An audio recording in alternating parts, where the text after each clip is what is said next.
Welcome back, everybody. We are back with another fantastic day of CCT action. Season 2 is the 17th European Series. There's been quite a few now, Josh, and I'm glad we get to see it improve every single time. I love the quality of the teams, and I think we do have some banger matchups here today, don't we? Yes, we certainly do. We certainly do. Obviously, we're kicking things off with a real banger, aren't we? OG versus Fnatic. It's actually the same first round game that these two teams played in the last iteration of CCT as well, season 16. They were matched up against each other, and that one was an absolute blinder. It went to 2 maps, but it definitely doesn't do it justice. We'll talk about that a little bit later. Other matchups that we've got today, obviously we'll be bringing you through Na'Vi Jr. against Alliance. That's going to be a good one, kicking off at 2 p.m. And then the evening session, Monte against Sinners and GTZ versus Apogee, which is going to be another very exciting game. In fact, geez, the caliber of some of these round 1 games. We're going up at the world, right? Look at some of these matches. Monte Sinners, that's going to be a banger as well. Yeah, we finally gotten to the point, like, just to sort of think about the broad strokes of CS, right? We finally gotten to the point where If you are not at the very top echelons of CS, you are going to have to play with some of the tier 2 teams, some of the tier 1.5 teams to keep your name in, right? And I was reading an article on HLTV. It was the interview from Fallen very recently, and he was talking about how he would want to be in a position where his team is comfortable enough where they're not losing they're not losing to any of the smaller teams. And this is a pretty big concern, right? Like when you hop into a tournament like this one as like a team that has generally been in the top echelons of CS, if you start losing some of the smaller games, suddenly your prestige, it does come under fire. And we're seeing enough of it now that it is starting to become less of a problem with how good a lot of these tier 2 teams are getting. Yeah, absolutely. Obviously, there's a big factor in as well with the Valve ranking system and whatnot. It puts these teams in a position where they kind of have to play these tournaments, right? Otherwise, they'll lose out on these valuable points that will qualify them for the major. So, yeah, it's a bit of a grind. It means that in the tournament, we've got teams like Heroic, Ents, Fnatic, Monte, Bates. Some big fish within these rankings. But taking a look at the rosters, of course, over on Fnatic, Crims, Fear, your man calling the shots, the IGL, Matty's, Blameth, who's been an absolute beast recently, and there's no real surprise there. This guy's been a beast for years now, but definitely sort of head and shoulders above the rest here on this roster. And Burmilov, an exciting team, a team that I think have sort of had their issues and are still having some of those issues. They're definitely not the Fnatic of former, and they're certainly not unlocking the maximum potential that I think they really could out of this roster, but they're just about within the top 30. They're putting up some reasonable results at the moment, and I'm excited to see them climb further. There's definitely a conversation to be made about now Fnatic being able to climb, right? You were talking about the roster, and Burmilov and Fair now being a part of the equation from about a month ago. I think there's definitely some room for them to expand, right? Now, I think some of the questions around this roster are going to be perhaps Burmilov, because if I'm not wrong, wasn't he Simple's pick for like one of the big rookies to be coming up in 2023? Yeah, I'm pretty sure it was 2023, but regardless, like, he was the player that so many people had their eyes on. He's only 16 years old, playing fantastically, a Ukrainian prodigy, but unfortunately, we haven't really seen him in the limelight as much as you'd want to, right? And perhaps the environment around him now being a bit different, that could yield some results, but I'm still waiting to see. I need to see the proof in the pudding. Yeah, no, I'm with you. We haven't necessarily seen that yet, but there is now plenty of opportunity. And he's got the spotlight on him, right? On a big team like Fnatic. A lot of fans, a lot of support network, and a lot of viewers, I guess, coming in for some of those games. Over on the other side of things, of course, OG, you got Kristen, Fiku, Spooky, Buzz, and Modo. And, much of the same, to be honest. Kristen, obviously the IGL on this team, and one of the youngest IGLs, I think, in this space and in this caliber of CS. He's just 18. He's actually sort of, the youngest player on this team, and he's the one calling the shots. But bizarrely, even at this age, he's got a lot of experience. He's been playing for years now. And, yeah, he's a good player. He's definitely one to watch out for. He was very strong on Mouse NXT, came into this OG roster towards the tail end of last year, and I think he can call an impressive game of Counter-Strike. And obviously you've got some big pieces in there with him. Spooky has been putting up some very good numbers recently. He's sort of your not necessarily your counter to Blameth, but it'll give it a good go, I guess. And I think collectively as a roster, these guys have looked a little more consistent recently. And I was going to say against sort of like generally they play against a lower caliber, but that's actually not necessarily the case. At least over the last 3 months, it's been a pretty even playing field in terms of their opponents, and they have just been performing a little bit better. Yeah, the issue for both of these teams is going to be about how good their current form is going to be. And right now, there are so many moving parts within these two rosters that I don't really expect them to turn up with like one idealized version of themselves, right? They're still developing. Burmilov is going to be getting better within this team. Fear is going to be in the same boat. And we still need to see whether or not Fnatic's core, they can actually sustain a baseline that's good enough to continue progressing. Obviously, like, Crims is the man himself. Like, he is, in fact, just Fnatic. Like, you could rename him to Fnatic, and that would be fine. But even for him, right? Like if you just look at how well his shooting's been recently, it's not really been all that in a bag of chips. So I want to see how they actually perform on the server.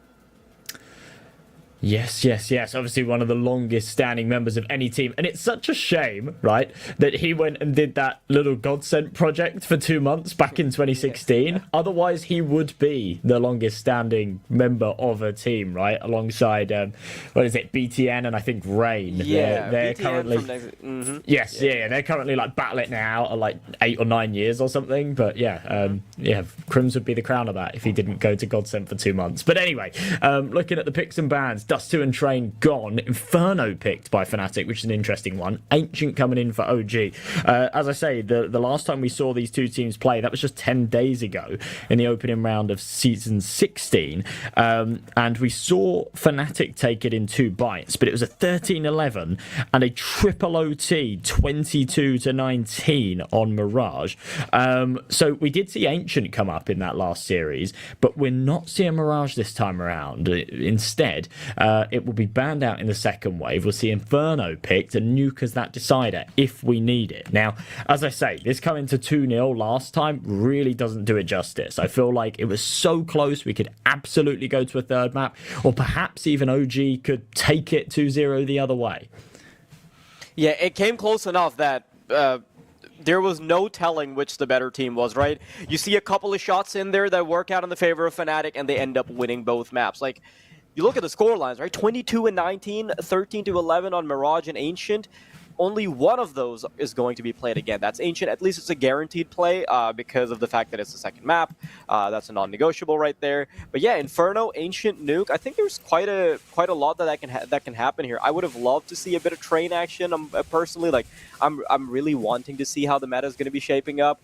But for now, we're just going to have to put it to the side. It's kind of weird to finally be in a position where every single map in the circulation is something that I can actually look forward to. Like there is some kind of narrative, some storyline that is still interesting, right? Like I think there was a point where a piece of me would just die when I would see Vertigo being picked. Fair enough. I'm still an Inferno hater through and through. But I guess I enjoy watching it a little bit more than I enjoy playing it. So, yeah, it's not the end of the world. I'm interested to see how these two teams innovate on this one as well. I'm not sure if OG would have been expecting that Inferno pick out of Fnatic this time around. Considering how the last matchup went, I think you'd sort of be leaning more towards them picking into that Mirage map again, especially considering how their recent affairs have looked on Inferno, actually. It's not looked too good. It's not looked too good at all. They're 0-4 on it so far. They lost against Bait the other day. It wasn't particularly convincing. It was a 13-8, and that was just 2 days ago. Prior to that, yeah, they haven't really played it since the Major and the RMR cycle. They had a couple of close games there, but nothing too relevant because you're going all the way back to sort of the late end of November, early December time, and there have been changes since then. But yeah, that one reference point that we have to go off of, their match against Bait the other day, was nothing too inspiring. So yeah, I do feel like this is an interesting pick, and we'll see if it pays off. Well, we are going to get to see the payoff in just a bit. I don't think it's going to be too long before the game does, in fact, go live. But is there anything in particular that you're looking forward to, Josh? Because let's cast aside Inferno for a little while, right? Like, obviously, that's going to be the first matchup. We haven't really seen anything too inspiring from either team, right? But I think Ancient is one that could be really interesting because we've seen OG play. They've played quite well. We can say the same for Fnatic. Do you think there's anything that's going to be particularly a point of contention for these two teams? I think Nuke will be interesting. Both teams have actually played Nuke pretty well recently. There is one thing that I'm a little bit sad about because, you know, recently with nobody playing Train, right? Most teams aren't first banning Train because they know that their opponents aren't going to pick into it. Now today, OG actually had to first ban Train because Fnatic have been playing it. They have been playing Train, and they've been doing okay there. So I was kind of hoping, I knew that it wasn't going to happen. I knew that OG weren't going to let that slip, but there was sort of a part of me that was like, oh, you know, if OG don't permaban Train, maybe we could see a Train come up. Maybe they'd be happy to float. Maybe they've been practicing it or whatever. And maybe we'd see another Train match. Fnatic Fnatic, about a week ago, beat Rebels on it in CCT. They had a close game against Spirit and Blast Bounty as well. They've been sort of putting in some of the reps here on Train, and I really like it when you have teams that are the pioneers and the innovators on some of these newer maps when they come in. You've got certain teams and certain in-game leaders that don't want to touch it. And they say, yeah, inevitably they're going to make some changes on it. There's no point in learning a map that, is going to be different in 3 months' time. So, just permaban it. But frankly, teams have to play it in order for those changes to take place, in order to iron out those creases and identify some of those problem spots. And it's actually a really good opportunity anytime a new map does come into the pool to kind of get ahead of the curve, right? And be a strong team on that map.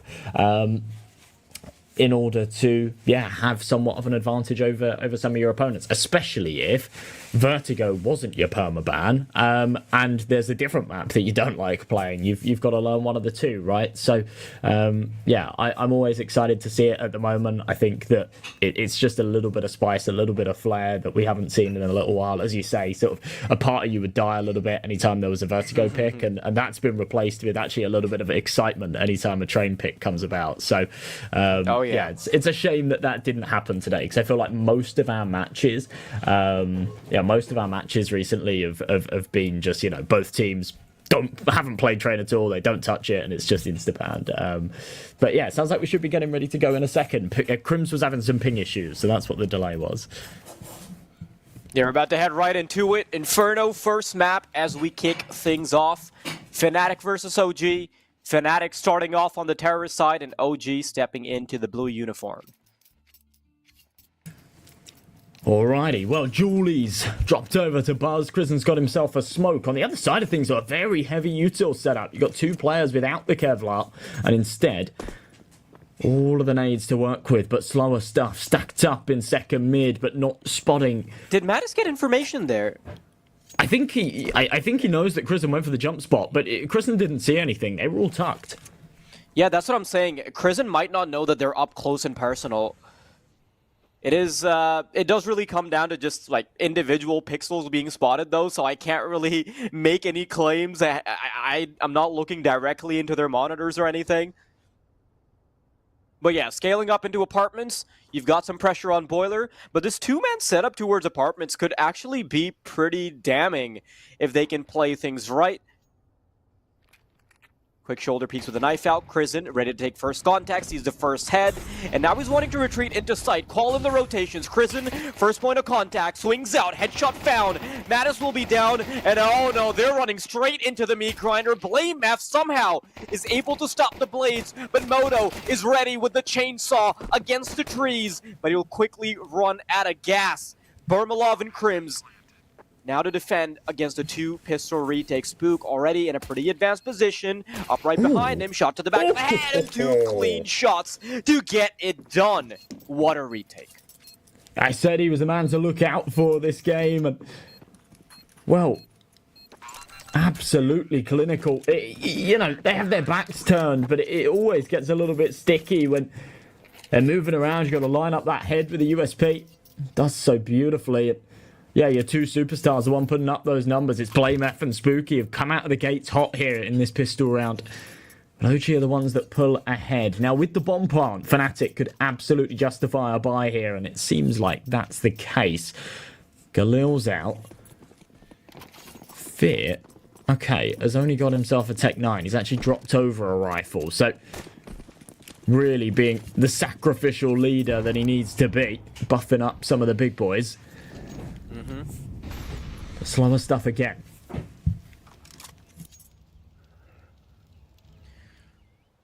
Yeah, with how good that previous round was, does make sense that they're going for as many purchases as possible, and OG not exactly got all the bells and whistles. Have to be a bit sacrificial in their own camp.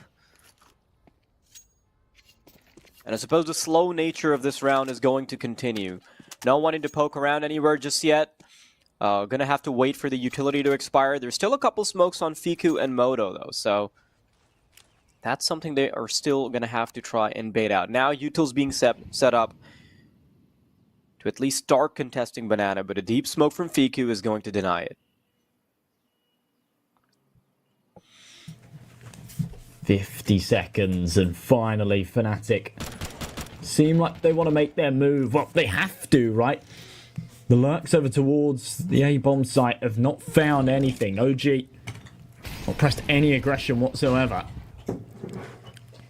Oh man, this is so much time being wasted, and look at this. They eventually want to take the bomb towards Banana. At least that's what it looks like on the surface, but they quickly realize that their options are limited. 20 seconds to go, and they've got to bring the action to A. Now, rotations should be coming soon, but there's still a 3-man defense that they have to get past. Spook peeks out, headshot found, and again, it's just going to be madness on short. It's so hard to get past them, and with 9 seconds, there's nothing that Burmalov can do by his lonesome. 4 players alive for OG as they continue their winning ways. Gonna have to see Fnatic put the brakes on for a second. This has been a bit of a strange one, right? I mean, I absolutely love Fear. He's a leader that I'm massively fond of. I think he did an incredible job with the Passion UA project. I actually think it's a huge loss for them, for him to have gone elsewhere, but it makes the most sense for him and his career to now be leading some of the best players in the world. But this has been some interesting decision making for these first few rounds, playing it very slow, and as a result, OG are just taking a lot of space here on Banana. It's a very important choke point that they're taking liberties on, and these sort of lurks over towards the apartments, hoping that OG will get exploratory there, haven't worked at all. OG have been sort of very rigid on that A-bomb site, very fluid towards B, and it seems like they're just all over Fnatic in these first 2 rounds. Does feel like they've got the bull by the horns, right? All this control, and I really appreciate how careful they've been with their utility. You know, with all the attention that Fnatic were bringing to themselves, I felt like they were going to empty their pockets very quickly, but they're being conservative. They've, even in this particular round, we've got 55 seconds to go. There's 3 Molotovs available. And granted, you know, that's against Pistol, so they weren't really all that pressure, but we saw that in the previous round as well, when money wasn't exactly easy to come by. Now Fnatic, ready to pop into long. The prong around apartments has been taken care of. Prison, ooh, this is a nice little cash register he's stuffing with dollar bills. And Blame F just has to walk the plank. Does poke a Pirate's eye out before he's pushed off, but 3 rounds. Not a bad start for OG at all.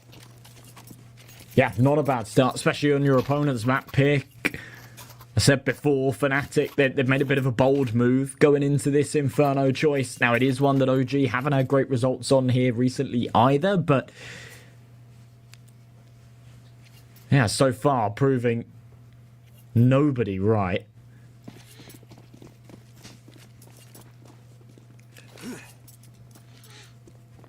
So 5 AKs out for Fnatic. No AWP yet, but Modo with one on the other side. And a scary, scary man with that sniper. But again, Fnatic, slow. It's the same default setup as what we saw in that second round when they had to force Galils. I really do appreciate that OG aren't making anything too straightforward. Even now, they've added the element of the boost into the mix. They've got the AWP. If the AWP pops off as they try to chase the op down, there's a shelter player ready to take contact. Oh, for a second there, I thought that Moto was actually the one towards short. My bad. But regardless, it is a nice bait and switch setup here on middle. Lurk's about to walk in, though. The crux of the action should be taking place on B. That's where the bomb is. 55 seconds, so they at least need to start scaling up. Still, the resolve from Fnatic isn't seeming quite convincing here, Josh. Yeah, it isn't, and it feels like they're still kind of undecided. They've taken the banana control, which is great. I said that that's been a bit of a point of contention previously. OG have given it up on the basis that there's 30 seconds left, but now they've gone for the wrong rotation. They're stacked up over towards B. It's only Spooky around this corner, and he's got to hold down the fort. The molly will delay. This is good, and now they're second guessing it. They're pulling the troops back. Oh, this nade is perfect. So is the flash. So much damage done. Spook, you've just got to hold on for a moment. Help is coming. Another Molotov to delay. Fear, blame F, Crims line up the scoreboard, though. And that leaves Moto and Fiku far away from the action. You know, in this position, what is Spook even supposed to do, right? It's obviously not a great call to bring in all the rotations, but he does what he can. He uses the Molotov, he's going to delay the rotations, he uses a perfect flash to add a couple more seconds to that push, then he also chucks a nade that does damage onto Crimson Fear, and he gets a kill before he dies. Like, that's 15 to 20 seconds of decision making that he's going to allow, and yeah, that was pretty much a perfect anchor play that doesn't pivot into an actual round win.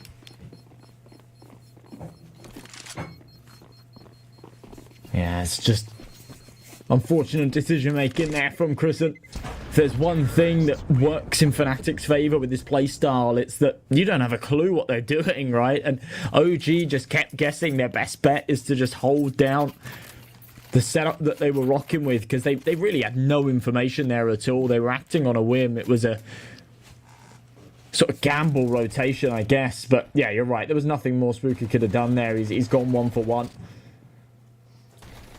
He's used his util well to delay. He's bought time for the rotations to come in. And they were in time, right? Spooky goes 1 for 1. And Buzz and Crizzen are already there on long. They're out of position. It's an awkward fight. But yeah, kind of one of them needed to do something. And both going down without anything is not enough. Good util damage, though. Fnatic trying to contest Banana early again this time. Perhaps a little bit of confidence in them. Oh, I'd say, yeah, a good kill. Yeah, it's a bit messy, sure, but enough delay has been provided that Crizzen is going to be able to call in reinforcements. Now playing up close next to the smoke. A couple of shots spoke through and allow for visibility. But with a minute on the clock, Fnatic, the world is your oyster, my friends. You can take it anywhere. This time, I think Fnatic might want to actually make an earlier commitment. The smoke is going to impede their progression even further, but it's the fact that Buzz is pushed up so far into apartments that is going to make it very easy for OG to make decisions. I think Fnatic have caught a whiff of this. They're now going to try and speedline their ticket to B. Bermalov lost in the smoke. This is getting really messy out here for Fnatic. They still need to deal with the triple player, and my oh my, why did Crizzen peek out there? Oh no. Crims catches the rotation. They know where the last player is, and yeah, it's messy, to say the least. Yeah, that was actually a horrible round. It felt like OG had done everything right up until the site execution. Fnatic were sort of lost, and yeah, just peaks when they didn't need to. Not accompanied by those rotation flashes as well. You know, it was really bizarre. It was really bizarre, really disjointed. And it all crumbles. Now just down to the pistols. OG in an awkward spot. They've lost control of a map that they once really did have the reins of. Crisson will be tested here with the Desert Eagle on Banana. Might be able to take one down with him. Yes, he does. Buzz with another as well. Fnatic, don't let this get too expensive.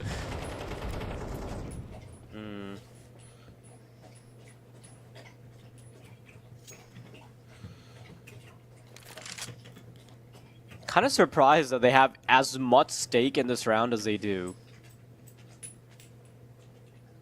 OG, they know that weaponry isn't exactly all lined up for them, so most of their attention is going to be on A. It's just the responsibility of one player to keep them back. Even Crizzen's going to be starting to back off now, bringing all the attention towards A. A quick smoke pop is going to strengthen OG's resolve to stay on A, but in the meantime, Fnatic's going to be cooking something on B.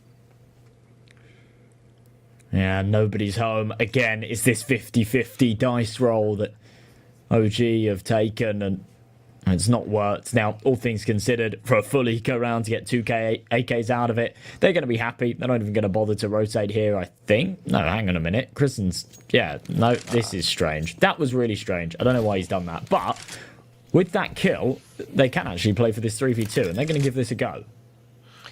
Considering that they've got a player coming in from Banana as well, this is totally doable. You've got 2 in CT, 1 Banana. Oh, Barmelov, Barmelov! That's brutal. 3K for him. That's exactly what you want to see from the man who was in the spotlight for a little while. Fnatic, a 3rd round off the back of Barmelov is being crazy.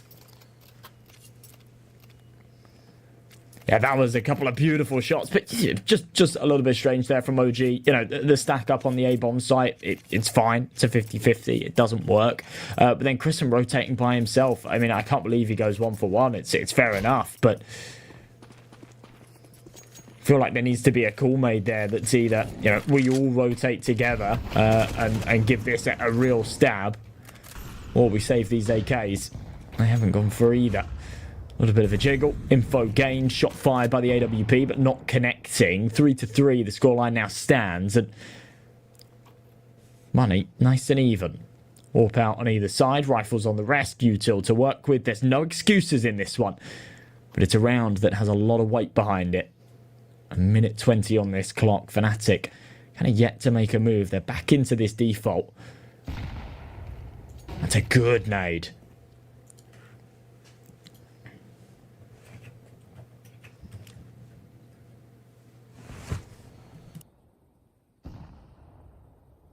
Slow defaults now finally starting to get to OG.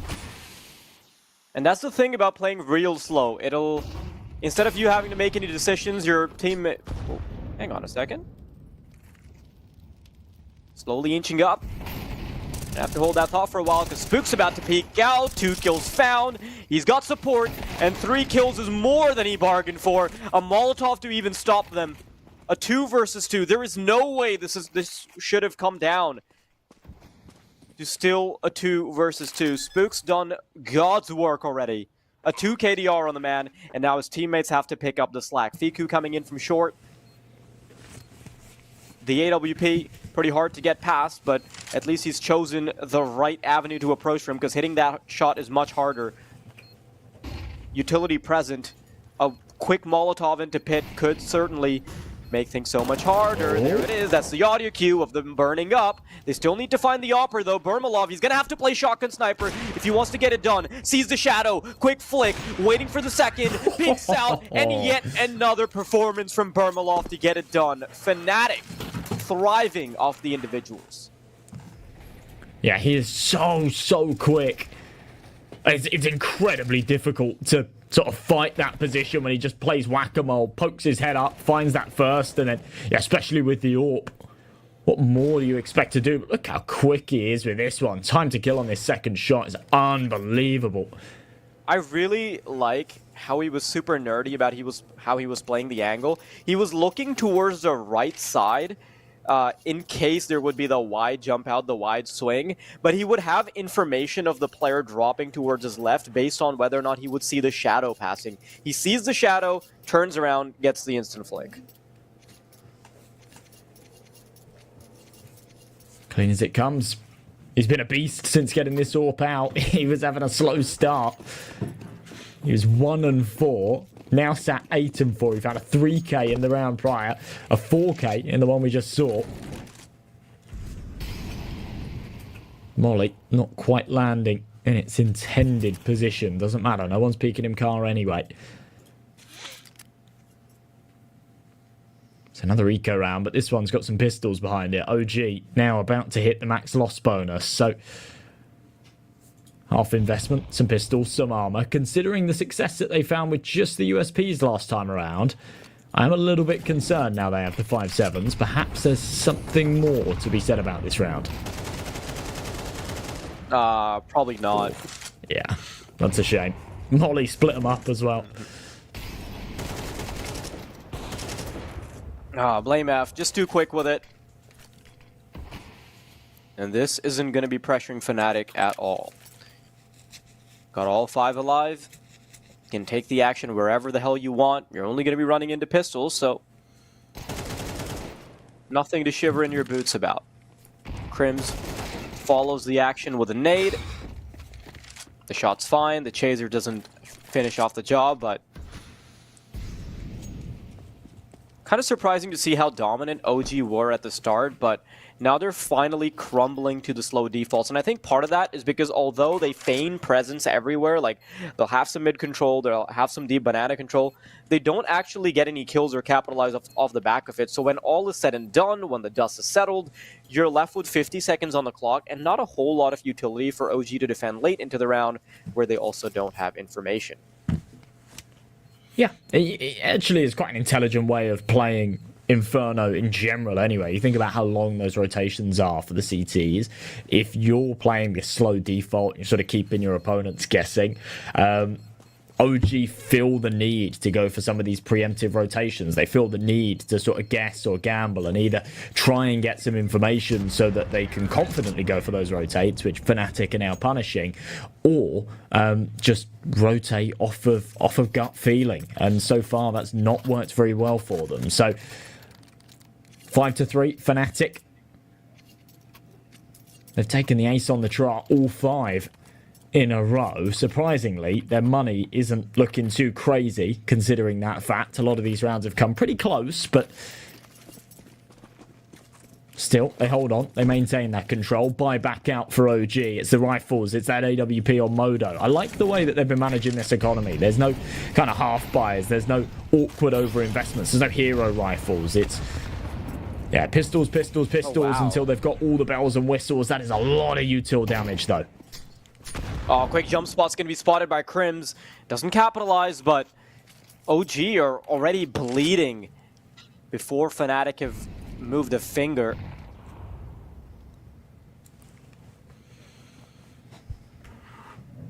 Fnatic, they've got the comfort of having 2 really low players to have to go up against. In fact, even now, they've got quite a bit of suppressive utility. They've got a couple Molotovs, they have smokes. It'll be really hard for OG to defend. And they are bunkering down on A. They're leaving this entire piece of the puzzle for Moto to solve.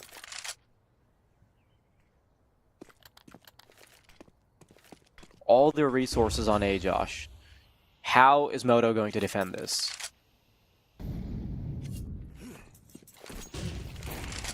He's got his work cut out for it. Matty's pressing up. Modo just has to give it up. Of course, he has an AWP. There's nothing more he can bring to that. So they'll play for the retake, but it's such an awkward site to retake, especially with that AWP. They have got a little bit of utility, but yeah, nothing too crazy. I think if they don't get given a fight in the next few seconds, they'll probably call this off and play the save. And just to make matters worse, another CT smoke. It's a big kill from Christian, though. This one from Spooky. And all of a sudden, just as they were thinking about pulling the plug, they have a bit of equity. Oh, there's not a whole lot of time. They really do need to start moving in now, though. The Flames are going to nip at Crims. No! This is a false sense of security. A false promise that they're going to commit to. Burmalov, a no-scope to get it done, but there's simply not enough time. Crims will finish off the madness. And now OG realized they committed to a lost cause. All of their weapons are going to be dropped because of it. It's so ridiculous. You can see them literally treading on each other's toes. They're about to leave, and then they just find 2 pot shots through the smoke. And there's this very brash, very awkward call to then throw yourselves into that blender, but it wasn't necessarily the wrong one. It just didn't feel particularly composed, right? Yeah, there's no way the communications there aren't cluttered. Awkward stuff. It's another bank-breaking round for Fnatic, though. Interestingly, Burmalov opts to go without the AWP. He did have money to buy one. He's been a beast with it in these last couple of rounds, but once the rifle hit... Oh, wow, no way. Claymef getting away with murder. Just take some damage for it, but now he wants to play up close and personal. The wide swing's hard to deal with, but Moto will make adjustments. 4-on-4.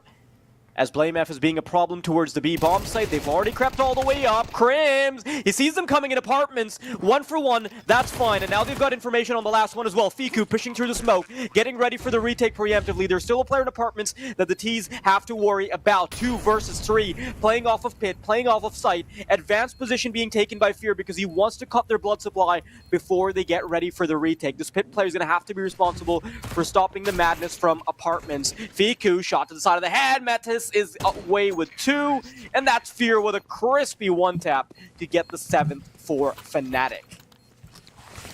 Wow, just looking better again and again. It's a tidy entry out of Blamef. Wasn't able to do anything more, but it has just sort of been the theme of this so far, hasn't it? It's been these 1-for-1s. And more often than not, Fnatic are just on the delivering end of it. It's a lovely shot from Fear as well. Okay, well, another one of these half investments. They're still rocking this max loss bonus. Riding the high of the 3 rounds they took at the start. It's pistols, it's a FAMAS, it's an MP9, and again, it's a 1-for-1 trade towards Banana. Blamef has gone from sort of cowering away and playing this very passive approach towards Banana to round after round flying up, finding one. But he's never really been able to top that with anything more.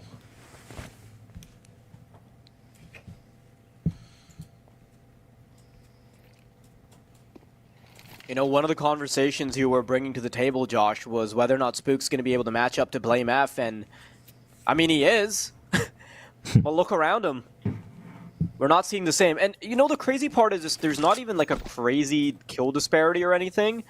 It seems more like just the overall output from Fnatic has been a lot better. The conversions, the important rounds. Oh, Krim sees the backpack. Ah, should have double dipped. Should have just gone for the kill. But Fnatic, now they're booking it to be. You have still got Fiku there with that FAMAS, but no. Ouch. They are ready for him. Fear's not going to let him get away with anything. So back into a 3-on-3.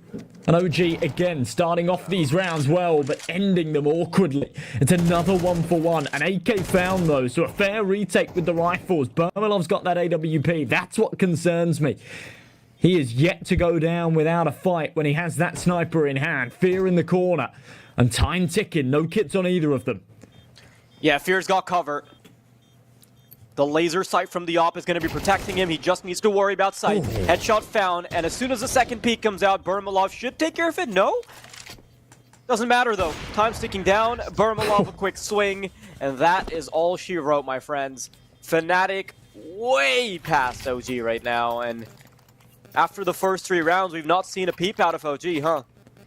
Yeah, we really haven't. It felt like it started off on a very slow form from Fnatic. There was sort of this question mark of, oh, was this the right call to pick into Inferno? They're looking a little bit stagnant here on their T side, but no, it's been perfect from them. It really has. And Burmalov's just tossed away that orb. Final round of the half, doesn't want it, throws it away, goes into the AK, staying dynamic, keeping OG guessing.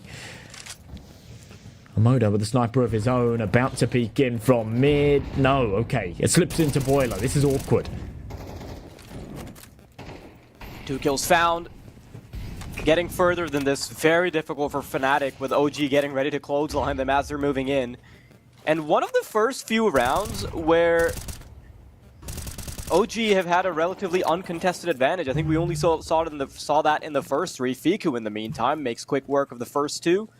As they start getting readied up for Banana, and you know what, Blamef? It's time to get some consolation prizes, and he will win nothing at the fair. OG, at the end of the first half, they'll only have 4, Josh.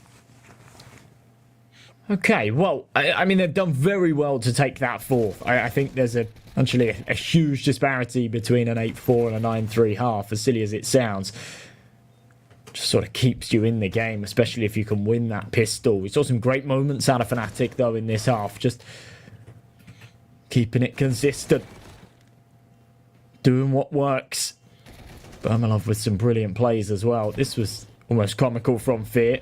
I don't know if it was a bad call, bad bit of info or something, but was dead set on that second player coming up. And I think sort of dead set on the idea that Burmalov would have his cross as well, which didn't end up materializing. But either way, kicking things off into the second half pistol. Blamef's got those dualies on the other side. Modo with a bit of util, as does Crizzen. And they are playing a similar setup to Fnatic here. 3 taking the banana control, 2 outside the apartments. But Fnatic have got some resistance here around this sandbags position. Baits. They might not even check for Blamef. If they just cross over, oh, there it is. The dualies have been brought out. But it's really hard to defend when you've got players just rushing right at you. Spook's been so good on the pistol. And with the dualies being picked up as well, suddenly OG might actually have an outlet to come back into this game. Crim's on the 1 versus 3 retake. What he doesn't realize is that there's a player in hot pursuit right behind him, ready to sink his fangs into the back of Crim's neck. I think he's got an inkling of an idea. Taking the long way around, though. Nothing you can do about it, and Fiku, all too aware. OG, the 5th, is actually going to allow them to climb back into the game. Yeah, some great diligence there, just checking that sandbag's position. Even after finding the kill close, just being aware that, yeah, that bait and switch setup is all too common. Not letting those dualies get away with anything more than just the one. Clinical on the remainder. So 8-5 should be 8-6 soon. OG, as I say, taking that final round of the first half and now getting off to a flying start here in the second really does put them in the runnings for this map still, despite the fact that they have looked weak on it. The opportunity still remains, and yeah, just a full eco here for Fnatic. You've got a P250 on Playmath, nobody else investing a penny. And a stack up on the B site. There's a chance for them to do some damage here, perhaps.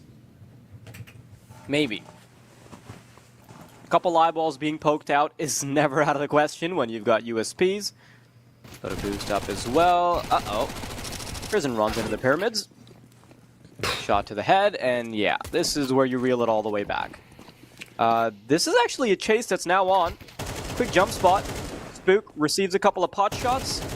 They're gonna get past the wall, but Spook is just too aware. Shooting's been looking too good. And 18-8, man. This is a crazy scoreline with how much of a pummeling OG have been receiving. Yeah, he's been consistently brilliant. Now, to be fair, like some eco flags there sort of pad the stats a tad, but hey, everybody gets their opportunities, okay? Yeah, no, you're not wrong. And being able to take them is another thing, right? We've seen sort of moments. One that sticks out to me was, yeah, on the eco, the aggression into the apartments, and you know, Crim's going 1-for-1. In fact, we actually saw OG very good on their eco rounds when they were on their CT side and consistently sort of finding sort of 2-3 kills in those situations, just sort of proving that, yeah, Fnatic, under the pressure of pistols running at them, were consistently only sort of finding one. So, you know, as easy as it looks, it's a talent in itself to just be able to consistently sort of mow down those pistols when they're charging at you. Either way, that 8-6 should be a buyback from Fnatic, but needs to be one with a bit of weight behind it. They need to give us something here, otherwise we will see this scoreline very quickly tie up. Spooky was that real activation point in the pistol round as well, important to note. He was the one that opened up the space towards that B-bomb site. And if he doesn't slow down, if he keeps firing on all cylinders, OG might just be able to bring this back and cause a bit of an upset on their opponent's pick.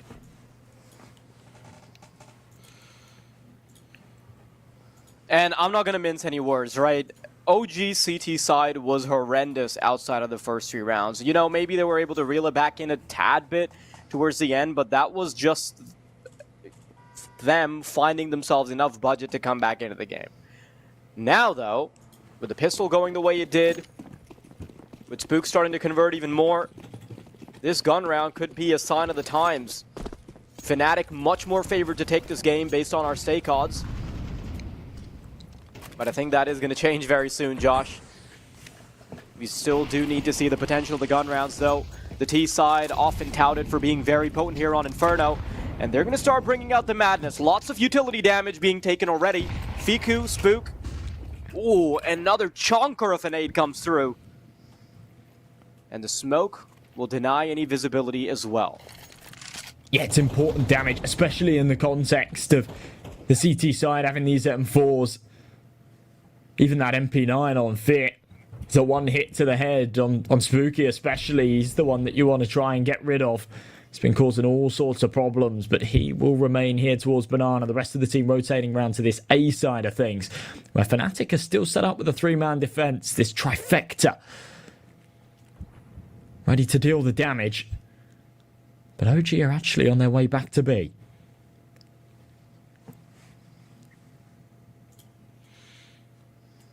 Fear. His job right now is just to buy time. Sees a shoulder, pops the smoke. Oh my god, look at Buzz's position. Yeah. They've got a wrap. This is the biggest issue here. Fear, though, he's playing the perfect position to deal with this. Even if the full wraparound comes through, Fear might be able to find the solitary angle where he's going to be safe. No audio cue either. He's playing this to perfection. Moto's not going to know him either. He's going to be right behind 3 players. Most of them down. 2 kills found and enough time bought. They thought that they had a flank cooking. They didn't even see where Fear was at. 3 versus 3. OG still right in it, though. Fnatic. 2 players spotted in CT. There's a 3rd one about to join the madness as well. The full commitment into Church. Fiku still anticipating the 3rd player to be in Banana. A nice little bait and switch setup with the MAC-10 at the ready. They're about to push into the 2nd player. They don't check for the 2nd one. Fiku even... What? I thought Mattis even looked towards the right for a second. Permalov, though, 1 versus 1. Spook, can he fish out the final player? It's not going to matter. Permalov has to take his foot off the gas. And once again, man, look at the little kill counter to the left of Spook. 3 kills in this round to keep them alive. That's so huge. Just that position going unchecked. Again, it's the pressure of the timer ticking down. Unbelievable stuff. I cannot believe OG get away with that. Even after the perfect smoke play. BlameF was trapped in the corner. They pressed onto the site with 8 seconds left. It felt so simple for him to just delay that plant. And the round was theirs, but they were clinical. They were so quick to find his head. And the second that C4 was down, the time pressure alleviated. And actually switched on to the other side. Fnatic were then the ones under the strain, under the stress. Spams away. Lots of damage. There's a kill. There's another Fiku. Giving no opportunity to the upgraded pistols. Thank goodness we're now seeing some support around Spook.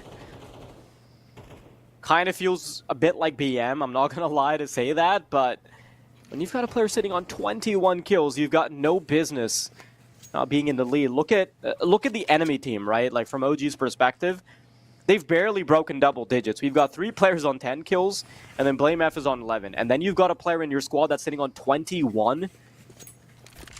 Feels a bit inexcusable to not be winning the game already, but at least they're going to start to turn things around a bit. Fiku starting to look a bit more solid now as well.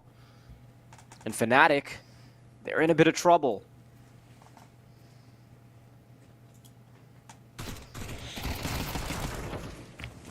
Okay. BlameF. Yeah, not going down without a fight. He will take one with him. That's sort of the BlameF way, but tied up 8-8. Fnatic starting to shake a little bit here. This has been concerning since they've moved over to their CT side, but Bermalov back out with that trusty sniper. He's not been able to do a lot in these last few rounds. I think it was 9-4, maybe even 10-4. Now it's 10-10. Just cannot find that impact here in the second half.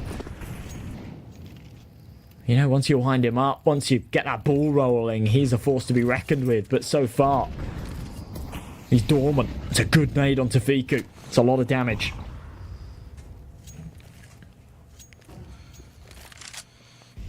I'm honestly really enjoying this game, Josh. We've seen so much back and forth, and now Fnatic, who were looking all high and mighty, now are starting to feel pressured. Bermalov not looking as potent with the AWP anymore. Some shots might have been great, but that's not enough. Fnatic lose a couple of players, Fiku and Moto, a tag team to take them straight into A. Bermalov, he's got his work cut out for him. They're going to start circling around him like sharks, and eventually they will be taking a chomp out of his fins. This is madness from OG. It really is. It really, really is. Fnatic felt like they had a brilliant T-side called. I think that was the confidence coming into this map pick for Fear, saying, yeah, you know what? I can call a great T-half, and he definitely did, but Here on their defense, they are being absolutely rolled and just being pummeled by the individuals, right? Nobody is matching Spook's performance here. And without it, you know, where do you go, right? I was bigging up Blamef as the highest rated player in this server. He's rocking a 1.25 rating over the last 3 months. He's been insane. But he's not looking like himself so much here in the server. It's Spooky that's getting all the spotlight. It's kind of interesting when you were sort of making the comparison back when we were talking in the pregame, right? You were like, okay, I mean, Spook, he's gonna give an honest shot to shaping up to someone like Blamef, right? He's doing more than an honest shot, right? Yeah, it's too truthful, I suppose.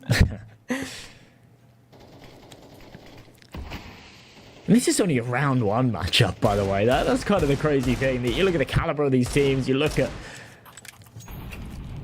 sort of the strain of this game. They're all giving it their absolute everything. Spook's pulling out a major performance. And it's a round one Swiss game. Sort of just sets the tone of the tournament on day one. One time smoke, minute on this clock. OG kept twiddling their thumbs. At least for another 20 seconds or so. That's when they can pull the trigger. In the meantime, Fnatic are going for a massive rotation. Look at this. They've left the A site completely empty. Will Buzz realise this?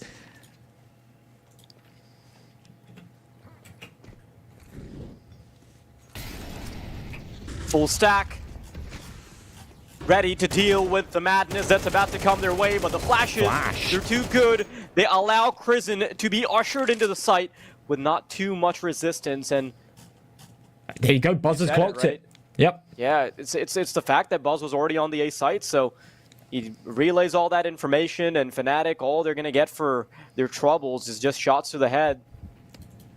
It's actually such a great call to not get tunnel vision there, right? Because I was really thinking, oh man, they've made the mistake. Buzz thinks that he's kind of slipped the net and he's up long, and therefore they're going to go for this B split and have that flank in place. But the second that they pull the trigger on B and Buzz hears nobody rotating off of that A site, it sort of starts to click into place. And he goes, hang on a minute, nobody's here, right? There's no way that there's anyone towards short or on the bomb site. I've not heard anybody rotating. And that's the instant clock, right? Let's pull the trigger. Let's pull the plug here on B. Let's head back over towards the A site. They absolutely smash it, despite the fact that they walked into a stack. That although the reason OG are still alive right now is because of Spook having a crazy performance in the first half, and you know he even supported them towards the start of the second half. Now you're finally seeing OG materialize as a team, right? They're making these really good calls. They're having everything work out for them.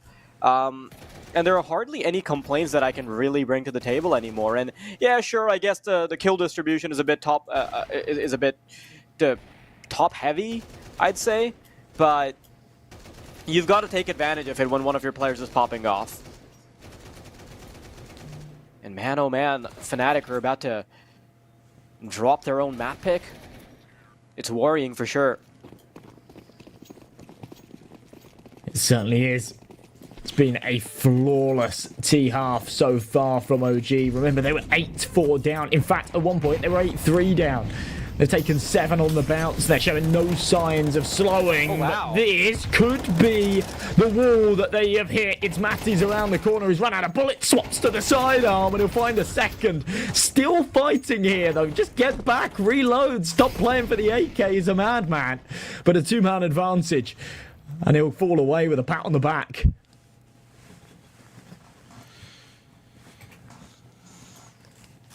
That split-second decision-making from Mattis is what allows him to get the double. He sees the util coming, he takes a step forward instead of running back.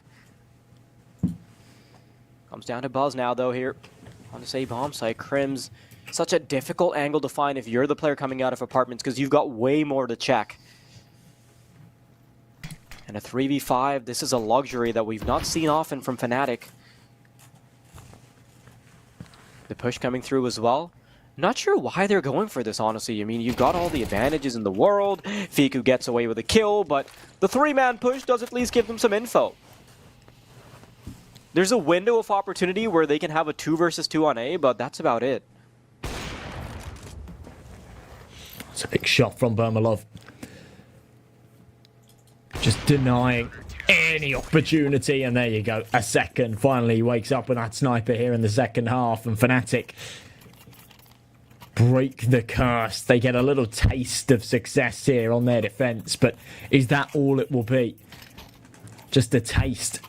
Or could this perhaps be the start of something better? We saw in that first half, you know, they got off to a slow start. The second they got that ball rolling, they ran away with it. They pushed it right down a hill. They gained mega momentum.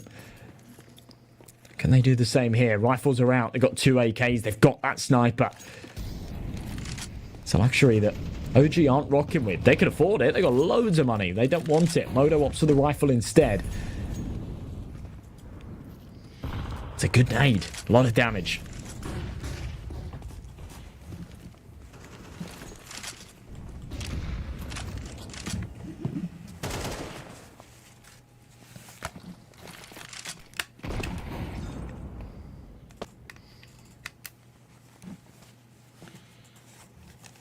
Slow entrance towards the B site. Fnatic still contesting for the driver's seat. They haven't been kicked out of the car just yet. Some util, bit of scaling up towards B is going to keep Fnatic on their toes, but they have read this to perfection. OG, they're about to walk into 4 players with rifles ready and waiting if they commit to this A side. And with 45 seconds, Josh, I think that might be the case. Oh no. Oh, that's nice from Matties. A good start, but are they ready for Spooky to activate in? They got the crunch. It's perfect. Plane goes down for 1. Wow. But Spooky is just causing so many problems. Matty's on the site, though. The perfect counter, the resistance, 20 seconds. Spooky needs an ace to get this done. The molly's brilliant. The headshot's even better. And now teed up for all 5, but no health to work with. 9 HP, 10 seconds. He's got to commit to this plant, and Fear knows it. Oh no, 1 molly's all it's going to take. He's going to be nipping at his feet. Fear has to find the headshot, and he does. Man, that was really close from Spook. He gives that a really good go. And even just playing the head angle at the end there too, so making it as difficult as it can be for Fear, not giving him any advantage for the fact that he was down to 9 HP. But there it is. Denied by the in-game leader, the captain. And now tied back up, Fnatic. That round got very messy. Spooky caused them so many problems. So many problems. They will have money again, though, to rebuy. Not only did they have cash in the bank beforehand, but 4 kills and a bomb plant will do them some favours as well.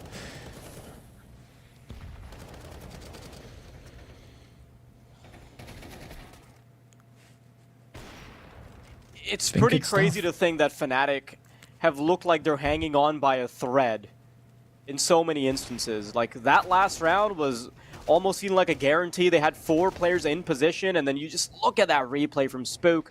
Comes in, 2 kills found, keeps threading the needle. And even there towards the end, there was a reasonable chance that he could get the ace if only he had a tad bit more HP. But 10-10 now, Spook sitting on 28 kills, flirting with the 30 bomb.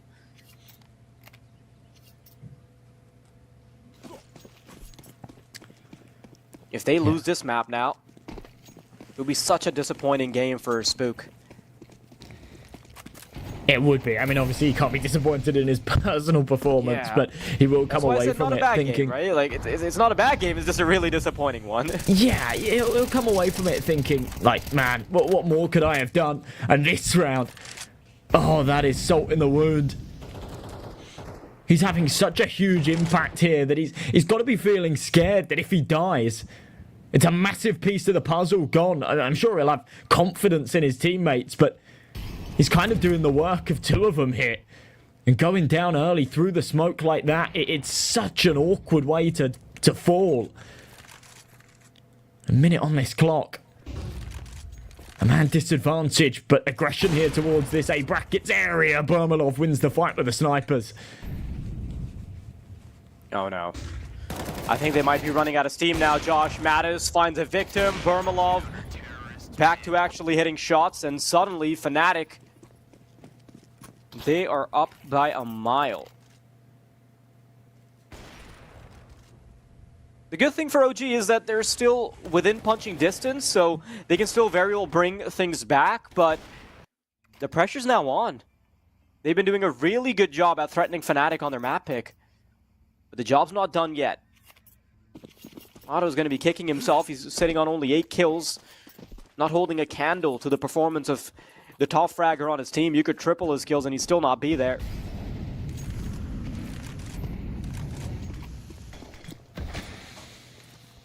Pressure on once again. Fnatic doing exactly what they did in this first half as well, you know. They took a little bit longer to find their footing here this time round, but the second that they get a win on the board, they just seem to roll with it. Buzz, hoping for a little gap in the smoke, won't find one. Instead, we'll just sit in it, wait for it to fade, hope that he gets the drop. Smoke starts to rain over though. Here comes the execution, and they're going about it loudly. Burmalov waiting to close line. He's got Mattis in his corner as well. Mattis is going to swing out, and it's just such an awkward engagement to try and find for OG. And they've got the absolute madman Spook still alive. He's been the juggernaut for his team. But even for him, it's a bit of a tall order to find the 1 versus 4. Fnatic, I think they might have pushed off the onslaught. They might have prevented the horrors that Spook was about to bring to their camp.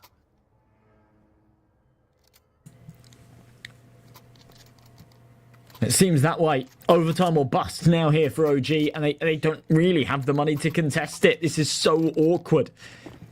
They had a bank account built up to the moon.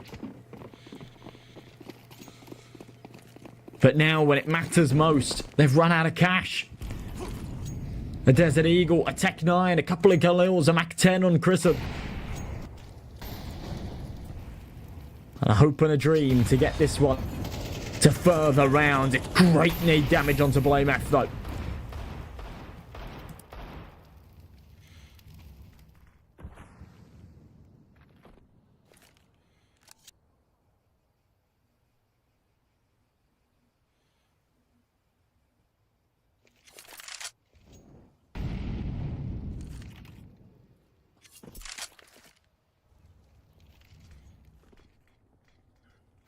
Slow around. 2 players quite low. OG, they have a chance to take us to overtime. Buzz finding the first engagement. Some extra damage on top. But it's still a 3 versus 3 that it comes down to. But look at the side of Fnatic. So low. They could very easily be picked up by even pistols. When you look at the opposition, there's Chrism with a Mac 10. Fnatic not done and dusted with this madness just yet. Spook's still alive and kicking. And OG, they're letting this cook for a second. Finally, we'll be taking this engagement all the way towards B. Fear does have a reasonable chance at least allowing this to be around, and he could still close it right here. He hears the audio cue. He's going to wait for the rotation from his teammate as well. But right now, it's his job to get at least 2 kills before he dies. Wings out, sees 1. Oh no, he continues to spray it down. Do they have enough time for the plant? Oh, they get it. They get on it. They do. Okay. All right. That would be absolute disaster if that was the case.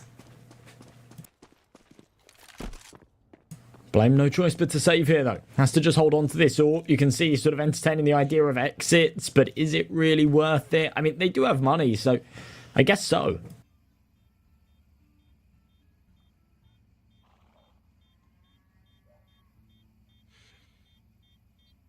There was a world there where Fear just wins the round based off of time. Yeah, yeah, there was.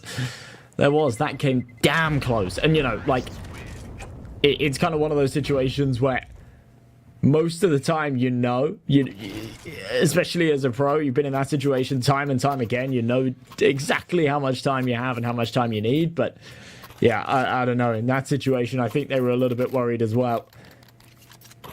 Quick pause, though, before going into the final round of regulation. 12-11. And OT still on the horizon here for OG. They do have to face up against the buy again, but this time they've got better tools to work with. Remember I said before, it was a Mac 10, it was a couple of Galils, it was a couple of pistols to get it over the line for them last time around. Fnatic are going to be kicking themselves that they couldn't close it out given the circumstances. Now they've got to try and do it again, but as I say, the buy's a little bit better. Still got the 2 Galils, but this time it's matched with AKs to surround it. OG can still definitely get it done. There is a world. They take us to overtime.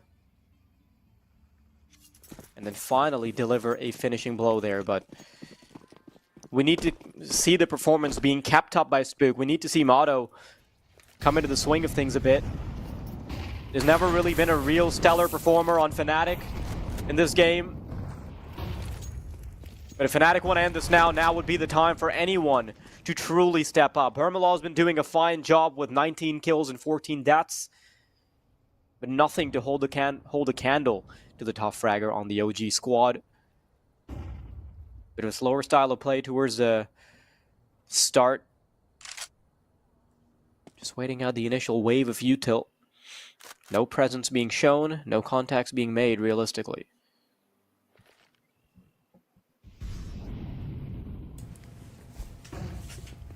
Yeah, this is quite scared, isn't it? Nobody wants to be the one to make the first wrong move. And OG, yeah, with pressure and presence towards brackets, won't commit to it, but they'll leave 2 there. They'll pop those smokes over. It seems like the bomb's going to head back up middle onto this A site. Matty's timing could be perfect. Pulls the trigger a little early and only gets 1 as a result. That could have been both. Oh, wow. Permalov might have just ended it. Beautiful shot. He sees the second player as well. And with the bomb carrier being found, that is it. Fnatic are going to get it done in the nick of time. A very disappointing result if you're in the shoes of Spook. 29 kills, but just not enough rounds on the board. This is how the story ended the last time these two teams went up against each other. Fnatic won in a 13-11 fashion on one of the maps. Can't remember which one it was. Was it Ancient? Was it Mirage? It was Ancient, yeah. Okay, so we've pretty much just seen the same scoreline, right? And it feels like OG are having so much trouble just closing out games. They do such a good job. They had the individual performers, but in the nick of time, Fnatic are able to persevere. But it's not over just yet, Josh. There is still another chance here, isn't it? Yeah, absolutely. It feels like, you know, it happens once, okay, it happens twice, all right, fine. But 3 times in a row now, these two teams have had these matches that have gone absolutely down to the wire, either the full 24 rounds or overtime, and Fnatic have consistently come out ahead. And it does say a lot about their composure. It does say a lot about their ability to close games where OG are just unable to. Spooky had a monster performance. I'd love to see that same kind of damage output out of him in map number 2, but yeah, they've got their work cut out for them. Now, the saving grace is their opponent's map pick. They get to go into their own choice next. It's Ancient. It's one that they should be better on, but remember, they did lose it last time around, and they've got some holes to patch. But yeah, that was a very, very exciting first game to kick things off here, and I'm excited for map 2. Yeah, it was definitely a good enough showing now from OG that I have enough faith that they'll be able to take us to map number 3. Now, obviously, that first game didn't convert into a victory, but it is definitely a very inspiring one regardless. We're going to be back after a short break to see how map 2 is going to unfold. And with how good the action's been, you do not want to miss it, so stay tuned.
Yet another close game from OG, but no cigar. OG simply cannot seem to get it over the line when it comes to battling their demons that are Fnatic.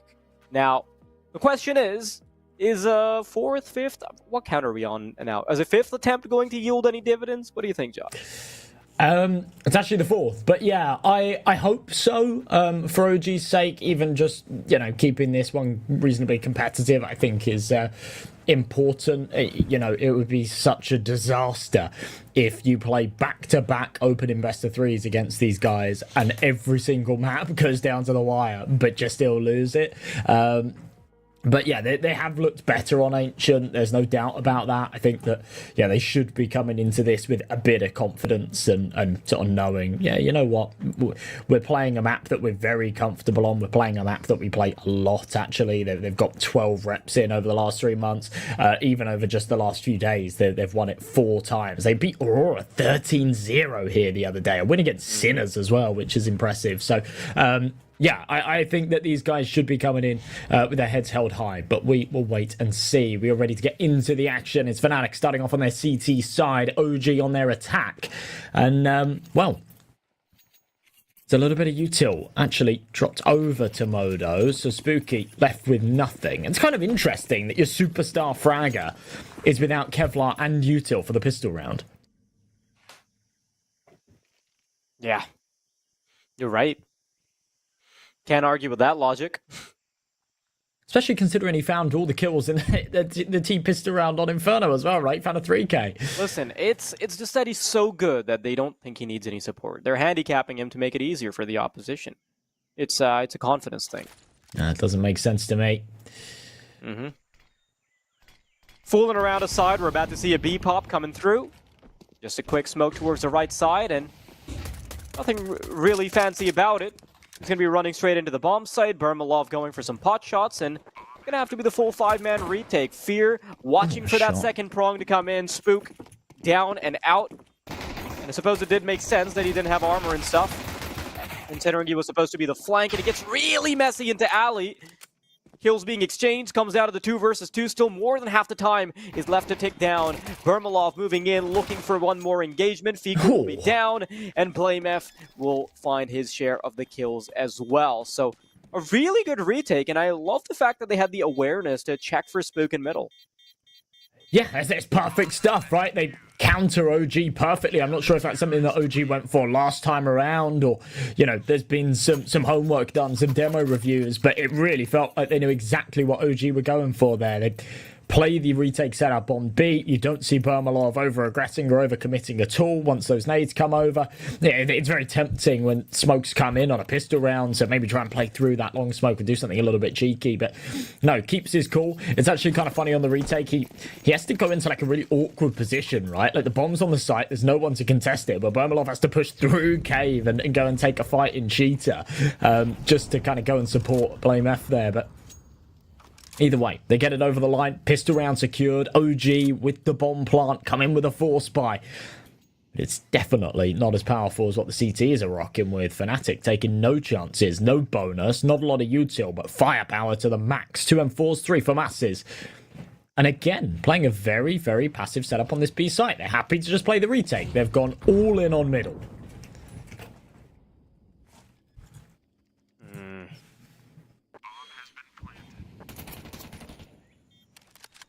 Fiku trying to get the advanced position.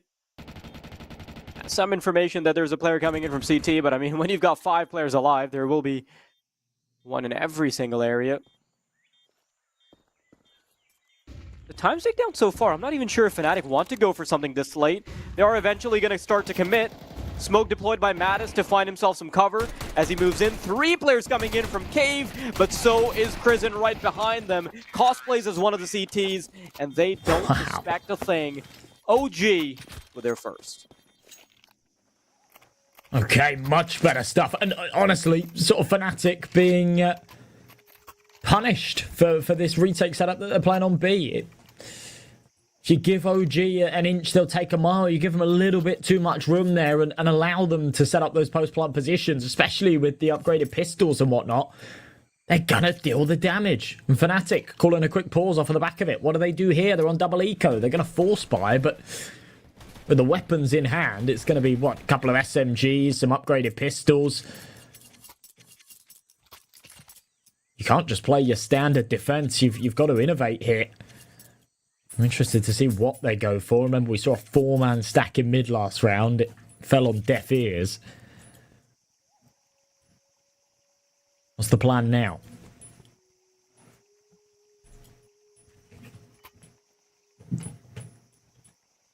If you're OG, this is a fantastic way to be kicking things off.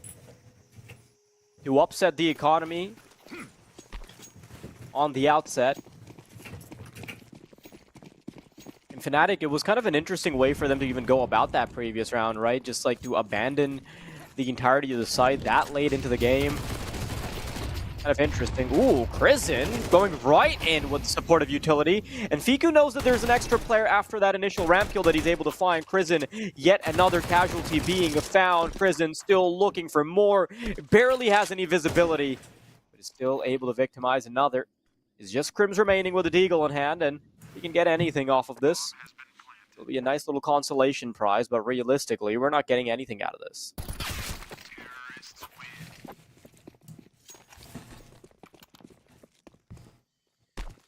Well, Fnatic definitely not outputting the same kind of damage on their CT eco rounds as we saw from OG there on Inferno. Now has to be the full eco. I say eco rounds, it wasn't an eco round, it was a force. They had to, but yeah, now we will see the eco. It's always a bit of a worst case scenario, isn't it, for a CT side to win the pistol round, to lose that follow-up. A lot of the time it's written in the stars, though, when the T's get that bomb plant. They come in with a strong buy in that second. It actually materializes a lot more than you'd expect it to. 4-5-man stack over towards B, though. And a weird setup. What is the plan here? They've got like a bit of a conga line going on. What? Sorry, what was the thought process behind that? I have no idea. I really don't know. I think he was just feeling a bit chilly. Okay. At least they can be annoying. Yeah.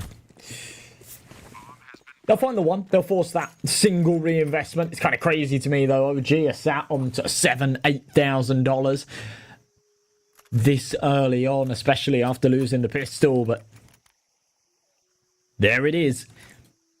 And actually, Fnatic finding that single kill in that last round just gives justification for OG to upgrade into a sniper. So Modo's got that AWP out, the rest on the rifles. For Fnatic, it is a luxury they cannot afford. So M4s to work with, Kevlar, whatnot, a little bit of util, nothing too crazy. A lot of it deployed very early on as well, just trying to hold on to that B slope control. Denied as Fiku just charges right through, shows no respect to the fire. But look at this from Fnatic, very aggressive down the B ramp. And they'll get a lot of info out of this.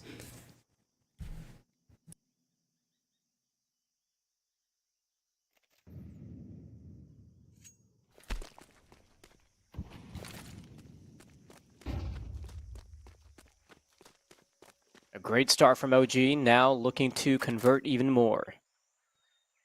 Bit slow towards cave, but that's okay. We've got plenty of time to work with. We start to see Fnatic get a bit more aggressive. They had Mattis tucked into the corner. Bermalov makes sure that he goes ahead and gets aggressive to compensate for it, and what he doesn't realize quickly is that he's going to get the luxury of having the bomber walk into his hands. Auto on the sniper. Got a nice little angle. Bermalov now down, 3 versus 4. There's been a bit of a back and forth, but that back and forth will quickly turn into a bit of a victory for OG. Tug of war having been won, now the world's their oyster. They can choose to go wherever the hell they want, and they'd only have to run into 2.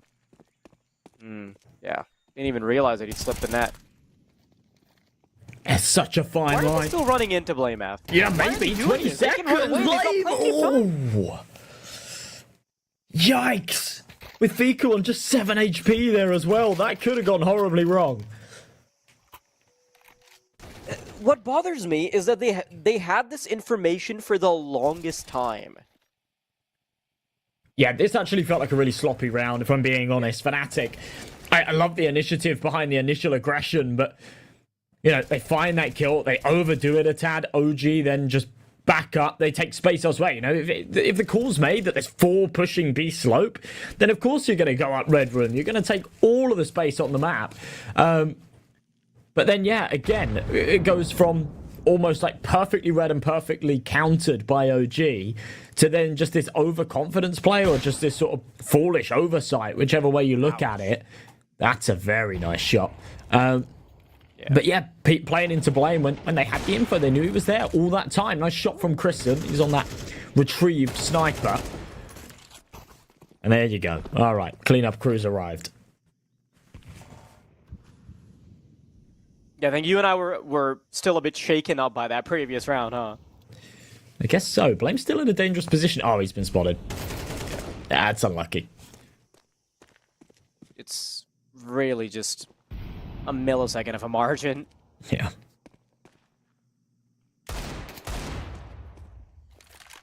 Crims. Unfortunate.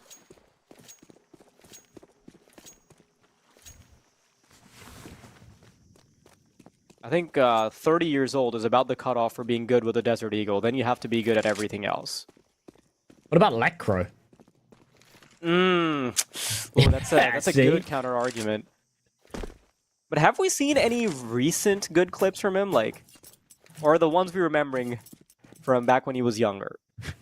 I mean, we've definitely seen post 30-year-old. Let me just double check. Okay, he's 31. He's 31, so he's only just turned 30. We've definitely seen some of the last couple of years, right? But yeah, I'm not sure I've seen any crazy clips from him on BC Game.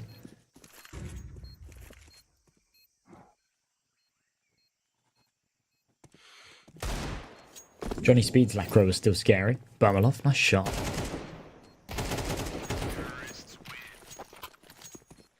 Okay, so again, it's just sort of silver linings in rounds that aren't going to materialize. It's a nice headshot. It's a couple of kills out of the pistols, but nothing too crazy. Back onto the buy now, though. Barmalov with that AWP. Finally, it's felt like a long time. They need to put their foot back on the gas here. I've kind of grown to learn to not be concerned when Fnatic are at a deficit like this. They proved it was like this on map 1 as well. Exactly, yeah. Oh, it's a bad start, though. Yeah, Monte just getting away with murder and no response to be found either. Like, he just gets the opening kill and backs off with no worries. We've not seen too much out of Monte just yet.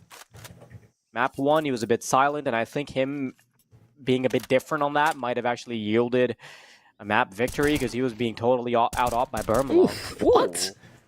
Hang on, Fear. We just want to quickly take a look at your hard drive. That was filth. Mm-hmm. OG.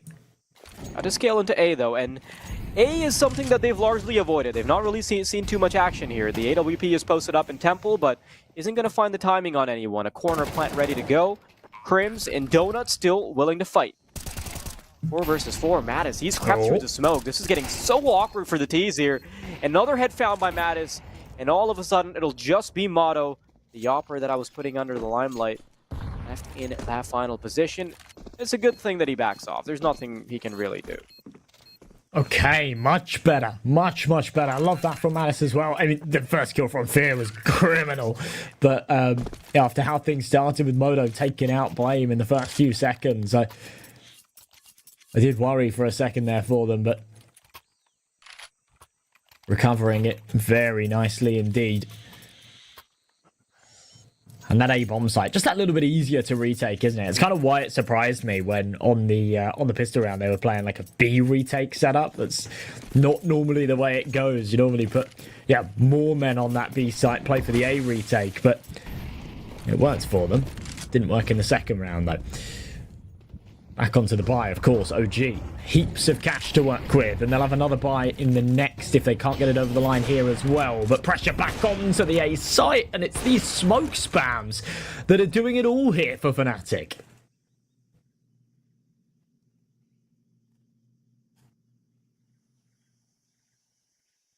Very surprising that we suddenly see an uptick in performance from Fnatic. But I mean, at the same time, like that was kind of the expectation we set for them, right? So maybe not all that surprising.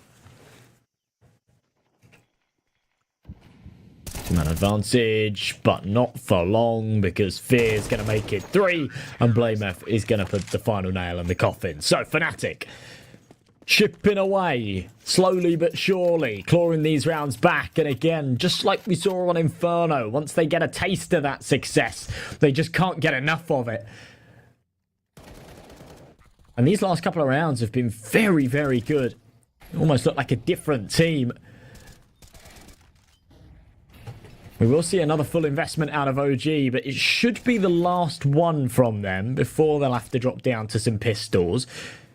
They do have the luxury of, yeah, having had so much money, losing rounds, but still being able to buy. They're actually accumulating a loss bonus in that time, so when it does come to them running out of cash, they will actually have like $2,900 loss. That's great. That does them some favors, but they are at the bottom of the barrel here. Galil's on a couple. I'm kind of surprised with Buzz having 2k in the bank that they haven't managed to work out some kind of way to get an extra AK out onto Crizzen or Modo, but it's what they're rolling with. It's 5 rifles. Let's see what they can do with it.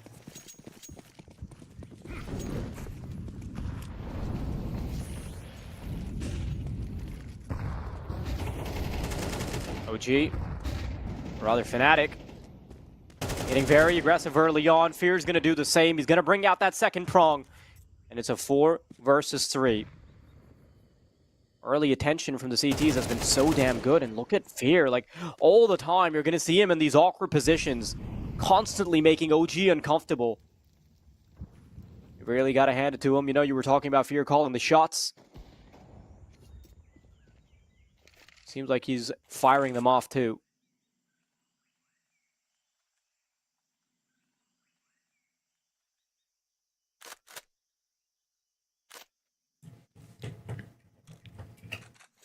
So weird that in the first few seconds, Fear just gets away with the bomb, and the rest of the entire round is just OG playing recovery. They have sort of found a little bit of a crack in the pavement here, though. Walking through cave, they do need to be careful. I'm not sure how aware they are that Fnatic are pushed all the way down slope. They actually seemingly are here. They seem to know what's up. I mean, they certainly will now. But they're boxed in. And what is the move now?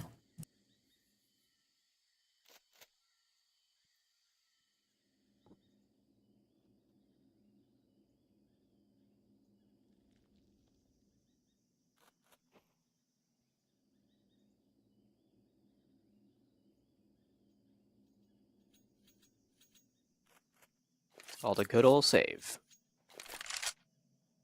Bring out the director's chair. Take a chill for a second, and suddenly, that Goliath of a lead that we thought OG had, it slipped from their fingers. 4 rounds ready for Fnatic. And the proactivity we've seen from Fear is definitely yielding some good results. A singular round difference now.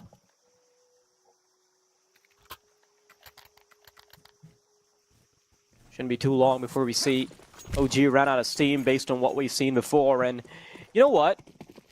It's kind of crazy to see that Spooks slowed down as much as he has. I really thought he was going to be continuing that momentum from the previous game, but not at all. Yeah, it's a real stark contrast, isn't it? Oh my god, look at this from Fear. This is cruel. And just rubbing salt in the wound of the comeback that they've materialized. Not giving OG anything. Crims, the awareness is 2020. A 4v2. Crizzen has managed to push his way through Red Room, but whilst he might actually be able to find a kill onto Bermalov here, who seems pretty unsuspecting for now, doesn't take away from the fact that it is still a 4-on-2. And Crims should be entertaining the idea of this, as should Bermalov. He should be kind of semi-aware there's a chance someone's coming from behind, but no, none the wiser. He'll get a bullet to the back of the head. Kristen, is he thinking about knifing him? Yeah, he's marinating a knife, but he's also buying time for his teammate to come in. I really do respect that. Ah, okay, right. No, this makes sense. This is smart. Oh, now's the time to pull the trigger. His teammate's ready. And yeah, there it is. Op recovered. False sense of security galore. And now they've got to bring in the rotations. This is really well played by Kristen. I appreciate that he takes the time, allows for more advanced positions, and now it's on for the retake. Buzz holding the angle. As he gets a boost, Kristen going to be ready to clothesline anyone that comes in. Kristen tries to get a bit of an early advantage into CT, but they don't realize that everybody's coming in from Donut. It'll be a particularly hard duel to find. Still, expectations from Temple. Kristen finds one, Buzz ready to find another, and Kristen just waiting to victimize Crims with that AWP. OG, not quite out of steam just yet. It's an incredible recovery out of OG, but such a fumble from Fnatic. I really don't understand how they've let that happen. They're in a 4 versus 2, and no one seems to be aware of the fact that they just have no mid control and haven't had any mid control for the past minute. You've got the solo A anchor that, again, is just completely unsuspecting. I mean, the fact that at no point he sort of turns around, at no point does somebody say, you know, someone could have pushed through Red Room. It could be flanking A, right? Just shows this, like, major lack of awareness or communication that portion of the map has been lost. And OG just capitalize upon it. Big kills. Low buy, but, oh my god, Spooky's just making it work. Incredible work being done here on middle. Monte gets away with murder, so does Spook. It's just Fear and Bermalov remaining, and with Fnatic not having all the finances to back them up, wouldn't hate it if they just tucked themselves out of this one.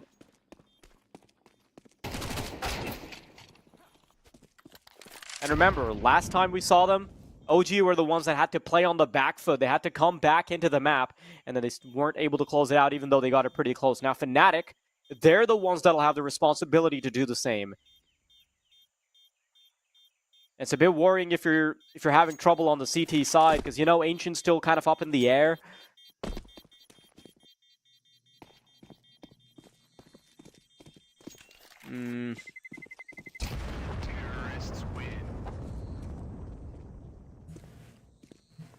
Well, they'll get out of there with an AK and an AWP, and with just about enough money to buy around it. We will see one final investment out of Fnatic.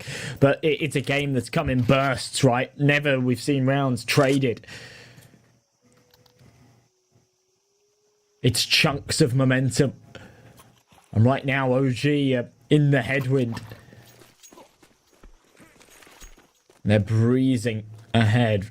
Round number 12, final of the half. 5 rounds Fnatic are looking for.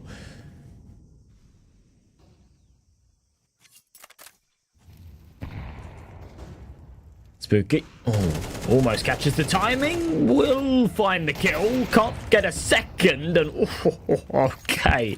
All right, it's a real mess, but they get out with a man advantage.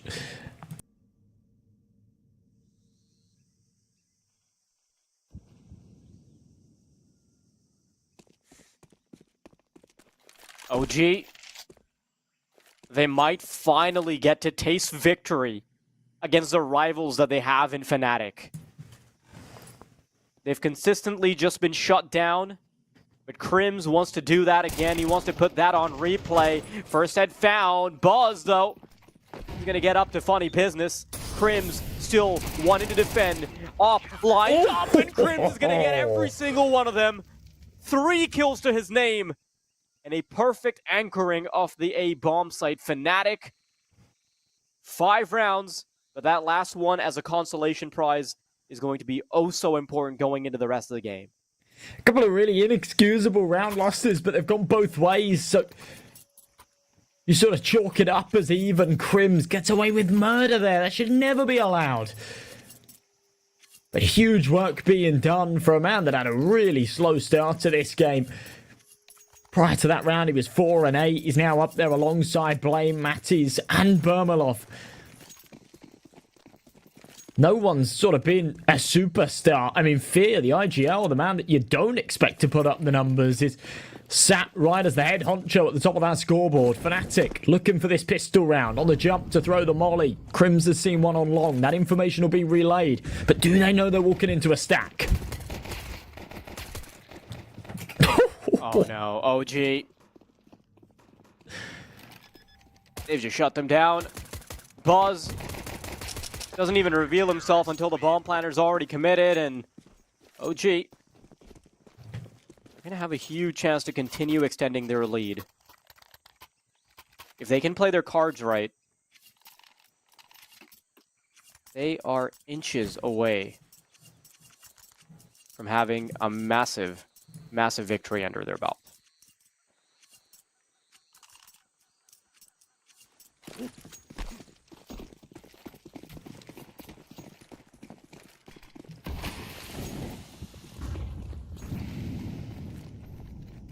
Upgraded pistols that...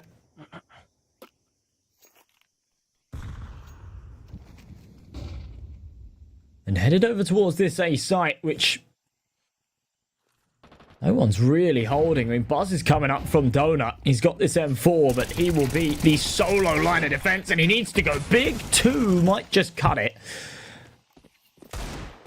It's not going to stop this plant that should go down. Spams a perfect Blameth. Has found 1.5 and a little bit of damage dealt further as well. This feels doable. Oh yeah, especially with Bermalov's M4 now in his hands. Spook. Quick tap of the bomb from Bermalov is going to start to incentivize him to get closer. Blame F wanting to take a proactive duel. He's got to protect his teammate though. A-main swinged with the MP9. And Crizzen is unfortunately a big boon to this endeavor. Fnatic, good effort though. Yeah, they give that a decent stab. A couple of kills and a bomb plant out of a round like that isn't too bad at all. But OG retain this lead and in fact extend it that little bit further.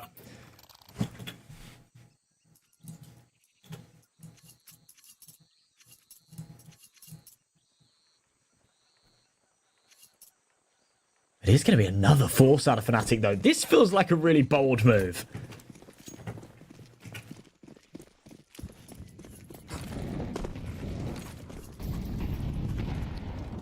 Yeah, they want to try and nip this progression that OG have in the bud, but it is a big gamble to be taking. Consistently running your funds dry now. OG flirting with double digits on the grand scoreline, but Fnatic, they're going to be booking it straight to the A-bomb site. All their resources nice and lined up. The problem is they're going to be facing against an OG that has so much utility to come back into the swing of things. Perfect lineup from Spook. Interrupts the bomb in the nick of time. And now there's 4 players remaining. Moto, what a lineup. Doesn't realize ridiculous. More. And there's just bullets upon bullets raining down. Blameth wanting to fight back. 1 versus 3. Expecting there's someone to be behind him. But no. Gonna quickly pick up an M4 on the way out. Looking for individual duels. Fiku in Red Room. Surely he's gonna get the drop on Blame F, right? Blame F is watching for it. Might have seen an elbow, perhaps. There's the first duel. Oh. Expecting the Red Room push as well. The awareness is great, but the bullets in the mag are not. Oh, that's a shame.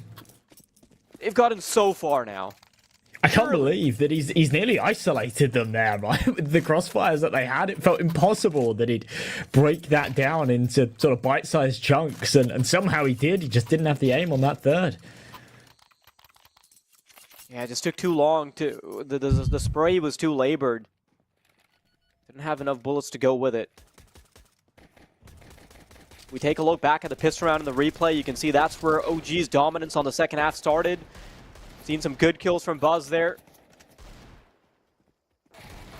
As you can see by the replays, it's mostly just an OG show. We've seen some flashes in the pan from Fnatic, but not enough of a fire to actually get some cooking going. Those smoke kills are just brutal, and that's the issue with ever trying to take bomb side A. Yeah, oh, it's such a shame. Where do the bullets go? Where do the bullets go?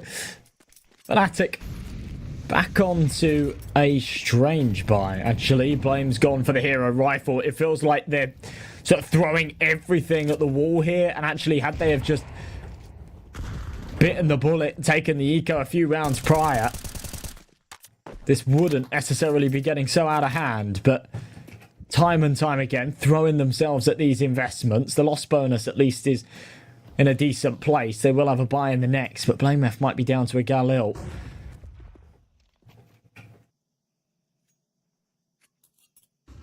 Slow approach though. Outside the B site, Crim's just lurking in A main.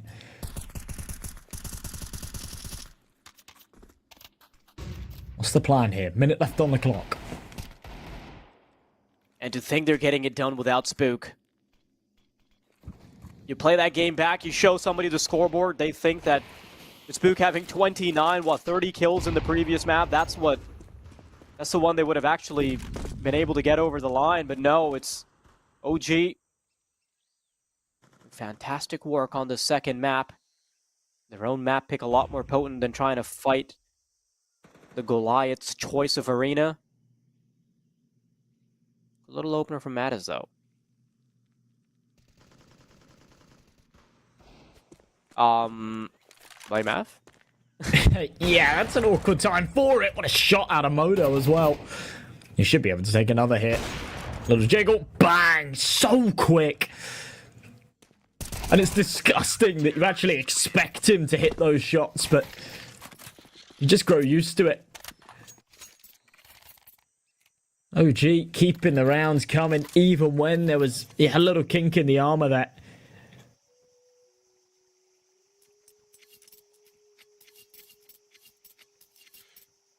It is going to be that aforementioned buy, but as I said before, Blame now down to a Galil. It's a little bit awkward.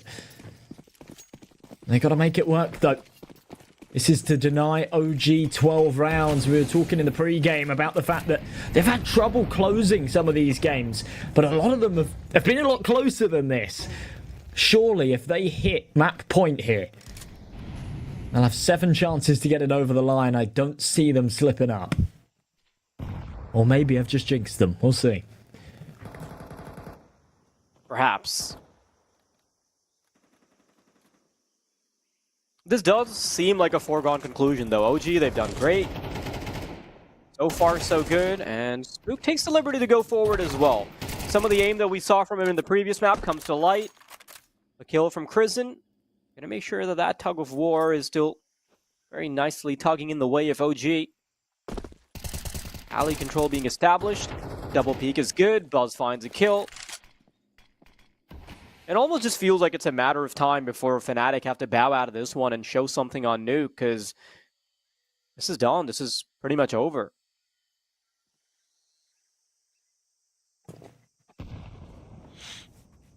Certainly feels that way. I mean, if you're blaming Crims right now, what do? There's 40 seconds left. You feel like you need to play for the round, but you're wildly out of position and you don't have a lot of time. You're outnumbered 2-1. This feels like an impossible task. Little do they know, they do actually have a little bit of a gap here. Fiku, the anchor on B. If BlameF can win this fight, it'll be a 2v3. They'll have a bit of space to work with. It's a very messy duel. It does get finished off. Kristen through the smoke as well to deny that plant. OG will make it 12. Map point obtained.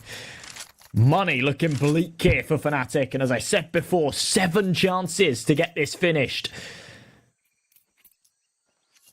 This has looked like one of the more convincing results here that they've had on this map recently, and especially against this team. Fnatic have been this thorn in their side that they've just been unable to beat. Finally, this looks like the magic map. You're right. Time and time again, we saw Fnatic toppling OG. No answers were found. So we might be seeing a solution finally from OG. Not a great start to what could have been potentially the final round, though.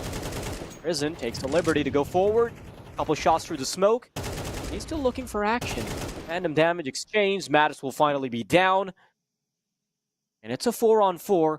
And Fnatic are looking to run it straight into A. Buzz, though, the first point of contact. He's holding the headshot angle. Sees the shadow. It betrays them.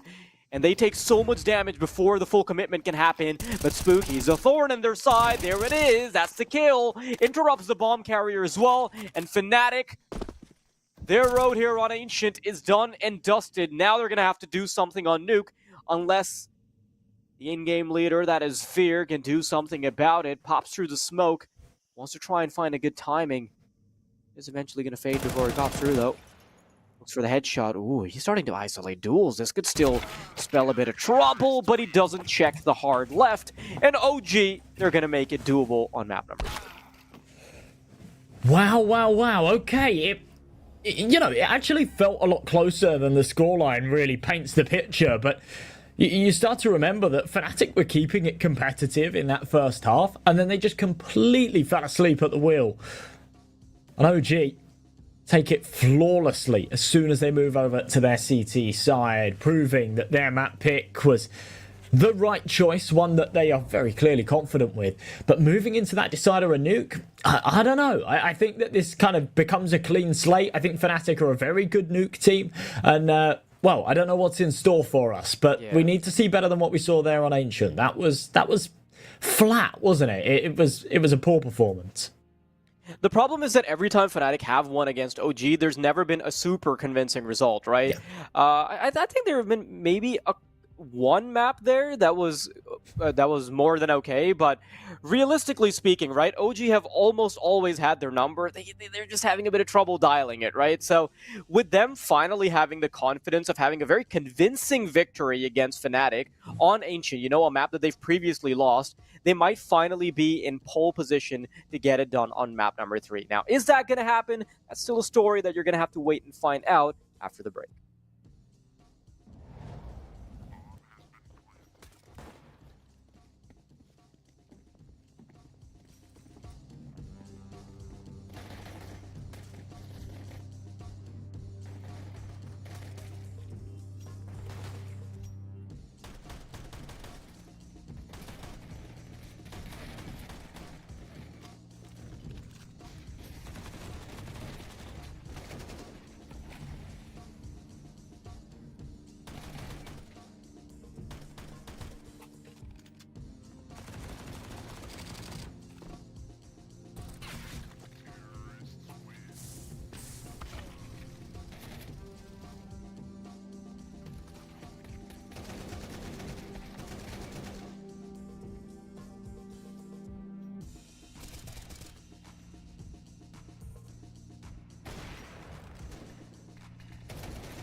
We're about to decide whether or not OG can break the curse that they have been experiencing against Fnatic.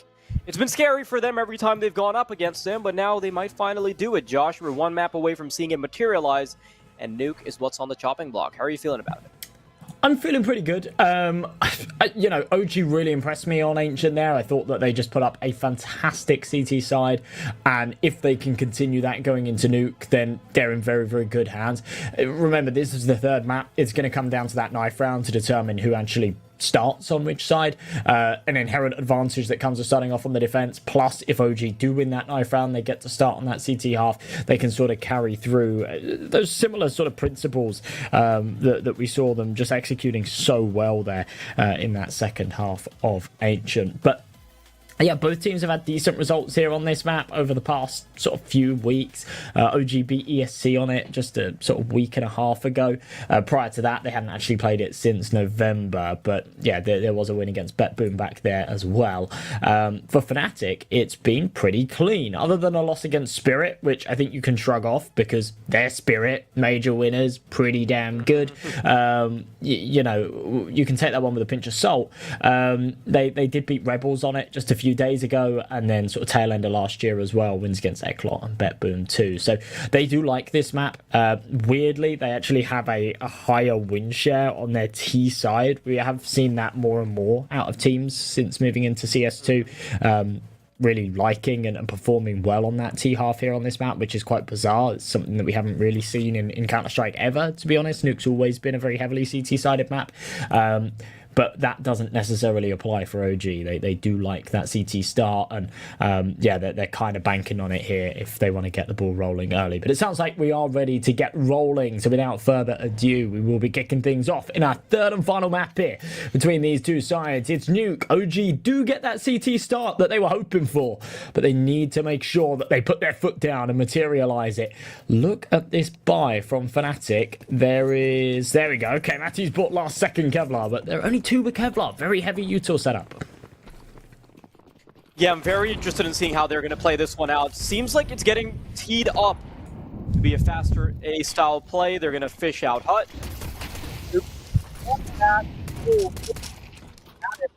still not going to check for Spook, surprisingly enough. Flame App down.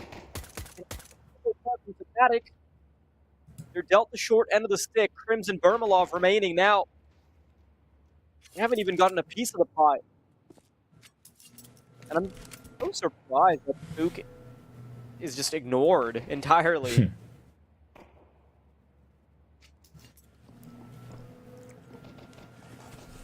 He gets away with the murder. Block we go. Yeah. About as clean as it can get. 4 sets of Kevlar for OG. They had nothing to worry about. Just gonna be focusing on that good old aim. Tidy stuff. And OG off to a flying start. First round on the board, and quite convincingly.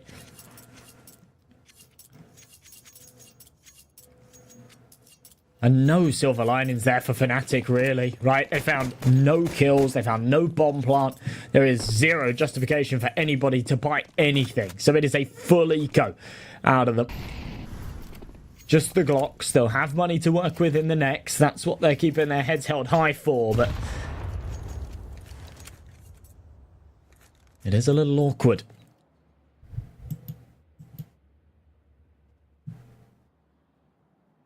They might just walk into the blender of Christen. No, 1 for 1. Okay. Surprising. But yeah, BQ and Spook, they're going to do quick work. Mostly Spook. BQ is just there to lap up a freebie. It's a good start from OG. Always really hard to get into mini there because the Shadow's always going to betray you and gives you a very advanced bit of information. You can just start firing off as soon as you see the Shadow. Good start for OG. They've been struggling with their demons before, but I think they might finally put them to bed.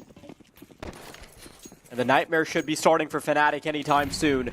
Now, heading into round number 3, they don't exactly have all the bells and whistles. They don't have an AWP or anything. It's just 5 AK-47s ready to take the fight outside. A couple players in lobby as well. Christen chucks a nade out. No connection made on Silo.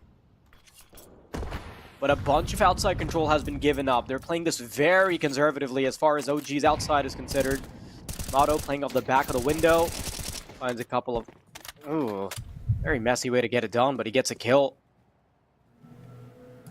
A casualty as they make their way to Secret. Contact made. Christen pulling it back. Blamef outside. Tons of damage again, but still.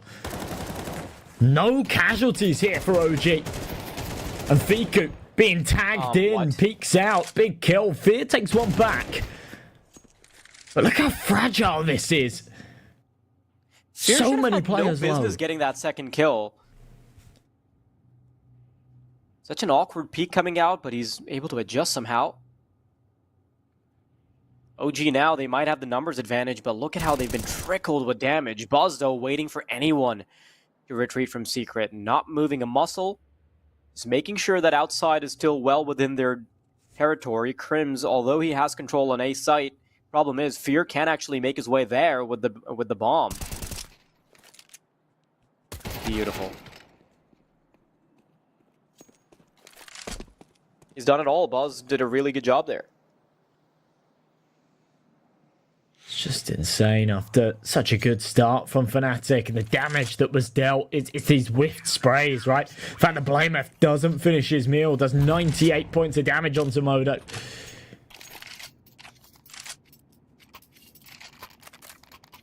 Just couldn't kill him off.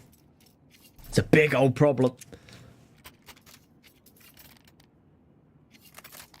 Into round number 4, back onto a low buy. I mean, Fierce saving that AK actually kind of causes more problems than it solves, doesn't it? You're in this weird position where he's double eco. The rest of the team will buy those pistols. I mean, they'll have the loss bonus, so he can buy himself something in the next round. But unless he finds a couple of kills, or maybe they get a plant here, he'll be down to a Galil. Ready to try and burst through this smoke towards ramp. Buzz is ready, and there you go. Only good for one, though. Oh no, this is a problem. Permalov just opened things up, and now they can take it wherever the hell they want. Fiku, in the meantime, is going to disallow the drop down at events. And 2 players now nestled inside lobby. They're not going to make the full commitment to go to the bottom side just yet. Instead, they'll take the liberty to go back and look for a fight. But that, my friends, is not a fight that OG are willing to give up. Plenty of time on the clock, so Fnatic can play around with it a bit. But OG, they're playing this to perfection as well. Still a bit worried about the potential of too much control being given up outside, but Spook, he's been so good with his aim, especially on that first map. And they're very confident in him being able to hold it down solo. Permalov can isolate the duel, but this is time being bought. With the rotator coming in, this is done and dusted, right? It's got to be. I mean, 30 seconds, Permalov.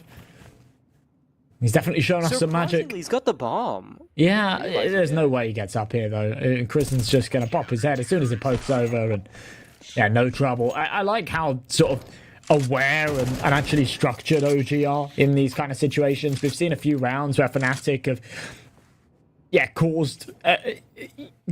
caused themselves some heartache, I guess, where they've overcomplicated certain situations or sort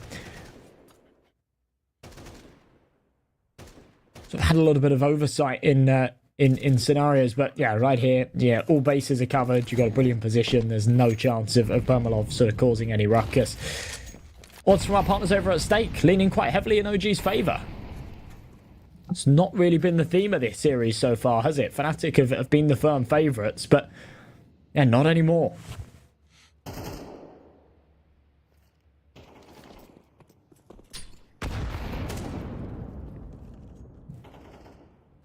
Ooh.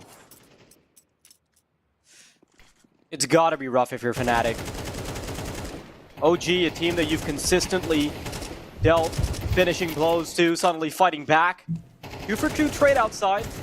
It is a little bit awkward, but the engagements are going the way of OG mostly. So much damage being inflicted, but Mattis, he slipped the net, and he finds the better of Fiku. Now, they've got plenty of options. Spook, though, wants to try and limit them, wants to cut off their blood supply.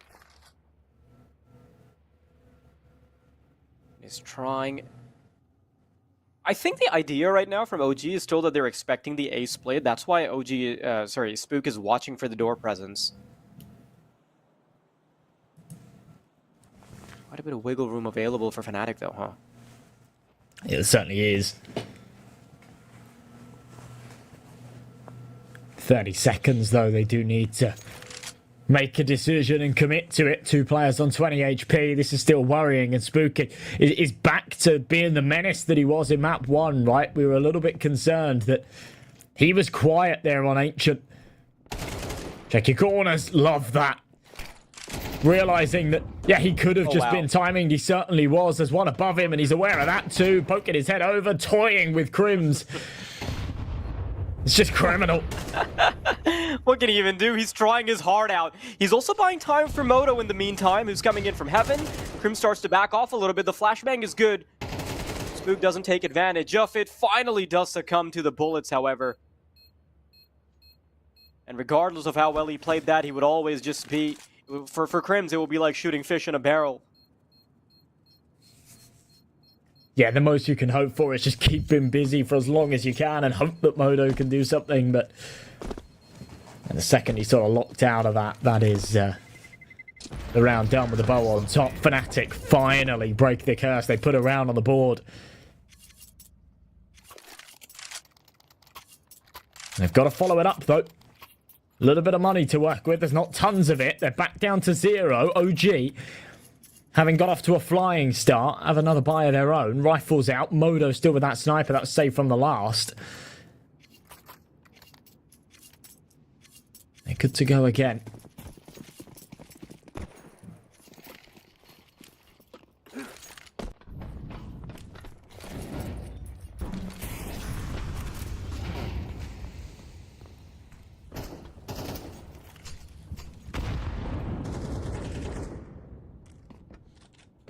I want to dial it back a bit and remind you that most of Fnatic's victories have just been off the back of resurgences, right? We saw that in the first map as well.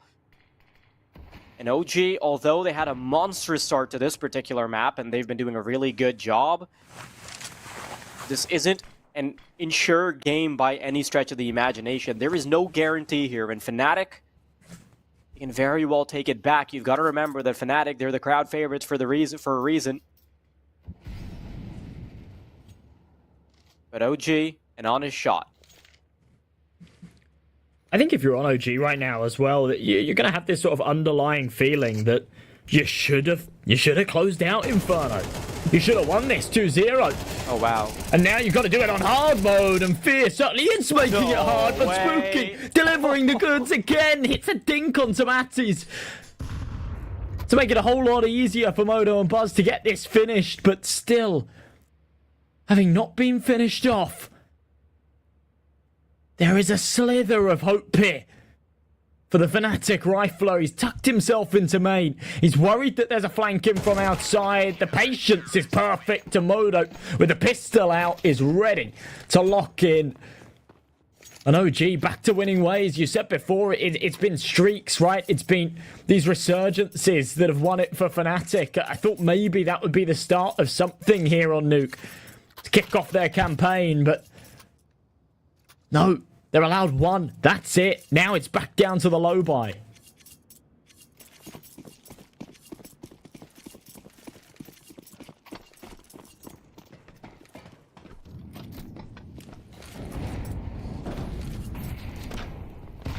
What a chaotic round in the previous one.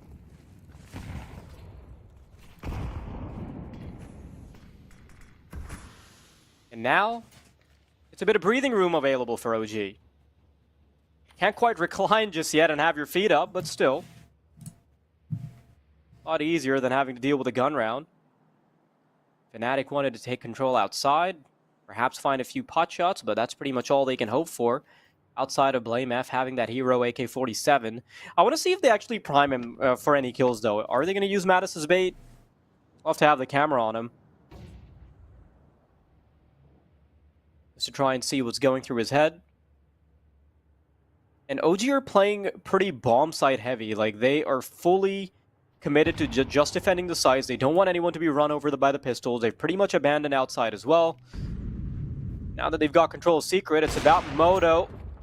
First shot connected. Will ran out of the doors. Molotov is going to buy him some time as well. Now it's really just about bringing in the rotations and hitting the shots.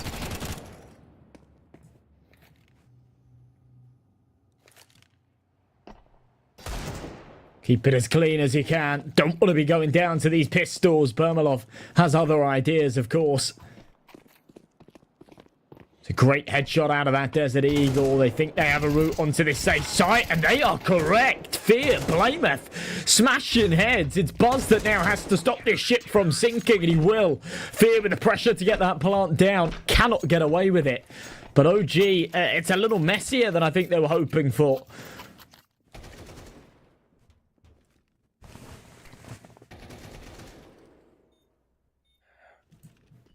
Some damage, yeah, but largely still an OG game. Get to see the replays there as well. Man, that was a chaotic round. Like, I can't even believe that Fear gets all the attention that he does towards the start. But then Spook is able to save it.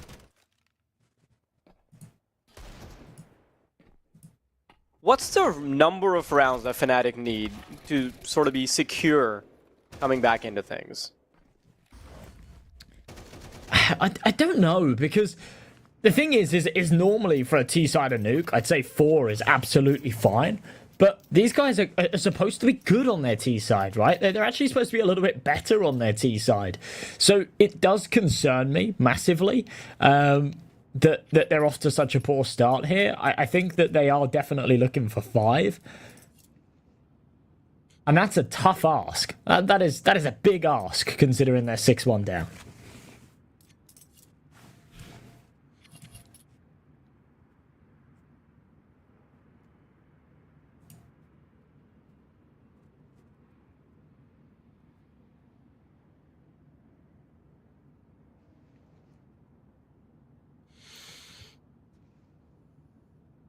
With how good OG are playing right now, I wouldn't be surprised if this ends up being a super one-sided game. Like, you finally have all the cylinders that you need to have firing off actually being activated. We're seeing Spook on 10 kills. You know, he's regaining some of that first map performance. It's translating on the grand scoreboard. And I just feel like not only is OG playing really well, but Fnatic's... their offense looks a little bit lost. Like, so many times they'll be... I'd say their pace is a bit too erratic. Doesn't feel like they have a pretty strong resolve when they're committing to a play. You'll often see them hanging around and outside, waiting for somebody to walk their way rather than having a super cohesive game plan from the get-go. You're constantly being put into uncertain mid-round positions that they're not able to cope with.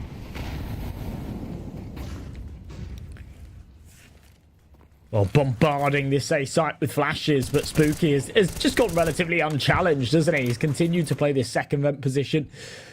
And every time they come his way, he goes down with 2, sometimes 3.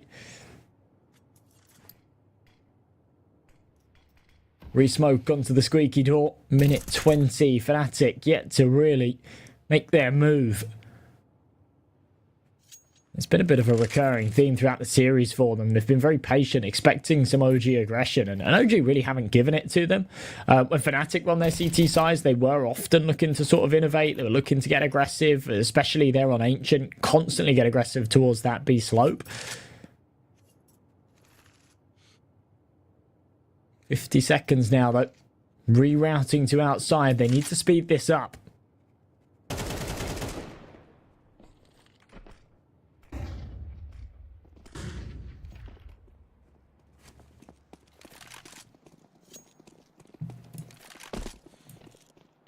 Not enough control being taken for the amount of time that has been spent. 30 seconds, and now they've got to make something happen. Spook, he's able to find the drop on him. Buzz finds the kill. And Monte, he's going to creep up the vent at the perfect time. If he hits this shot suddenly, everything's falling apart. Jumping around the corner, Bermulov uses up like a shotgun. Still wanting to connect his shots. Knows there's a bit of damage having been exchanged. 10 seconds. He's still quickly trying to make it down into the bomb site, but I'm not sure if he has enough time. He's brought the bomb out. He's got it. Just a nick of time. He will be able to punch in the numbers. Now Spook in hot pursuit. Angle being washed. Flashbang missed. Bermulov already on the angle.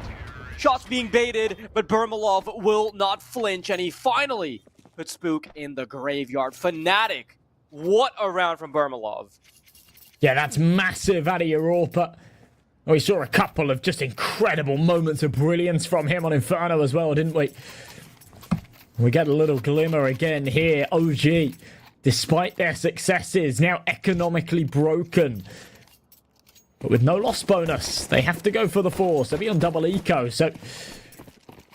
An M4 for Mass, MP9, a Deagle and a Scout with no armor on Modo as well. It's about as awkward as it gets. I mean, he does still learn a tag. But it's a very fast reaction there from Bermalov. Make sure that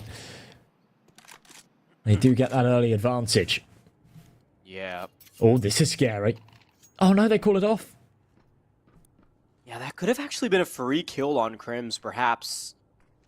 If they were able to isolate him, which they would have if they stuck around, but OG, now they're starting to feel the heat a little bit. Lose another round here, and their economy's gone, because Fnatic have been doing just enough damage to make sure that OG will be kept honest. If we can see 3 rounds here for Fnatic, we're certainly seeing a 4th, and suddenly this monstrous 6-1 lead that OG had, it's not going to hold any more water. It's not going to have a stronghold on Fnatic's mental anymore. Comebacks have been the name of the game for Fnatic.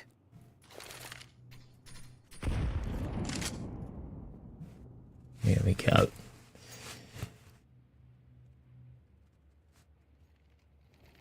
Patience.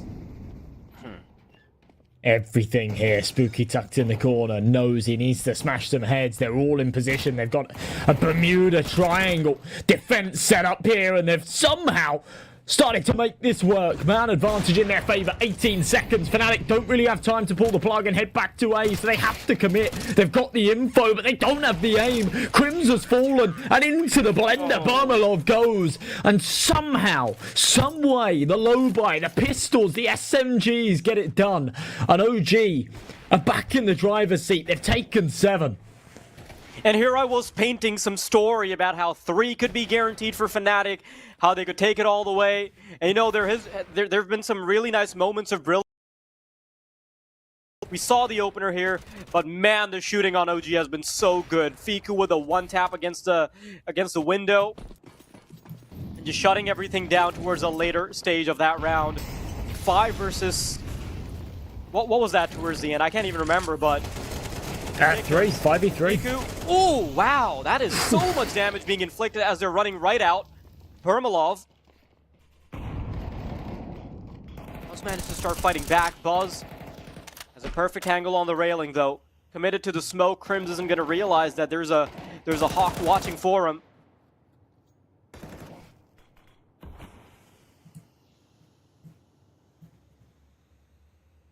Bermalov, he's gotten a clutch before. There's so much to do. He sees that an inkling of a barrel. But you blink, you miss it. OG, the rounds are now starting to fly by. Yeah, they're hitting flow state here. Fnatic just can't seem to break it. It's the final couple of rounds of the half as well. And well, max loss bonus, they'll go for a half investment. Get some upgraded pistols out. Matties goes a step further, pulls out that Galil. Bermalov with a scout. Unless they can pull off something magical, they're staring down the barrel of being at least 9-3 down, possibly even worse. And we've not seen one like this so far, right? We saw an 8-4 in that first map. It was recovered and almost taken the distance. Blamer, big shot though. Yeah, it might have been a bit ambitious for Monte to keep going for repeaks upon repeaks, but now there is backup available. Fiku's going to swing out, there's Kristen and Garage, so they can just start quickly mowing them down. A 9th guaranteed, and Fnatic, they've really left themselves no margins to come back into this one. They haven't indeed. As I say, best case scenario 9-3 here. They're going into a round without the luxury of the AWP, and things just looking a little bit bleak.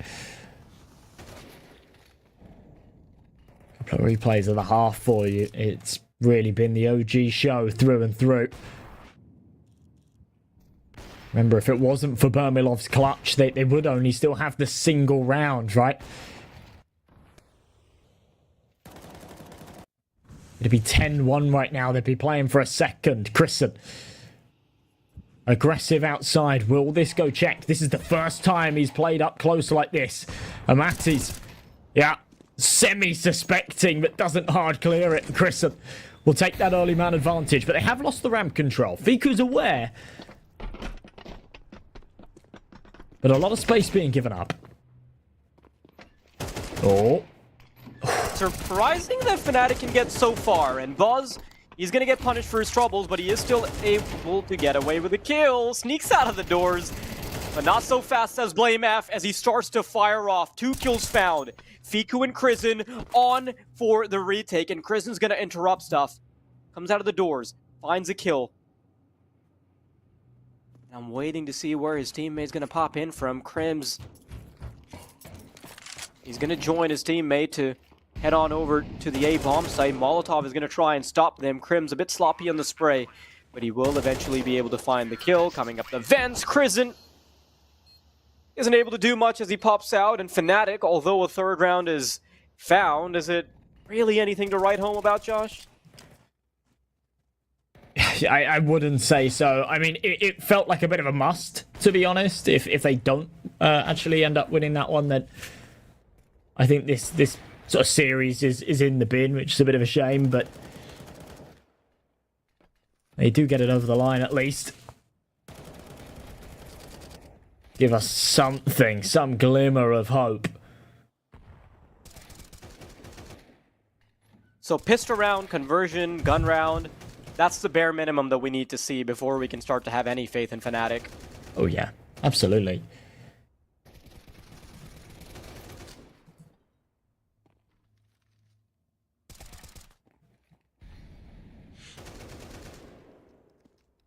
Even there at the end, it didn't really ever feel like a guaranteed round. Everything that Fnatic have been able to put on the scoreboard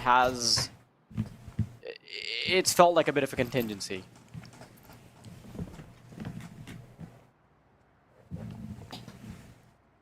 Don't be gaslit. That's just HUD being flipped around.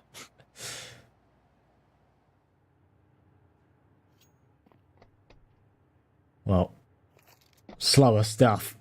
4v4. Mm-hmm. Now the HUD's going crazy. Yeah. Okay. Come on then, BlameF. Show us what you can do. Julie's, they've been a menace in the past, but the timing. Oh, it's awkward. Oh, looks away. Fnatic, they're gonna have to do a lot more to get more than 3. He's surely dead here, Buzz. Yeah, I see it. I love that crunch. That's so perfect. Yeah, Bermilov kill found. 3 versus 3. So much to do. Fiku. Ooh, Madison's still popping off. Gets away with 2. And it comes down to the 1 versus 1. Bermilov versus Moto. Down to the bottom bomb site we go. Moto, he's got control of the bomb. And if he can get this done, this could mean that that Fnatic are completely checked out of the game with only 3 rounds to their name. Surely not. Bermilov's been so good at staying composed in these situations, though. And there it is again. The 1v1 master. So what you're telling me is that everything that Fnatic have on the board right now is off the back of Bermilov. Pretty much, yeah. Pretty much. It's on his shoulders. He's clutched 2 1v1s now, right? So that equates to half of their round count already. And he's been a big piece. I mean, look at him. Look at the numbers he's outputting. He's double the kill count of anyone else on his team. He's pretty much the equivalent in terms of firepower as Crims, Matties, and BlameF combined. It's not been unbelievable from him, but it's been good enough to keep him afloat.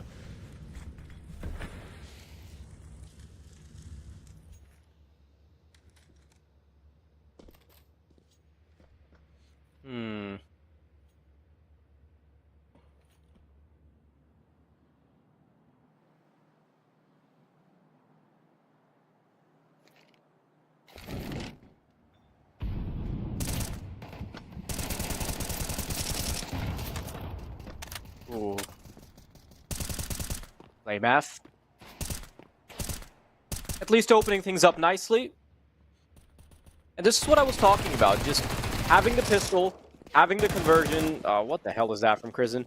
Having the pistol, conversion, gun round, pretty much non-negotiable. That's what they're looking for, that's what they're gunning for. Oh, Moto, baited by the vents. Player Mattis, the poke out in the nick of time, and will eventually find the kills. Now, Fnatic, they're not entirely out of this just yet, but they still do have quite a bit of work to do. Now, the force buy from OG does also mean that instead of having to play a gun round in the third, they're going to have to play up against pretty much nothing. So I guess that's some comfort that Fnatic can rely on. This is MR12 in a nutshell. It really is. You know, it was 9-2 just a few moments ago. Blink and you miss it. It's about to be 9-6. It goes from being just unbelievably one-sided and, you know, not even up for debate to, actually, you know what? If Fnatic win the next gun round, then this is really anyone's for the taking. Lameth, a little bit of a spam. Aware that there's one above him, though. Has to take a step back. Finds the head onto Crizin. There are Deagles in play here for the T side, so a chance for them to maybe do a bit of damage, but yeah, Fnatic not really allowing that. Yeah, not allowing that at all. This is very crisp.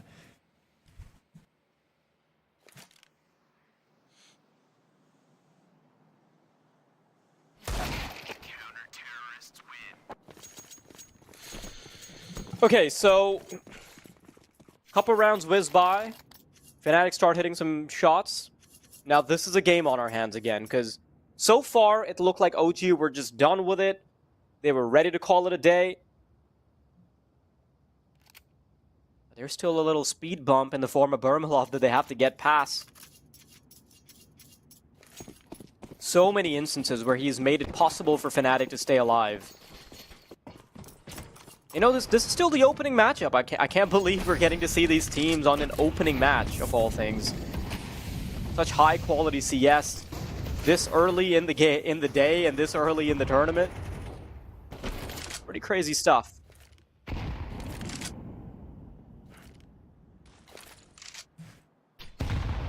We've been given all the bangers from the get-go. We said before, with this being sort of one of the CCT's first VRS events, the caliber of opponent is just shot right up. And we're getting matches that we'd normally reserve for the playoff stages right from the get-go. OG realise they are treading on thin ice. I said before, if Fnatic can take this first buy round, they are in pole position to claw this back, and Crims, an important first blood.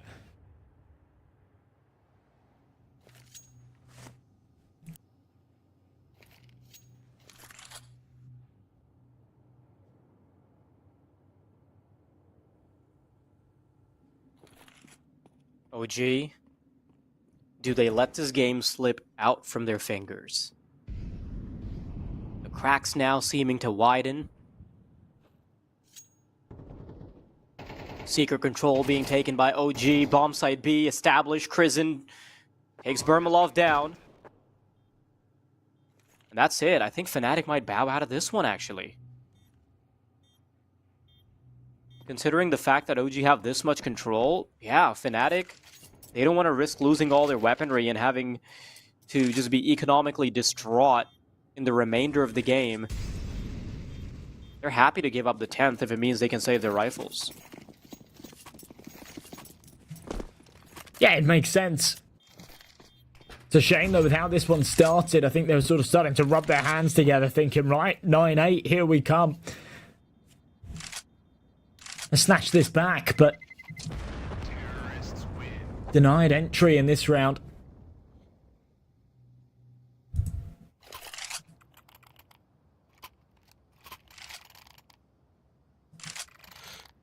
Ten to 6, double digits hit by the boys over on OG, and it's got to be a little bit of a benchmark, a little bit of a nice feeling, I guess, to get around across the line like that. But they do now know that things don't get any easier here. It's going to be a full buy back from Fnatic. Rifles out, Bermalov and that AWP. And full focus once again needed.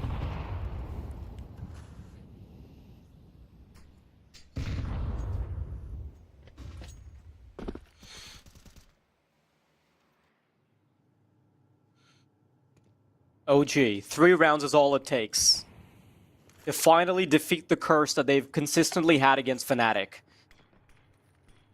Slower pace early in the round, smokes being deployed to keep the T's at bay.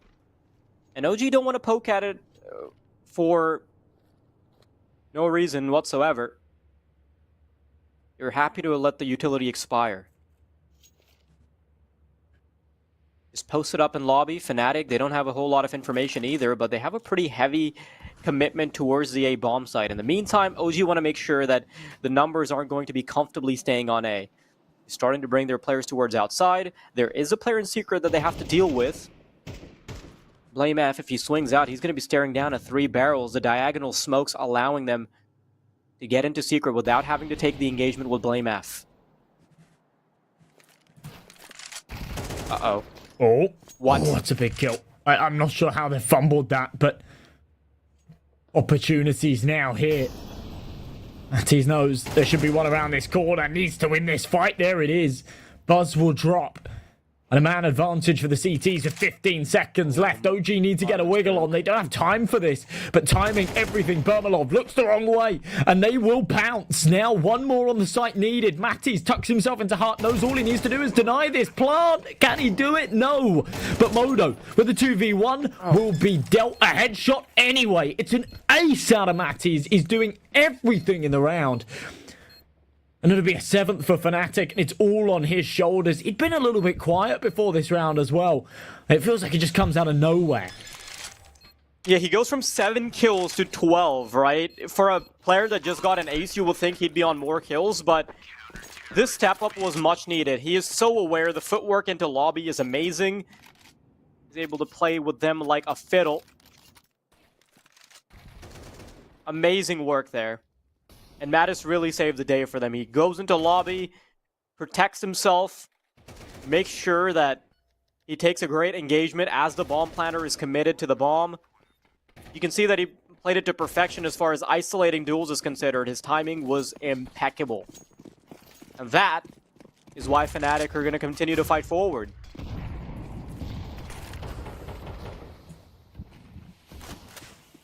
Pressing ahead, chugging along, Fnatic. Realise that they are in the clear if they can get this one over the line. It's a great kill from Spooky though. Anticipating Blame F's aggression and dealing with him quickly. It's an important man advantage and an important time, as I say.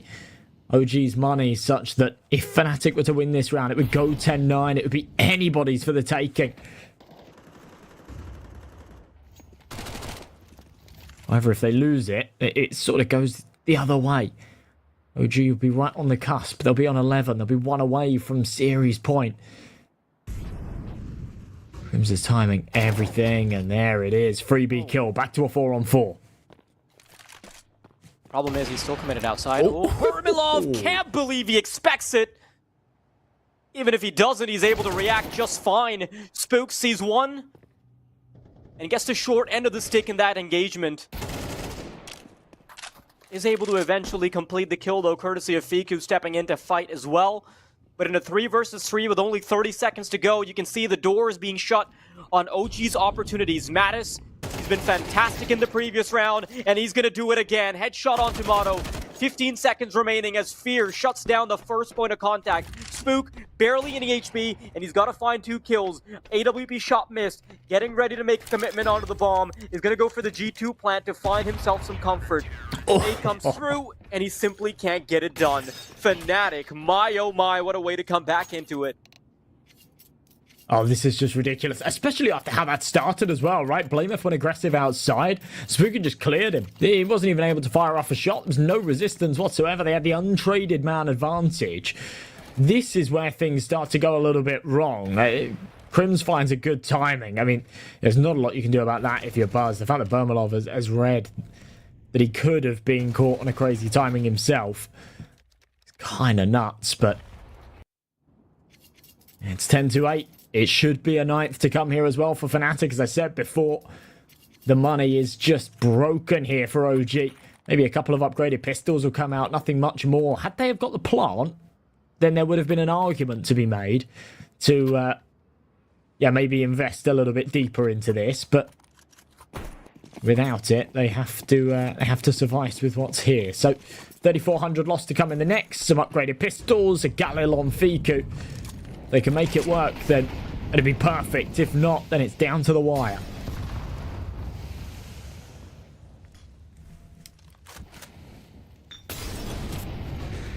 Really risky stuff now. OG getting ready to send it barreling down on Ram, but Crims, he plays this to perfection, pulls out the sidearm, does more damage. Burmalov, the kills are now ripe for him to take. And there it is. Might have just been the leg, but Monte, oof, so damn sloppy on the Tech 9. Fnatic, if anything, now they're favored to take this with how much momentum they've got going. Have OG only gotten one round on their T side?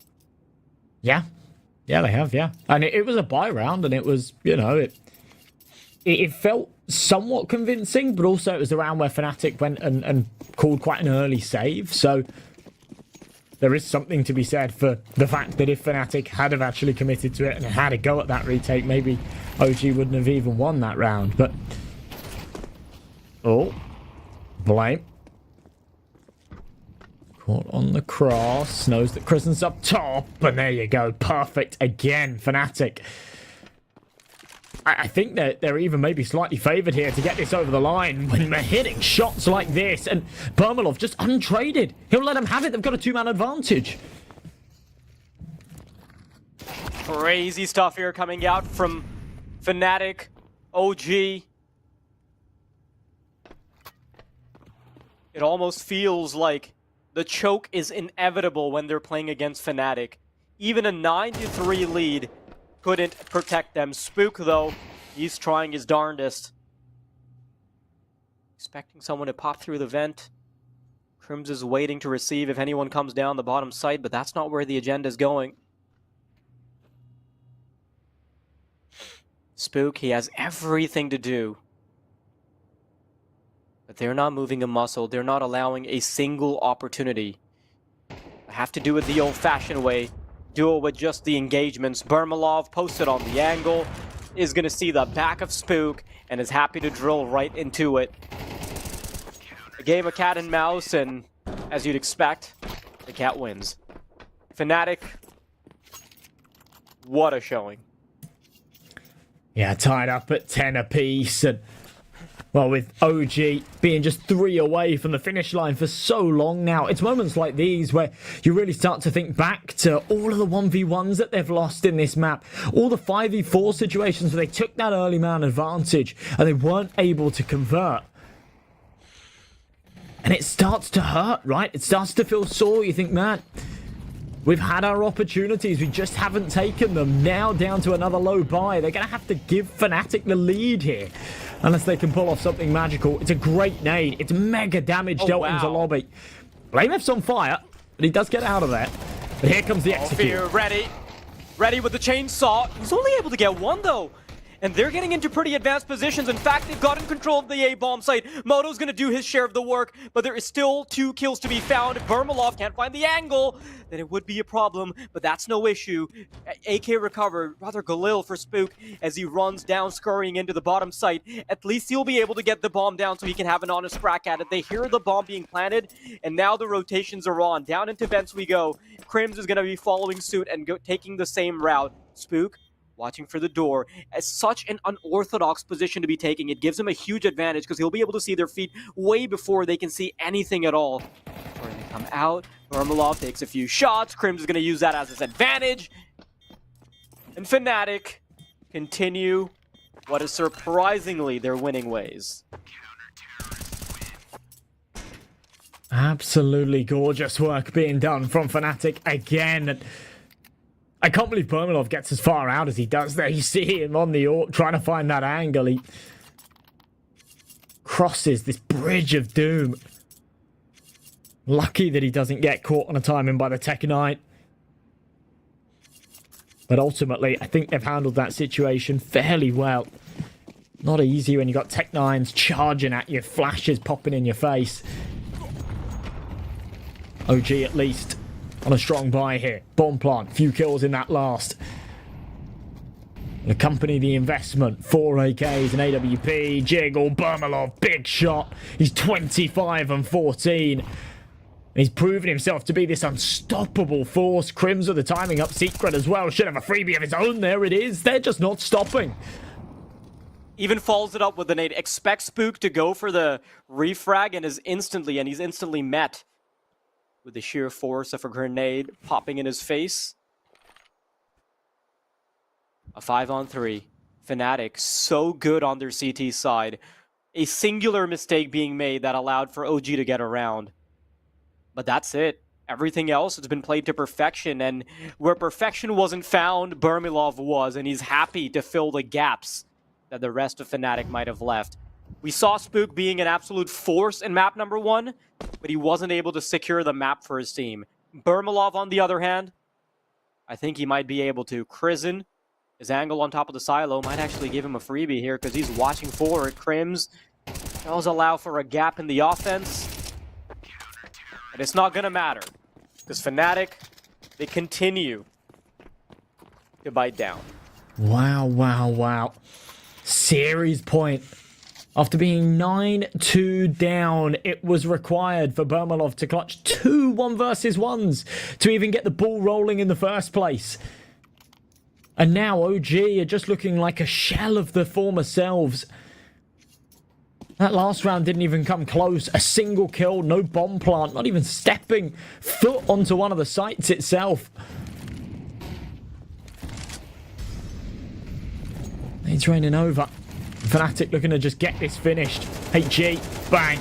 Lovely start. Oh, actually, a little messier than maybe led on, but still, it's the man advantage. Not for long.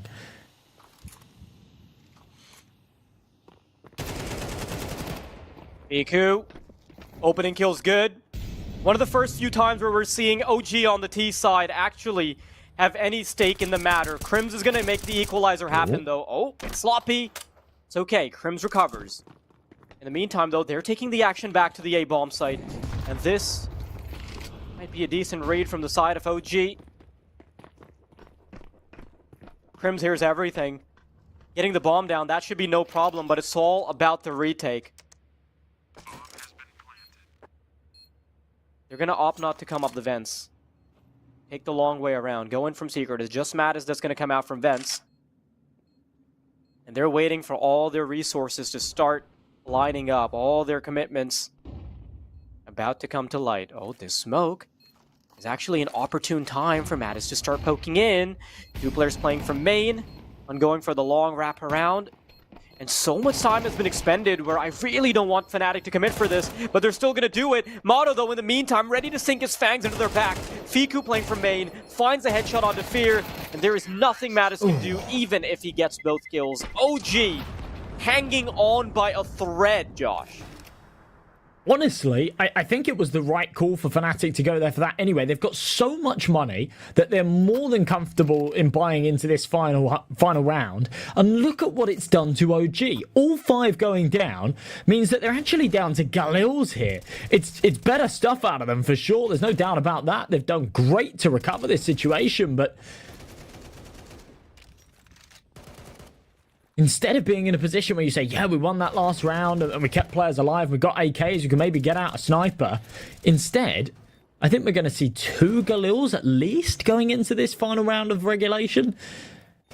And again, it's their task to try and take us to overtime. It is a carbon copy of what we saw on Inferno. Wow, the buy is even worse than I thought. Yeah, 2 Galils, but Buzz is down to a Deagle.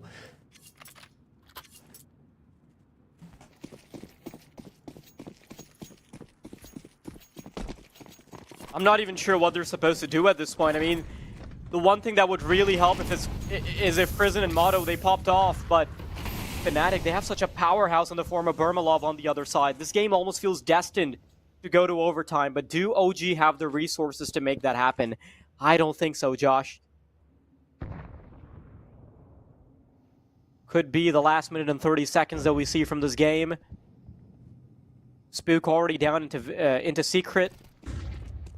Fnatic missing quite a bit of information, actually, because they've not really done any advancements on the B side of things. Matt is just waiting to receive. Sees the first head, 1-for-1 trade, and that's it. B side's been opened up, but Burmalov is such a force to be reckoned with, disallowing anyone else from going into Secret. And although the bomb's going to be going down, there are still 4 players alive and kicking from Fnatic who surely aren't going to botch this retake. Readied up in positions. 3 players coming in from ramp. 4, actually. Not a single one taking another avenue to approach from. And they've got the bells and whistles. They've got nades. They've got a smoke. They can pop it on the bomb. Time halfway tick down. They do need to quicken up their pace already. They need to go find the duels. And OG are trying to disallow it as much as possible. Crims finds the first. Somebody needs to get the bomb very soon. They find another player, but they just can't find a Zed. Flamesh eventually does. Nate to pop the smoke. They know where Buzz is. All he needs to do is line up one shot, try and interrupt the bomb. But Buzz simply can't do it. And the curse strikes once again for OG, who get it oh so far. But they just can't close it out against their demons, who are still going to keep them up at night. Jeez, again, it's another absolute nail-biter. And it's another game where OG can't close it, right? And it feels like you know, what we suspected is confirmed here, our suspicions. They cannot finish off their meal when it comes to these matches. They weren't able to do it on Inferno. They weren't able to do it on Nuke. They weren't able to do it in the last series that we saw between these two. And yeah, OG just falling short. It seems like, as you say, Fnatic are just these perfect rivals that best them in the same situation time and time again. I mean, I don't want to take any credit away from OG, though, right? They had a fantastic start to Nuke. And although they were coming into this game as the heavy underdogs, they did still have a pretty solid showing. Now, unfortunately, if we actually saw them convert the game where Spook was popping off, then perhaps we would have seen something. You know, it could have even been the full 2-0. But it's Fnatic, man. 13-11, 13-11, 22-19. Their scoreboard, their history is just flooded with all these L's that they're taking against Fnatic. And it seems like they still don't have a solution to it. I think they definitely have to work a bit on being able to close out games, because that is almost their Achilles heel. They get ahead, but just can't get it done. And Fnatic just proving to be this beautiful team to watch, that whenever it looks like they're down and out, you can never count them out of a match, right? Now, we didn't see it on Ancient, to be fair, but yeah, just a perfect example there on Nuke, where, you know, never turn the stream off and walk away and think that the match is done, because Fnatic will always give it a real shot. They won't always bite back, but they'll always give it a real shot, and they certainly did today. So yeah, an awesome game, and I'm still excited for what's to come, right? That one went the distance. We've still got 3 more best of 3s to come. We'll be covering the next one, and it's going to be an absolute blinder. Na'Vi Jr. against Alliance in probably just a few minutes. I can't imagine there'll be much of a break. I mean, Alliance and Na'Vi Jr., that's going to be a game to watch, especially because I feel like Na'Vi Jr. are finally approaching the ceiling of what they can do as an academy team, and Alliance, with all the issues they've had for the year, despite being a pretty well-funded organization, right? They're not being able to break into the top echelons of CS. That has been a sore spot for them, and I'm sure a place like this is a fantastic way to get back into the swing of things. Now, of course, that's an entirely separate storyline, and that is a storyline that we will be continuing in just a bit. We'll be going to a short break, and when we're back, we'll bring you Na'Vi Jr. and Alliance.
Welcome back, everybody. That was a very exciting first game to kick off the day with so many close endeavors.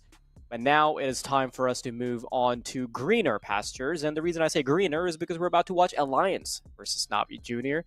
Alliance has a green logo. That's a horrible joke, I know. But point is, I've been really enjoying the trajectory of Navi Jr. They've been progressing as a team, and the conversation around them is that, hey, Navi Jr. is getting so bad that they're getting so good that it feels a bit bad to have the name Junior next to their name at all, right? Like, they're now competing with the big boys, and there's almost like a glass ceiling that they now have, because obviously they can't compete in the same tournaments that the main Navi lineup is competing in. They're looking real good, but there's just a little bit left until they are within the top echelons of CS. On the other hand, though, you look at a team like Alliance, and boy, has it been a rough ride for the Swedish organization.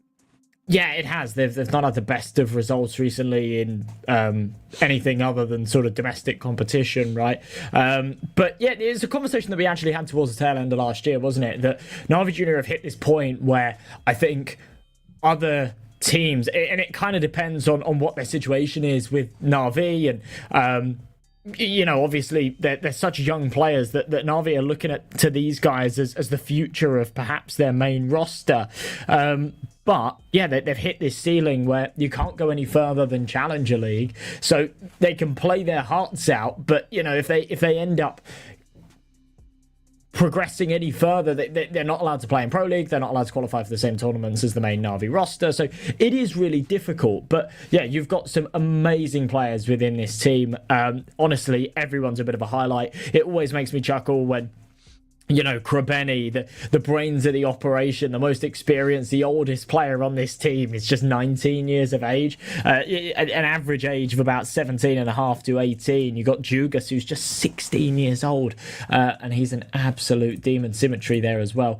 17, demon 17. Like, you know, these guys are so powerful. Makazi's been putting up some brilliant numbers recently as well. And yeah, this team just never ceases to amaze me. I think that they are a real force to be reckoned with, and I think that they're capable of beating just about anyone in this tier of CS as well, especially on a good day. You look at some of the wins they've taken recently, you know, they're beating sides like Sinners, Sashi, Aurora. They're beating some very good teams, and quite convincingly as well. For sure, Navi Jr., they're a force to be reckoned with. You're right about that. I'm just not sure how consistent they are. And I think if you look at sort of the results that they had a little while earlier, you know, towards the tail end of last year, there were moments where they were like dropping the ball against Gun5, specifically Gun5. For some reason, they keep going up against that team, right? They had like 3 matches back-to-back against them. But there were a few moments where they had losses or they had some rocky maps that I wouldn't expect from them. But other than that, it was mostly a streak of green. I think they had like a 14-map win streak there towards the tail end of last year as well, against the likes of Luminar, TSM, Apogee, Sinner, Sashi. Like, they have been fantastic. Maybe a couple rocks in the road, but other than that, Navi Jr. have been great. Alliance, I'm still waiting to see how this new version of Alliance is going to turn up to these tournaments, because very recently, they parted ways with Bodenmaster, and they brought Era in, who is fantastic. And you know what? Like, I don't want to mince any words. Bodenmaster wasn't really having particularly great performances towards his final stint in the team. So it makes sense that he did eventually get replaced. But I would love to see whether or not they can perform better now that they have some new moving parts. Yeah, absolutely. Era obviously come off the back of a stint with the Copenhagen Wolves. When he joined that roster, he was absolutely brilliant, and then sort of dropped off a little bit towards the tail end of his time there, but seems to be finding his footing quite nicely within this Alliance roster. He's putting up those big numbers once again, and it seems to be in like a little bit of a honeymoon period, right? He had big boots to fill in Bodemaster's place.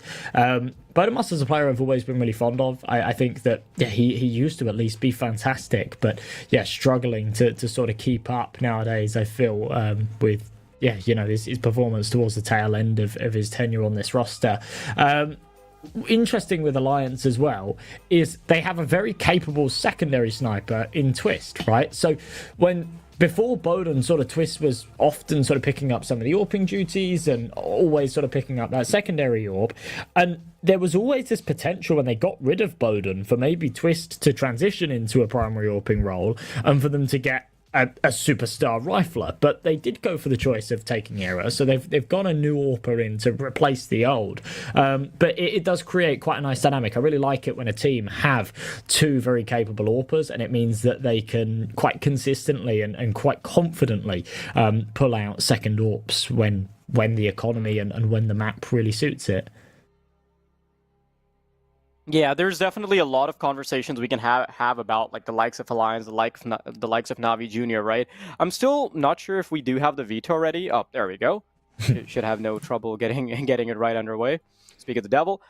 Mirage being banned out. It's disappointing to see the train ban, right? Yeah. And I know you're a bit allergic to Inferno, so I'm sure you're not too happy about that either. But no change of scenery.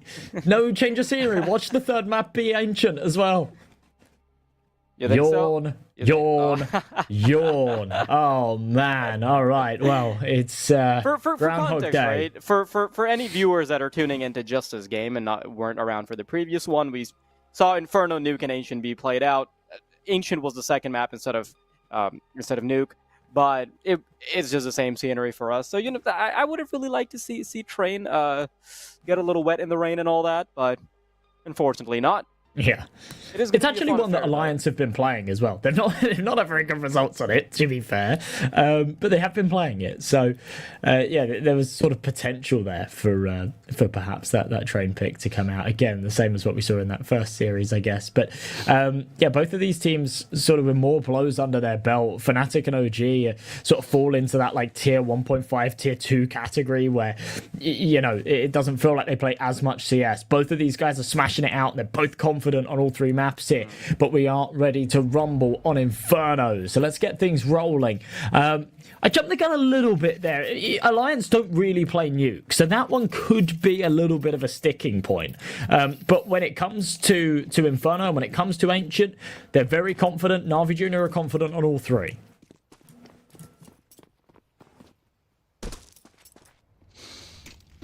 You can see by the stake odds as well that Na'Vi are very heavily favored to take this. Ooh, lots of aggression early on, but they are going to be punished for their development towards B. Love the way that Alliance played it. The slow default actually ends up working out. Pleasant tucked into the corner is able to find Makaz for his troubles.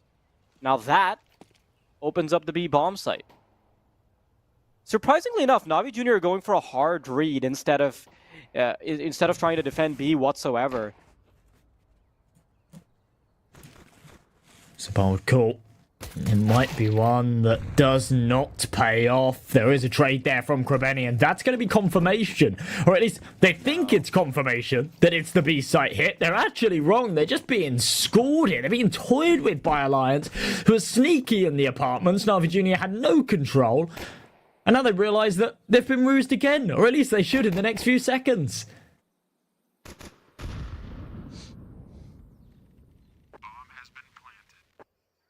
Wow. Alliance really did end up playing them like a fiddle. Fantastic reads from Alliance, and to just have the awareness to recognize that Na'Vi Junior are now going to think that Alliance are going for the full rotate and then end up not going for the rotate, just thinking on an extra layer of Counter-Strike. Love that. Oh. Na'Vi Junior, they're still trying to have a gander at the retake though, but problem is they don't have a kit. This is just the equivalent of walking the plank. So, good start for Alliance. Remember, they're the underdogs coming into this. They've not exactly had great results as an organization, basically, ever. I mean, there have been moments where, you know, they've climbed up in the rankings, but realistically speaking, right, with how much effort the Alliance org has put in, like, the fact that they have very consistently been having a full Swedish lineup, unfortunately, they're just not able to bring the full national roster to the top echelons of CS. And yeah, I really do respect it when organizations try to stick to their roots in that regard, but just a pure payoff hasn't been there yet. Yeah, absolutely. I mean, little to no success last year. They won a few like regional Swedish tournaments in 2023, but that's really the last taste of like victory that they actually had within a tournament. It's just been, you know, ranking points and, you know, half decent results in some of these CCT tournaments and whatnot, but no trophy lifts. Nothing making any waves in you know, the European or global Counter-Strike scene. It has just been, you know, Swedish Elite Series and yeah, a lot of these sort of Svenska Cups and things like that where it's Swedish tournaments. But Krebeni just around this corner, smoke in hand, he'll deploy it but take attack beforehand. A minute left on this clock, and Alliance are denied at the door. They're slowed down at least. It doesn't look like they want to go for the rotate. In fact, Na'Vi Junior are going to throw their eggs into one basket and pull everyone over towards this B site. This is the right call. This could be messy. Na'Vi Junior happy to go for the hard reads, but is this going to work out? I think so, because that's where the bomb is. Makaz up close and personal. 5-7s in hand. Flashes are good, but there is a swift response from the side of the T's. And the final nail of the coffin as well. Alliance, a fantastic start to the game, 2-0. Also, before I get too carried away, how the hell did you pronounce Jugas? Could you help me out? Jugas. Ah, there you go. Yeah, Jugas. Yeah, I don't know. It's okay. Lithuanian name. put Z's in stuff and it's hard to pronounce. Oh yeah, just throw a couple Z's in there. I think that's right. We're gonna get roasted by Lithuanians in the chat, but I hope so.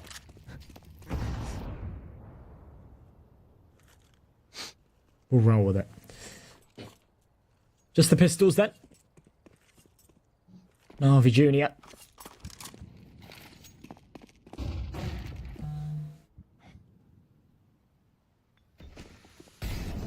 Happy to sort of give this one up. You don't want to feed the Mac 10s though. I think it's kind of important in a round like this to work out where those Galils reside, and if you are going to die, then die to one of those instead, because you do not want to be financing Alliance's T campaign here.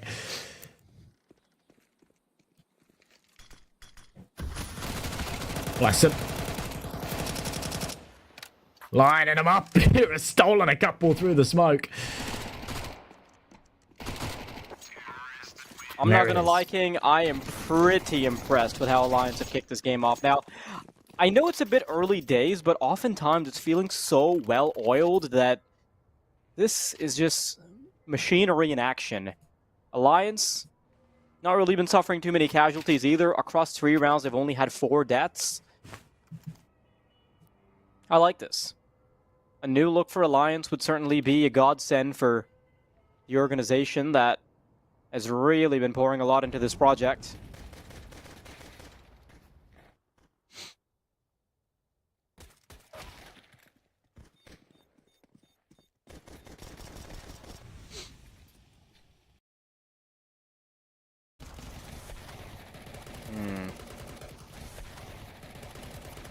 I want to see what Navi Jr. can do once they've got their weapons out and in order, though. Seems like a bit of a rocky start, and, you know, a couple of reads just haven't gone their way, but even when they have, Alliance have been able to deal with that very swiftly. You have to see the replays, and that's just mostly Alliance lining up kill after kill. Now, this is where the M4s are brought out. Yeah, with Alliance on this bonus, this actually could come back to bite them a little bit here. M4's charging it down Banana, the deep smoke, and a whole load of space for them to work with, and just putting the pressure on Alliance here. They seem to just be happy to sort of break the backs and alleviate this pressure right through the smoking brackets. They'll get up close and personal to Library. Mac 10's going to deny Demon any say in the matter. And it's a man advantage, a load of space gained. A big kill back from Akaze.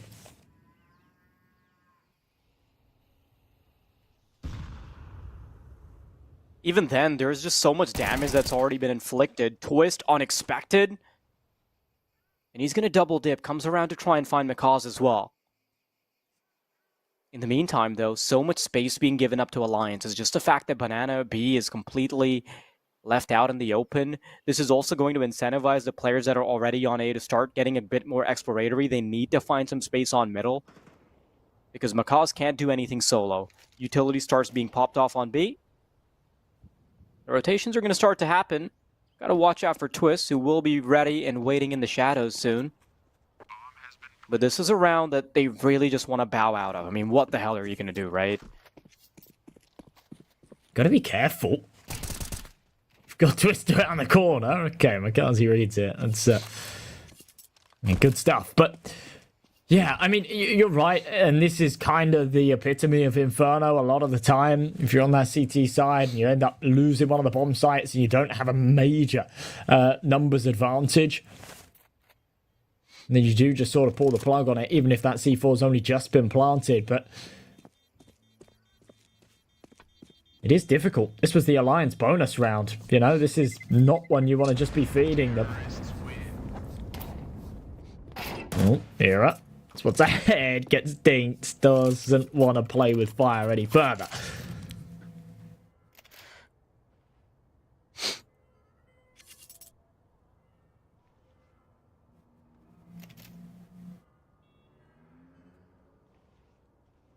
So that'll be 4-0, and actually not the start that I think either of us were really expecting out of Alliance here. I'm not gonna lie, dude. I've gotten so used to just watching Alliance get pummeled to a pulp that against a team like Navi Jr. that has been the one squeezing the juice most of the time. I didn't expect much of a pushback, but I'm happy to see that the underdogs are doing well. I mean, they've got the pieces, right? They've got the likes of Avid, they've got Toys, they've got Pleasant, like, they can definitely make their mark.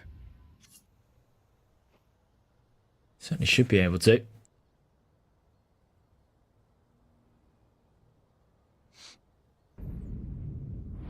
It's a lot of stuff out of Alliance this round. Bomb's been left towards the T. Rab Beera's got that AWP. Nobody on the other side to counter him. Symmetry instead on that M4. Not necessarily out of choice, more so out of necessity. Money is not built up enough here for the CTs to go for any kind of major investments like that.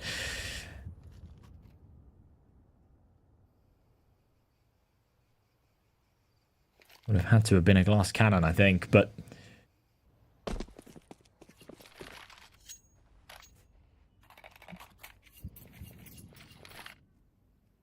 Regrouping, heading over towards this B site. 30 seconds left, and Krebeni's still got a full belt of util. Oh yeah, that's the Molotov that's gonna ruin it all. Utility starts popping over, and Alliance, they are just stuck. They're gonna try and book it very late into B, but they're burning up. They've got bullets coming their way. UP's trying to keep them alive. There's still a player in the back of triple box, but somehow, some way, Alliance have gotten themselves out of this one. Late into the B site, but better late than never. As the bomb's numbers are finally dialed in. Hugo's on Cemetery. Aptly positioned next to Graveyard. Get it? Because Cemetery, Graveyard. Haha. Yeah. Please don't break up with me. First the green joke, and now this one. Yeah. Get out of here. But no, this is it's been a disappointing start from Na'Vi Junior, to be perfectly honest. It felt like they did things right here in this round too. I was about to commend Krebeni on his ability to have kept all of his util so late in the round. I think it's a B anchor. It's so tempting to sort of unload it, or flashbang comes over, you go, oh no, you throw your money, you throw your smoke, and you sort of overreact a little bit to slight sound cues and whatnot. But he really held his nerve. He waited right up until the end of the round for that final execution, deployed that util.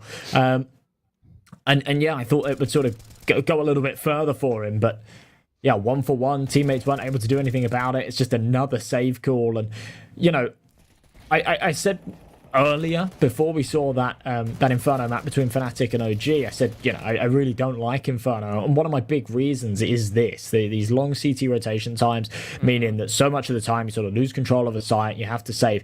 We really didn't see that in that first Inferno game of the day. I think, you know, both teams are like very aggressive, always going for those retakes and always getting like quite messy in those situations.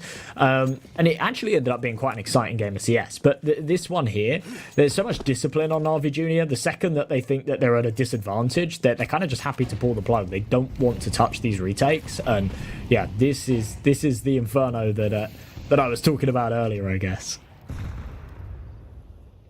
We're right back to it, huh? Yeah. I want to see if Na'Vi Junior can turn things around, though. Nate to pop the smoke for Macaws to pop in. Oh, it's surprising that he gets away with what he does, especially with all the pushback coming through from Alliance, and now they're going to have to back off. Really happy to see that Na'Vi Junior can actually get something going their way. But largely, it's been them completely clocked out. I mean, Jugas, 0-kill Cemetery, and Demon on 1 apiece. Totally non-negotiable. Inexcusable if you're the side of Na'Vi Junior, who's been praised for all the firepower that they've generally brought to the table. Now Alliance, they're starting to bring it back to B. Not a single audio cue being given up. I love that. No panic as they get flashed. Never mind. I just saw someone jump. 35 seconds. Though, yeah, they're just going to be making their way right in, huh? And again, they have no fear to running this clock down. They've really thrived under the time pressure so far, and Oh, there you go. Great trade from here. Man disadvantage still. They need to clear out. There's a second one behind the coffins. Makazi's job here is just to deny this plant, and that is perfect. Oh, wow. He'll take both. And now Avid needs a 1v4. He's done a lot of damage onto Demon. That HG might just finish off the job. No! Gets him down to 9 HP. It's single digits, but it's not enough. And Avid looking to line him up. Flashbang over! And blinded. He's taken both. 1v1. To finish off the Quadra. And Symmetry doesn't have the weapon for this. He'll tap the bomb. He'll scope in on the AWP. Avid's going to read it like a book. Knows there's no way he's committing to the full 5 seconds. Does it again. Does he have time for this? Yes, he does. He'll hit the shot. He's back on just in the nick of time. And I think he's just about got it. Yes, he does. Wow, Na'Vi Jr. That comes way too close.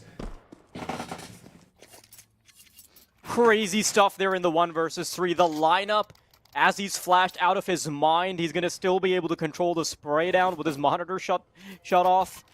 But still, happy to see that Na'Vi Jr. are finally on the scoreboard. But still, that did feel like it was going to be yet another round for Alliance. Brilliant shooting there. And you're right, you said this earlier, but it's worth reiterating that Alliance are not scared of running the timer down. And they allow Na'Vi Junior's leadership to sort of marinate and sort of start making mistakes, perhaps overthinking, start making all these hard reads, and that's exactly where Alliance seem to be thriving. Leaving the bomb all the way back, indicative of a much slower default as usual. That has been the bread and butter for Alliance. Flashbang that Pleasant is waiting for. He wants to swing out. Ooh, awkward nade. Pleasant has a smoke rated up for him, and they realize that going for a flash play here is not the best of ideas. The flames are just following him, man. Yeah. Heat seeking incendiaries. Have him round corners, sniffing him out. A little bit of damage dealt. Contact made. Love that boost here. Over the top. An unread, unmatched Demon. Aggressive, up short, 1-for-1. Might not be enough, but the MP9 has the opportunity to claw those numbers back, and he will. Re-peeking for the rifle, though, is where things go wrong. And Era and Pleasant able to trade right back. Makazi's on the site, though. Surely they don't expect so many to have been here on the A site. They won't. And Makazi is able to swing out and take both. Na'Vi Jr., again, just by the skin of their teeth, are snatching away these rounds, but unconvincingly, right?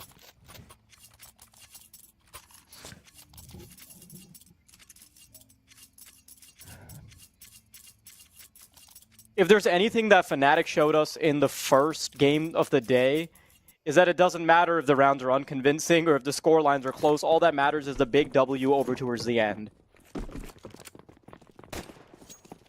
And if Alliance cannot continue their winning ways, then they might be in a bit of trouble, because remember, Na'Vi Jr., they're no slouches. They're not kids that can be toyed around with. I mean, I guess they are kids, but they're pretty good at the game.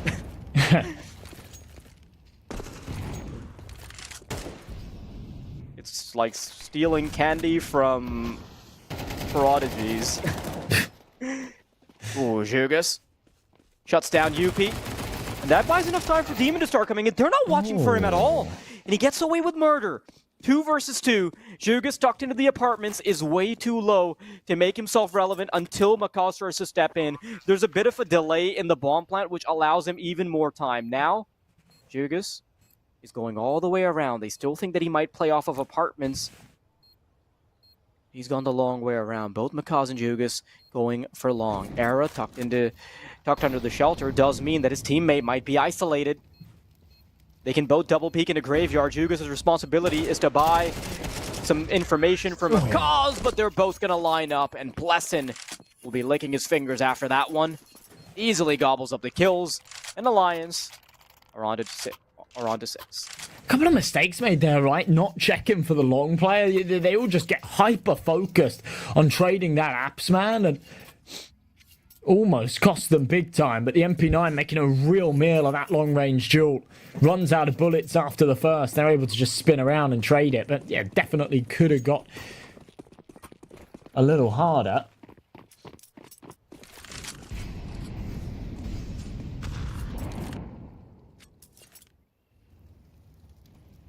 Look at this. I kind of like this. Not really seen any apps aggression out of Na'Vi Jr. so far. This could really catch Upi off guard, and it does. I mean, 1-for-1's not bad, especially with the amount of information he's been able to gain. The CTs, yes, they've advanced quite further, but you see 2 more players coming your way, you start to realize that the B bomb site is largely empty. But there's the issue. Look over to the minimap, and you'll realize that the bomb is in no man's land. They have to try and go get it back. Now, for Benny, he's going to run into the clothesline that Avid has set up, but this is such a mess.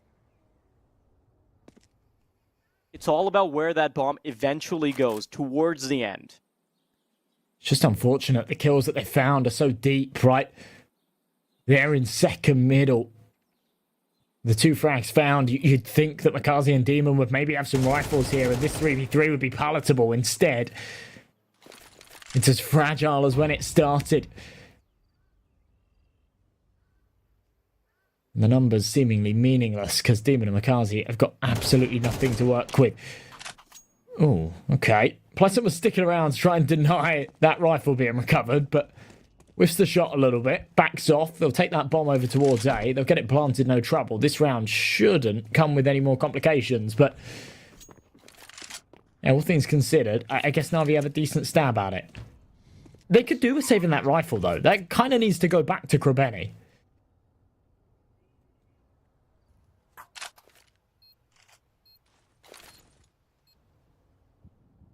I love this from Alliance. They've had such a good start to Inferno. They're doing a fantastic job. That's not the best, but I really don't know why Plesson's the one that goes hunting there. Like, it absolutely is the right call for one of those rifles to go into second mid and stop the recovery, right? The whole idea is Demon's going to try and grab one of those AKs. That's the mission. But yeah, the fact they sent Plesson, who was on 27 HP, doesn't make sense. That was sort of teed up for disaster. So either way, it will be an Alliance round win, one that's a little more expensive than it should have been, but I don't think they're counting at this point because they are 7-2 up, and they are looking like the much better side here on Inferno.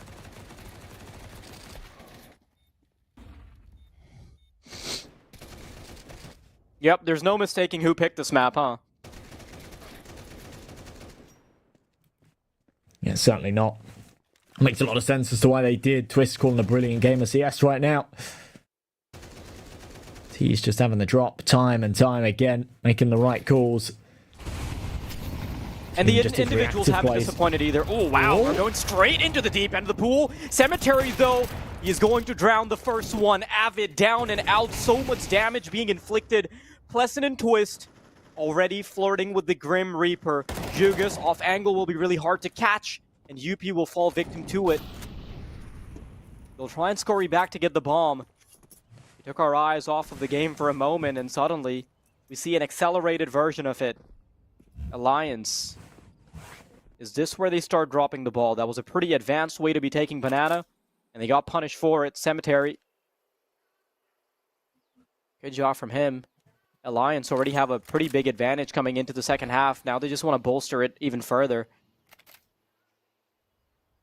The thing is just like we saw on that third map of Nuke in our last series, these massive leads can be quite fragile, and this is where we stand right now. Alliance are 7-2 up. It's felt like domination out of them. But if they drop the ball going into the final couple of rounds of this half, this could still very easily shape up to a 7-5. And then it really, once again, is anybody's game. You'd be looking right at, yeah, a pistol round for Na'Vi Jr. and it would be tied up. So they have got to be careful. Letting this one go 7-3.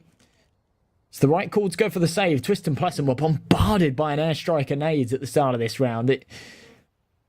They've been in the red. They've been on effectively 1 HP throughout this entire round, but it's a tough one.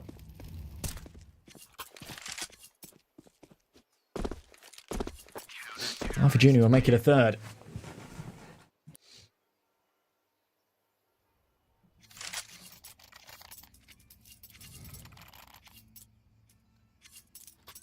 I mean, this is a great way for Alliance to kick things off, but make no mistake, this is still doable for Na'Vi Jr. You put a couple more rounds on the board, and the firepower of Na'Vi Jr. on a terrorist side is just scary enough that I'm worried.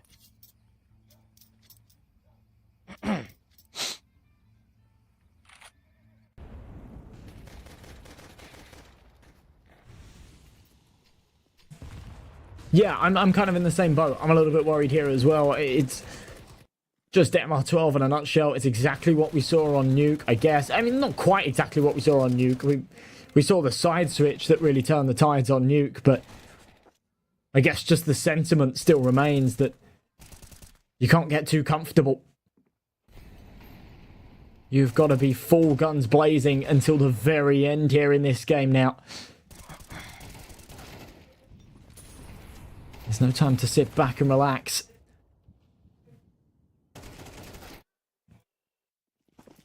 So far, things have been a little chaotic. Here we go. Finally, we see that CT AWP in play. Symmetry to Rocket. The rest with the rifles on the other side. Era with a big green of his own, but a couple of contingencies. Those two Galils, it's Evid and UP to wield them. If they do not win this round, it will go 7-4. They'll have a scrappy force buy for the final of the half. And Navi Jr. could absolutely claw this back. Look at this stack. 4 over towards the A site.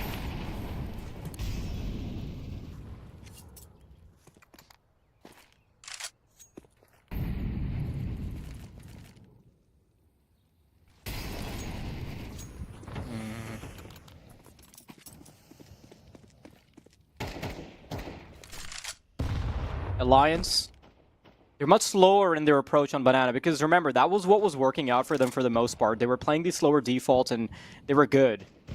When they tried to hasten their pace a little bit, when they started to scale up Banana early, it just stopped working. Oh no, Kerbeni caught with util, flashbang out of his mind. He's truly going to get caught. No way he gets away with that. And even gets to run away. That supportive smoke from Makaz suddenly saves his life. And although he's still limping on one foot, Navi Jr., they're just glad he's okay. 32 seconds, Alliance running the time down. Might have been a good strategy early days, but Navi Jr., they're warming up to it. Now they understand exactly what's going on. Cemetery will put Avid in his namesake.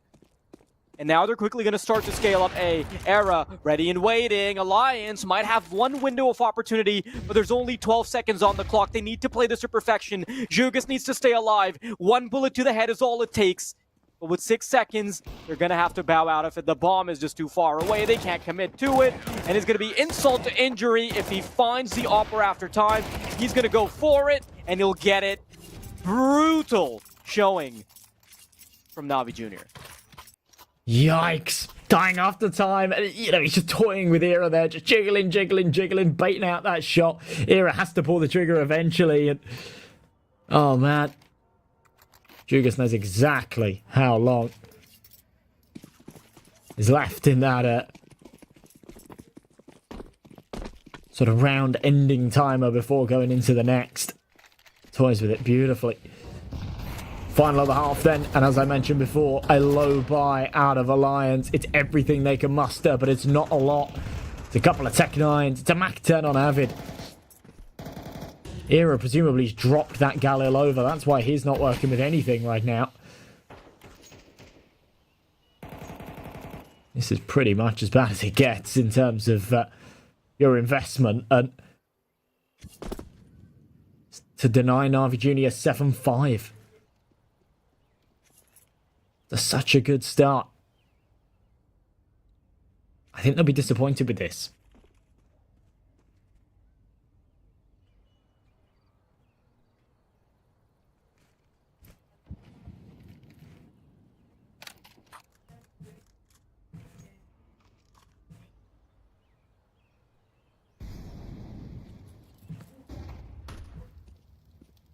Time and time again.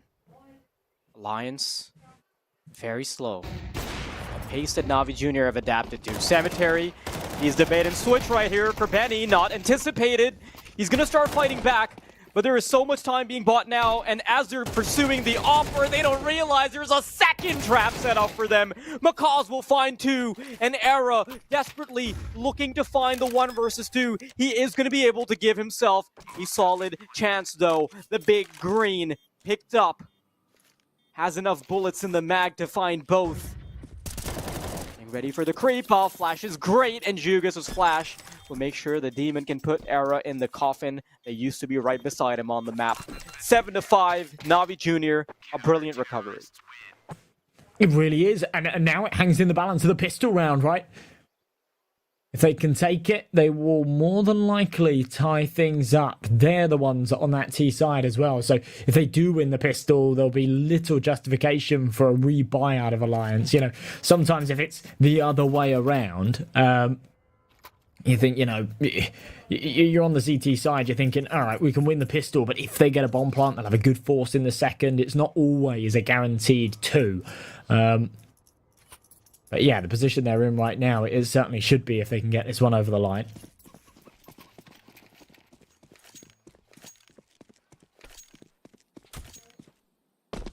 Here we go.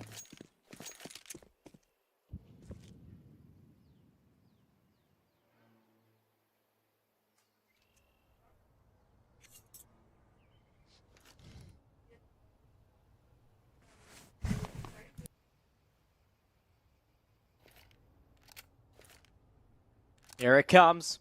Navi Jr. lined up in apartments. Pleston waiting to receive 2 guns. Locked and loaded. He's looking for the first fight. And the CTs, they're winning out. UP, as he gets Krebeni, there's quickly going to be a swift and kind response from Navi Jr. And this is what I was talking about.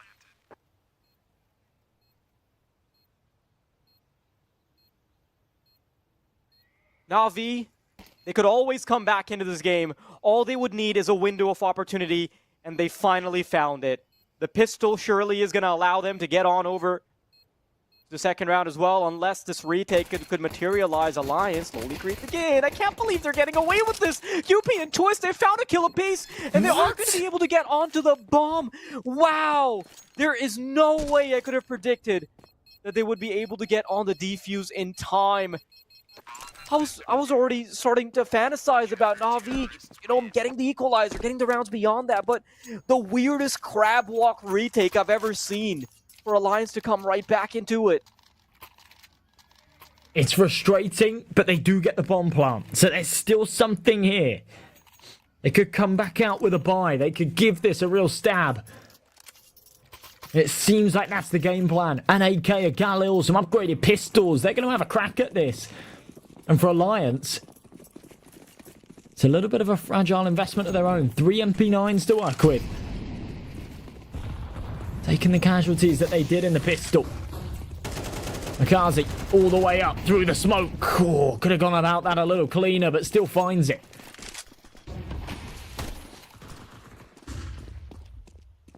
Navi Jr.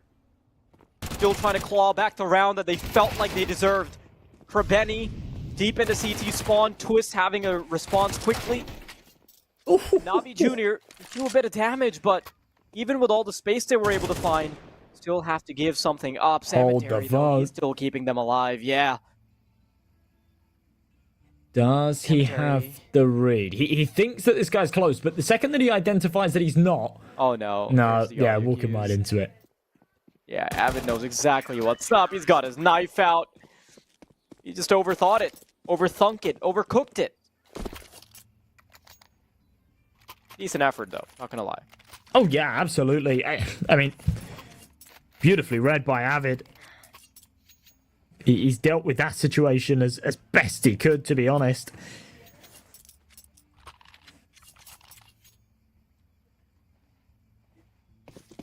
Now into round number 15. And Alliance are pulling away from the pack. Look at this again, though. Navi Jr. are throwing themselves into yet another bite. It's a dangerous game to be playing. The stake odds are stacking against them, but Makazi is still smashing heads.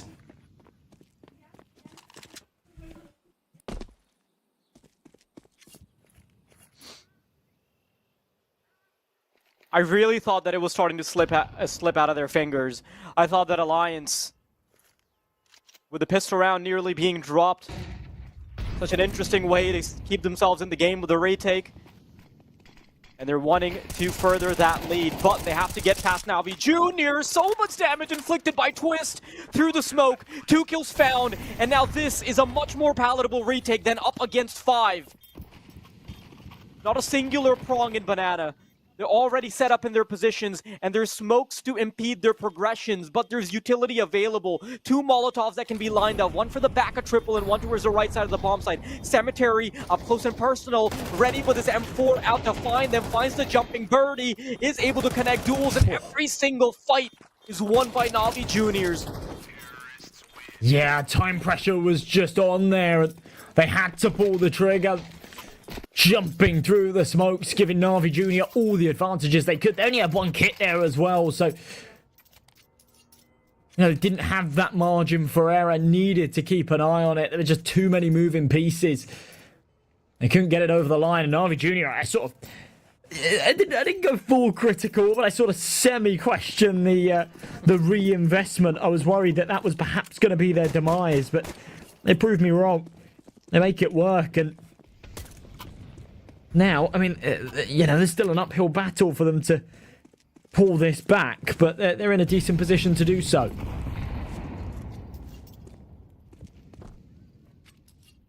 I mean, decent position. I feel like they're in pole position to just bring it back to at least an equalizer, right? Like, all the money from Alliance, they're about to be drained. The bank account's looking a bit empty after this one, unless they can really pop off for the pistols. Now, I'm sure Alliance are going to have a trap or two set up for Na'Vi Junior, and that's what they're going to have to watch out for. But it does seem like with Makaz being on the case over towards Banana, he is going to be able to keep their numbers a bit thin on the A site. Flashbang to feign presence on Banana. It might sell the idea that they're slowly taking over. But with 55 seconds to go, Na'Vi Junior, they're about to pivot straight into A. They'll even bring the Lurker back. And now it's all about the gunfight. Jugas finds the first victim, and that's it. No more business can be made here. And Alliance would much rather have these pistols in the next one to have another honest shot at it, because they're not going to have any money going into the next one. Yeah, nothing more.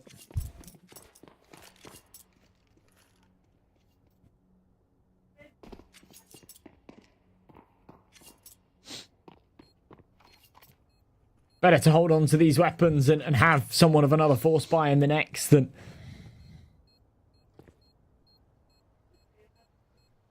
throwing yourself at it and inevitably facing against the rifles with a full eco. But yeah, they have found absolutely nothing out of this one. Na'Vi Junior don't even go hunting. I actually really like that too. So yeah, we need to build up our own economy. We've got the rifles out. There's no need to feed the beast. Play our own game. That's exactly what they're doing. Within 2 of tying this up, and round number 17 should come as easy as the last. We'll see if that ends up being the case.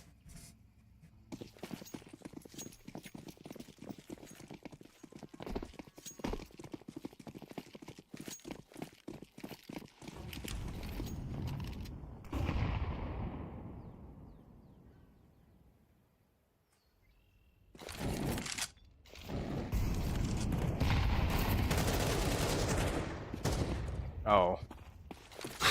Okay, probably. It's tough. I mean, Na'Vi Junior not willing to let go of the steering wheel just yet.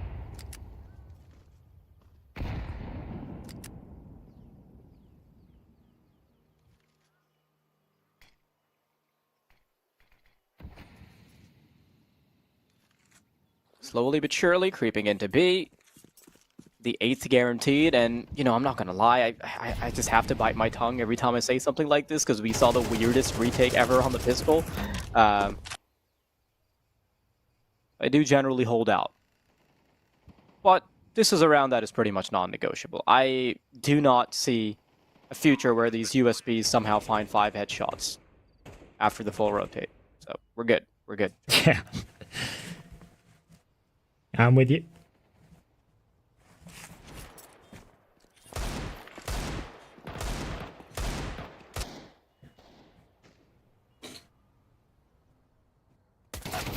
Josh, what's the longest dinosaur name that you know?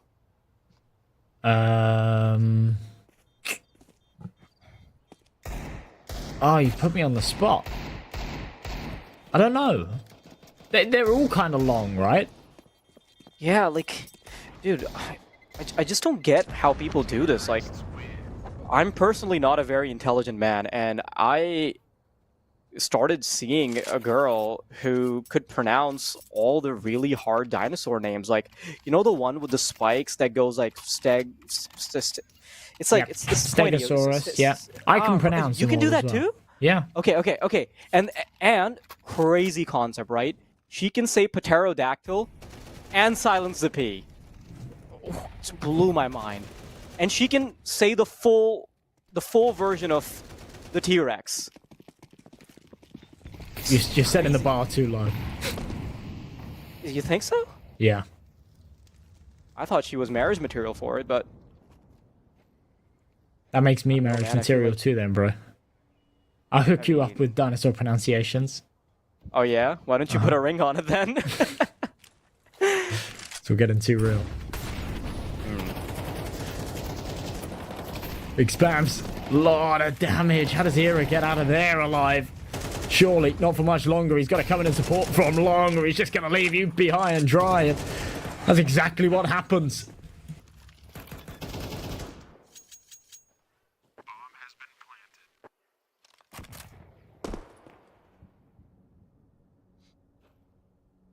How have Alliance just been consistently locked out? Like, with the showing we saw on the T side, I didn't think that was going to be the case, but one of the sore spots that I was talking about earlier was that we're always going to see Navi's firepower eventually come to light. Even when they're playing against bigger teams, right? Even when they're playing teams that are much better than on paper, when they've played against much higher ranked teams, you'll see Makaz pop off. You'll see these moments where Krebeni does so much damage. And I just feel like the individuals of Navi Jr. are so hard to negotiate with, even if you're beating them on a tactical level, especially when you looked over towards the first half from Alliance. But, you know, it does kind of feel like I'm taking a bit of credit away from them because Navi Jr. are also doing great tactically. Like, yes, the firepower's there, but they've also been really good at playing with the pacing of Alliance. And Alliance are once again in this weird, sticky spot where, you know, it's a buy, but it's kind of not a buy. They will have money to go for the proper investment in the next, but here you got like 2 M4s and then a couple of pistols, MP9. And these kind of rounds have just fallen flat on their face every single time. It's over. Big pick from Makazi. Gonna try and follow up. Peer through the smoke. See you later, Pleasant. A 2-man advantage, just like that. It's one of the rifles gone too.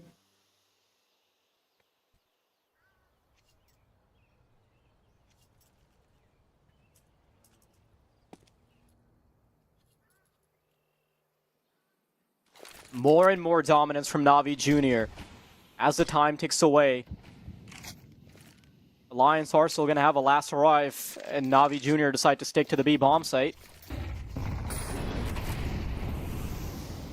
Molotov to try and stop him. Oh, it's a bad straight in. I mean, they know exactly where this player is. Are they not going to expect the second one? Avid, 2 crispy deagle shots, tries to get another, but Makaz will put an end to the madness. And with a few shots through the smoke, Jugas will make era history as Navi Jr. climb onto double digits. What was a fantastic start for Alliance is no longer the case. Jeez, I quite like that bait setup. Obviously, quite common to not expect a second player their first oranges, but yeah, some great shots. Unfortunately, just no one else out putting any real damage, right? And that molly was terrible. A huge gap in it, so they didn't even have to take any damage. They didn't have to wait. They didn't have to extinguish it. They just had a nice little pathway for them to shimmy right through. And double digits here for Navi Jr. They've taken the lead at an integral time. And Twist, again, has opted to go for an MP9 out of choice. He had more than enough money to buy into a rifle. He opts against it.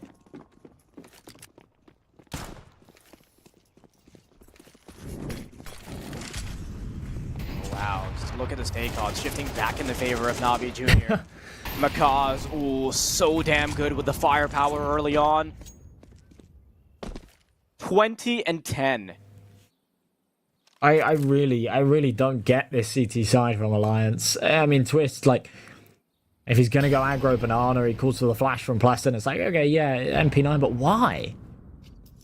If you're stuck on an MP9 out of necessity, then fine, yeah, call that play. But why are you doing it when there's money? Just have a rifle. Play more orthodox setup to this B approach. It's just completely crumbled, and that's it. Round with it. No one's rotated, even off of the early sound cues, even off of the early contact. When Pleston got aggressive, when Twist got aggressive and spotted them all there on banana, that would have been the perfect opportunity to start those early rotates. They don't. Now it's just another save call. It's going to be 11 here for Na'Vi Jr. Barely a peep coming out of Alliance after the first few. And this is something I was really worried about. You know, Alliance, they have to get that first map if they want to hold a candle to Na'Vi Jr. Because, make no mistake, Na'Vi Jr., they're the heavy favorites coming into this. If Alliance can't pick up their own map, the chances that they topple Na'Vi Jr. on Nuke, probably not all that. It's also just a much more tactical map, so I do think they're in for a bit of a ride.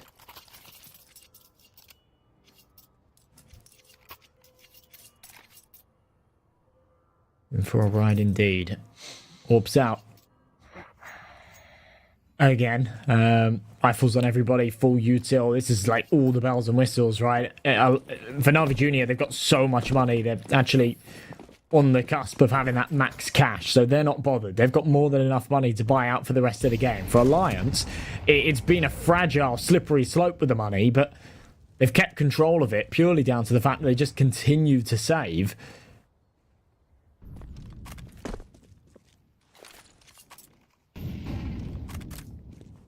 Na'Vi Jr. have just been all over them. Once again, this B-bomb site, super under-defended. That's been the real Achilles heel here of Alliance, but they might have called this correctly, because it seems to be the destination for Na'Vi Jr. as they work up towards A.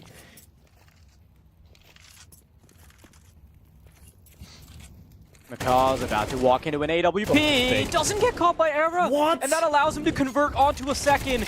Now the Apps player shivering in his boots, tries to run away. Pleston in the meantime, making it possible. UP, what a crazy flick onto the player in apartments. 2 versus 2. Bomb now going down. Will they try and cheat the smoke and push forward? Who's being set up? And they spot the player in mini pit. Yes, they do, but they just can't capitalize. Cemetery, doesn't he realize that there is a boost set up off the back of it? He could see the holes in the smoke off the vertical position, but Cemetery, no. He'll stay true to his angle. On peaks, finally connects the second flick. How is it? So unaware. Did he just think he was really tall? I don't know, but regardless, they still get the round, so there's that. Yeah, well, there you go. Plus, they'll get out with an AK. Scratching his head like, damn, where the hell did he come from? Thought I killed that guy. What's up? Symmetry's going to go down with the bomb as well, but as I said before, they've got so much money, I don't think they care. So, here we go. 12-9. 3 map points to close out their opponent's pick. Alliance were hugely in control here in this first half. Their T side was being called masterfully by Twist, but the defense has struggled. And even with the right call, yeah, they had 4 players stacked up on that A site. It was single-handedly dismantled by Makazi, who's having an incredible game, to be fair. He's 22-12. His entries have been brilliant. But nobody was able to trade until we saw some like ridiculous play out of UP where he flew out of the apartments and hit a spray transfer. Boost up. Oh, love that from Era. That's big. Yeah, finally we get to see some unorthodox initiative. Is Preventing about to... What? So messy the way they're getting it done, but Era has really been the man of the hour to step up when his team needed him. Makazo, he's the prodigy that's always in the limelight. Yeah, if there's anyone you want in a clutch like this, it's got to be this man. 1 on 3. Oh. Does meet his maker, though. Twist quickly shuts him down, and Alliance, they still have some stake in the matter, surprisingly enough. As I said before, finances to the max here for Navi Jr. It will be another buy. Krebeni sat just shy of $13,000. So, yeah, there's no stress financially. But things did get a little bit sloppy there, didn't they? Flying out like they did on the A site. Taking these ridiculous duels. Just solo out of the apartments. There's that spray transfer from UP again. I can't believe he gets away with both there. So unlucky they weren't able to close out that round. There we get to see this in the replay again. Just... yeah, this isn't right. I don't feel like this is how CS is supposed to be played, okay? Bit of a matchmaking moment.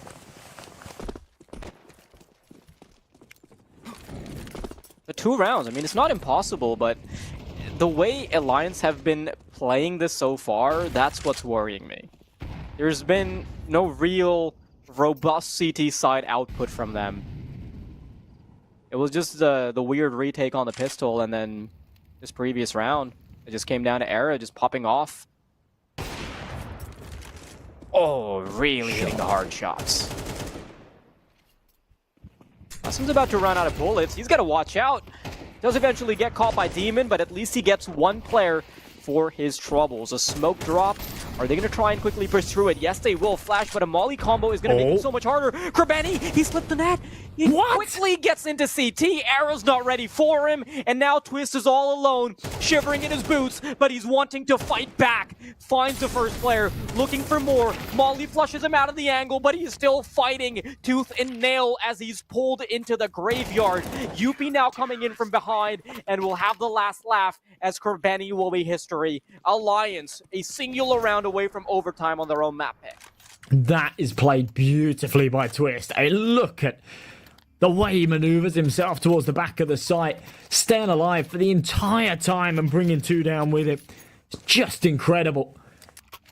Navi Jr., again, back on a full investment, but a pause called out of them. They want to get this done before overtime. The stress of going into further rounds and no longer only having to win 1 to close it. The financial side of OT is nothing for them, right? They've had that throughout the majority of this half. That duel from Krebeni was ridiculous, by the way, with Hera blinded as he was getting unflashed and realised. Crazy reaction shot. Yeah, 12-11. An Alliance, one more, and they'll get a little bit of breathing room. But in the same light, Navi Jr., all they need is 1 round. Oh my goodness, what the hell is that set of util? Krebeni, Macaw, Cemetery all finding themselves on the wrong side of a nade. Some damage inflicted onto Plessin as he's retreating, but he gets the kill for his troubles. And this is such a favorable round already for our Alliance.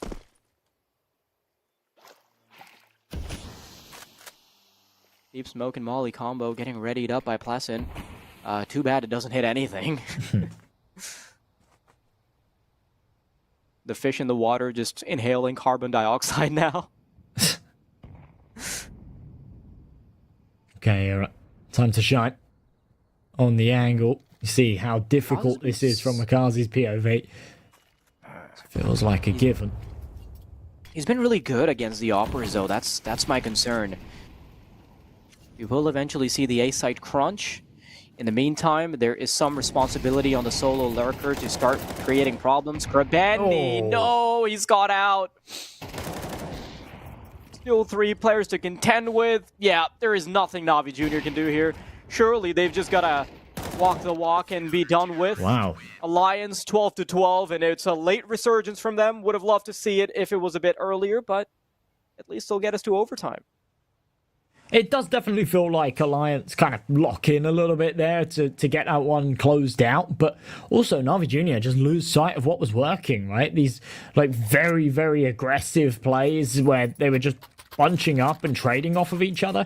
That's what was causing all the problems for Alliance. And then the second they hit 12, they overcomplicate things and they start splitting up and they give Alliance all of these individual fights round after round. They were losing the early advantage and were unable to trade it. There's a simple solution for it. Right now, they've got to try and get it done in overtime. Further rounds to separate these two teams. Era's got that sniper. He's been a real menace with it. On the other side, Na'Vi Jr. opt against wielding one. The stake odds still quite heavily in their favour, which is kind of interesting for me because they haven't looked great in these last few rounds, but we'll see. It'd be a bit of a kick in the teeth if this is the round that they end up winning.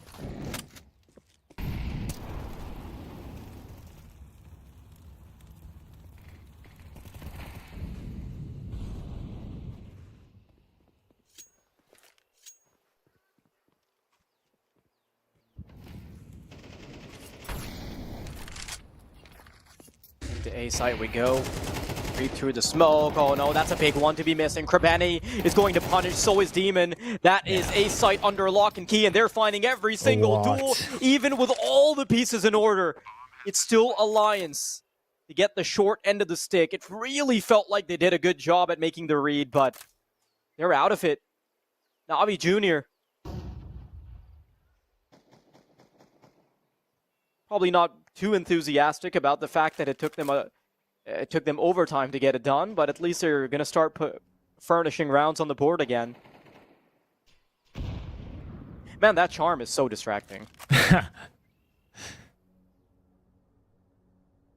Yeah, I can't help but feel that Na'Vi Jr. sort of not being able to close in all the opportunities that they had and actually falling like massively short, and then as soon as they go into OT just going back to this really dominant position that they were in before is just proof that, you know, pressure, nerves, anytime they're on that point, that it's not just that Alliance came in with something better, it was that Na'Vi Jr. were playing a completely different approach. And yeah, it's just back to winning ways. It's back to doing what was working before. And it's brilliant. Just, you know, pop some flashes, fly out of A, win the duels. Mechanically, they're better. There's no real argument there. Here we go. Rabeni looking for a fight again.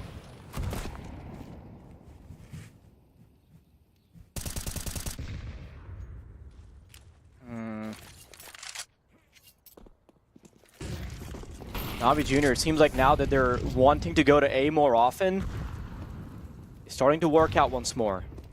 Rotations being brought over, so they don't really have a lot of time. Mikaz really does need to quicken up his pace. Swings right in, doesn't want to cross over, doesn't want to get caught by the side player. And now waiting for his teammates. They're going to move right in. Avid and Yuppie, they get a kill apiece, but the trades are instant, and the trades are deadly. 3v3 retake in order.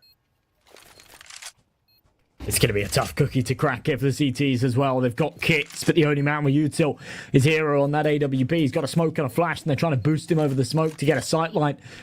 It's definitely a round they'll go for. It's overtime. They'll have money in the next regardless, but this bomb keeps ticking. They are running out of options. Plessing coming up from short. Jugas down in mini. Head over the top. Stripped off his shoulders. Can't trade for the second, though. And Symmetry is going to line him up like dominoes. He's found two. He's hungry for the third, and he will connect it. And a little bit of BM. Yeah, you love to see it. Na'Vi Jr. back on top. Took them a while, but here we are still. Na'Vi Jr., their firepower is carrying them through the madness. Every single time you've got the camera on Na'Vi Jr., you can tell that there's about to be a bit of a highlight reel, but Alliance, man oh man, are they struggling now. They had just enough wind in their sails to carry them over to overtime, but now the waters are getting a bit too treacherous even for them. Na'Vi Jr., a singular round is going to mean a flawless overtime start. But that's something that Alliance desperately want to prevent. 5 rifles is their choice of weaponry.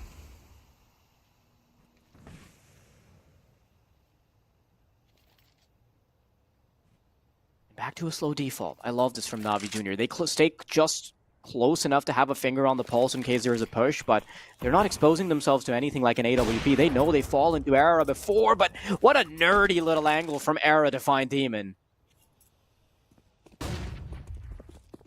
It's a big early advantage. Feels like they need to take it, because otherwise Makazi is going to bite back, and he's got a nasty chomp on him. How has Avid with that fight? And how has Makazi adjusted the way that he has? Rounds gone sour. Alliance have just choked such an easy opportunity to put a 13th on the board, considering their T side was good. I'd fancy their chances here if they had something to work with. But layer by layer being stripped away. It's going to be 15 for Na'Vi Jr. They're going to have another 3 map points. Wow, Na'Vi Jr. What a way to do it. But there's still a round that they have to get past. Regardless, Makaz. Dude, what is that adjustment? He couldn't see anything. Yeah, that is ridiculous. That is so ridiculous. And that is like muscle memory kicking into the max there, I feel, right? It's... yeah, spidey senses. So sick.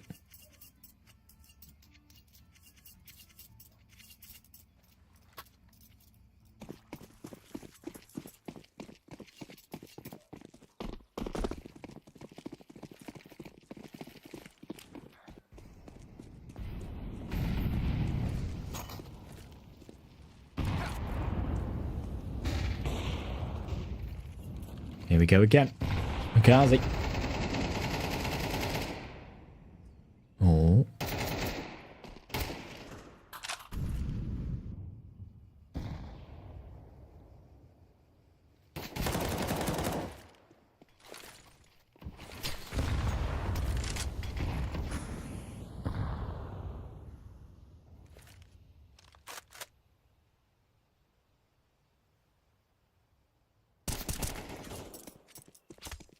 Alliance inches away from certain death on their own map pick. Na'Vi Jr., it took them a while, but it seems like they've almost gotten it done. Demon adding more nails to the coffin one by one. And Era, he's in between a rock and a hard place. Impossible to fight the double swing there. Pleasant and UP on for the 2 versus 4. It's hard to really find a way that they could get it done. UP is able to cheat away a kill. Cemetery in position for the apartments peak as well. And with 34 seconds, their options are limited. They really just have to shoot back. And they have to shoot harder. I'm ticking down. Op, watching them like a hawk. There's no way they get past this. They're going to try and run out. That's one down. Cemetery doesn't even matter if he doesn't hit the shot, because now it is impossible to cross. And Na'Vi Jr. will be taking their opponent's map pick in a very, very competitive affair. Props to Alliance. They did a good job, but Na'Vi Jr. are able to best them. Yeah, you know, they got off to a great start. They then really dropped the ball, but picked things back up towards the tail end of that second half. Were able to take it to OT, but just gave us nothing there in overtime. It was quite bizarre. It was quite bizarre from both sides, right? Alliance sort of looking better when their backs were against the wall in regulation, but Na'Vi Jr. really just losing sight of you know what success they were having and how to get there. So, yeah, they've done a great job at just sort of focusing up once it did get into OT, closing it out without any further complications. Now they've got Nuke to look forward to. It's their choice. So they will be starting off on the T side, but they're a very good Nuke team, and they're a very good team in general. So I think they should now be able to get this done in 2 bites. It's very probable that they are going to. However, Alliance, they showed me just enough promise on Inferno. Even if there were some cracks in their offense, they showed just enough promise that I still do think that they have an honest shot on Nuke. But we're going to have to wait and find out how that one goes after a short break.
A crazy resurgence in Navi Jr.'s performance is going to quickly crush the dreams of Alliance to become an underdog victor on their own map pick. However, the story is not concluded just yet because they can even perhaps sweeten the deal by getting off to a nice start on Navi Jr.'s map pick instead. So I'm still hopeful. I guess I still have a candle out, but I don't know I don't know how realistic that outcome is. Yeah, I'm kind of with you there. You know, the problem is with it is, yeah, Alliance just don't really play Nuke. They actually floated it the other day. That was against Johnny Speeds about 2 weeks ago. They lost it. That was in the Swedish Subway League, whatever that is. And yeah, couldn't quite get it over the line there. But other than that, it's a map that they actually really shy away from. It's one they don't really touch. So, yeah, it was just floated as a third map in a best of three. Whereas for Navi Jr., I wouldn't go as far as to say it's like their bread and butter. You know, if they had the opportunity to pick into Dust 2, I think they would have preferred that. They could have actually picked into Ancient. Instead, that's come down as the third map. They opted against it because it's actually a really strong map for Alliance as well. But yeah, the Nuke is a map that they are very, very strong with.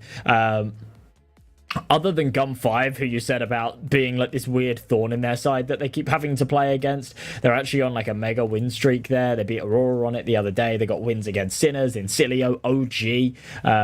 Okay, going back into like sort of the tail end of last year, but yeah, even after the Christmas break, literally a week ago, beating Aurora there in Challenger League. So yeah, these guys a very good Nuke team, and often considering they're the ones that pick into it, they have a pretty good T side there too. So a lot of the time this map comes up in their best of threes as a third map, as a decider. It's not often their choice, but it is one that they will sometimes pick into if their opponents are not too strong there and they feel like they can use it as a bit of a punish pick. And I feel like that's what we're seeing here again today. I mean, heading into this next map, right, like, you can cut it any way you want, but realistically speaking, this is going to be Navi Jr. stomping over Alliance unless we see something super crazy. Now, granted, it took Macaw's quite a bit of elbow grease to get it done on map number 1, but I expect this to be an easier affair for them. I expect Navi Jr. to be taking this quite comfortably. And if Alliance is able to do anything, I think me saying all of this actually just makes their win then more impressive if they can actually get it over the line on Nuke. We've already seen Inferno and Nuke be played out today, so I'm not going to lie. I am a little bit bored of Nuke, perhaps. But it's always fun to see Macaw's play on Nuke. I've seen some of the POVs, right? Stico made a video on his Nuke performance as well. Some, you know, like some Faceit Pug, some team games, stuff like that. And it's pretty fun to watch. I want to see that firepower. I want to see the individuals pop off. And in the same breath, I'd also love to see Alliance bring a nice showing, because they definitely did do some good work on the first half of Inferno. It just didn't ever really translate into the full win. Yeah, no, I'm with you. They gave us a lot of promise on Inferno, didn't they? Now, you got to remember that is their map pick, so that's where they've been doing those preparations. I think it's very difficult as well. Sometimes you have, you know, a very obvious path that the Veto will follow, and therefore you can prepare for certain maps. Whereas for Navi Jr., other than train, they play everything, and they play everything quite confidently. So I don't even know if Alliance would have necessarily expected this Nuke pick out of Navi Jr. That's something I'd actually really like to ask them, given the opportunity, considering the fact that, you know, Dust 2 could have been a pick. Navi Jr. could have just as easily picked into Anubis as well. That's one that they're pretty decent with. So yeah, and again, you sort of semi-expect them to pick into Ancient, and therefore Nuke probably wouldn't come up as that decider, because Alliance would have it banned out in that second wave instead of that Dust 2 ban, perhaps. But yeah, it sort of opens up this door where they're in this position where I'm not even sure if Alliance are going to necessarily be ready for this Nuke pick. But we'll see. We'll see. I think they're going to come in kind of hopeful. We're on a slight delay at the moment. Alliance are having some ping issues, so that's why we're just sort of waffling for a little bit longer, because Nuke is somewhat delayed. But I think they're going to be feeling a little bit disappointed they weren't able to close out Inferno. Now, these guys are very experienced players, very mentally resilient players that shouldn't cause them like massive problems. But yeah, at the same time, it's never nice for the morale, is it, when you lose your map pick in such a fashion? And you know, you've then got to go onto your opponent's choice as the underdog. So I think that always sort of plays tricks on you. For sure. There's no easy path anymore for Alliance. The one opportunity that they had was to, hey, close out Inferno, nuke, regardless of how it goes, we can have a bit of an even-Steven matchup on Ancient. It's a map that both teams are quite comfortable on, but Alliance, you know, they have the most confidence on Ancient, I would say, considering the fact that they've played it 7 times, they've only lost once, and they've done it against decent teams. I wouldn't say they're the best, but you know, they've at least gotten some confidence under their belt. Now, nuke is going to be a tough cookie to crack, and we're about to head into the bakery to find out. Let's see how good these cookies really are. Na'Vi Junior starting off on their T side as anticipated. On the other half, Alliance have come in with a pretty standard pistol round buy, I guess. Avid's been dropped over those jewelies. He's going to be a bit of a tank here. Twist has got that HG and the flashbang to work with, but there's those odds from our partners over at Stake, massively leaning in the favour of Na'Vi Junior, who looks to get the ball rolling quickly here. Seems like it's going to be an A execution. Nades not wasting any time. Ready to pop off with his top hut molly. Oh, big kill from Plesson though. Oh yeah, and he's looking for more, tries to go through the smoke. Oh, good damage being done by Plesson. And Na'Vi Junior, they're left with not much to show for their troubles. Avid is going to be taking a bit of damage. Twist now down and out, and if they can scale straight into ramp, this is a problem. Somehow, bomb planted, not even sure how the hell he got there, Josh. But a 2 versus 2 that shouldn't have come to light. Seeing through the long-range angle with that USP as well. He's just got Demon there in the corner who can provide that air support as long as he hits this head. And there it is. Avid, Julie, 6 HP. He's been dinked down since the start of the round and knows that this is an impossible task. Clearing out the corners. Does find a head, but doesn't have a kit, doesn't have time, doesn't have a clue where Demon resides. He's been dead quiet this entire time. And he will find it and finish it off. Picks up the jewelies as well. 3 kills for him. Na'Vi Junior with a pistol round win. And good stuff. Right out of the gates hot.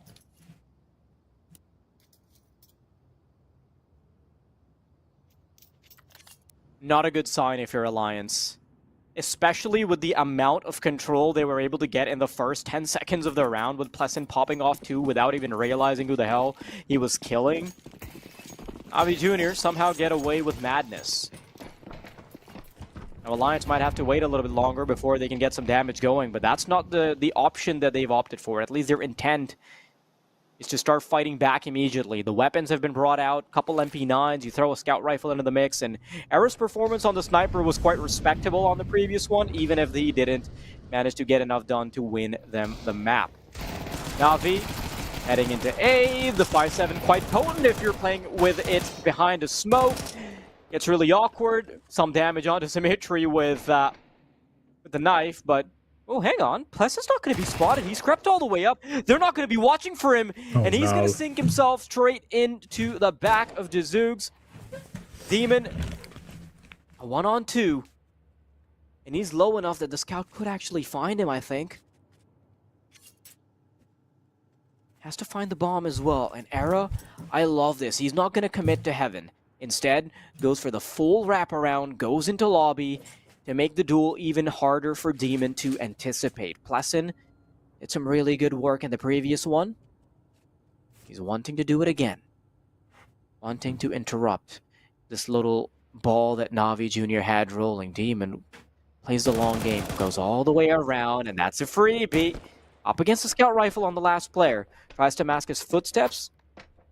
Not quite. Oh. Does he expect him? Oh no, he sees the back. Wow. Surely he gets it, Demon. A nice little 1v2 to secure them, but man, did it get close. Such brilliant awareness out of him there as well, just knowing that, yeah, that second player is probably in hut, commits to the thought process. Alliance really do give him a run for their money there in that second round. Could have turned those ties right back. Plesson went big with the MP9, but it's very well played from Demon. Clearing out that left-hand angle as well, knowing that there is a chance that he was timing He was absolutely right. Molly in. Flushes out the main player. Pleasant pressing forward. They've gone for another force here, which I'm not the biggest fan of. It's awkward. It's okay. Still with the advantage. Okay. How have they made these rounds so messy? Like, even when they're winning. I mean, Navi Jr., I expected them to be a bit more cleaner. A bit cleaner in their execution. Mr. UP? They don't want any of the heat.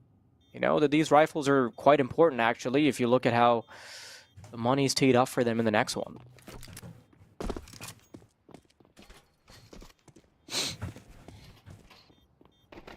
Yeah, they will pull the plug on this one again. I mean, this force buy does come out with a couple of Galils, so definitely could have been worse. But as I say, I'm not the biggest fan of it. The fact they keep 2 alive, obviously CT side, they'll still get that loss bonus.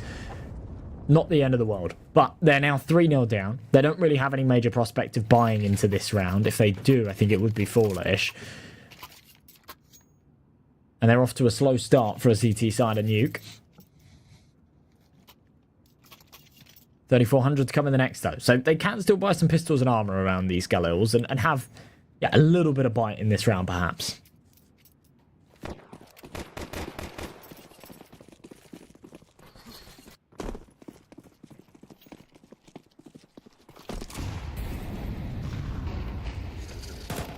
Is it too much of an advantage being given up before fighting back?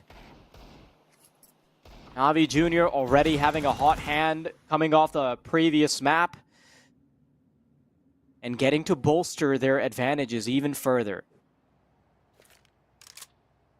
Kind of feels like we've barely... Have we seen Alliance on a full buy? I don't know. We haven't, right? It's just been the force buy after the force buy. Never seen them with a full set of bells and whistles. Down into Secret we go. Navi Jr. slowly making their mark, laying their claim onto the bottom site. And this firepower diff is just what I was talking about. I mean, obviously we haven't gotten to see too much just yet, but when you've already gotten 4 rounds pretty much guaranteed at the start of the game, it does signify something. Not a bad shot. Yeah, it's tidy from Pleasant. He'll grab himself a Galil as well.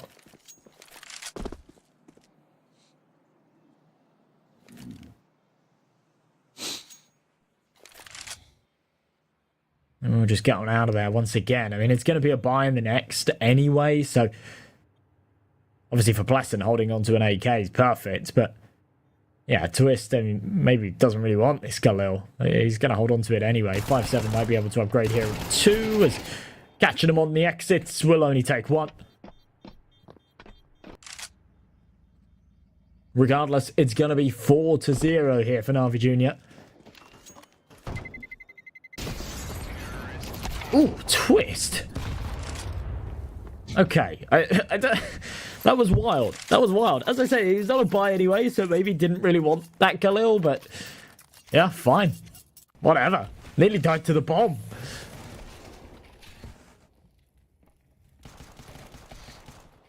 It's interesting. You see the replay. There's so many kills that Alliance are getting, but nothing that actually converts into a round victory. Navi Jr., they are running all over Alliance at the moment, and, you know, there's been a couple of scratches that have been dealt to Navi Jr., but realistically nothing. 4-0 start for Navi Jr., and the stake odds are reflecting what the audience is thinking pretty much, that Alliance are absolutely cooked, unless they can do something, and UP is going to bring something to the table for sure. A kill found, relatively untraded.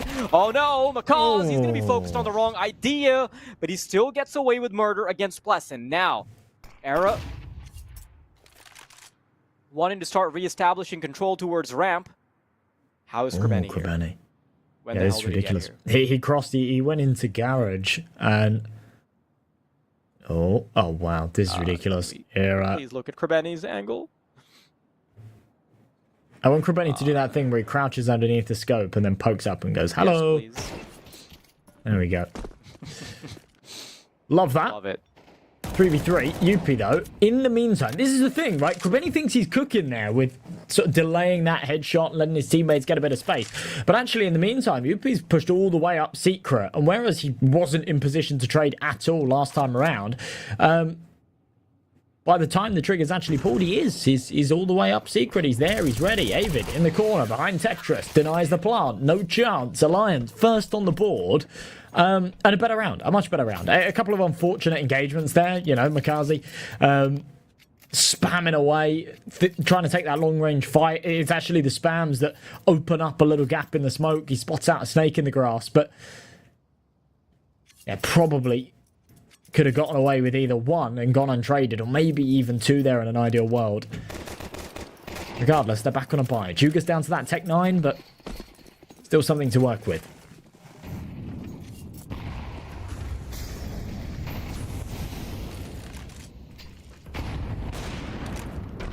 Ooh, great work on the nade pop. Arrow's been such a potent force, even in the previous map. I just feel like he's been a bit let down. Oh wow, good call from Twister. Plessin able to get some dirty work going as well. Eventually punished. Macaw somehow back in garage. Lots of space being taken by Na'Vi Jr., but the price they have to pay for it is their lives. Crossing over from main does seem like an exercise in impossibility. Arrow wanting to peek out with the AWP gets plenty of time to adjust, and Avid will make Macaw's history. Alliance, not a bad resurgence. Yeah, not bad at all. And a perfect time for it as well. They've made a couple of these rounds that Na'Vi Jr. were able to win early on, quite expensive.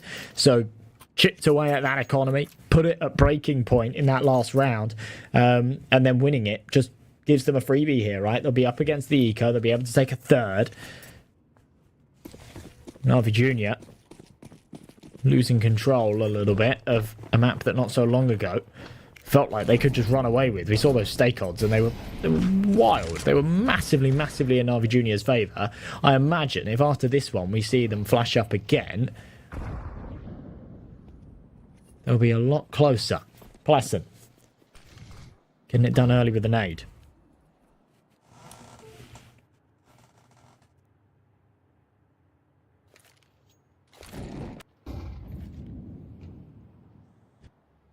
This is what I like to call the waiting game.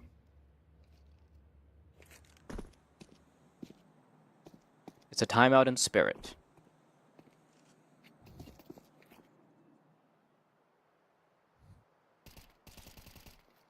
You think they're going to get any kills at all? No, probably not.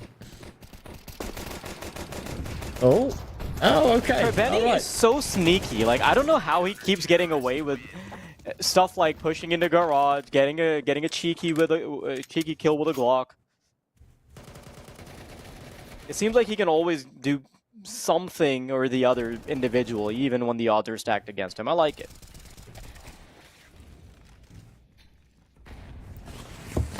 Yeah, he's been really sneaky fantastic outside. Recovery from Alliance.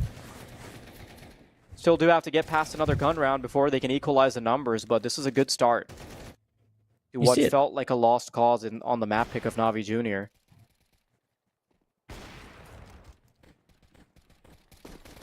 Okay, well, here comes the meat of things. A buy round that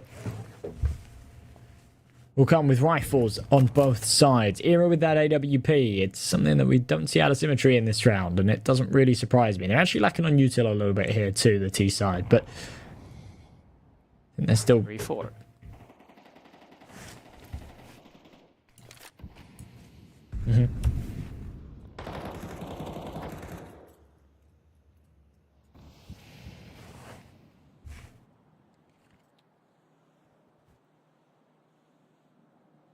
Minute 5 on this clock then, and Makazi still just holding, you know.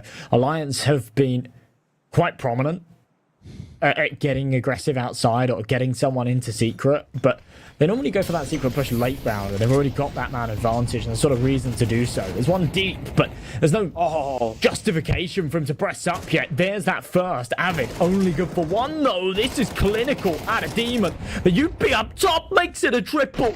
And he's looking for the quad right now, sees him in main, can't quite convert it. Makazi tagged down low, though. With 30 seconds left, that HG, doesn't quite finish him. But this is surely impossible. Oh, from up top, Era finishes off an Alliance. Just when it was looking a little bit worrying, UP just goes massive from the rafters. Not bleak just yet for the side of Alliance, who might have been disappointed on their own map pick, but Na'Vi Jr. are certainly starting to feel the heat. 4 rounds even, Steven. Pistols coming out for Na'Vi. And as much as I was praising the individual potential of Na'Vi Jr., we're suddenly seeing their freak being matched by Alliance. We're seeing Avid on 8 kills. UP's had a couple of really nice moments. Pleasant outside has been good. Era's op has been a consistent threat. Love to see it. But look at this, Na'Vi, they're going to send it straight down into the bottom bomb site. 2 players down fence, and UP's getting ready for the rotations. Now Na'Vi Jr. sprawled all across the map. And they're even going to get a plant without much resistance at all, Josh. Yeah, this is ridiculous. They've been given way too much leg room here, and Makazi is going to take advantage of that one step further. Hits the head, tons of damage onto Avid, who's now just being kept busy. Makazi knows that whilst this kill would be great, if he can just toy with him outside, then it's one less prong that's prominent on the retake. And there you go, just crunching down. And grinding Alliance into a powder. Twist has to get out of there. But he's being hunted. Demon's charging him. He's only got to take 9. He's saying, no rest for the wicked. You're mine, my friend. And there's nothing scarier than someone like Demon with nothing to lose. Oh, okay. No Kevlar causes him some problems there. But that's a ridiculous round for Na'Vi Jr. to take.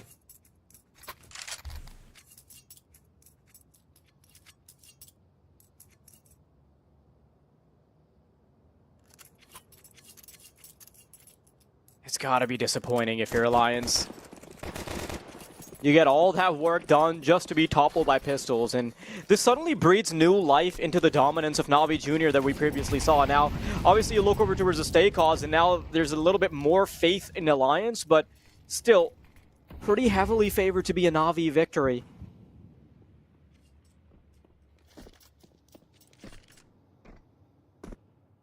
Even the money's not going to be all that forgiving if Alliance lose this round, so they've got to be careful. Na'Vi Jr. 1 round away from making it a solid half, at least guaranteeing the tie-up. That's a big task when you're playing the T side. Because, oh, he knows exactly where Era is. Not the best of peaks from Era to be going for it when he's cocking his sniper. But in a 4-on-4, Na'Vi Jr., they're happy with the trade they found. Full garage control, full secret control. Oh. Zoogs is even going to get a freebie on the Vents player. This is just all the work being done by Na'Vi. Twist knows where Jugas is now, but yeah, it'll be a trade. Still wildly out of position. Good reaction. That is a whiff from UP. You can cut him a bit of slack. He's been good so far this game, but a kill that he needed to find. And on the adjustment, somehow, Na'Vi Jr. snatch away another that I wouldn't go as far as to say they had no business in winning, but it wasn't looking too favourable for them, especially with Alliance sort of having that information, reading the Heaven Wrap. And David, once again, just, on save duty. It's felt like round after round, Alliance have had at least one player that's just had absolutely no say in the matter and had to back off and just hold on to their rifle.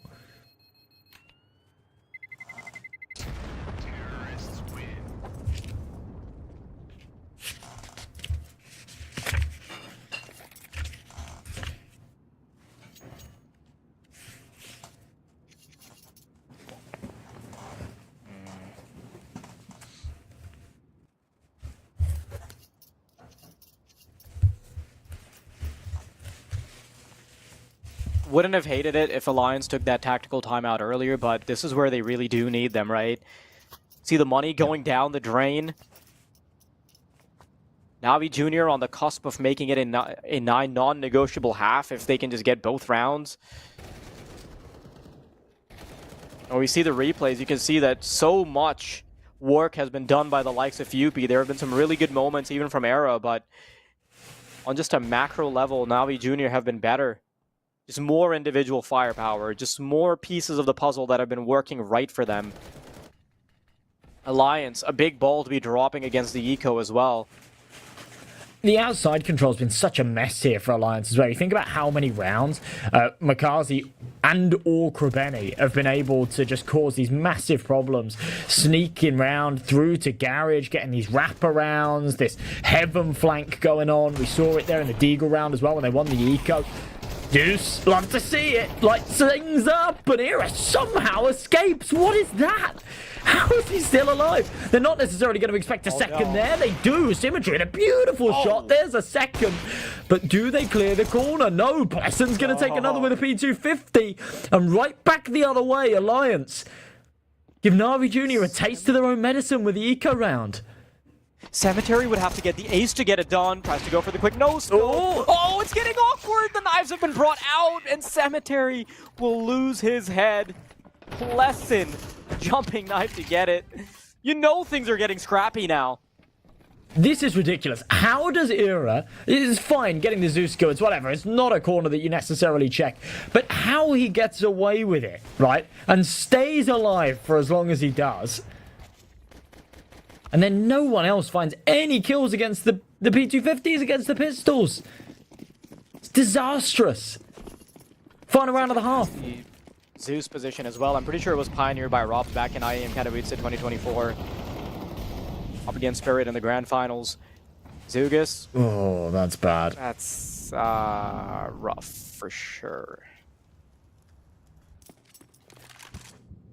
Yeah, that's a bad way to start things off. A 6-6 half for Na'Vi Jr. is very good, don't get me wrong. But, yeah, had they have just won the last round like they were supposed to, they'd be on to 7. They'd be looking at 8-4 here as a real potential. And I think things would sort of be getting wrapped up. But instead, Alliance have bitten back, as they have done throughout this series so far, haven't they? They've been snapping at Alliance's heels time and time again. This is a pretty dangerous setup that they've got here. Lesson just on the other side of that box. Yeah, Orp doesn't even need to expose himself to take out the man on the boost. It's a good trade, though. That's big from Demon. Oh, what a shot. Oh. Yeah, a couple of nice highlights from Alliance are going to allow them to still make this a competitive affair. And, you know, heading into it, it seemed a bit one-sided. 4-0 start for Na'Vi Jr. Alliance looked locked out, but that's not the case. We might have a game on our hands here, Josh, and perhaps we even get the luxury of watching map number 3 on these two teams. It would be lovely.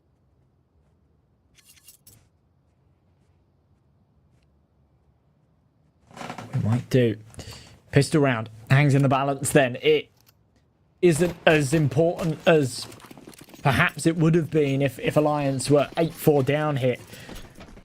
I know they do have a bit of a margin for error. If they don't win this, it's not the end of the world. But if they do, they'll be in the driver's seat. They'll be in the lead for, it feels like the first time this map. Here we go.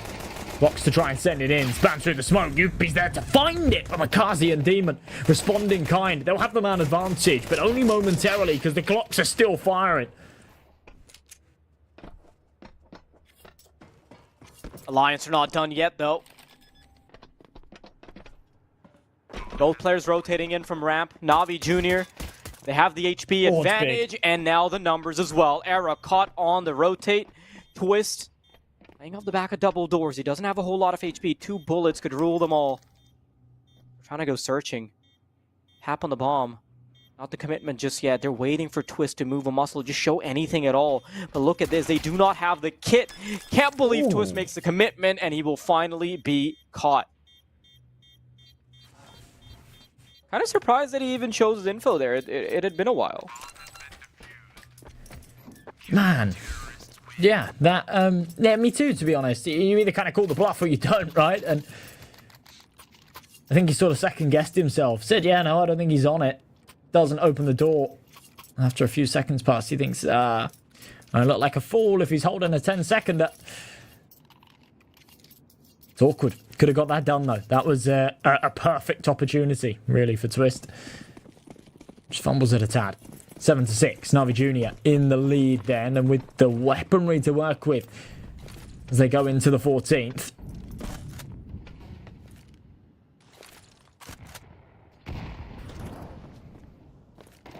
Good info as well. He's just spotted 2 of them.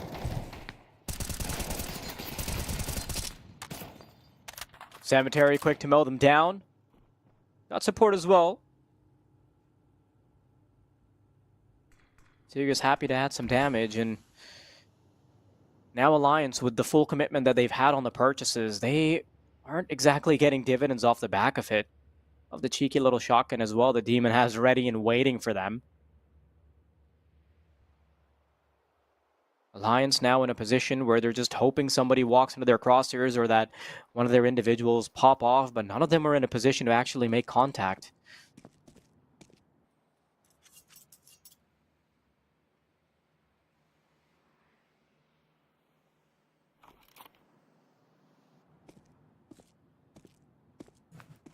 Outside, that's the agenda. It's what they've got on the menu.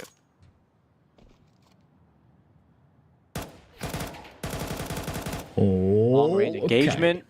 Love it when a man can control a Galil spray.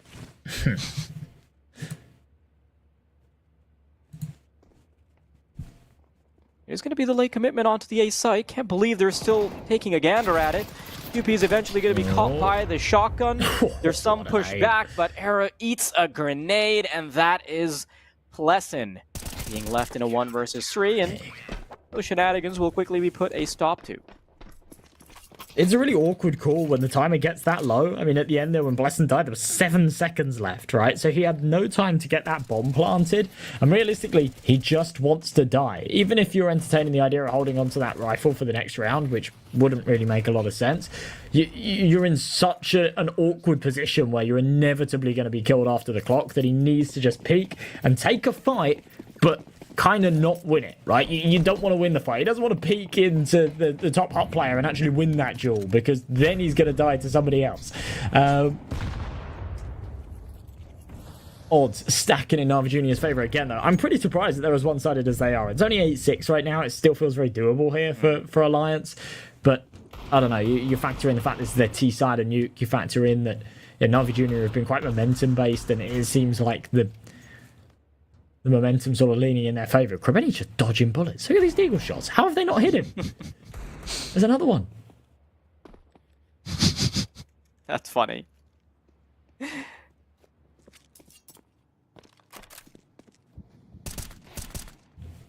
There's a bit of an impossible crossfire outside. There's a player in garage, Cemetery's all the way in the back.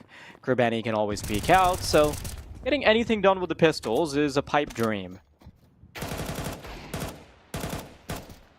Yeah, it really is. They're keeping this really tidy. Evidenera. Final 2 alive. I think Na'Vi Junior want to try and get this done as clean as possible. No casualties would be ideal. Krebeni caught in the reload. You know that Era's going to pull the trigger there. It's a 1v5. There's nothing more he can ask for than, yeah, doing a bit of damage onto one, and that is what he'll get out of it. But 9-6, the scoreline sits. Alliance back onto a bye. Era could go for a glass cannon, but I don't think he will. There you go. AK out with a util instead. And round number 16 could be where Na'Vi Junior hit double digits.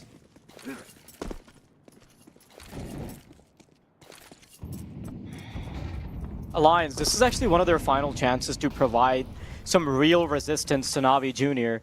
And they've done that in the first half, but we've not seen any more signs beyond that.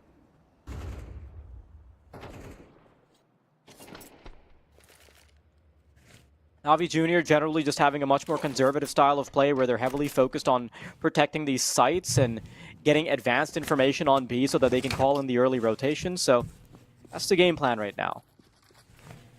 Zugus, quick shoulder peeks with his utility. Just wants to stop them and call in rotations if that happens, but Alliance haven't really made much progress on the outside area. Is eventually going to be the lobby crunch. Nade does give them some information outside, so they don't have to panic on the rotations just yet.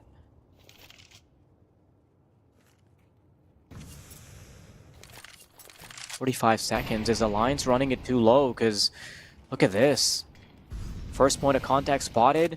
Nade and Molly combo. Standing right up next to it as well. Nade timing is perfect. Flashbang avoided. Zugas doesn't hit the shots, but he's done so much damage. And now the rotations can be called forward. You know, it doesn't feel like you're running it too low if you've got something cooking, if you've got a flank, if you've got someone down secret or something of the likes, but it's just not the case. They'll pull the trigger, they're met with resistance, and now with 15 seconds left, that's it. Surely, they can't go for this. They're playing into half, there's 10 seconds left, and they're just going to be shut down. Symmetry has just died, I'm not sure how, but bomb plant not going to be denied. Okay, all right, there's a slither here for Alliance. What? Oh, wow, they could actually get it done. Avid, he's in such a good position, he's circled around, they're not gonna have any idea what the hell is going on. There's still a player that is in heaven. This is beautifully done. Avid doesn't even get surprised by Kerbeni already in position, and Demon now desperately looking for both duels, tries to chase it down. Avid found, and now he just has to find the final member. This is so risky. Tries to run away, just can't line it up, and Alliance had no business ever getting that round. It's unfortunate that they have the tech issue there. Symmetry is actually disconnected. That's not a round that they lose if that doesn't happen. But it's not a round that they should have lost anyway as a 4 versus 2, and they've just completely bottled it.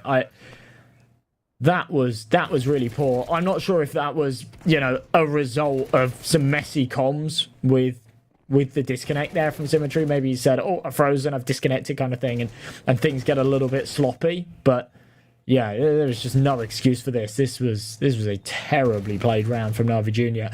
A decent attempt at a Demon at the end there, but yeah, painful in that 1v1. And up for the shotgun here. Symmetry back in the server, buys himself an AWP. Hopefully we're good to go once again. But yeah, this should have been 10-6, and I think Na'Vi Jr. are going to be kicking themselves a little bit that that's not the case, especially if they can't win this round.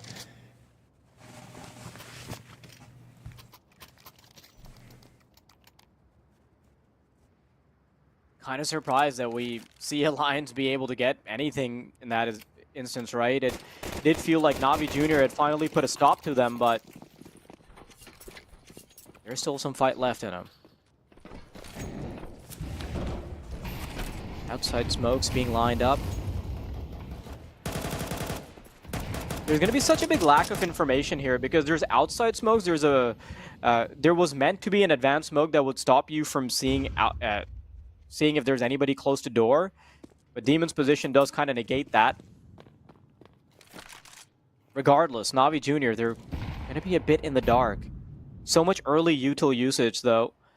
That does also mean that they're not going to have much left for the post plant. No smokes, actually. Kerbeni around this corner. He's on the off angle. I love it. He's on the off angle. I feel like he's still... Oh, no, he knows the boost is coming. Oh, it's perfect. I thought maybe he'd bite off more than he could chew with 4 around the corner, but he's taken a sizable chunk out of that attack. And he's got the information. There's 2 more there as well. That's so brilliant.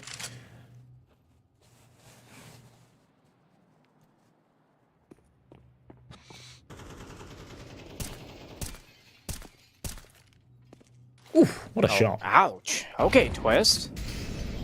Styling on him. Still a player they have to deal with, though. Jugas. Head on a swivel. Trying to sniff anyone out. Worried that someone's going to pop through the window. But in the meantime, Alliance, they're making their way all the way back to A. Makaz is going to be able to cheat a rotation. Problem is, he can't really do much off of Heaven. He's just trying to deny information on the right side of the bomb site, but other than that, not much. Yeah, didn't have the util either, but now he's been dropped the flashes. You could actually pop him in and just send Demon in with his shotgun, see what he can cook. But up the vent, yeah, it's not going to be enough of a distraction. And here we'll finish it off. One apiece for all 3. It's lovely stuff. Alliance with another. And this is falling apart very quickly for Na'Vi Jr. They've run out of money. And a bad time for it. A bad time for it. It'll have to be a full eco here. The scoreline will tie up at 9 apiece. And Na'Vi Jr., you know, part of being a top team, and this is where it worries me when you look at the age of some of these players, part of being a team at this level is being able to shrug off some of those shortcomings, is being able to shrug off some of those unlucky, uncontrollable situations where you lose a round off of an awkward disconnect and things like that, right? Right now, it really feels like it's plaguing them. They've gone from being fantastic, unstoppable, to having that awkward spanner in the works, and now the machine's broken.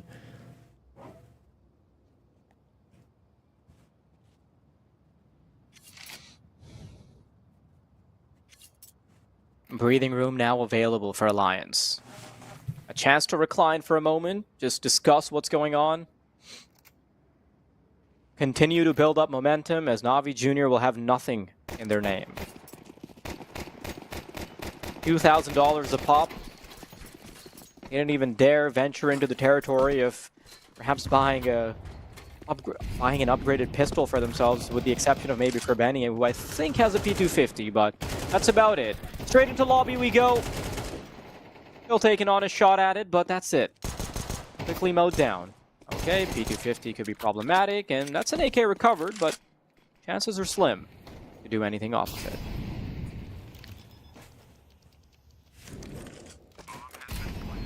I mean, the rifle in itself is pretty valuable. I think Rebeni's going to try and hold on to this, which he might get the opportunity to do. I'm not sure if Era just saw him cross.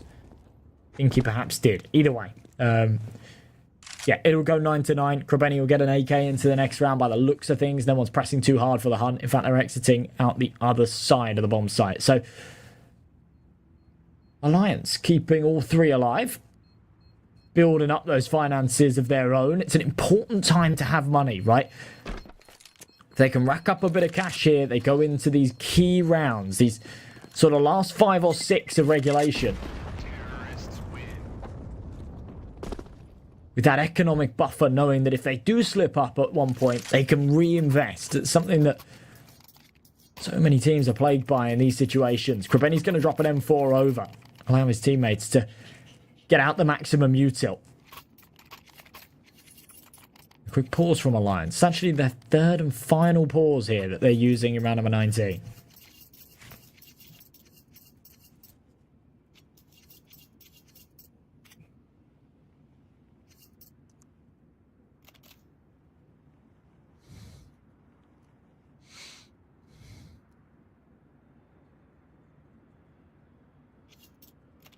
You've got to give props where they're due. Era 20 kills at the moment. An AWP that was still popping off when they were losing on Inferno. And one that might actually be the reason for any victories that they'll find against Na'Vi Jr. Is it set in stone just yet? No. But there's an opportunity that will present itself.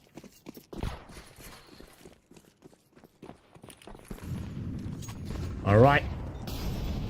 Feels like a bit of a last hurrah hit for Na'Vi Jr. It isn't. It isn't. If they lose this buy, they'll still have another buy round. But just to kind of maintain control, keep a lid on things before Alliance take the lead. Try and delay or prevent perhaps that inevitable. HG's going to blow that smoke back open. They're hoping that in that time, Blesson was trying to go for a cross. That's not the case. He's much slower about this. Tons of time to work with. His teammates working their way through a ramp. Jugas here to defend it. He's definitely heard that sound cue. Sat patient, ready for him. Good molly.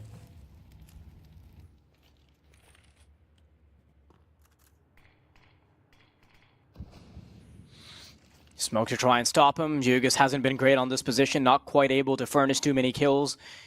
Even if he was decent on the util usage.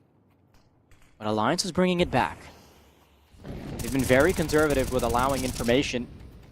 Smoke is going to stop them for a little while longer. Demon tucked into the corner, so he's not spotted. With roughly 30 seconds towards the end of this, this push is going to be as chaotic as it gets. Blesson, the first one to put a head on a pike. First kill found. Twist will make sure the Cemetery is the only one remaining, but he still gets so much work done. Krebeni comes out of vents and will put Arrow down. UP He's done some solid work before, but he needs to do it again. 1 versus 2, can isolate the duel. Spray down is good. First kill found. Krabeni, his position is known. The swing out's great, but Krabeni will still be able to get it done. Oh, another round that comes right down to the wire. It's a nail biter, but Navi Jr. get it over the line. It's not going to be the end of the money hit. There'll be more than enough for Alliance to reinvest, especially with that bomb plant and 4 frags that came in that one there. 10-9. A fragile lead. And I perhaps overestimated this T-Money a little bit. Ira could have had an AWP, he opts against it. But yeah, I actually didn't think things were so low that Pleasant and UP would have to drop down to those Galils. They are. And the odds back leaning in Navi Jr.'s favour. This one looks a little bit quicker. Ooh. Trying to get a very fast play going. Down into vents we go. But there is Jugas waiting to receive with open arms, but that's a huge whiff to be giving up.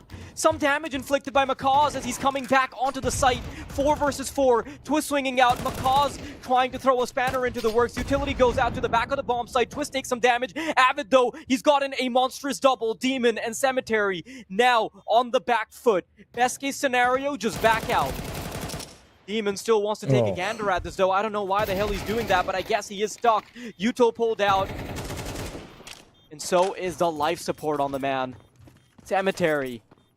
He's going to have to back off and make sure that that AWP survives another round. The money is atrocious for the boys in blue. Man, you know, every timing that could have gone wrong there felt like it went wrong for Navi Jr. And obviously a massive whiff from Jugas. It's such a shame. And once they took the contact on the single door, it could have just been a spray down. So much damage could have been inflicted, and instead the call was made to sort of back it off, drop the incendiary. It was insta-smoke. They dropped down vent, and it's just super panicky and disjointed. Navi Jr. lose fight after fight. It's an eco in this next, but the AWP save from Symmetry could perhaps do some damage. I don't know. These guys have looked decent in rounds like this. The problem is they don't have enough money for upgraded pistols, so it is literally USPs. I think Alliance should just be able to run over them.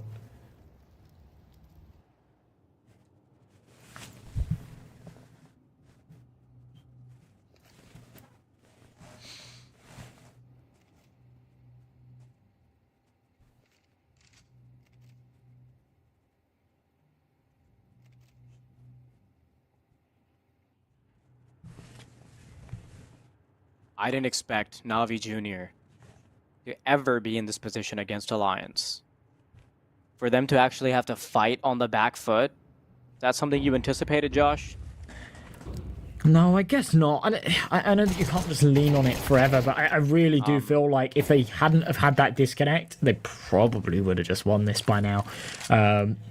I think it came at a very awkward time. There's no good time for it, but you know, you have a disconnect in an eco round or something, it's not so big a problem. I think it came at a really bad time. It's really screwed up their momentum. It's really screwed up their money. And now they're just on recovery mode. Navi Jr. are playing this though. Like, the fact that they still have this many players alive at when Alliance had a player into heaven, that's pretty impressive. Now, obviously, that's not going to be a round win by any stretch of the imagination, unless Cemetery can just have an insane pop-off.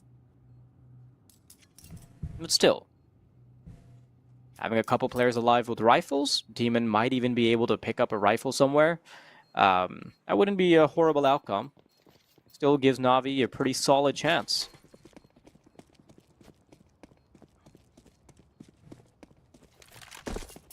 That's decent damage dealt. It's decent damage dealt, and it's, you know, a bit of money to work with going into this next round as well, given the fact that they've managed to hold on to that AWP and those M4s. Oh, okay, one M4. Kind of being hunted here too. Need to be careful, Symmetry. Yeah, they won't press through him any further. Okay, UP was just getting out of the blast radius. It's a little unforgiving here on Nuke. But 11-10. Alliance 2 away from the finish line.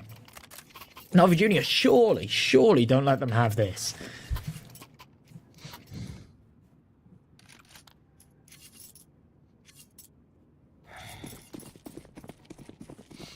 A big piece of the puzzle that has allowed this has to be Era, but then you look back, UP's had some really good moments. Avid had the double to deny a good retake.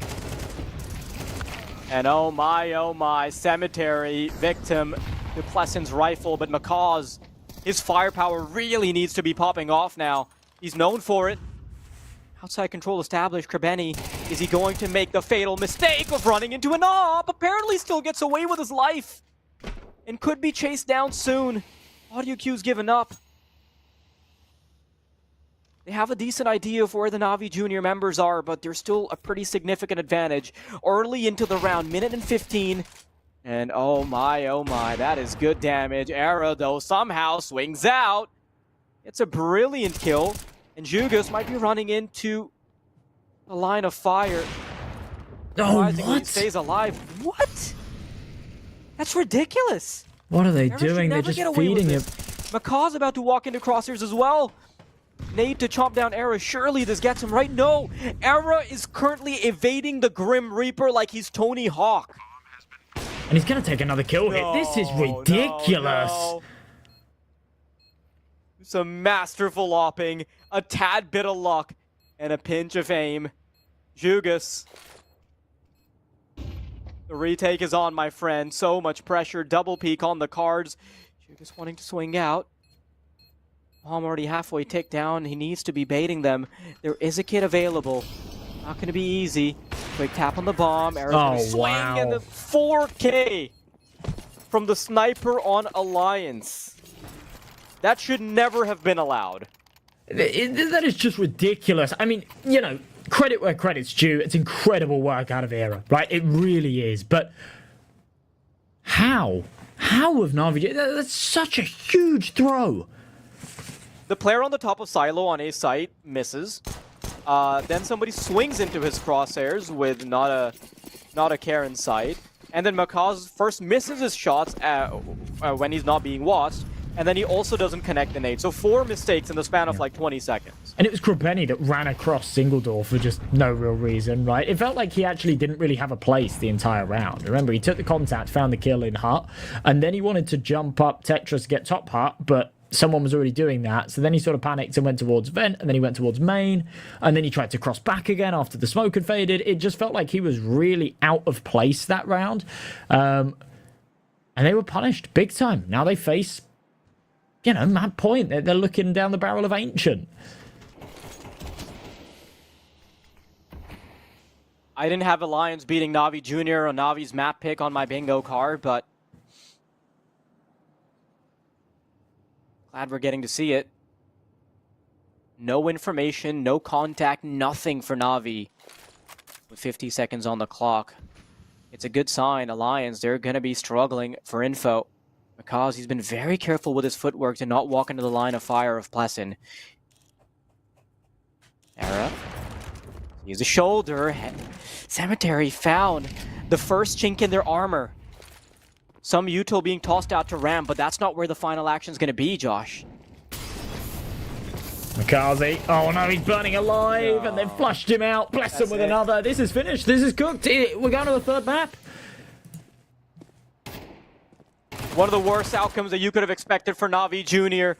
It doesn't matter how desperately Krebeni's going to try and fight back.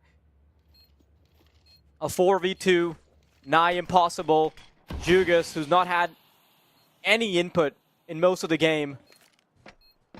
Not the man you want in this retake. Krebeni still trying to get some work done. Molotov to the back, headshot found.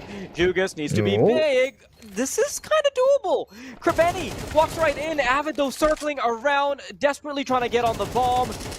And within a quarter of the way left, nothing that Jugas is going to be able to do, regardless of how much he tries to kick and scream towards the end. Alliance, a masterful play, not just from the whole team, but most importantly from Era. Yeah, that on a Na'Vi Junior's map pick is remarkable. And honestly, just a massive choke there from Na'Vi Junior. So winnable. And you know, you got to feel sorry for the disconnect, the tech issue that they had. That was a shame. That was a real shame.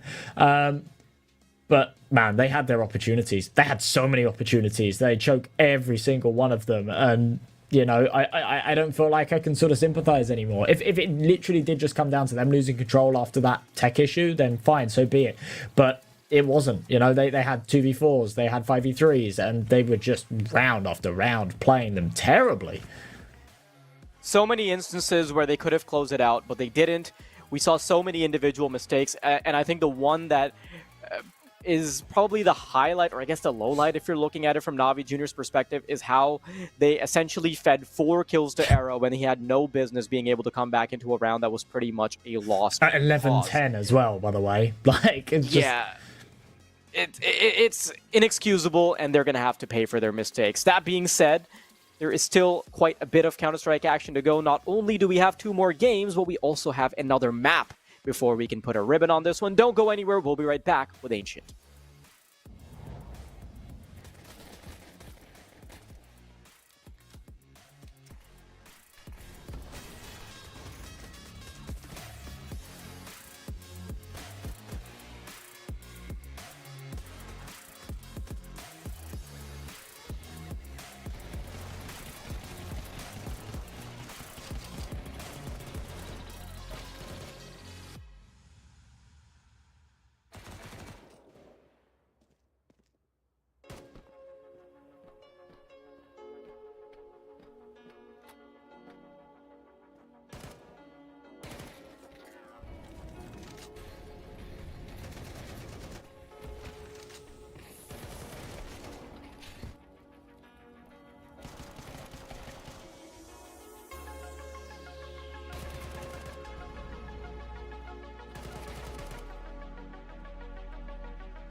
Do I wanna try? Can I let it go? We're running from the past, wanting to be sure. Chaos in my mind, constant deja vu. But every time, it comes back to you.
Welcome back, everybody. I didn't think we'd be here with how Na'Vi Jr. were looking as dominant as they were, but Alliance have actually impressed us both, I think. Yeah.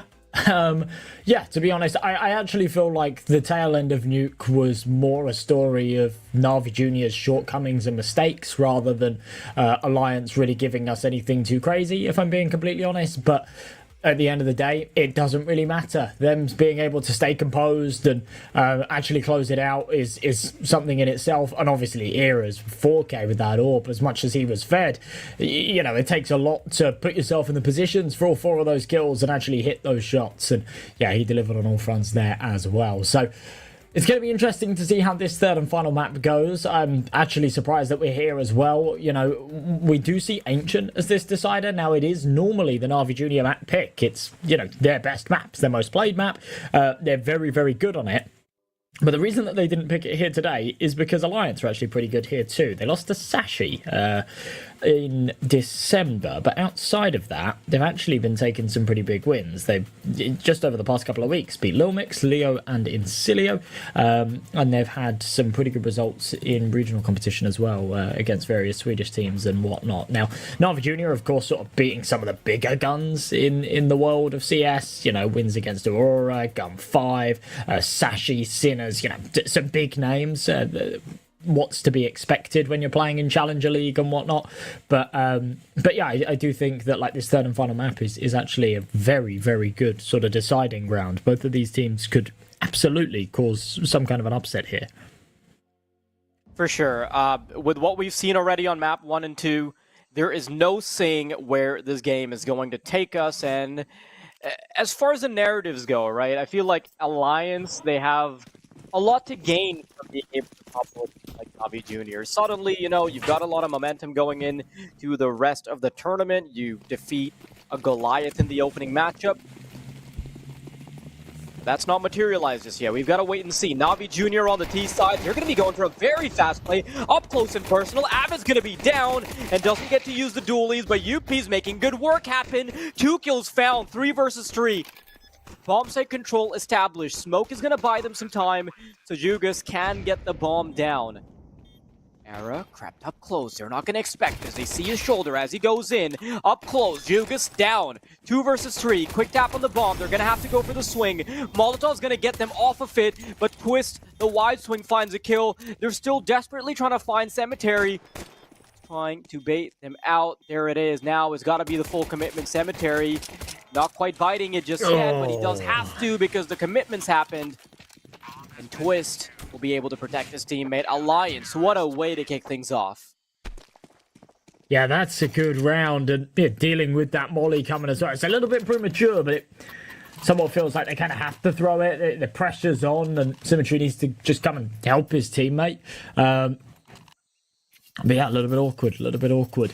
First on the board then for Alliance, off to a lead, and a good lead. After the victory there in that last map. It's what you like to see out of them. See if they can continue this along. UP boosted up. A couple of M4s here. In fact, 3 of them to work with. But a bit of pace onto the B side with the Galils, and it's working nicely so far. Yeah, amazing pace there from Navi Jr. And the fact that they get the opening kill pretty much locks out Alliance unless they go for a monstrous retake. And already, if you're in the shoes of the CTs, you might not even want to go for this at all. Your 4th player is all the way down in middle, expecting the flank. Bomb is close to being halfway taken down. Another smoke is going to impede your progression even further, so might as well call it. Cool little play from Navi Jr. They just book it based on firepower. They rely on just being able to hit their shots, and the opener's all they need.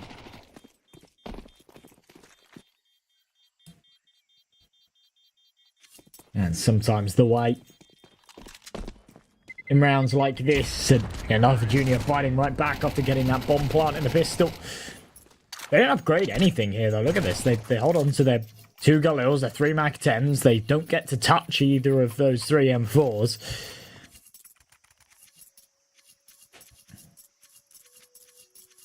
We'll be tied up at 1 apiece, and Alliance will just come right back into this with all of the rifles that they had in the last. They've still got a slight advantage when it comes to the buy, but they need to be winning those duels, and yeah, letting the B bomb site crumble as quickly and as easily as it did is not the winning recipe.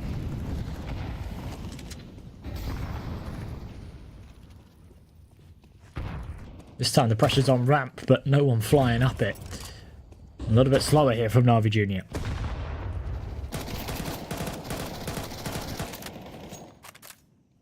Good opening there from Jugas. They're low enough that Pleasant might be able to get more, though. 1 kill found. Enough damage on Jugas. Still a negotiable round if you're an Alliance fan. Navi Jr., they're slowly starting to pull their numbers back. Take them all the way to A main. Flashbang into Donut.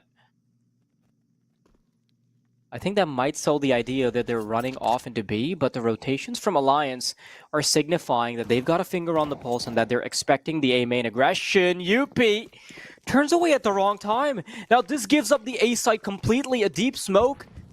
UP realizes his folly, and the bomb should have no trouble going down.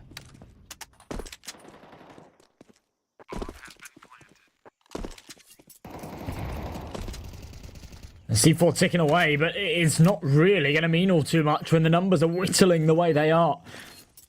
It's a 4v2. And feels impossible. Molly burning Demon out of position. Does find one. What is that from Demon? He's lined up 2. He's teed up the 3rd for the team kill. And Jugas has now just been made the easy option. Oh my goodness. What a ridiculous play. How do they feed him that? Getting away with that. They somehow line up in tempo through all the nooks and crannies and the awkward angles that are found in the cave. He finds a way to thread the needle to do so much damage. We get to watch it again. That's Demon with 1, 2, and there's a team kill there from Avid, courtesy of the damage. Huge blunder by Alliance. And Navi Jr., they're going to have their heads held up high. They know they just won a 2 versus 4. So some of the mistakes that we saw from Navi Jr. now perhaps are being replicated at the same level by Alliance. Yeah, I mean, the sentiment's slightly different, isn't it? I guess it's the same in principle, but when you look at the time in which it's come, there's a lot to be said for getting early momentum being important, but these mistakes were made by Navi Jr. in crucial rounds at the end of the game. For Alliance, whilst it's going to hurt that they've choked around like that, it's also early enough that they can kind of shrug it off a little bit. They can say, it's all right, you know, it's an early round. We made a mistake, but we've got plenty of room to build upon it. We've got plenty of margin for error here. And yeah, for Navi Jr., that really wasn't the case towards the end of Nuke. But they'll keep their heads screwed on. They'll keep moving forward. Yuppie is making this expensive.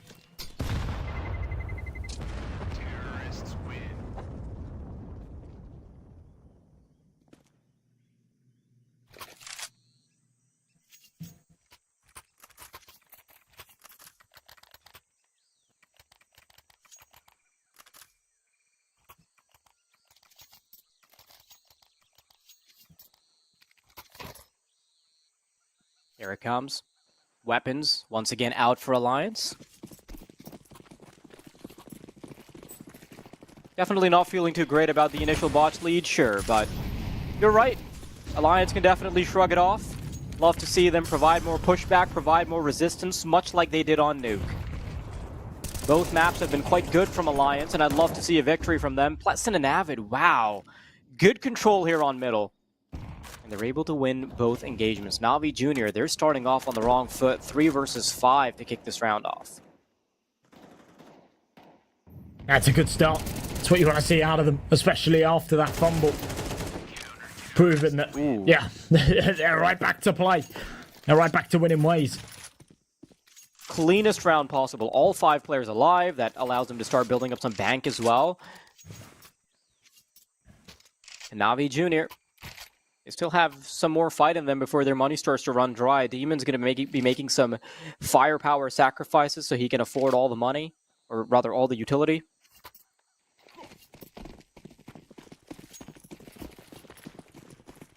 This is a big one. It's either the equalizer and a chance for Alliance to build up bank, or it's Na'Vi Jr. starting to claw their way back in again. Molly and Smoke combo. Pleasant, the spray down's good. He was so good on Nuke, and he's continuing to be a menace. Eyes shut, doesn't even matter. Full control of middle. Now, some resistance provided by Krebeni, but it's quickly going to be met in kind by Era, who is waiting to pop in for the refrag.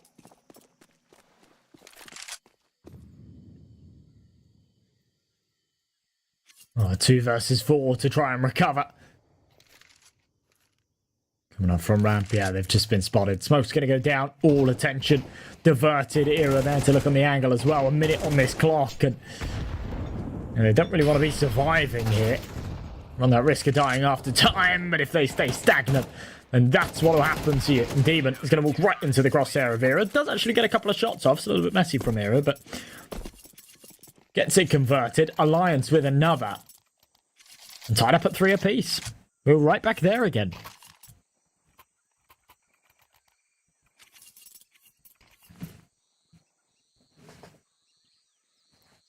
The back and forth of Nuke continues. And Na'Vi Jr., they were once playing the game with their chest puffed out, not a care in the world, knowing that they could just best their opposition with pure firepower, and that is no longer the case. Alliance. Oh. Yeah, this surely is just a chainsaw raid. Okay. Yeah, very clean.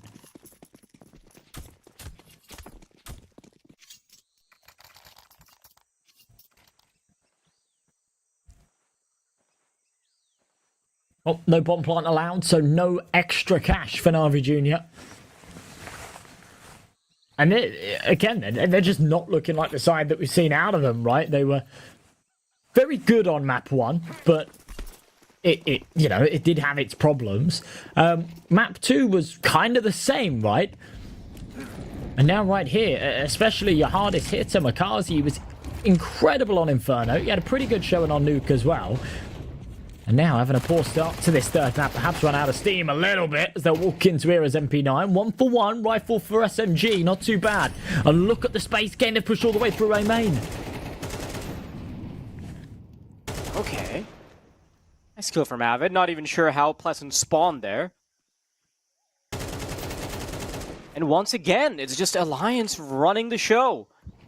You put them back in the driver's seat for a little while, they'll show you how good of a cosplay they can have for Lewis Hamilton.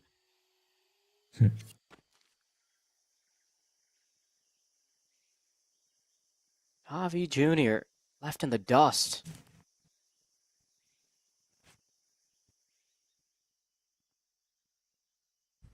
I'm sure those odds are going to get a little bit awkward, right?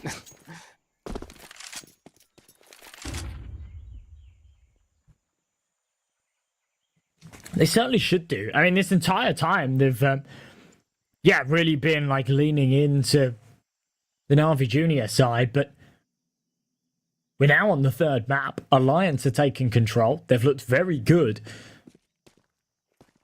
I wouldn't be surprised if finally we see them shift the other way. Demon, 1 versus 4. Looking to try and take a couple down with him, perhaps with 20 seconds left. Yeah, no chance. Won't be able to make any kind of move there. So, Alliance just keeping it tidy again. And you can see, it's a real testament to sort of how successful they're being here in this CT side of Ancient. You got 4 AKs on your CT side. Era's about to buy an AWP. He's got 12k in the bank. And everyone else around the 10k mark. In fact, he doesn't want the AWP. He's just going to go for the rifle. It's a bit of a strange one, but they are against a low buy, so it does sort of make sense. Na'Vi Junior are going to call a pause because this is going horribly wrong.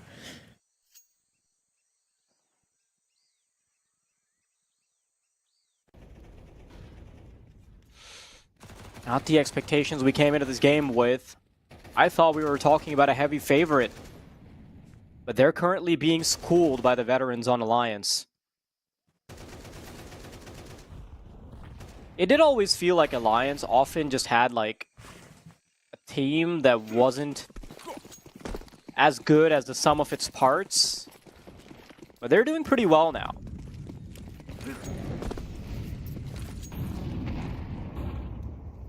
Lots of early util being chucked out. Krebeni. Bunch of damage. But I'm guessing they're lining up for something towards B ramp. One piece of util could be all it takes, but Alliance, they're not in position to actually deal with this. The cave player is going to be down. There's smokes that are going to stop them. Twist wants to swing out and perhaps find a duel early. Spray down continues, and he'll continue the madness as well. The AK-47 can't be recovered. Late flashbang. Krebeni's allowed to creep forward. Na'Vi Junior doing so much damage, but Pleasant is still keeping them alive and kicking. Boost being set up.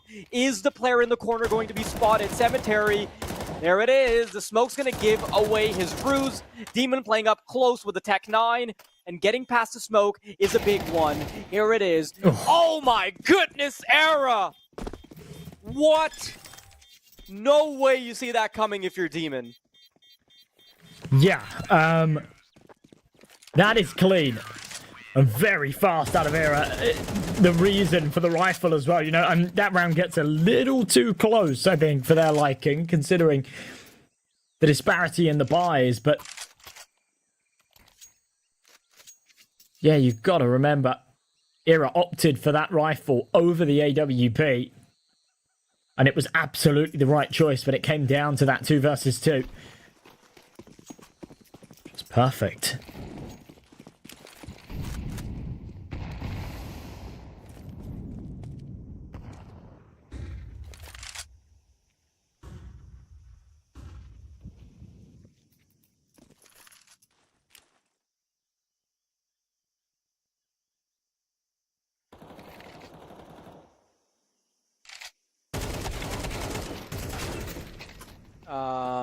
Right. So Pleasant is allowed to do that, by the way.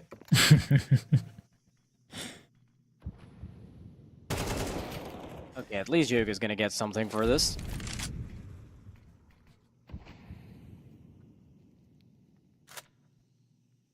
Great kill from Pleasant to kick things off. That double surely gonna make things a lot easier, but still, it's a 3 versus 3. Is UP going to play up close? That's a very ambitious way to play this one. And if they try and clear all the way to the right side... Oh, man. UP gets away with too much funny business here. Nade to pop the smoke. He's got reinforcements coming in to watch the line like a hawk. Molly, Nade combo. UP's going to be able to avoid it. Still wants to play up close. Still wants to play around it. Avid is going to find one, but Demon will find the better of him. Twist, 1 versus 1. Is Twist position going to be precedented? He's playing it a little bit further back so that the shadow isn't going to betray his presence. Now, this is where Demon started to think that it could be the late flank from A main. Yeah, there's smart stuff from Twist, sort of toying with those timings, knowing that at that point Demon might start to second guess things, and he's absolutely right. Alliance still keeping it coming then. Much closer round for sure. More expensive one too, but Yeah, they'll shrug off those reinvestments with no real sweat. Going into the final couple of rounds of the half, they'll have enough money to buy regardless. 7-3, and here's that turning point again. Either Na'Vi Junior start to put their foot down, and we could see, still a very palatable 7-5 half, something of the likes, or Alliance just keep it coming, and Na'Vi Junior are sort of left in the dirt. Incendiary over the top, Molly through middle. Na'Vi Junior going to try and take space, but Alliance do seem ready for this.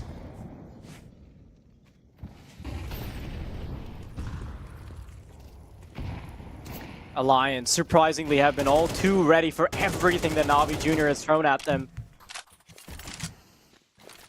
When they won Nuke, it kind of did feel like they overstayed their welcome because it felt like Na'Vi Junior had given them an opportunity that they didn't rightfully earn. It did come off the back of a disconnect, but beyond that, Alliance has been fantastic.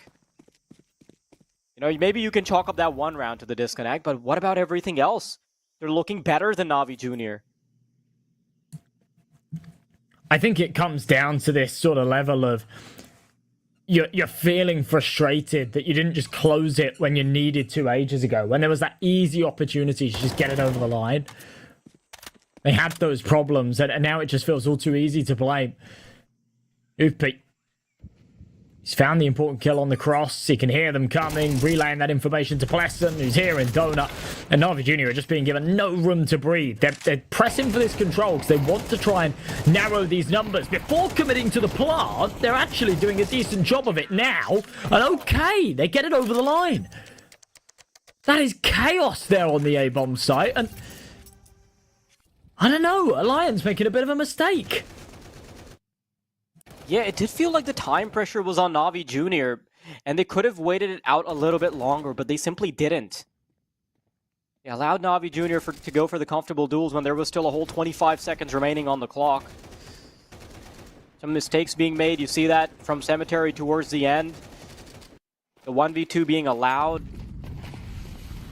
7-4, and Na'Vi Junior, they get another round on the board. They might actually be right back in it. They're going for something a little bit more aggressive. Cemetery straight up for the boost. Era not anticipating it to be so quick. Flashbang is great. Macaws is going to take advantage of it, and now they're quite deep into the B-bomb site. The spray is successful, and Macaws is just continuing to put his foot down. He's tearing through this map. 3 kills.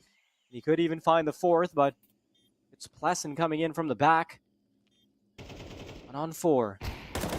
Waiting for a bit of a freebie, trying to isolate the duel. A bullet connects to his body. And that is all she wrote, my friends. Cemetery with a final nail in his coffin. Na'Vi Junior, they're still at least going to make this negotiable. Yeah, and this is, the important factor for him.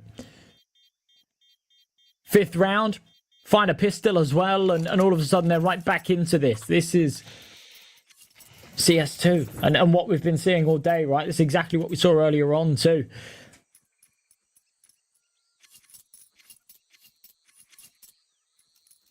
Seven to 5, and it's such a fragile lead. It's on a knife's edge. Alliance, maybe not that last round, but the one prior, they absolutely should have been winning. Frustration might set in that they weren't able to do so, especially if they can't get it over the line with these Glocks. What's the game plan here? Are they going to play into cave? No, it's actually a mid-crunch. Looks like they're going to try and hit A.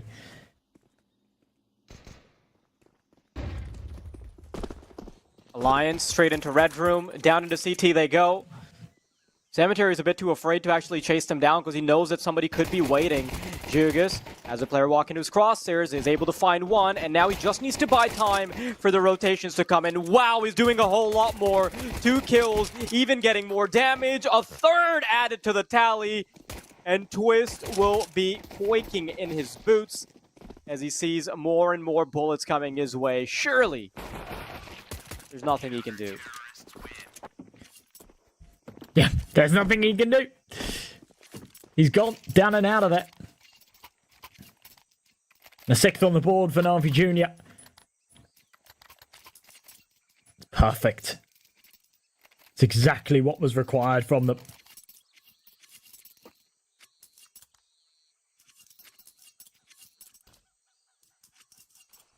Number 14 now, full eco for Alliance. Not only Is it significant that Na'Vi Jr. were actually able to win that pistol round, but doing so without allowing Alliance to get a bomb plant, without really allowing them anything, is so huge. Means that they'll just have a freebie here. They'll tie it up at 7 apiece. They keep it super clean as well. It's the rifles to find all the kills. So no major cash injection, but still the right result. And now I feel like they're in prime position to close.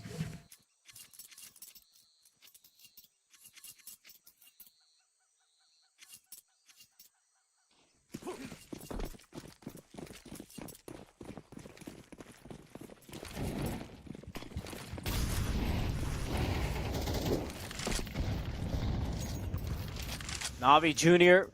still, despite the speed bump that they had to endure at the start, they're still heavily favored to take this game. Perhaps not as heavily as they previously were, but still the crowd favorites. Utility pops in.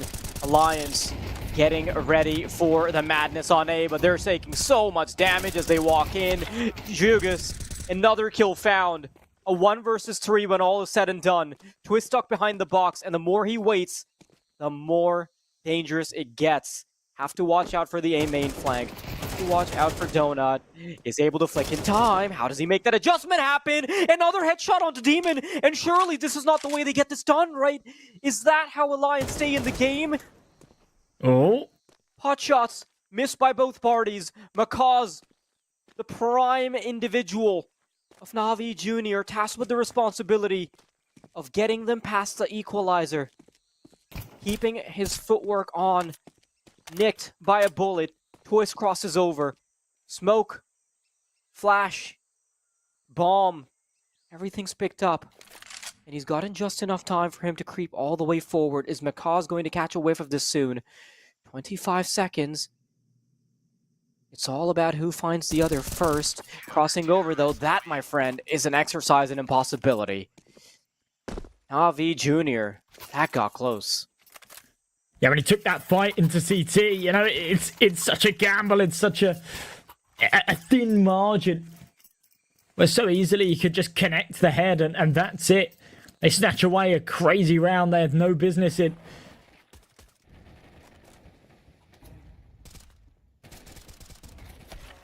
Doesn't end up working for it.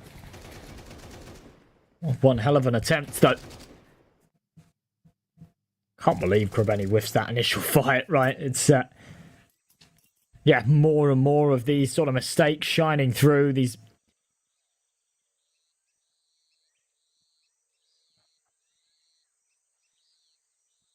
very awkward little engagements. They do have the lead.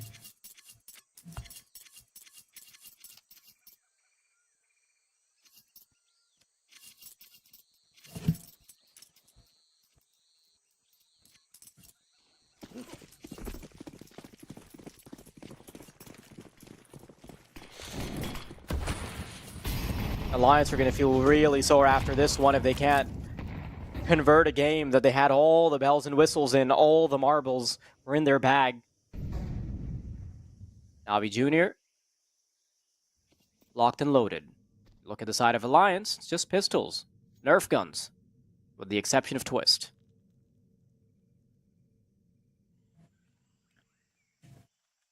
Oh, maybe Twist bringing a real gun to a Nerf battle is Oh, that is a little bit deadly. He's found himself a great kill with it. That allows Era to push into Donut as well. That's going to be a rifle that he can grab. Potentially, no, into the crosshair symmetry instead. They're going to try and reroute here towards B, where Demon has just been tagged. And now he's bagged. He's gone. An advantage. Make that two. Twist is doing everything. Alliance not out of it just yet. 3K from Twist. A masterful display with the hero AK-47.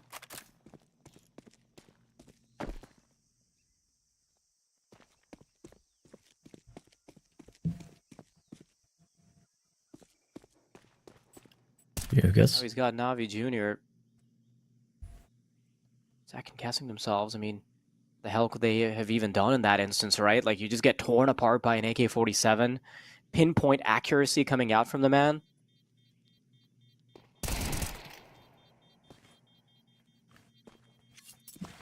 You know, these exit frags are worth very little, to be honest. For Na'Vi Jr., it's, yeah, great. Hold on to those rifles. But that's such a frustrating round to lose. It's another really frustrating round to lose. And it feels like we've had so many of them in this series so far. Just pistols. It's Twist with the only rifle. He's found all 3 kills that were needed. And that's it. Job done. That's enough.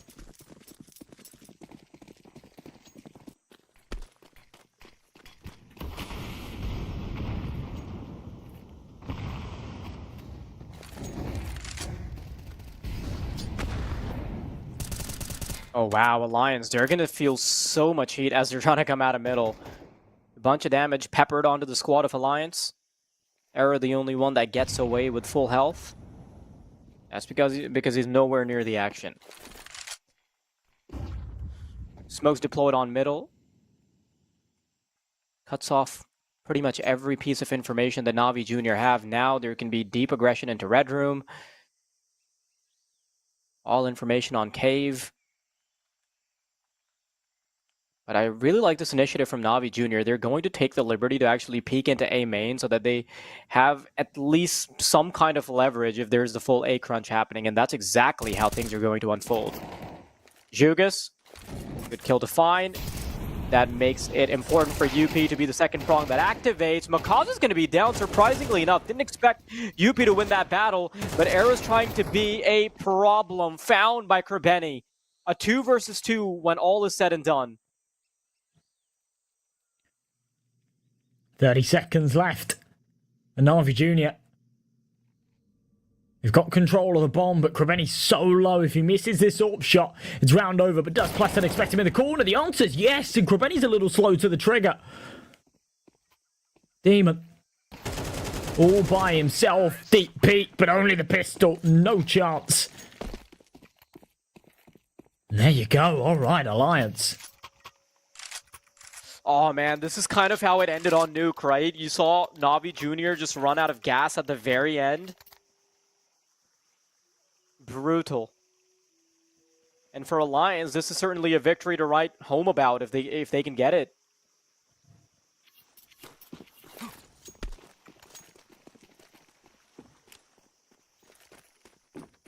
Alright, just pistols. Big pick. There you go, Pleasant. Makes a bit of a meal of it, doesn't take any damage in the process. Kerbeni burning, but the USP out of symmetry has actually managed to find one. It's going to be 10 for Alliance, though. And to be honest, I feel like we're actually teed up for a potential overtime here in Map 3.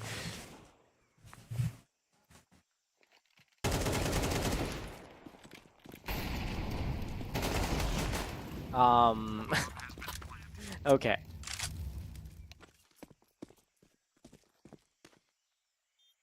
You know, it kind of feels more likely now that Alliance aren't even going to allow it to come to the overtime.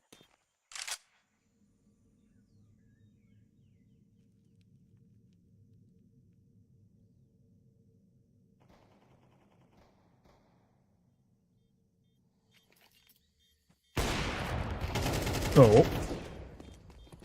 Okay, well, the fact that Era's charging him down with the Desert Eagle and an AWP on his back is kind of wild, but they do find the kill. They've found themselves a nice little exit path, so that's fine. UP's died to the bomb, which felt unnecessary.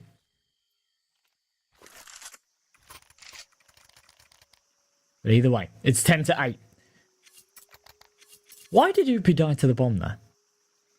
I don't know. They had so much time to exit.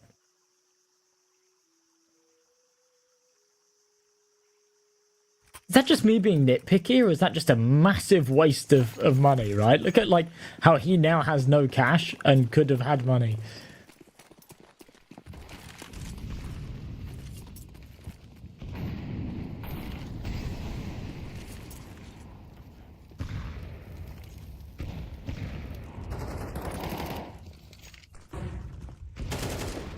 Big out. Shot Avid. Honestly, I think Alliance are just looking like the much better team here. One of the points of contention I had was that they're not going to have enough firepower to match up to Na'Vi Jr., but that's just not been the case, is it? Era's popping off. UP's been really good. We've seen so many signs of brilliance from Twist. He's continuing his reign of terror. 20 kills found. A 4-on-3. Everyone on Na'Vi Jr. committed to this B site, committed to the cause. Era finds another victim. Man, it kind of feels like when it's late into the game, when they really need someone to pop off, Era is going to be there to provide. That's exactly what happened on Nuke. And we're seeing a replay of this right now, and oh my. Calm down, Twist.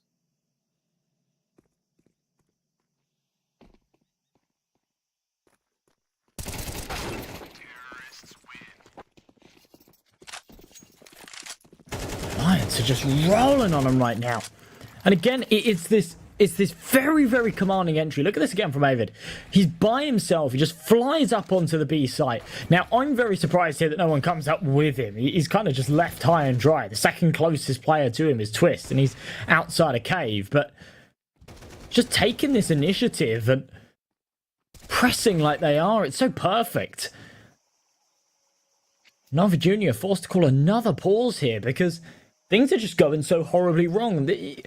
Luckily for them, it's a round 1 Swiss stage game, so it's not the end of the world, right? They've got a lot of wiggle room here, I feel, but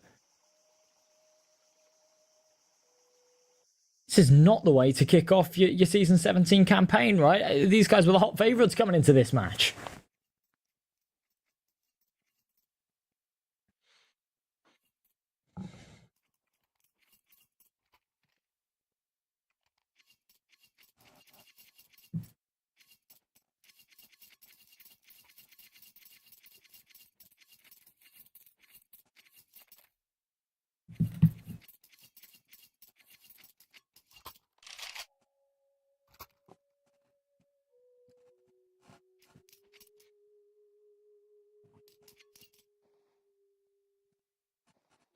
Two rounds away from winning the first best of 3. Na'Vi Jr., one of the favorites to perhaps even win the whole damn thing, right? Yeah, to be honest. And this is a very competitive season, as we talked about. First thing this morning before that opening matchup, but yeah, you're right. Na'Vi Jr. are one of the highest ranked teams here in the tournament. They're definitely a team that are expected to perhaps make it through to the playoffs at least. And at this point, it's very much seeming as though they are going to be kicking things off at a 0-1 deficit here in the Swiss stage. Makazi, Krabeni pulling the plug on this. Makazi invested with the hero rifle. Has to do so. He's got $400. He'll have nothing to work with in the next if he doesn't survive. So it's a smart call. But it means that they will be playing for 4 rounds in a row just to take us to OT here in this third map. And, there's a real question to be had of both of these teams have had these major opportunities. Alliance had opportunities to close it out in map 1. That would have got it done 2-0, potentially. Na'Vi Jr. had huge opportunities to close it out in map 2. They weren't able to do that either. So, not only has this been a 3-map nail-biter, but actually it could have been a 2-0 either way, just as easily. Mm-hmm. For sure.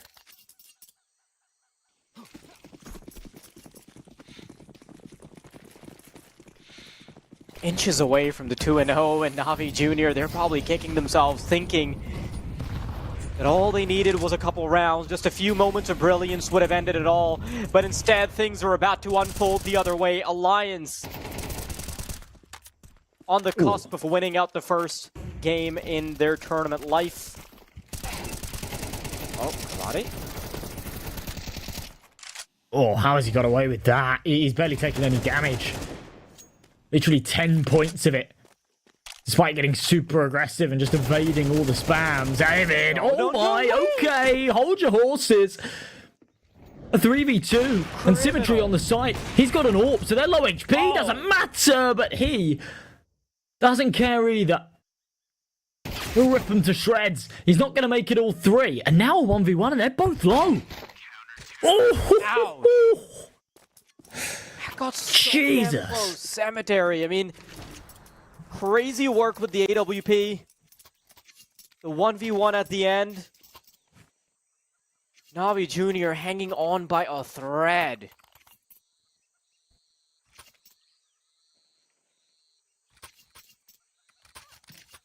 Wow. David kept that one alive. Kept that one exciting for a few seconds, but... yeah, won't work out. Demon down to a 5-7 here. The rest on a decent buy. And what is that? That doesn't look like the sort of play that you go for at 9-12. It didn't even seem like they were ready for those fights at all. That was so bizarre. Alliance have just been gifted a 2-man advantage, and that's 2 of the rifles as well. If that was one of the 5-7s, you go, all right, yeah, he's trying to make a play, but they're just going to do it again? They've left the rest of the map completely empty. Faraz, what is happening? This is it. Such a strange way for this to go out. 2 players remaining, and I didn't expect the opening matchup for Navi Jr. to go like this at all. This is a wildly questionable call for a round that has so much weight behind it here for Navi Jr. Yuki's aware there's another one here. There you go. Just take all 4. He's on for the ace and they've just fed him. That's all of the rifles as well. Demon, who's been sat on a 5-7 throughout the entire round, eventually trades it out with a 1 bullet needed. But Pleasant sends it back the other way. Alliance will close it out at 13-9. And yeah, I'm lost for words. Crazy way for Alliance to be finishing it out. We all saw the odds. The live odds were always in the favor of Navi Jr. for the most part. But Alliance, man, have they made some people upset today? Yeah. Yep. Lot of angry betters. That is the result that shouldn't have gone that way. Overtime in the first map, Navi Jr. had to get it done on hard mode after failing to close it out with multiple map points. Then in that second map, again, they had major opportunities, didn't they? They had a little bit of an awkward round where, yeah, you know, they had to disconnect, but it was a 5v2, and then it became a 4v2, and they still choked it. Then they choked multiple other situations where they had major man advantages. I think there was a 5v3 in there somewhere to fumble that one. And then Ancient just generally felt like a better map for Alliance. It wasn't necessarily any big chokes or anything like that. They did have a few opportunities, but yeah, ultimately just great work being done out of the Swedes. Yeah, it even feels like that first map could have... the crazy thing is, it could have actually been a 2-0 for either team, right? Yeah. Alliance's first map was close enough where, you know, if they won that and then they ended up beating Navi on their map pick, that would have been a 2-0 for them. Navi were actually in the position on Nuke to actually close it out 2-0, right? So we were never in a position to feel confident about what team was going to win. Alliance, Navi Jr., this is a game that has definitely delivered. And earlier we watched Fnatic versus OG. That was also a fantastic game to be watching. It certainly was. Now, we're a little bit behind schedule now. That's pushed us back a tad. But of course, up next is that Monte... Well, hang on a minute. It showed earlier on. It should be the Monte game. Yes. Yeah. But yeah, okay. No, I'm a little bit confused, so I'll hold fire. Can we roll... That little graphic that we had earlier with the 4 matches, right, showed Monte Sinners, because I was saying that's going to be a banger. But now it's showing Sinners GTZ and Monte Money F, which is the old ITB guys. So, yeah, I'm not too sure. Let me double check HLTV. What's up next? Okay, yeah, it is Monte Money F. Yeah, this one's accurate. This one's accurate. The other one wasn't. So, yeah, Monte Money F up next, which should be a pretty good game as well. Yeah, I think that one's going to be a fun one to watch. So, yeah, we've still got lots of action tonight. It's going to be good. Yeah, for sure. I mean, I'm really looking forward to that next game. Unfortunately, it's not going to be you and I to bring you that action. It is going to be our colleagues. If you guys want to watch that game, please stay tuned. We'll be right back after a very short break because I do believe we're quite behind schedule. Yeah.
Good evening and welcome back to CCT Season 2 European Series 15. Y'all got a lot of them over here, Dolan. I'm, of course, joined by this wonderful man here for the end of our first day here in the Swiss stage. Obviously, we got the playoffs going there in 16, but we've got some great teams here popping off in the Swiss stage, and we're just coming off of a great, I would definitely call it an upset, the reverse sweep by Alliance over Navi Jr. Dolan. I don't know. I know you've had a hectic morning. You may have not caught it, but it was a crazy series that you had. And of course, Fnatic and OG go 3 maps. Yeah, I watched each and every BO3, each and every map, and what I can say is that you, sure, man. it feels like an upset, but in full honesty, Navi Jr. is still a really young squad, and especially when you're going against the likes of Alliance, sure, a team that should be theoretically slightly worse than you, but a team nonetheless with a lot of experience already by playing the previous iterations of the tour. So I think that this is a mistake from which Navi Jr. is going to learn a lot of lessons, and they're definitely going to bounce back stronger. What can I say for Fnatic and OG? I mean, this is a match that we saw in the previous series, and this never really disappoints. Absolutely not. You know, when you got teams coming up like that here into a Swiss stage and delivering 3 maps, you know, we know it's been a long day on the production side. We've been joking over on that end, but I mean, here between Monte and Into the Breach as our first best of 3, obviously, maybe Into the something, Dolan. We ain't gonna talk about that, but they're Money F now. Quite a name. Gotta love that. And you see the schedule that we have here in round 1. I mean, take a look at some of these teams. I think 500 has been doing some amazing stuff recently. We all know about Spirit Academy and the lineup they got over there, Dolan, but here in the group stage, it should be pristine.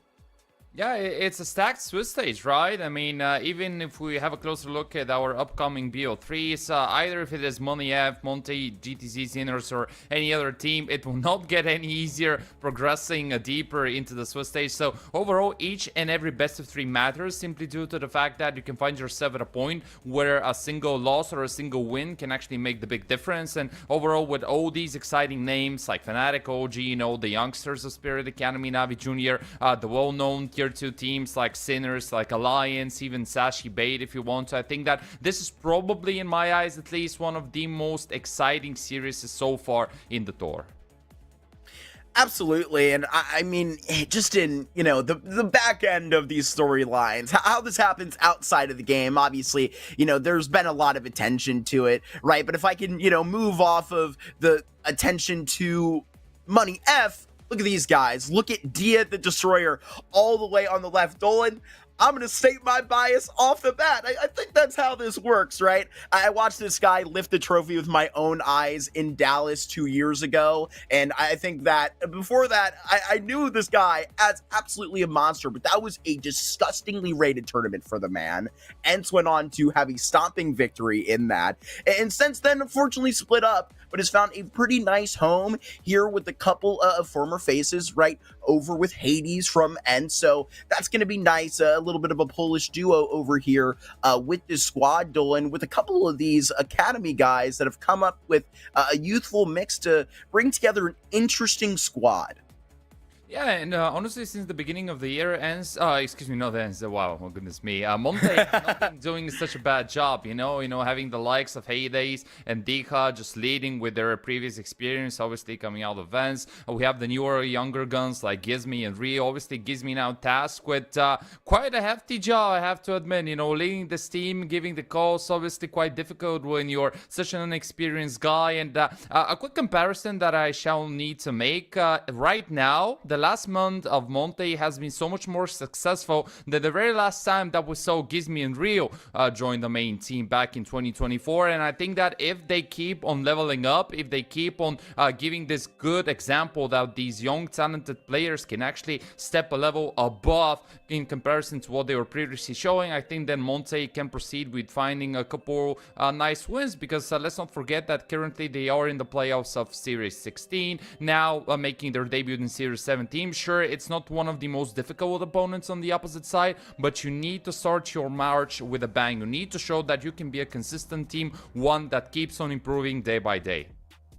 I like that comparison a lot. I mean, you got to get this going. I mean, honestly, it's very funny that you can compare them to kind of a CIS squadron like ENCE with sort of that, mix into the academy. But I digress. Here you go with Smooya, Kiaz. You know how the boys are rocking over here. Obviously, Rico, a very interesting name that joins up with this bunch, but obviously all led by Synopsy and the infamous op of Smooya.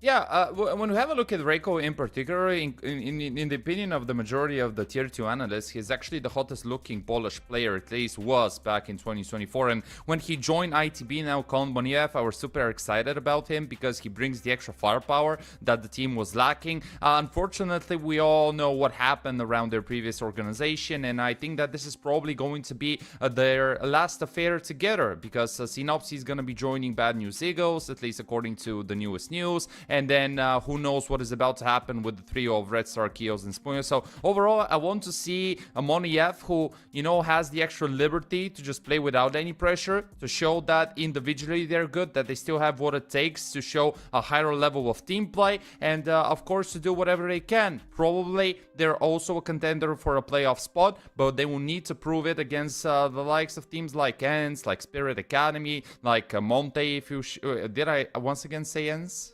Goodness me, wow, I don't know, I just keep thinking about the good old days now that you mentioned it earlier. But still, the idea behind this roster is for them to play without any pressure, to show that they still have it, and hopefully to prove to an organization that they're still worthy of either remaining together or just receiving individual offers.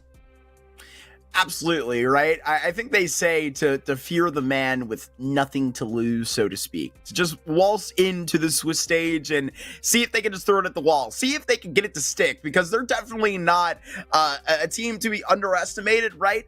We know that change is along the way, but, if they can sort of be that team to fear here in the Swiss stage, Dolan, I think that would make for a wonderful little storyline. You're absolutely right. I mean, you're playing for individual stock, if nothing else. But we got to see exactly where they are going to get this thing exactly going, Dolan. We hop over to this Veto, and Monte and Money F going for that Insta-ban and Nuke Inferno gone. What are these picks going to look like? Yeah, I was about to say that probably we can see Anubis for Moniev, simply due to the fact that this is arguably one of the weakest maps for Monte, even though we saw them debuting in Series 16 with a nice reverse sweep against Paravision on this particular map. Now, as for Monte picking Ashen, I think that this is a bit of a risk, honestly, because Moniev's Ashen is not bad at all. Yeah, sure, it's not like you're playing on, let's say, Mirage or even Inferno against them, but still, it's a map that actually gives over quite a lot of opportunities, especially when you have some more players that rely on the extra firepower, that rely on looking for the individual duels. We know how Smooya loves going for the early entry kills. The same is the situation for Red Star, and overall, when you add Reiko into the mix, I think that this doesn't really feel that bad for Moniev. So eyes on Monte on this one. I think that Monte are a great T-sided team, and the reason why they have been quite successful on Anubis in Series 16, even though they played it just a single time, was due to the fact that they managed to get it going. They managed to find the momentum, getting the pistol going. Then they convert the anti-eco. Then out of nowhere, they start fighting the entry kills courtesy to Rio and Gizmi, and they are such a good team because they know when to accelerate and when to take the extra space. So if Moniev is not careful, then they can get caught the same way that Paravision were. But of course, if this doesn't happen for Monte, then I feel like it could be, Moniev just going all win, and we'll see. Let the games begin. Let them take their course. Let us continue on to Anubis, where we will exactly get our start. We got Monty darting that T side, and you know how that is supposed to roll out, Dolan, when we get this going on Anubis, and it wouldn't be a start of a Swiss stage. We're not making sure we're all just ready to go. Quick tech pause, Dolan, before we get this thing hammered off. Yeah, now just to use, the technical pause, excuse me, to, give away some interesting statistics about Monte and their T-side on Anubis. So one of the very reasons why I mentioned that they are a heavily T-sided team is because there is a big discrepancy in their performance on the T-side and on their CT side in the last month. So since the beginning of January, Gizmi has been leading in terms of finding quite a lot of success with his entry kills. Rio has been serving as that second second point of entrance. So if Gizmi falls, he can just cover for his IGL. And then Hades, even though his attempts have been quite low, if I remember correctly, the percentage was something along the lines of 14.1. He's finding quite a lot of success, which means that whenever he presses his left mouse button and gets the chance, he will find 4 out of the 5 shots given. And now that it's Monte pressuring once again mid, they are likely going to be looking to take this part of the map early on to force Monte F into an uncomfortable position. But it's a stack on the A bomb side, and all that Monte needs to do is to avoid falling in the trap. It's like they may just set their own course, though. This is pretty set. Absolutely love it. And right here, it's great shots out of the young guns. They just bully their way on through. And Red Star already makes that contact through camera. Poof, Monte got a pistol round. Yeah, and it was exactly the duo that I talked about. Gizmi and Rio just managing to break through Money F's setup, even though it was an extremely good idea, probably a setup that was prepared straight into Monte's early ideas. It was still the youngsters delivering the 2 kills that they needed, finding the trade, then, you know, opening up the extra space so that the remainder of Monte's team can actually start taking over the A bomb site. And overall, an extremely good approach out of these 2 guns. So keep your eyes both on Gizmi and Rio, especially now that we're going to be playing with just the pistols and assuming that it's around for Monte. Rio's development has been actually quite insane, because if you compare his statistics from his earlier stint with Monte back in 2024, you're actually going to see an improvement with 30%, which means that Rio has been getting more kills for the team. Rio has been succeeding more when trying to be the second entry, and more than that, due to his success, it has actually been Monte being able to raise their level and have been winning 30% more rounds. Now, not to say, of course, that this could not still go the opposite way after we saw the opener, but the idea is that whenever Rio starts developing and starts get better and better, this is where usually Montes' opponents start having a lot of difficulties. Why are all these young players coming over from this side of the world? Why can't we get some of these superstars over in NA, Dolan? But Hades, he's popping out, and they absolutely melt them. 4 alive for Monte, looking damn good while doing as they just strut on by. Hades not having to really get involved much, and they are clean through 2. Yeah, absolutely. This is where, though, the real fight begins. And Force will come online, an SMG for Red Star, but knowing him, he doesn't really mind it at all. Obviously one of the calmest Bulgarian players that we have in the professional Counter-Strike scene. But eyes on Money F's setup right now. They're not usually a team that loves going that aggressively, especially not the B defenders. Yet from time to time they're gonna switch it up, sending 3 people there, you know, with Synopsy covering mid. They like leaving Chaos as that solo A anchor, but the breaking point usually for Money F on this map has been Chaos. And whenever he starts falling without getting at least a kill, this is where usually quite a lot of problems start appearing, you know. That was at least the problem for Money F the last time that I saw them play, and it was against who else than Ens, and here they come. Demia is going to test Kios's skills. Oh, and a huge setup for him. Kios melts them. A triple out of the Belgian. They will all underfall for him. That is beautiful. Right outside of A. Serve it up for him, Dolan. Challenge him. Kios is just gonna rise. 4K. There comes the final kill and a flawless round. Okay, Money F. That was a wonderful adaptation. I absolutely love seeing this. You know, the quick rotation, then Chaos requesting a flash, Synopsy there to cover up with the extra yield cell, and then the Belgian kept on spraying, kept on fighting. Reiko knew that it was already a done deal, finding the final kill, and this is exactly what you want to be doing on the CT side of Anubis. You want to be covering for yourself, you want to be calling for the extra help out of your mid player whenever you have the feeling that it's about to be a hit on your bomb side, and right now, here comes another small adaptation. Are already going aggressively. Monte once again setting themselves up for taking early canals control and then probably A main control. Seems like Money F, they know what they're doing. Quickly rotating, covering for each other. And this is surely going to complicate the round for Monte. Now, they need to be as precise as they can. Because, of course, Money F are not going to give anything for free. These 5 players, we talked about their firepower, we talked about their setups, and here it is once again.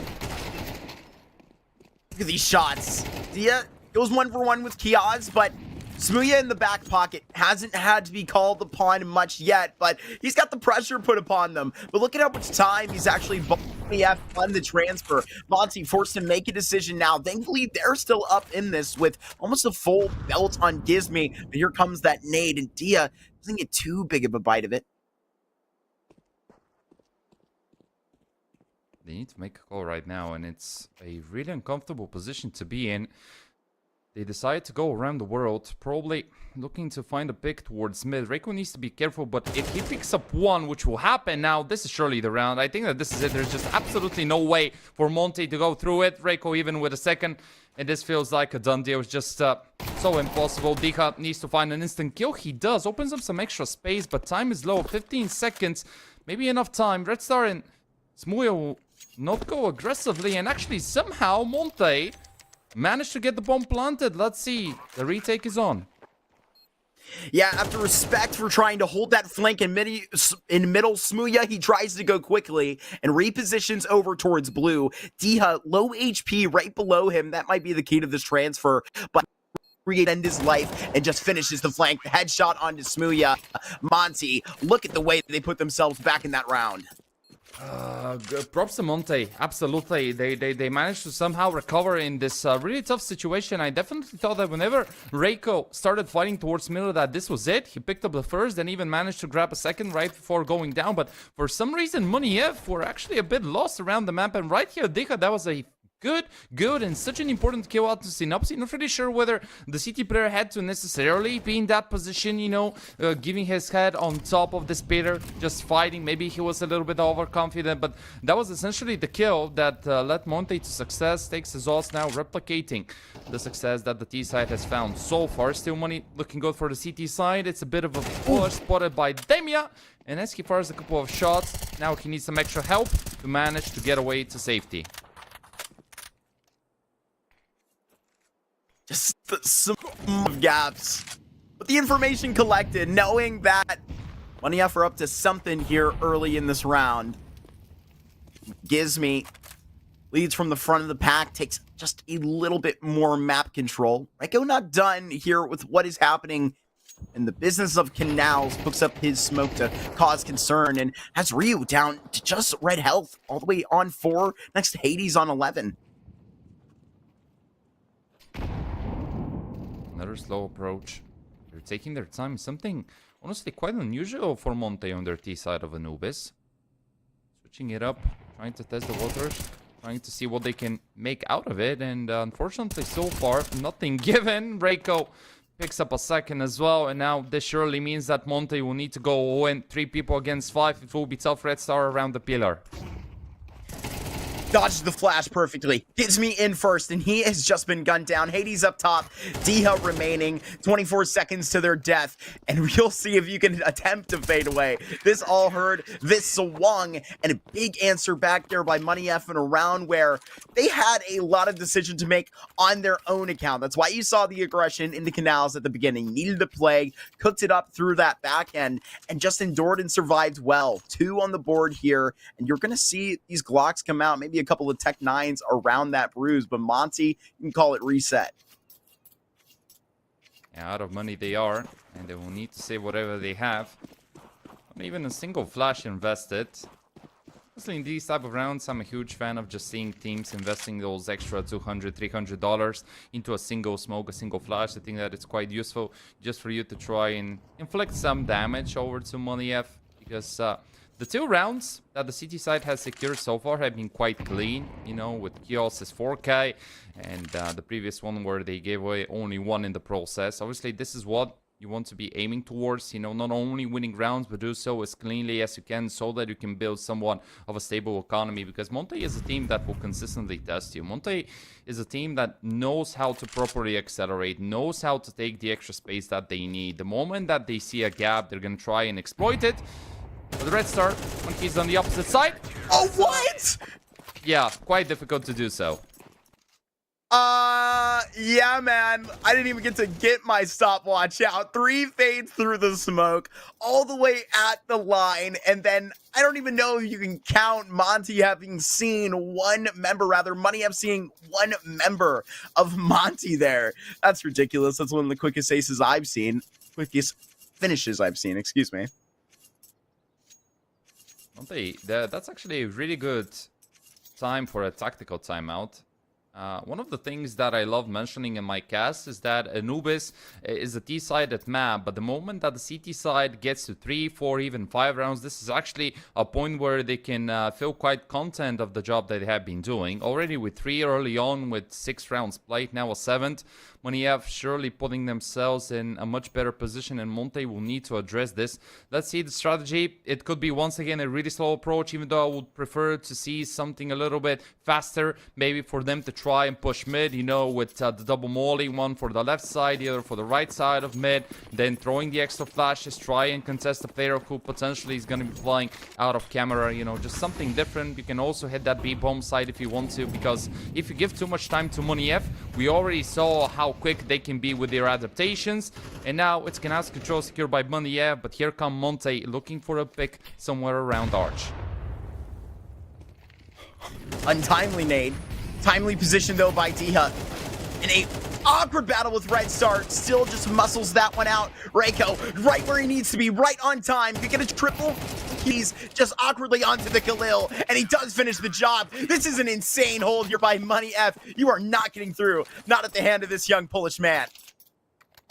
This just feels so bad for Monte, because it was the call that I expected to see, you know, the accelerated play, them trying to find an early entry around those smokes, and they succeeded. Dika got traded, Rio picked one, but here comes Reiko, the extra firepower that we talked about, you know, his potential, his capabilities of just being so good with a rifle in hand, fully neutralizing Monte. And once again, just going back to the point that I was trying to make, it's not like the T side is making bad kills, but they just get neutralized. But what Money F is doing round after round, they have been adapting their setups in a way so that they can actually rotate based on what Monte tries to go for, irrespective of whether it's going to be an A hit or a B hit, right? And there it is. That's another flawless round. Sure, they were facing only pistols, but remember, on the CT side, you need to win as many rounds as possible, and you need to do so as cleanly as you can. And this is already looking quite promising for Red Star and his teammates.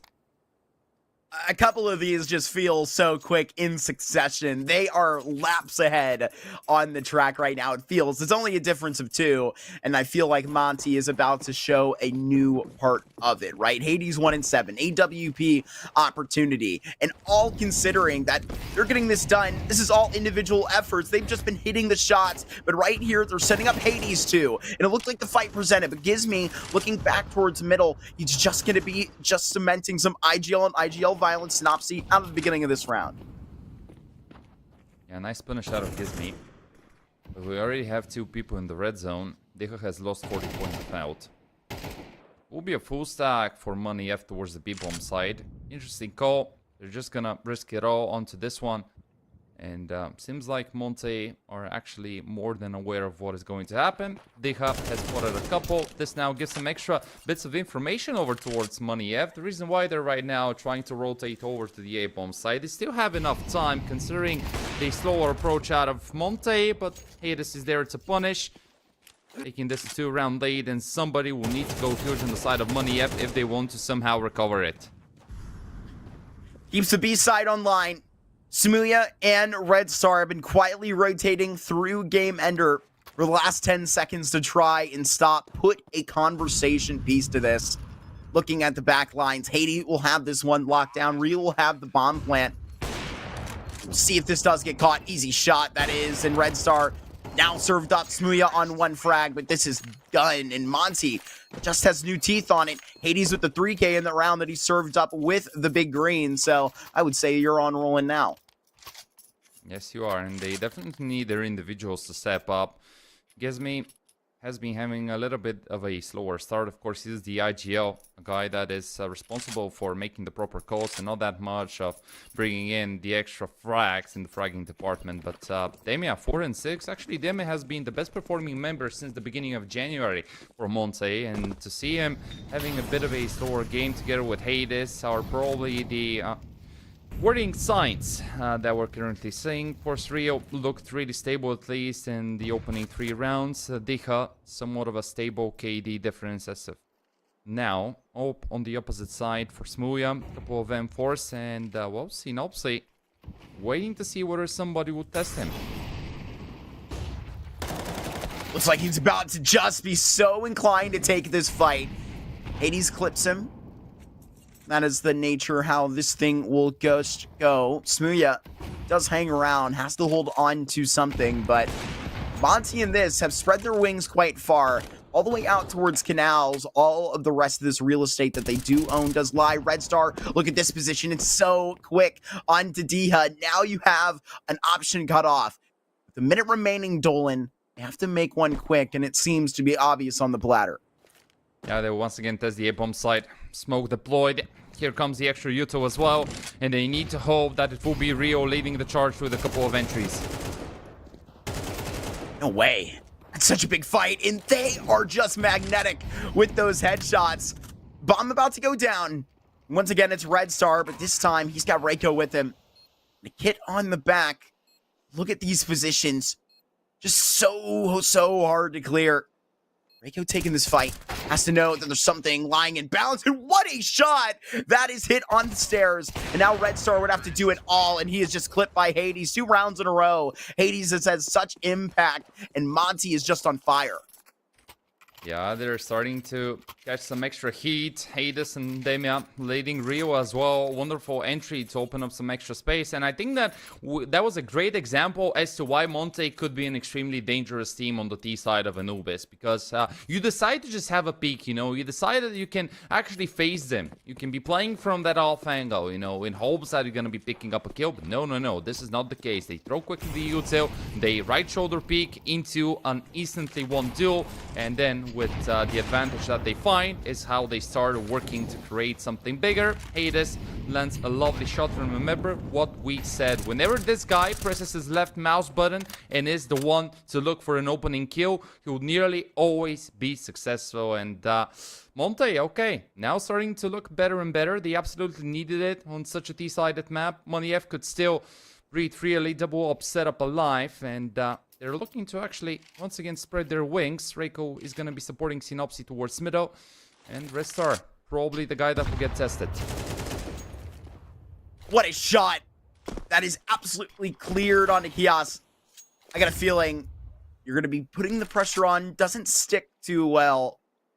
But however, in a 5v3, going ahead and just laying it on the course like that, you may even find somebody on that crawl eventually. This is all presented for them free. Gizmi, after that entry, is going to see a clear B side. I think Synopsy may throw in just something here from Street with the AWP, but he looks to be smoked off. And this shall already be a save. They lost the op. You better save the AWP in Synopsys' hands. Reiko having an M4. Economy. Right after this kill onto Synopsy, surely now feels destroyed. Reiko probably setting himself up for a couple of exit kills. If he can maybe manage to grab an upgrade, get an AK, and run away with his life, he will win the duel against Dicha. But now that they know where he has positioned himself, the hunt is on. 4 against 1. They will surround him, and it's a tough fight. Okay, Reiko still fighting it out. Let's see for how long. 3rd kill secured, not the 4th, and that's not only Monte now being back in the lead, but also them putting themselves in a really good position going into the final round of this first half. I mean, the start's all the way out here. I mean, I could go on for days about how a couple of these riflers just been absolutely disgusting. That fight towards A has just been unprecedented. It's sort of like how clean some of the shots were from Kios at the beginning of this half. So a very nice way about it to make quite a close game of Anubis, but it's just the tale of the two halves of this first half, right? You've sort of seen two kind of streak some rounds of either of these sides, so it's who is going to kind of really just shove this out at the end. Money F, they go through canals once again to try and get an opening kill. This time they succeed. Yes, they do, and it's once again with the canals push. They love doing it. That's, if I'm not mistaken, the fourth time that they have actually used this strategy against Monte. Smoke for Arch to block a potential push. Man advantage stands with the CT side. Yep, 3 SMGs. M4 is the best gun that they have in play. Quite limited on Yuto, so I definitely see a world in which Hades catches someone off guard with the AWP, and then they accelerate with the Yuto that they have. Still quite a lot of nades, mollies, smokes, flashes. Nice control there. Gizmi is gonna not clear out enough. CT spots him. Now he secures his head, picks up a second, and this is exactly what I was referring to. What a wonderful job. I mean, Denku didn't even need to get involved. Now it does. There's Samuya out in that trade. Red Star is going to be seeing, after the opening frag, unless he's got something here in a 1v4. Unfortunately, Money F losing out this round. And Monte just get this thing out 7-5. In a nice position, he holds back sight. With 20 to go, no problem for Diha. He's got that right here, and a very nice one presented. They started off that half with the first 3 of the 4, and then they ended it with 4 in a row. Beautiful to put on the finishing touches.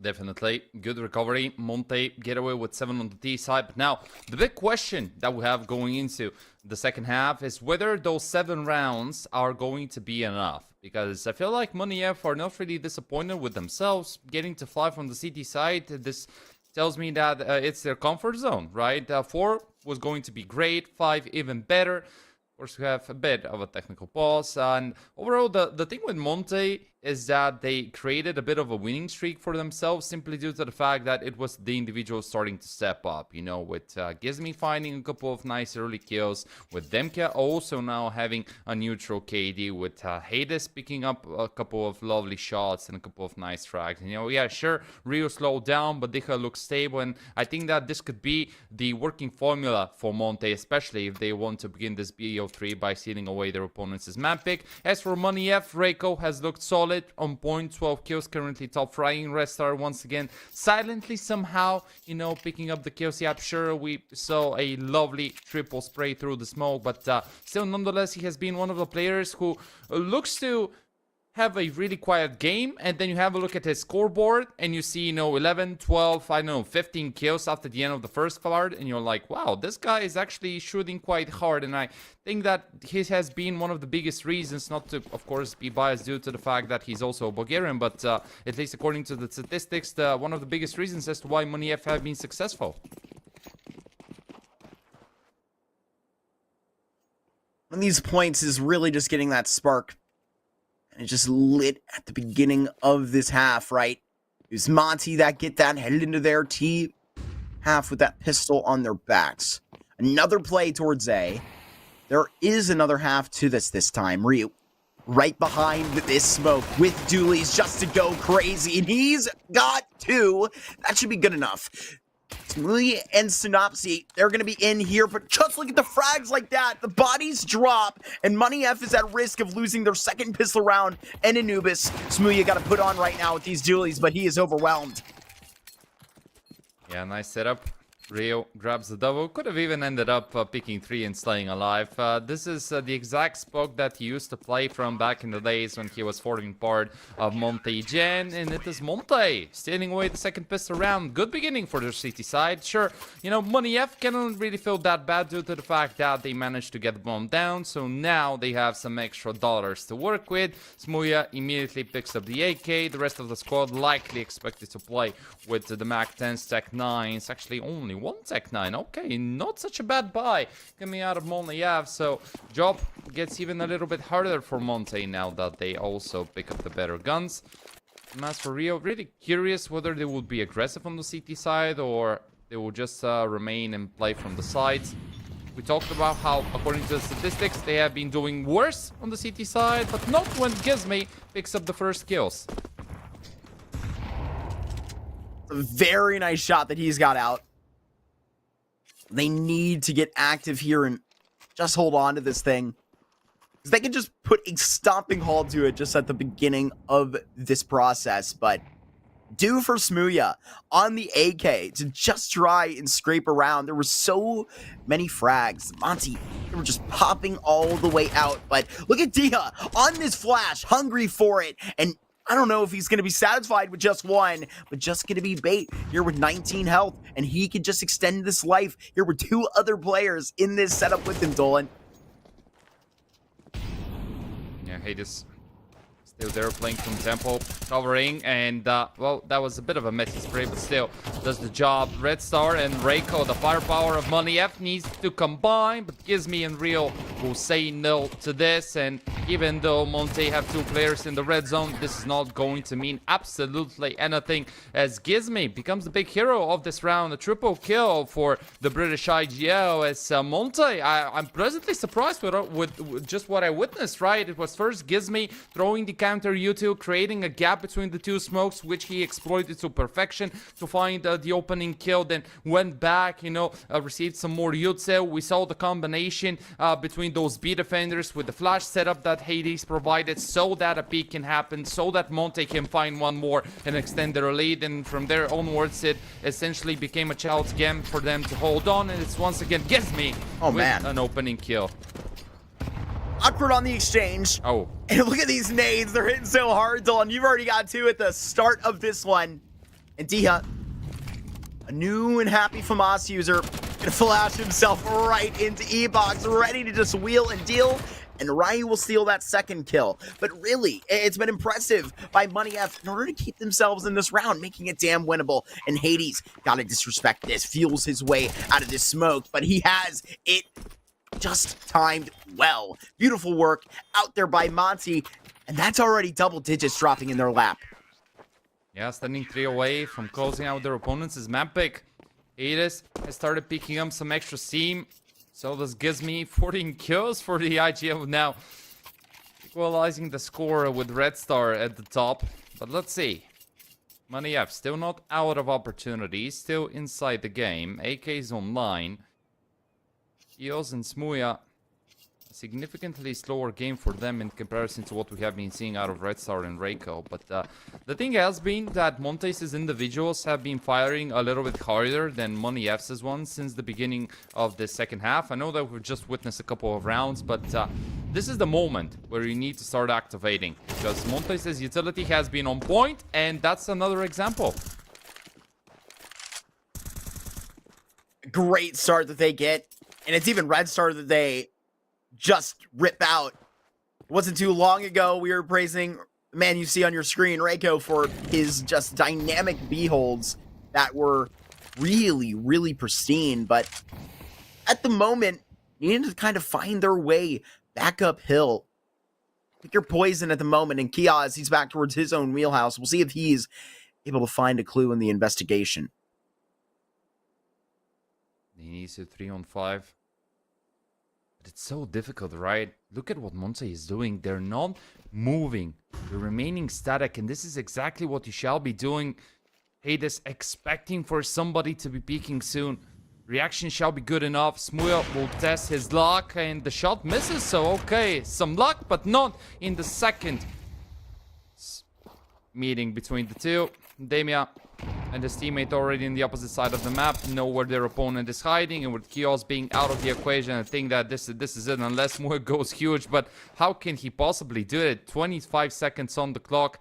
He's gonna get surrounded. They're chasing him. He's just desperately trying to save that AK, knowing that economy is just so low, and that pick onto Gizmi could probably make Monte second guess themselves. They will go back, not give Smooya any more chances to shine, but overall this is Monte having a wonderful Anubis so far. All the calls have been so good on the CT side. They have been playing around the util. They have been communicating it properly. Their execution looks just so damn perfect. And what can you even do if you're Money F, right? Once again, just going back to what I was saying during the first half, it's not like the T side is making bad calls, but it's just Monte always being a step or even 2 ahead of them. It really does feel that way of separation. I mean, the loss bonus kind of in their favor. I mean, you hear what that rumor mill is spitting out about Synopsy and those Eagles potentially just rearrange and hold on that, because look at how this aggressive UK member coming through. Unfortunately, he is going to be clipped. And Dia on the other side, who was all a ruse, and he is still just going to abuse this position. A fourth out of the M4, and Synopsy has to come back and try and trade this one. All of this real estate out towards B is just so valuable, but that's why Dia is just running away like the robber he is. And poor Kios, all alone, like a child wandering around the world, hoping that he can find something. There is a bit of a timing now. This shall be an easy kill, but the big problem is that there's nobody really close. So even though he, well, he not even pick it up, man. You know, okay, I tried. I at least tried. I think it's over. I don't want to really be the bad guy, Yeah. but I'm going to be. I feel like Monte won the psychological affairs, and they are just feeling themselves right now, which is absolutely not the case for Money F. I would definitely agree with you right now. Next up is Ancient. You know, honestly, very active in their CT side. Was very nice in those early rounds. You could tell they were into approach, but I could kind of sense the different body language about Money F right now, and I'm not really loving it. I've slowed down almost tremendously, but Monte, I mean, it's really hard to bargain with all 5 of these players heating up at this moment. This Anubis has been one-sided, and that is a fact. Still though, final chance. Yuto limited, but at least something available. But it's once again another adaptation, a boost. Counter HG blows in the face of Smooth, and even though he picks up one, it's Demia finding the trade. Now can safely rotate back towards the side. Gizmi looks prepared. Synopsy will test the waters, but as he falls, man advantage now stands with, well, not for long. Monte, yes, Kios looks to activate and give another day over to his team. It's gonna take a moment. What's going on here? Dia, Ryu, they're up to no good. Let's just scrap plans here, hitting a nice headshot at the top of the steps. Riku's got that all the way back, but where is Dia? Just disappeared off to. Can't be far, gotta be just shoved up in this shelf, and Kiaz is just gonna be clearing out the dust. So with 25 seconds to go, bold decision. Where are you making it? Gotta come back towards this A side, and Kiaz is just gonna tuck himself towards his left corner, and only one. Riku keeps him in the game. It was a close one, but still, they get away with the win. Unfortunately for Money F, that was just step 1, and they're gonna need to make 6 to force an ulti, which looks definitely like Mirage. I like a Mirage at this point. At least Muya is gonna be able to pull up an orb. We're gonna also have some Galil, some AKs there in the mix. Utility this time around looking much better for Money F, and Monte once again. We're making the proper calls, adapting quite nicely to what Money F are trying to go for, and who else than Kios once again to be the big hero? Look at how he just breaks in. Gotta feel them off. That is a big response by Hades. You know, he was hot to trot and just wanted to be the demon right there. Smoked off in middle. Kind of just back to that normal drop of it. But we'll see if that rhythm does get turned up. 3 players going to be leaning, posturing over towards this B side. Rico still could be a thorn right here. There's just a big amalgamation of Monte players going to be all the way leaning towards this side of the map. I mean, right place, right time. Smooya, though, talk about his positioning, looking right here and getting that pick. Diha, he's capped out. Nice pickup. This time around, it's Money F going for the boost. Map looks quite dark, especially with Synopsy taking full mid control. Hades isolated on that A bomb side, but where will Money F go? 43 seconds, quite a lot of time. With Synopsys' timing, this could be a play around the world, and as he catches Gizmi, now Hades isolated from Ryu, and one of these two will need to pop off massive lay, and it could be the Polish player doing the job, saving quite a lot of time for his teammate, trying to be there, and they will go his way. Straight out of camera. Hades up top. One missed shot, and Smia's got to muscle him out. 15 seconds left.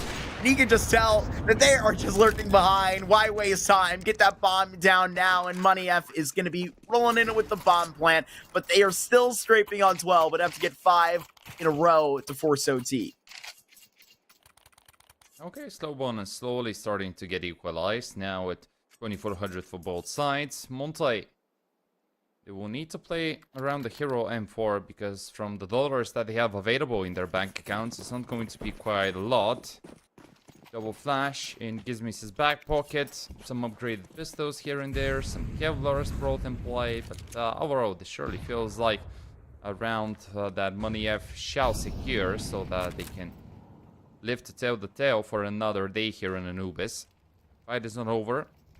Limka under a bomb side. Remember that he's the guy with the gun, and when you're supported by a Digo, things can go the opposite way if you're not careful.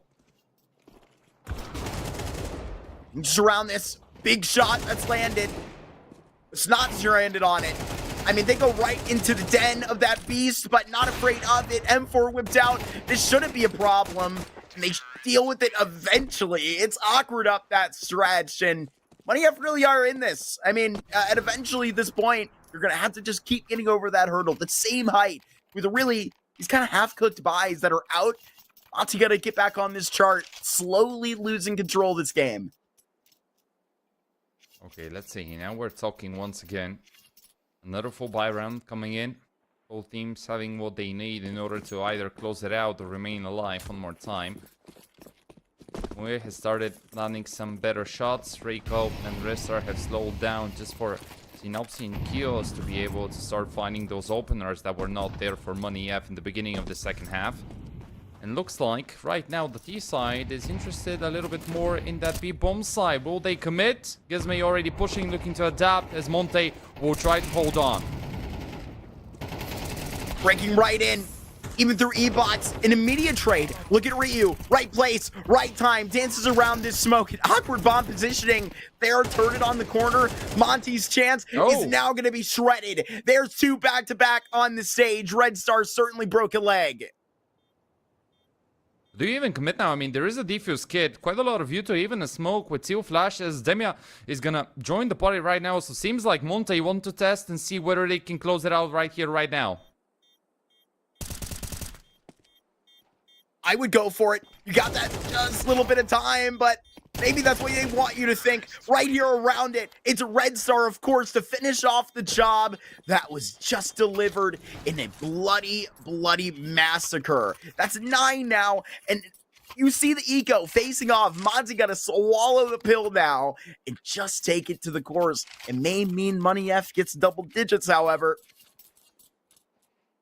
Could be Red Star turning himself into the big hero, into the big villain, playing in the faces of Monte. Lovely triple kill to make his team survive, and another really close round, I have to admit. You know, in the previous one I was thinking, okay, it was the discrepancy between the guns and Money F getting caught off guard, but they need some more of those heroic plays. Right now, the recovery not looking like a mirage, but looking like a possibility being put on the table. Util really limited for Kevlar, sure, but just those upgraded pistols can really help Monte out unless they set up those traps. It will be a stack towards that B bomb side with Demka being left all alone to go around the world to explore the map and see how many faces he can find, how much information he can gather. But Money F, they're making the right call, playing together, pushing through mid, entering the empty bomb site. Soon they will probably also get the bomb planted. And we might even get around without nobody falling, unless, of course, Gizmi doesn't want to test his luck. And as he just does, he falls underneath the fire. Reiko picks up an easy one onto Demke. And okay, Mark, it seems like we're up for a bit of a fight.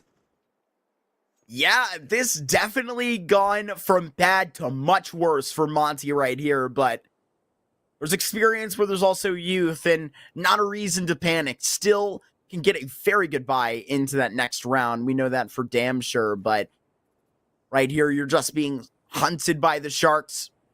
Money F, they are just right around this bin, and I mean, honestly, finding a couple of players here would be decent. Dia not ready for it, caught in the back, but 80's backlines all himself and is sent to the Shadow Realm. Money F. They are cashing out on this Anubis. They have double digits, and they are making this thing competitive. An ultimate obstacle in Money F's way towards a comeback. Brought in play by Hades. 17 and 12. Scoreline looks good. And forced there to support the Polish Opa. Monte slowed down significantly. Maybe thought that they had secured this one in their bags, but that's actually not the case, at least not still. Smuya with an AWP. AKs look good. Money have been quite successful in playing together and being really quick with the openers towards A main. Synopsy this time around will do it. Once again opening the extra space, and he will keep on moving forwards. Takes a whole lot of that.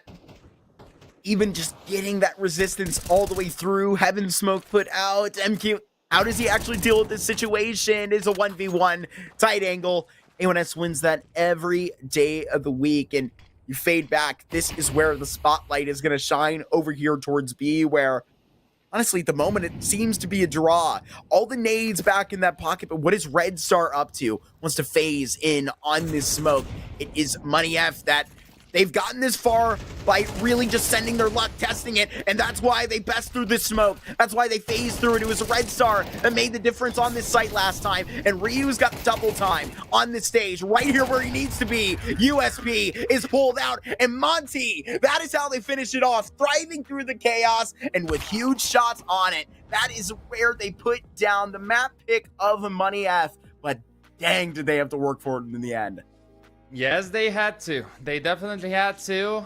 Props to Monte for closing it out. That was pretty much the last chance that they would have gotten on Anubis. And we discussed how those rounds that they picked up on the T side, will they be enough? But they surely were. And yeah, once again, it becomes apparent that their CT side is significantly weaker in comparison to their T side. Of course, a lot of things that they need to work on, a lot of things to improve. But of course, such a good beginning of their way here in Series 17. You know, shutting down Money F on their opponents' map pick. Now we have it in the back. Now we can take the extra 10 minutes to just talk things through and prepare an even better Asian, which we know, for a matter of fact, that is a much more comfortable map in comparison to Anubis. Yeah, it really is. And I mean, you know, we spoke about that storyline beginning of the game with all the fun stuff that we're hearing in the announcement of Bad News Eagles. I think that should, you know, warm up everybody's hearts. It's very exciting to see that. But like, you know, I knew there was something up when I was seeing some like funny GIFs on my timeline earlier this week, just posted from that account. I'm like, that doesn't normally happen, right? But it doesn't seem like they're too dead about it. They're still going to play and have a great time about it. Because look at how just far they pushed Monte there. But that's why we're so excited for this Ancient Duel, which we are going to be seeing just over this break. So we will see you for that map 2 just in about 10 minutes time.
an Anubis, and maybe a producer as well that is keeping us on our toes this afternoon. We're having a great time over here in CCT Season 2, European Series 17. I'm still dumbfounded. I've got 17 of those over here. That's great. But I gotta say, right, busy schedules. Monte is looking to 2-0 right here. Because you even mentioned it earlier in our broadcast, Dylan, that they're even with playoffs in Series 16. So looking here against a team that I hate to say it may be dead a little bit, they seem to be certainly alive in a series like this.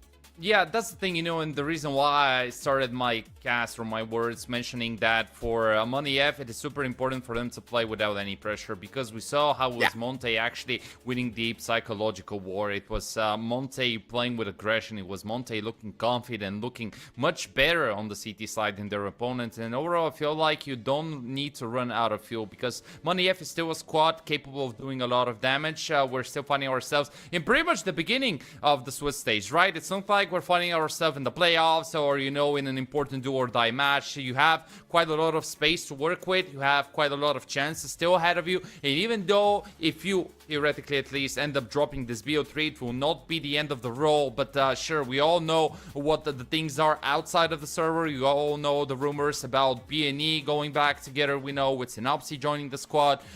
Considering the most recent situation with Into the Breach, of course, probably the remainder of the pieces here are going to be looking for individual offers. But I at least want to see something better, because it was not like they were looking bad, but it was Monte just neutralizing them, making the better calls, being step 2, even 3 ahead if you want. But by the end, we saw glimpses of the potential of Money F, and even though it is now Monte's map pick, I still feel like with the wider choke points, with the way that Money F is playing and approaching this BO3, they still probably can pull off some amazing moves, and eventually, why not send us on dust too? Yeah, I mean, if you push it all the way that far, then I'll kind of put my hands up and say, I don't really know how it's going to go. But if you kind of push on the gas of, say, Red Star, I even think Kia has got off to a really, really good start and actually finished as the lowest rated player on the team. So even if you think about it like this, right, we were literally going all the way across the course there on Anubis. Imagine if that just started, maybe it's a little bit earlier. Get that effort going. If that happens right off the bat here at this Ancient, we don't know what's possible. Yeah, definitely, and I'm really curious to see, because the very last time that I actually casted Money F, it was them playing with Juan Flatro. Reiko now has joined the squad, and obviously we saw how capable he is as a rifler, and they will definitely need the extra firepower. I think that Smoya also was kind of left in the shadows, not having one of his greatest games. So if the AWP activates, if Reiko starts picking up those extra kills, if Red Star keeps on being the star as his name suggests, I feel like it could be Money F surprising us and getting away with at least a map 1 against Monte. But of course, Monte also showed quite a lot of prowess. They show that once they get the ball rolling, they are capable of running over you. And sure, by the ends of it, it looked really shaky. It looked like they were struggling to close it out, but still they managed to do a great job. 13-10 on their opponent's map pick on arguably one of their worst maps, right? Because it's not like we're playing on Nation still. It's not like we're going to be seeing a Nuke, I don't know, maybe even Dust 2, which has been a little bit better since the beginning of January. It was Anubis. They played it on 2 occasions prior to this BO3, 1-1 against Paravision the beginning of Series 16, lost to 9 Pandas, 6-13. So overall, I feel like to have such a good beginning shows quite a lot of promising signs, especially for the 2 youngsters, right? Rio opened it up beautifully with so many multi-kills. Gizmi then found his form, especially by the later stages of their T side and on the CT side, consistently being aggressive, consistently creating those windows of opportunity for himself. And overall, I'm pleasantly surprised to see the players outside of the duo of, Dika Hades or Demka Hades, if you want to be stepping up. Yeah. I think that it's between a lot of those players that you've seen. I mean, Hades, when he got that op, it was pretty quick when he was 1-7, and then 2 rounds later, he was 7-7. Unfortunately, though, out of the control of, Kia's a man that did start off hot, Dolan, dealing with a tech issue. We're going to throw this thing to just a quick pause before we get this Ancient started.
Well. We've got Chaos, we've got Ancient, we've got Money F on the CT side of this thing. And after that, Anubis just going knuckle for knuckle, bloody, all the way to round 23. We are here with another pistol round that both times went the way of Monte on Anubis.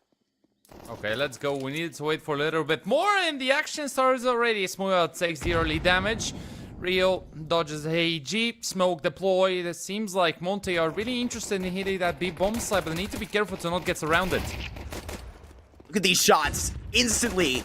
Just that gush that comes back through. These clocks have got to finish the job eventually. But look at how they're just popping through this smoke. They're just decapitating them with these USPs. But look at it. It's Hades back to back. They're getting into the site. Smooya and Red Star both at 1 health. But look at Jaws on a setup like this. And look at how Smooya finishes the job. A 2 right there for Money to just get that right out. They have a pistol round under their belts. Money F starting out hot.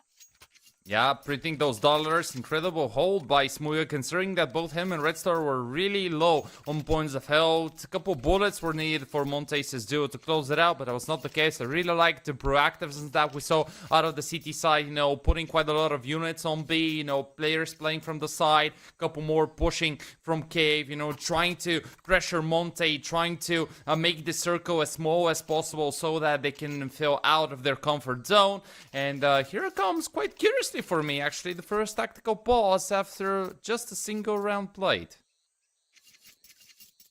Yeah, I hope everything is all good, but they do get that nice pistol round, and I mean, as we lined out, I mean, maybe we're up to a different sort of standard of what we're going to expect here in this Ancient, right? Both of those pistols went the way of Monte, like I said, on map 1.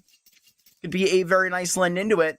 Just see Monte take away Money F's map pick. Why can't they just get that standard back the other way? Yeah, why not?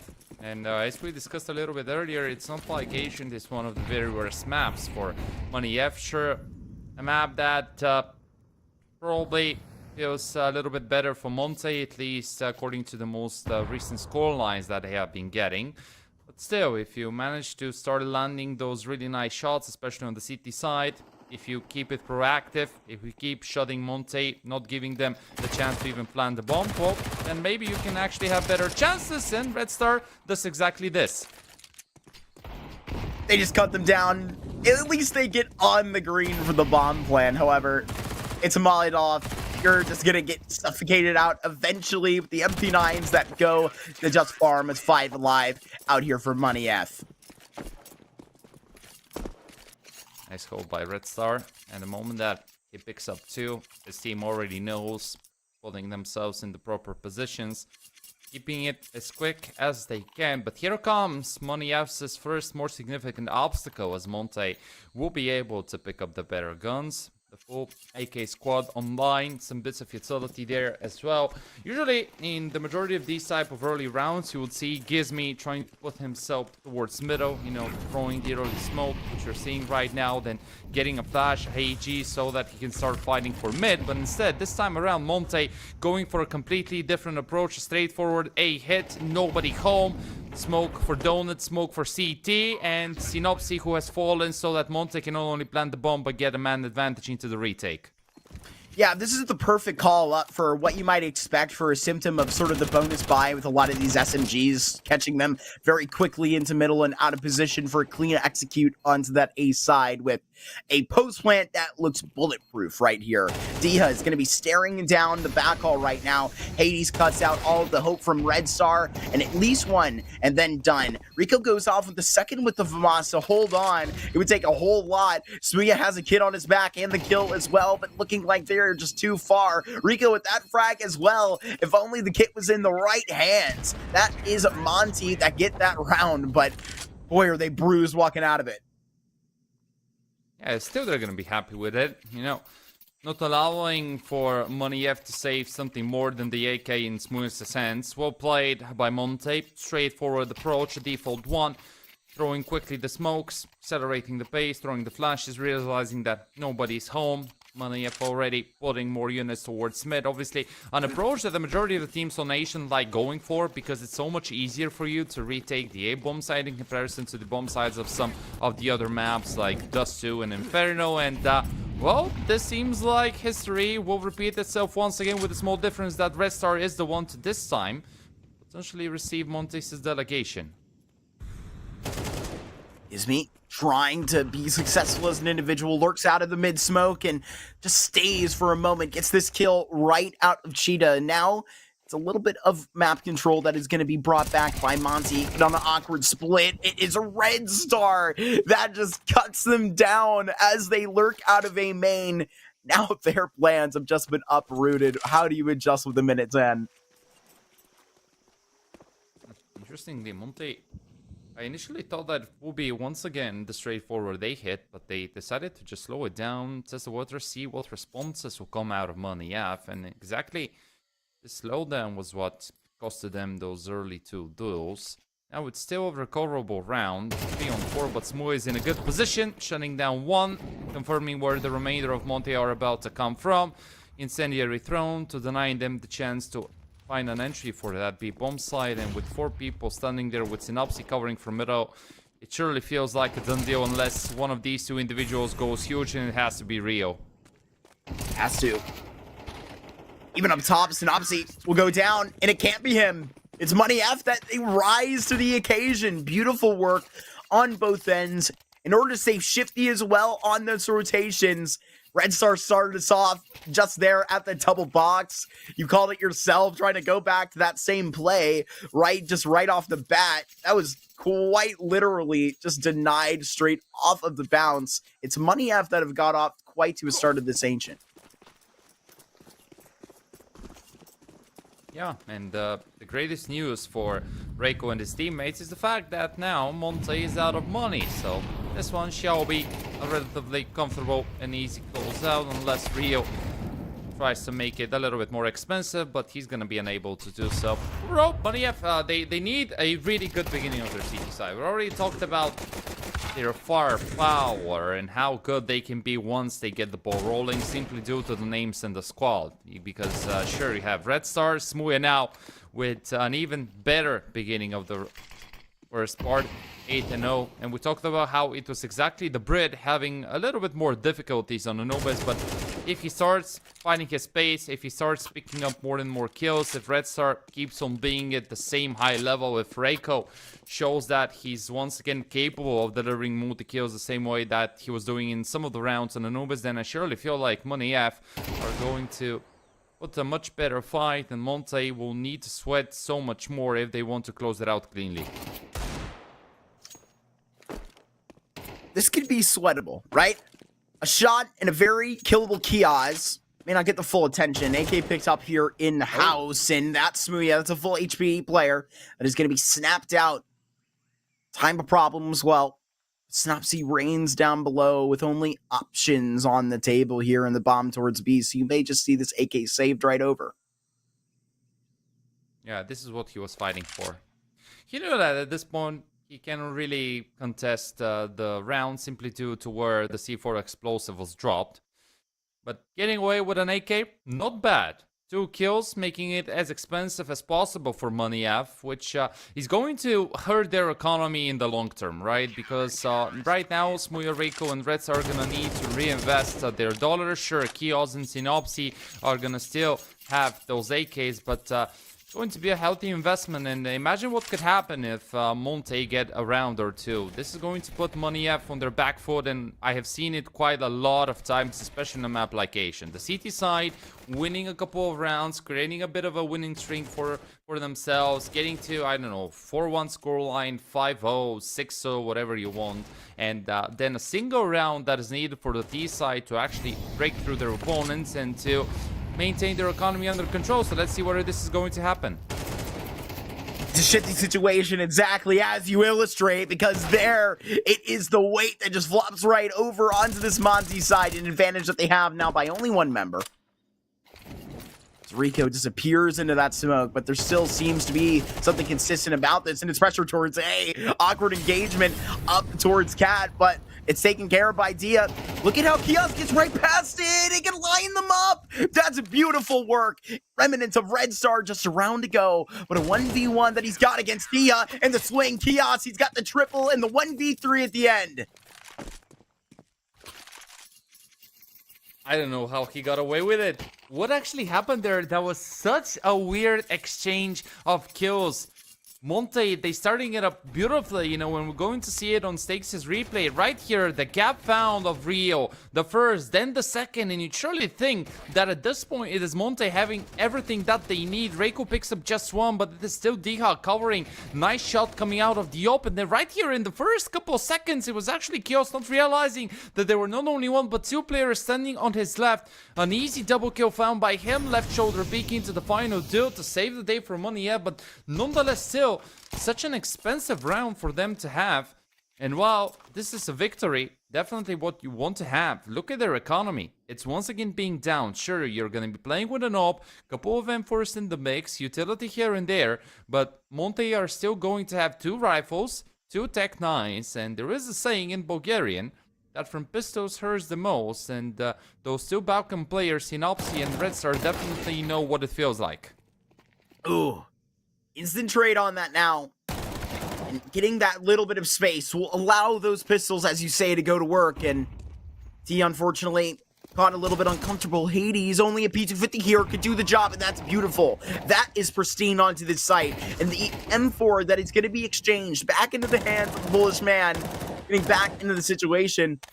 There's a Polish man on the other side trying to make it happen, but can't land anything through the spam, Dolan.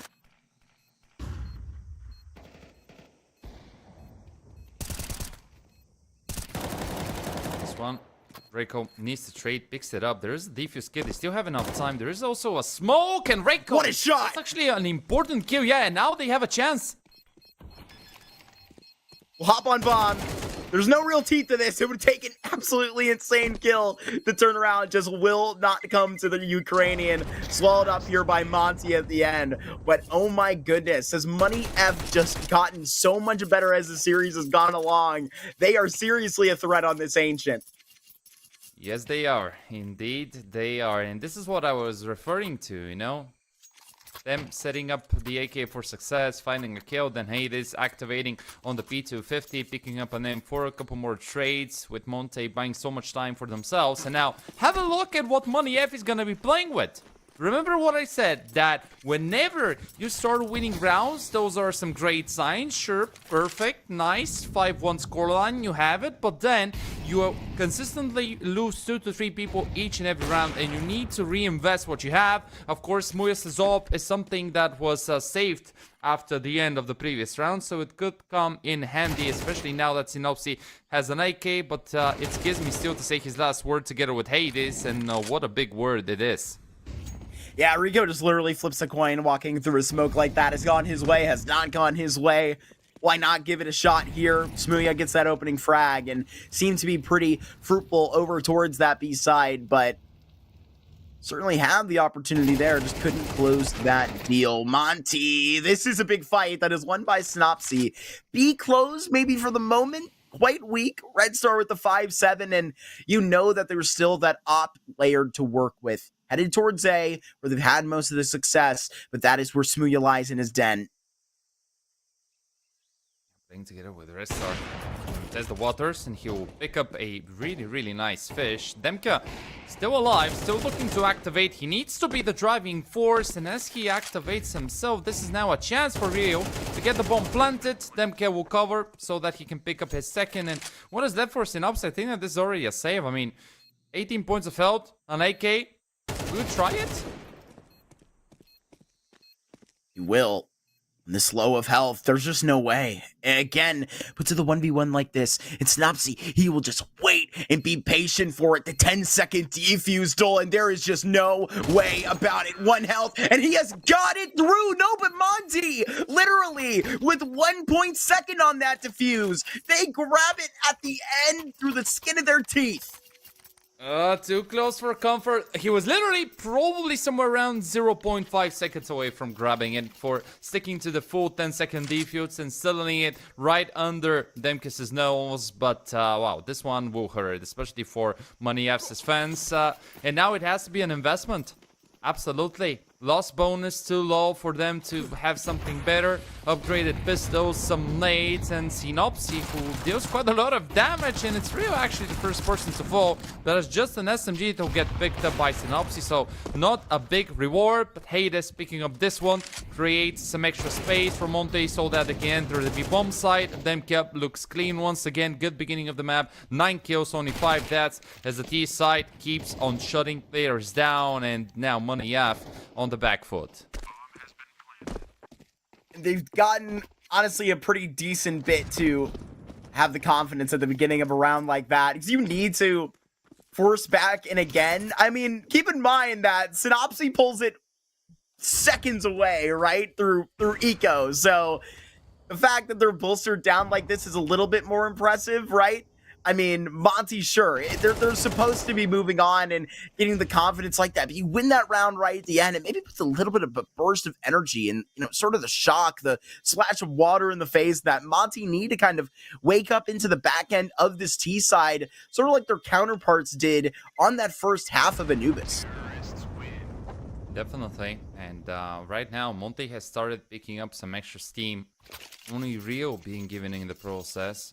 A really slow start for him and Diha, but Demke is firing. Hades is landing some nice shots. Gizmi keeps on getting better and better with the entry kills, and this creates quite a lot of problems for Money F. They have been unsuccessful in dealing with the mid-aggression coming out of Monte. Yeah, sure, they have been picking up those really early kills from time to time, but then Monte is being the team to adapt, being the team to find the proper answers, and takes his odds. Once again, replicating Monte's recovery so far, and this shall lead us into a tie, into a 5-5, considering that it's once again Money F's economy being shattered into pieces. Just the couple pistols, right? And they all gonna be playing from inside cave, expect for Synopsy. And well, they know the pain of what it feels like going underneath the fire of the pistols. Let's see whether Monte will experience it. Oh, and there's into the paper shredder right now with Ryu almost collecting a 4th. Kiaz, he's still nice on it. Got 2 frags out of that AK, and so the round sits in a very close position. Kiaz right around that corner, senses 2 souls, and right here just wants to pull the heat out of these bodies, but it's a 1v1, bomb dropped, and you've already presented now the temptation to just go for this fight in the swing. Let's see if this Deagle can just get that ring. It does not. 50 seconds left, and the decision made to head towards B eventually. Yeah, but the big problem for Synopsy is that Demke has the information and has the awareness of where his opponent is going to be coming from, and he closes it out. Beautiful stuff out of the Ukrainian, but props to Money F for making this as expensive as possible, right? Setting up the trap from inside cave, then keeping the pressure mounting, finding the trades, putting it into a 2-on-2, into a 1-on-2. Demke had the gun advantage, cleared out the first, then managed to get away with his life, to get the bomb planted, to secure the extra financing. And here we are, once again, finding ourselves on equal footing, 5-5. Round number 11 starts in a default way, you know, with both teams throwing the early util for construction. For mid, there is a smoke failed, and Rio looking to find a gap. And another lineup that he gets into the cubby in middle. This guy is just absolutely magnetic with these opening peaks. 25 seconds and a 1v5 for Smooya. who on quite an effort individually in this half currently sits at 12-5, has just felt the backhand of Monte on this stretch. Now they're going to find 6 off this insane start. Yeah, it was 4-1, right? And we were praising Monte for finding the picks, for having the good holds with Red Star, trading at least a kill, you know, with Smuya landing some really nasty shots with the AWP. But now tides have turned, and suddenly it is Monte struggling. It is Monte not in the lead. They dropped the AWP as well. This one will be gone. I don't really think that there's going to be enough dollars in their bank accounts to actually rebuy it. No, there comes the confirmation. It will just be a bit of a scrappy buy, you know, with the FAMASs, with the SMGs, with the bits of utility that are gonna be lacking here and there. And overall, this is Monte's way towards a 7-5 half. They finished just as convincingly as they've come up the stretch, just beaming this way. I mean, if Ryu's going to be trying to get this opening peek in the middle, Smuya, they connect with the jump this time. He's going to get that frag and continue on to try and just leverage the rest of this position. Those HEs, they are close and they find him. Really diligent usage of the counter utility by Monte once again. We are seeing it on the CT side of Anubis. But even as these, they are able to find the proper responses, blocking the main choke points with the smokes, you know, throwing the HGs, knowing that they already dealt quite some damage over to their opponents. Immediately though, Monte is adapting. Look at where Synopsy is right now. Kios is going to be covering for Red Star. Reiko has pushed really deeply towards T-Doors, and this limits the options. Now, I think that Monte knows that it has to be a play from A. Synopsy, can you be calm and collected to just wait patiently? They've got the barrels here. They're just seeing everything come through. They wanted to finish this thing out 7-5, but the team kill comes and bends this thing backwards. They were in the position to shut this thing down. Red Star, oh, he can find a perfect timing, and he does. That's one, and he can even find the bomb planter up in the down on the rim on the way back, and right here it is a tap out of that FAMAS. Money F through insanely crazy efforts. Get that 6-6. Pulled the rabbit out of the hat, man. That was crazy. It was indeed really messy, really chaotic by the end of it, but still Reiko manages to pull his team out of the mess to just tie it up. So I don't think that either squad is quite satisfied with the 6 rounds. Probably if you're Monte, you're feeling a little bit better simply due to the fact that it was a really hard beginning of the first half. But let's see, second pistol round ahead of us. Deja and Rio with the pair of dualies, something that they love doing. Usually you would see either of those stepping inside cave flank. From there, Rio is, or at least used to be, the driving force in these pistol rounds for Monte Gen. And here he is, playing together with Deja, setting up the standard Monte crossfire from inside cave, and hoping that it will be Money F, falling in the trap. But maybe the D side has some other ideas. Molly in play with a smoke, probably. The Molly could go for actually deep red. They can throw the smoke for red if they want to, or for donut, so that they can find the cross and go for a round the world play. Or instead, they can just straightforwardly enter cave. Okay, let's see how this one goes. Stop. Side to side, Dia. Looks like he is just going to be cleared. Smuya, they can find both. Ryu with one. It's not going to be good enough. Synopsy just clears it all out. And look at how these shots have just been stolen. All of a sudden, gone from 2 in a row. Pistol-wise from Monte. Money F, they are going to be wielding that trophy unless you've got some crazy shots on a retake. That would just be a miracle.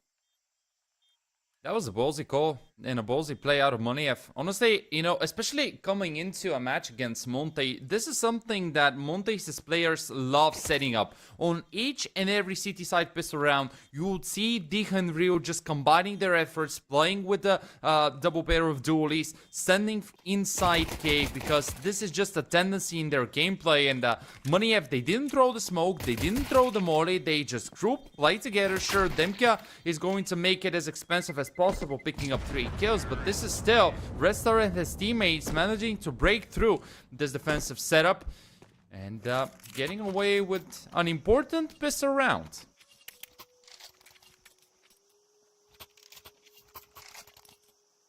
I mean, you keep cooking like this, it could get awfully spicy to a third.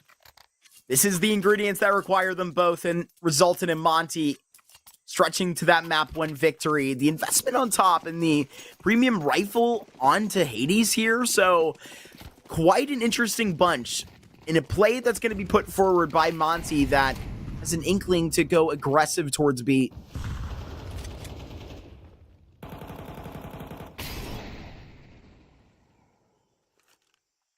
It's a force buy. Careful. Kios will be shooting Oh, down no. Hades early. I don't mind seeing a force buy in this type of a scenario where you're really close.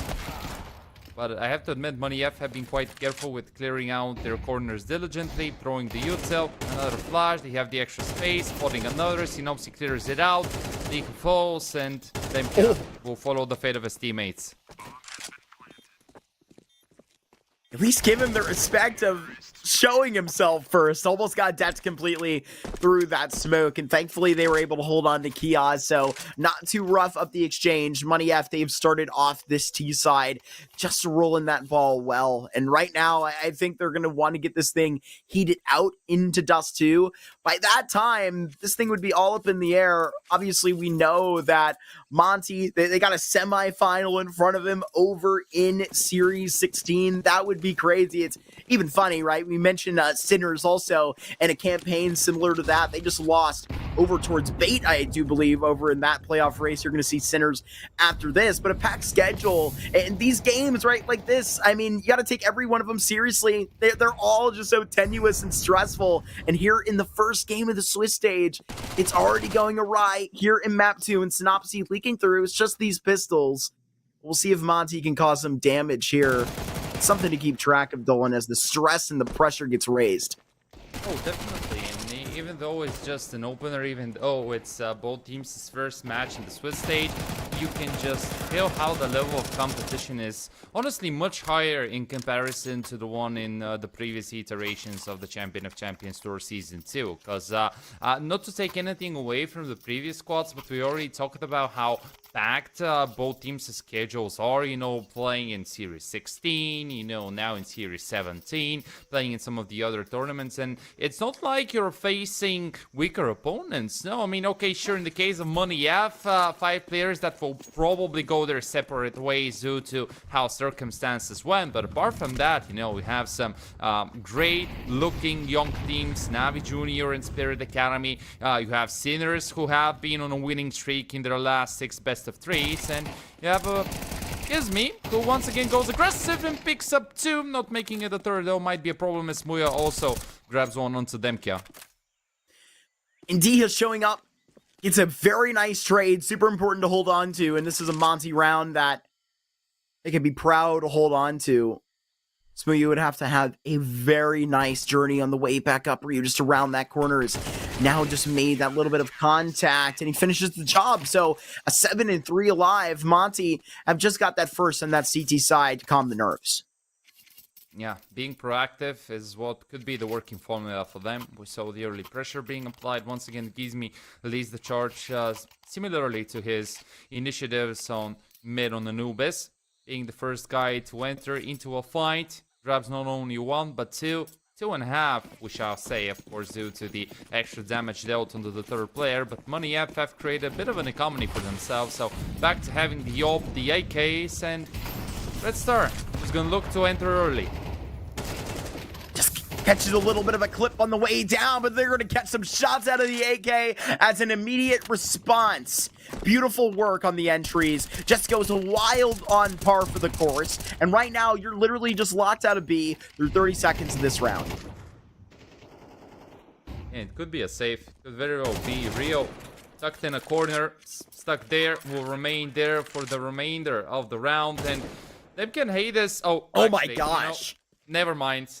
It's only Hades. Where did Demke go? I have no clue. Back to CT spawn. Hades will follow his teammates' fate, as this is Monte immediately responding, and this is quite important now, because have a look at the dollars available for Monte. It's not a full loss bonus, only $2,900 entering their bank accounts, and I will pretty much put in a place where you can create a bit of a half buy, but it will not be the most optimal one. You can also go all in. You can invest everything in hopes that you're going to be able to potentially upset Monte in this 18th round. But if you don't do so, in the next, you're going to be playing and going back to either a half buy solution or another investment that it's not going to have a NOP in it. And look at that, Monte immediately applying once again the mid-aggression, just sending their troops there in hopes that they're going to be able to find a couple of favorable duels against Monte. But this time around, Red Stars, his teammates, being really diligent about it, just playing it cautiously.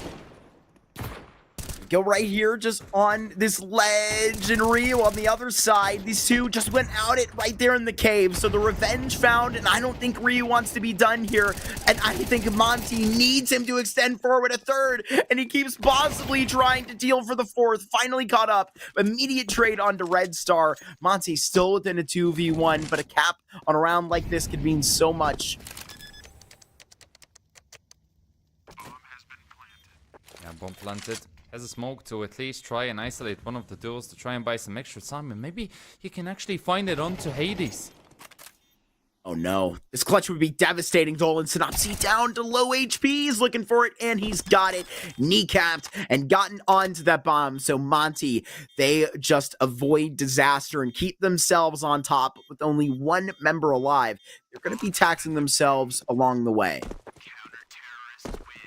Well, it was messy, it was chaotic, a lot of fights happening in after the initial 20 seconds, but Monte survived. Still, Monte could be quite happy considering that they got away with a bomb plant, so this means that you're going to get a financial injection, and there it is, immediately being replicated into them buying the better guns. So the test continues. Monte now standing as close as 2 rounds away from tying it up, but it will need to sweat, as we discussed earlier, and it will not get any easier. Smuya covering, and the push will not pay its dividends.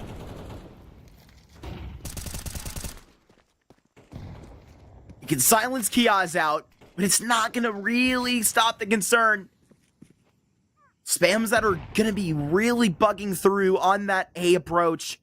Ryu has been so active on these B scouts. Red Star hanging around. We'll see if that's for too long. Collects a little bit out in the engagement. They can tell that this is a lurk now. Make sure you're perked up everywhere else. There's a kill about to be in line. A gunfight that is about to be on time, and a beautiful flash that is Demque. Didn't even have a chance because he was so blind.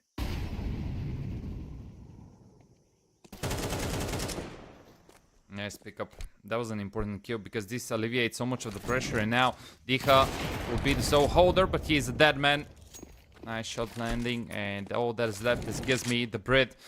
1-on-4 with an M4 without an incendiary and without a chance to hold Monte into this round. Monte, another interesting and beautifully played round out of them. And have a look at the bank accounts of Monte's players.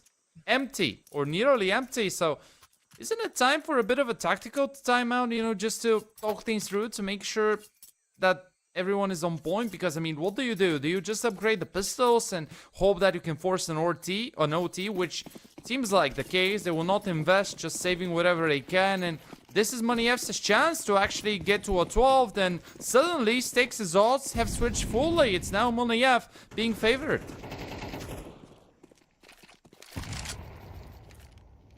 Sniffing 12 right here. Want to just pull it in with both hands. Dust 2 would be an absolute fireworks show. It seems like we may see down this path. It would be 9 maps of Ciazal played through our first 3 series today. And it looks like it may just be the case. First requirement to take us there is that 12th round. And they are just 3 frags. Call it 2 away. Yeah. Monte F looking significantly better. Smuya 18 and 10, Synopsy with 20 kills, Reiko 18, Red Star with 15. I mean, everyone is firing on all cylinders, and this makes Monte's lives much worse. Only Demka left with a Deagle tucked in the corner. Vestar, I don't think that he even does need to go for a chase. Just wait, don't give anything to Monte. And remember what I said? That it could be the firepower leading Money F to success and to us landing on Dust too. But now surely this feels like a possibility, standing really close, just a single round away from Money F to force it. And I mean, Monte did the city side once again. The statistics come true. It's them having so much more difficulties when they play as counter-terrorists, right? Not being able to win the fights. I don't know. I honestly don't know what actually the problem is. They might need to go through the demos and see where they're making a lot of mistakes. Honestly, they have been losing quite a lot of those early fights. Gives me, he has been trying, he has been proactive, sure, props to him, but in the exchanges, it has always been Money F just making the most out of it. From where I am standing, with their efforts they put up on Anubis, seeing how the part of the course of Ancient currently looks, I mean, it's not controversial to say that they've just been the better team in this series. And I mean, when we get out into Dust 2, where there is a whole lot less tacticality about it, it's just going to be raining up the gunfights like this. MQ keeping Monte up with 8 multi-frag just there off the boost. Hades can fade away, but I know this man is intrigued by the challenge right now, trying to keep an end at both lanes with the Red Star now in the 1 versus 3. Not sure this 13th is going to come, but right here it's going to be a 9th. We know that for sure. Yes, it is. They hold on. First initiative neutralized. 3 more to go. They're not standing too far away. Just 3 rounds is the difference as of now. And surely we have been getting the feeling that Monte has been the better looking squad. At least if we judge based on what we saw in Anubis and out of the first half between the squads. But still, it was Money F creating a lot of problems, forcing Monte in some really uncomfortable positions, and quite a lot of forced errors coming out of their CT side in particular. And there comes another push through A main, but nobody's covering, and this could be a big problem for Chaos. Huge problem, and Monte just gets to run away laughing as they fade on that. They have their rotations just in time to be nothing to be all too concerned about at this moment. But now this beat will drop, letting some of this utility go through B, but not anything too overzealous. Getting smoothly on this boost now, and Hades is going to be locked off this angle. Slowing it down, probably wanting to make Monte wonder whether it's going to be a full commitment. Synopsy now. Oh, what? Play around the smokes. The timing is super weird. Yeah, Dico had no idea. Reiko picks up another, and this could be it. Around that corner, Dem will go down, and look at that! A triple! He is the backbreaker! Reiko has gone absolutely insane here at the end of Ancient. You better be on for that 3rd map. You better like it. You better be par for the course. You better look at a guy like Ryu and say, stand up to the challenge, because our individuals are here today, and they are hitting hard, Dolan. Big stuff there through Ancient. We've got all 3 in our 3rd series of the day. Let's go. I mean, I don't mind seeing a Dust 2 between Money F and Monte, right? Sure, on Anubis, it was Dicha and his teammates stepping up to steal it away right under their opponents' noses. But when it came down to the CT side performance on Asian, a completely different look coming out of Monte. Once again, it has been the ghosts hunting them from the past. The CT side looks just so much worse in comparison to their D sides. The creativity was not there. They got neutralized. Money F's individual stepped up. Reiko with a wonderful match. Smoya from the beginning started landing those incredible shots on the op. Red Star was at the exact same level we saw him being from the game on Anubis, and those were the requirements for success, and they checked all the boxes. Money F did it, but well, now it's just you, and I feel like everything is up in the air.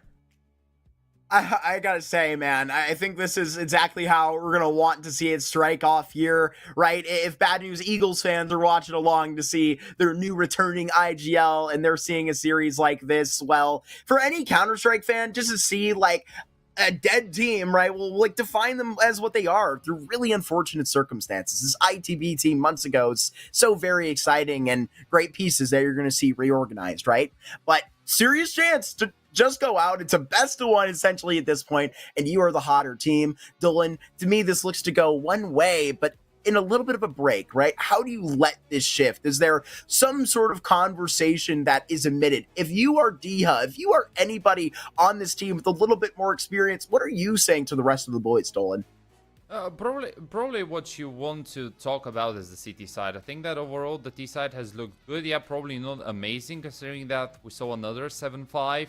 So one side of the conversation could be, okay, what are the steps for us to make and what are the mistakes that we're making so that we're limiting ourselves to just a 7-5, considering that we feel like the better team into this BO3. And then that CT side, okay guys, you know, we keep on being aggressive, we keep on being proactive, but how can we make sure that we don't get traded? Because our problems happen in the mid parts of the rounds, right? You go in, sure, you get the extra space, lovely, nice, 2 checks box there, you know, but like the third part, which is arguably the most important, we need to make sure that a little bit calmer, we need to make sure that we set up our utility if you want to keep on fighting, and then by having the nades, by covering for each other, this is how we clear out your mistakes. So these are definitely the 2 things that I feel like Diha is going to have a conversation with his teammates about. And, well, we will need to see what the final result is going to be.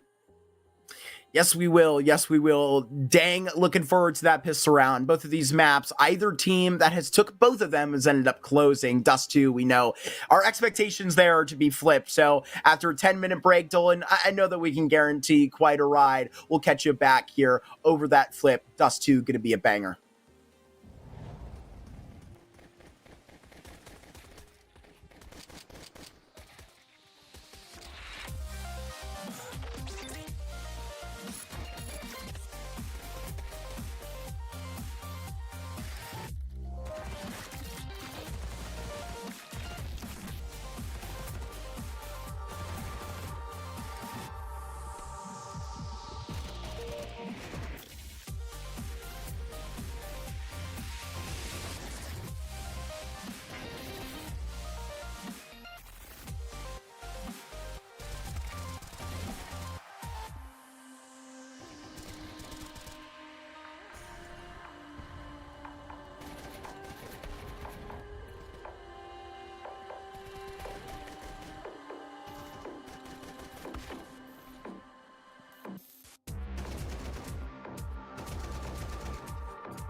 Well, we are in time, we are in course, and we are right on time for our third map, Hero Dust 2. Dolan, they required it, so we will serve as needed. But both of these teams, I think they're hitting hot right at the correct times. You have one side that is a little more expendable, right? This Money F squad, we weren't sure what to expect from them in this series, but they're at least bringing the fire and the fury, that through Ancient, and maybe even on to Dust 2.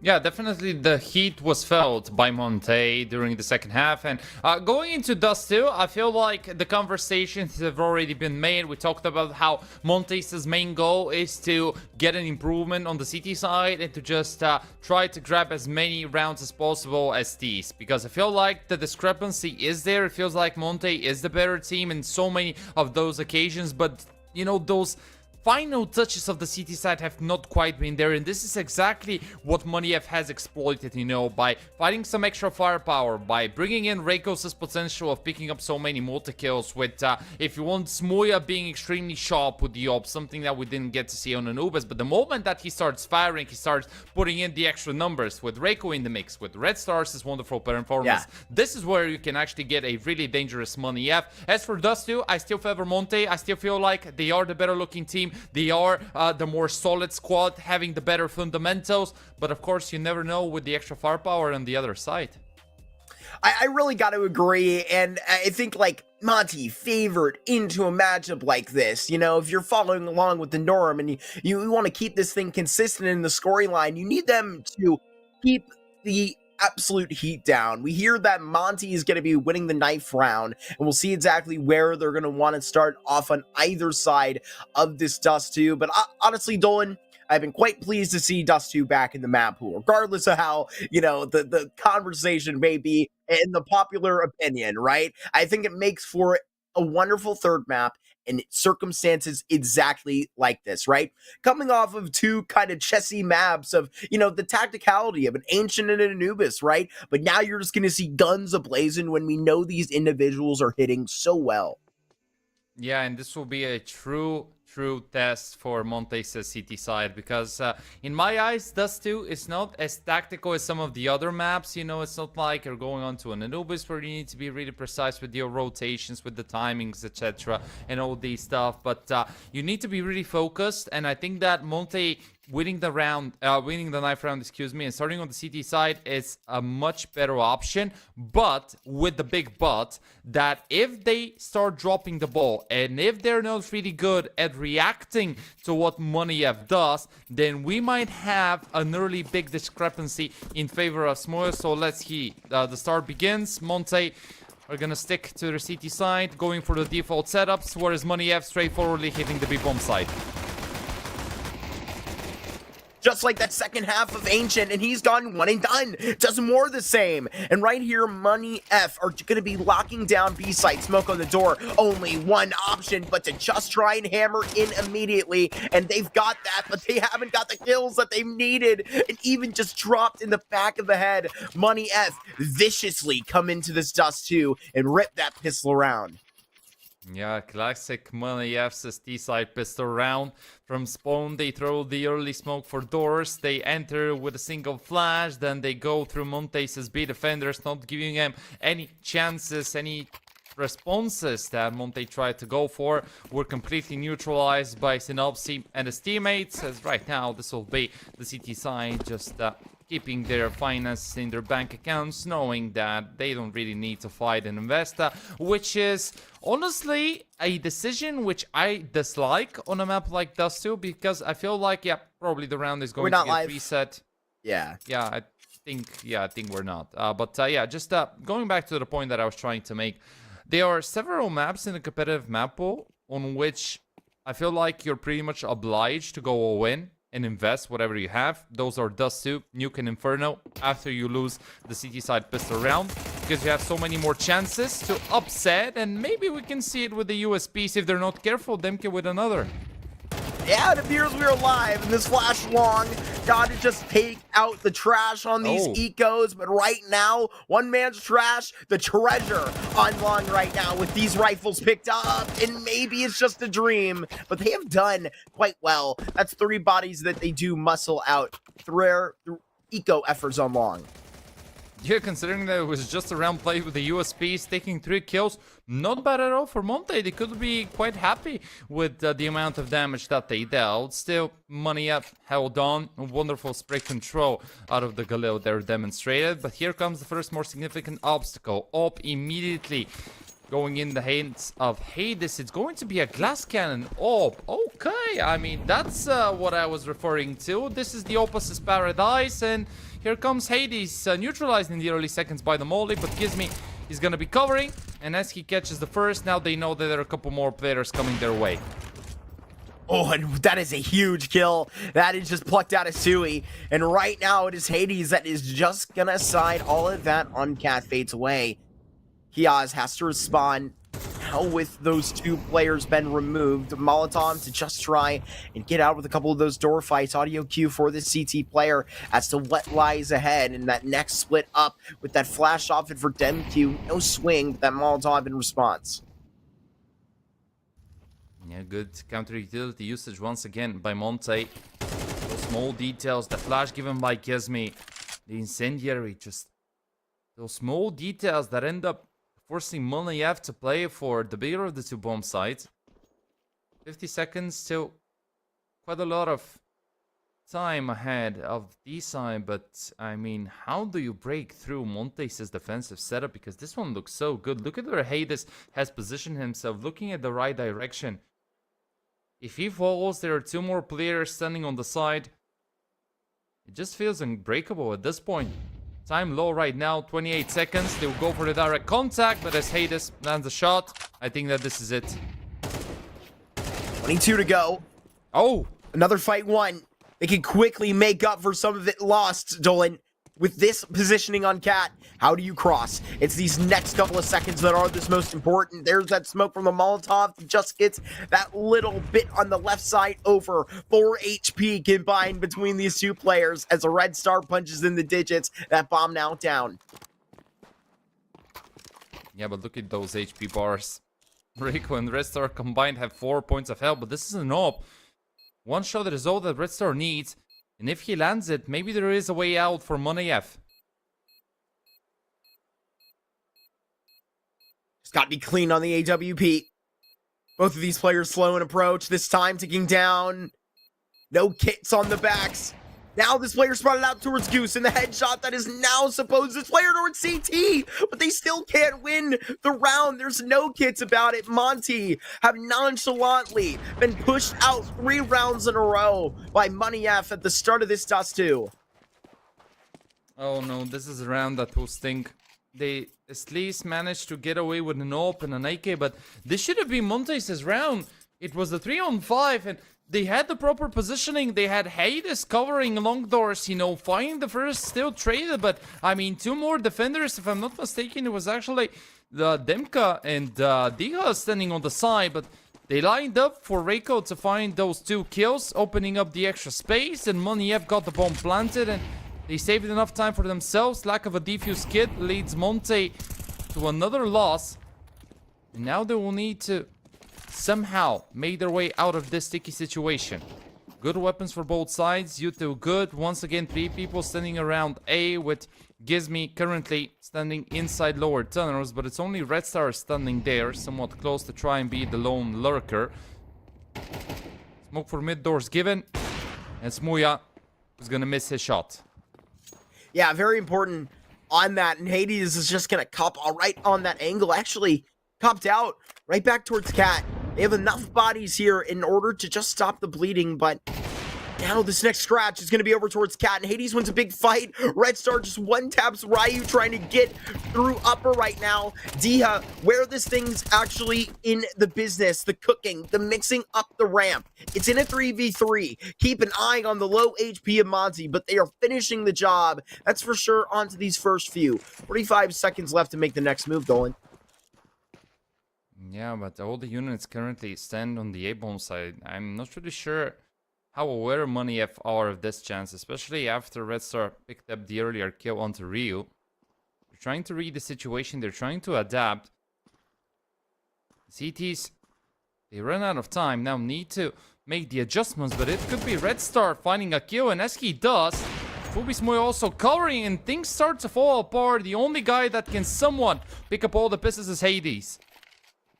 Gets right into position, needs to crack some heads with this AWP. Has gotten Smooya out of it, and Red Star, he means business. He's gonna dive after him, he has to. 2 seconds, 1 second, no time. Red Star, he has lost it. Monte, they hold on with a millisecond making the difference. Woo-hoo-hoo, literally down to the wire, but it's Monte. Even though nobody survived, they still win the round, and here comes another investment, but you cannot be satisfied if you're a fan of the organization, right? Look at the amount of money left in their bank accounts. None. 2 FAMASs, 2 SMGs, and a single M4 in play. This is far from being an optimal buy. Okay, you're gonna be facing 4 Tech 9s and an all, but we know how deadly those type of pistols can be. Especially on a map where you need to react, especially on a map where you can just throw 2 flashes, you can combine, you can accelerate towards B, and if you find a kill or 2, maybe you can then completely put Monte on the back foot, and I think that this is exactly what Money F is considering to do. Sure, no flashes left, but 2 smokes, 1 for window potentially, the other for door. An op still being there, providing the extra cover. Monte, they need to be really, really careful. I mean, that round literally gets decided by Smooya barely missing that op shot from pit. However, we know he's not going to be having many chances like that. Gizmi disappears into the smoke, but only thing popping out is a bullet from his skull, not from the smoke. His dead body will lie. Red Star opens up this B side, and Money F, this is insanity. They just break in again, and they are going to be getting another round that they should have no business getting this far in. Now there's a problem in upper, and Hades is making a very nice joust about this. 3v3, all in his hand, but it's the op walking out, and the MP9 on the other side, Dolan. This is Ant meeting Boot, and there is Money F cashing out. Yeah, that's the big red alarm going on for the city side, and now a conversation that they must have. Probably it will be somewhat of a half buy if they want to upgrade those pistols, but props to Money F making it work with those Tech 9s. Hold from the previous round, 2-on-3 for Smooya and Red Star, making it as close as it could have been. In a single, maybe even 2 seconds away was Red Star from stealing around the round away from Monte. But still, I mean, not optimal. This is not the greatest position to be put into so early on. 4-1, likely a 5-1, because have a look at that. It's going to be just a single P250 being brought in play for Demka, who is already deleted. Synapse is going to be covering, so this feels like a really comfortable cleanup by Money F. Oh, man. I mean, I want it perfect. Keep all 5 alive, and it is. The entire house still up and is moving and grooving perfectly. This is the best of 1, and it's already 5 up onto this T side. These things like don't hang in the balance very long, especially when we've had all this evidence posted in front of us of the series behind us, right? We know that these individuals have just been posted, and now it's finally catching up to them. They've been working so hard. Let's see if they can keep it up for the rest of this stuff too. A big buy coming for Monte now. Important round for the CT side. Quite defensive setup, but Hades, he had a chance to strike. The second one will land. Full job by the pole. Now can switch his attention over to that big bomb side from where Money F looks to strike from. Just melts Money F in this situation. So this is Monte whipping back. Beautiful stuff to get their second. And so far can't keep those far in the charts. It's no lie that Monte are going to be just going wherever they can, right? It was Hades that made the difference. 1-7 at the beginning of Anubis, started to just catch up, and eventually you could even call him the MVP of that map. I mean, he was at the top of the scoreboard and close. Now on this third, he's looking good with the scope and is having big impact, looking across to a guy like Smooya, who's also having quite a series. Yeah, definitely. I think that Hades is a big incremental part for Monte's most recent success. You know, we talked about Rio and Gizmi being the youngsters and our hopes being with them so that they can keep on growing, keep on showing better faces. Demke obviously a star rifle for the squad, Dika support development, but it has been Hades, the highest rated player on the squad, both on the T and the CT sides, and he's a big part as to why this team has been succeeding due to the fact that he knows when to rotate and when to stay in the position that he holds on, just showing the extra patience and the extra calmness to, have a fight with his opponents as Oppo, whoever it is, and in the moment that he starts firing those really nasty shots, the moment that he starts putting up the extra kills, this is where you know that Monte could be a really dangerous team. But of course, they will need to add something extra because as of now, apart from Hades, nobody else is there with a positive KD. So you surely need somebody else to step up to the matter and help out Hades in the quest of Monte securing a third.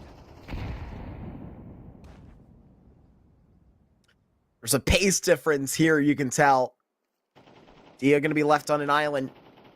Hades' services are clearly needed elsewhere.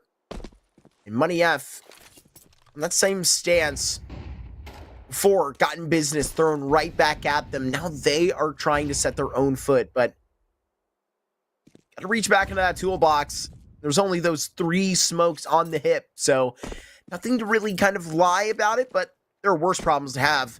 Dia just re-smokes that long door, and now the question is to cancel. They do, looking to go back towards mid on that. It will be a relatively slow approach, but mid control and short control has been gifted over to Money F without a real fight, so Dika need to fight at least one to slow it down, and that spray through the smoke, wonderfully timed by the Polish player. One more standing on the opposite side is Synopsy. 2 for 2. Beautifully done. Dia as an anchor is just gonna be impenetrable right now. Has to bring assistance to the side of the map. Flashes up MQ to go ahead and take some liberties, and he gets that first kill done. 6 seconds, call it into 5, and will they just hunt them down? This is the question. Money in the bank accounts for some players. They're gonna be throwing this thing at the wall. It's a flash in, red star out of this. The op looks like it's safe.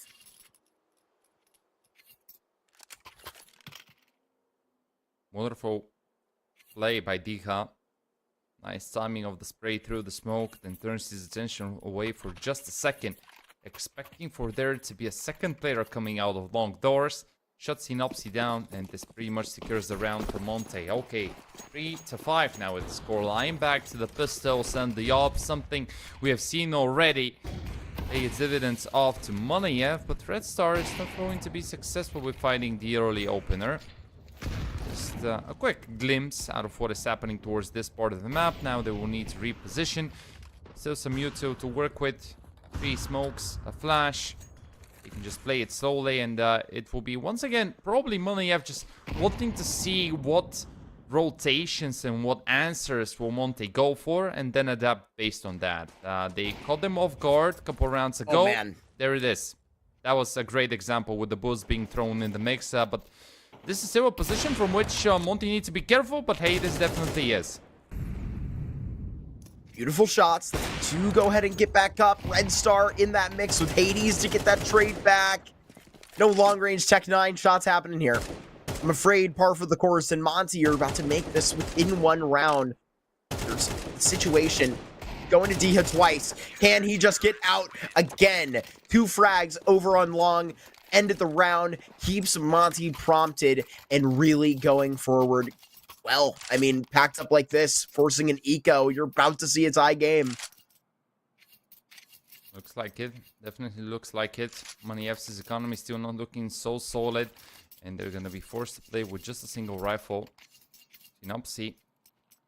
Good. Red Star even better, 11-4, but the remainder of the squad, Smoya, is having a bit of a slower start in comparison to the one that we saw on Asian, Reiko as well, and once again, eyes on Dika. They're gonna test him out one more time, and once again, he will deliver them all. Just melts them, and that is out of the Seiko situation. The Galil does finish the job, and that's out of Smoya, so carry over this rifle and it should be done and dusted, especially with Hades over on the other side of this. Got to be knowing that there's something sensed on the other side. Not 2 for 2 exactly on that op, but it's coming from both ends of this right here on this AK. Ryu with the headshot, and Monte pulls us within 1. Yeah, they're extremely stable on those holds towards long. Another multi-kill going his way, and this keeps on landing those shots. Ryu now joins the party with some more kills. Full loss bonus available ahead of Money F, so back to them having the better guns. But I feel like this scoreline actually fits Monte's playstyle quite well.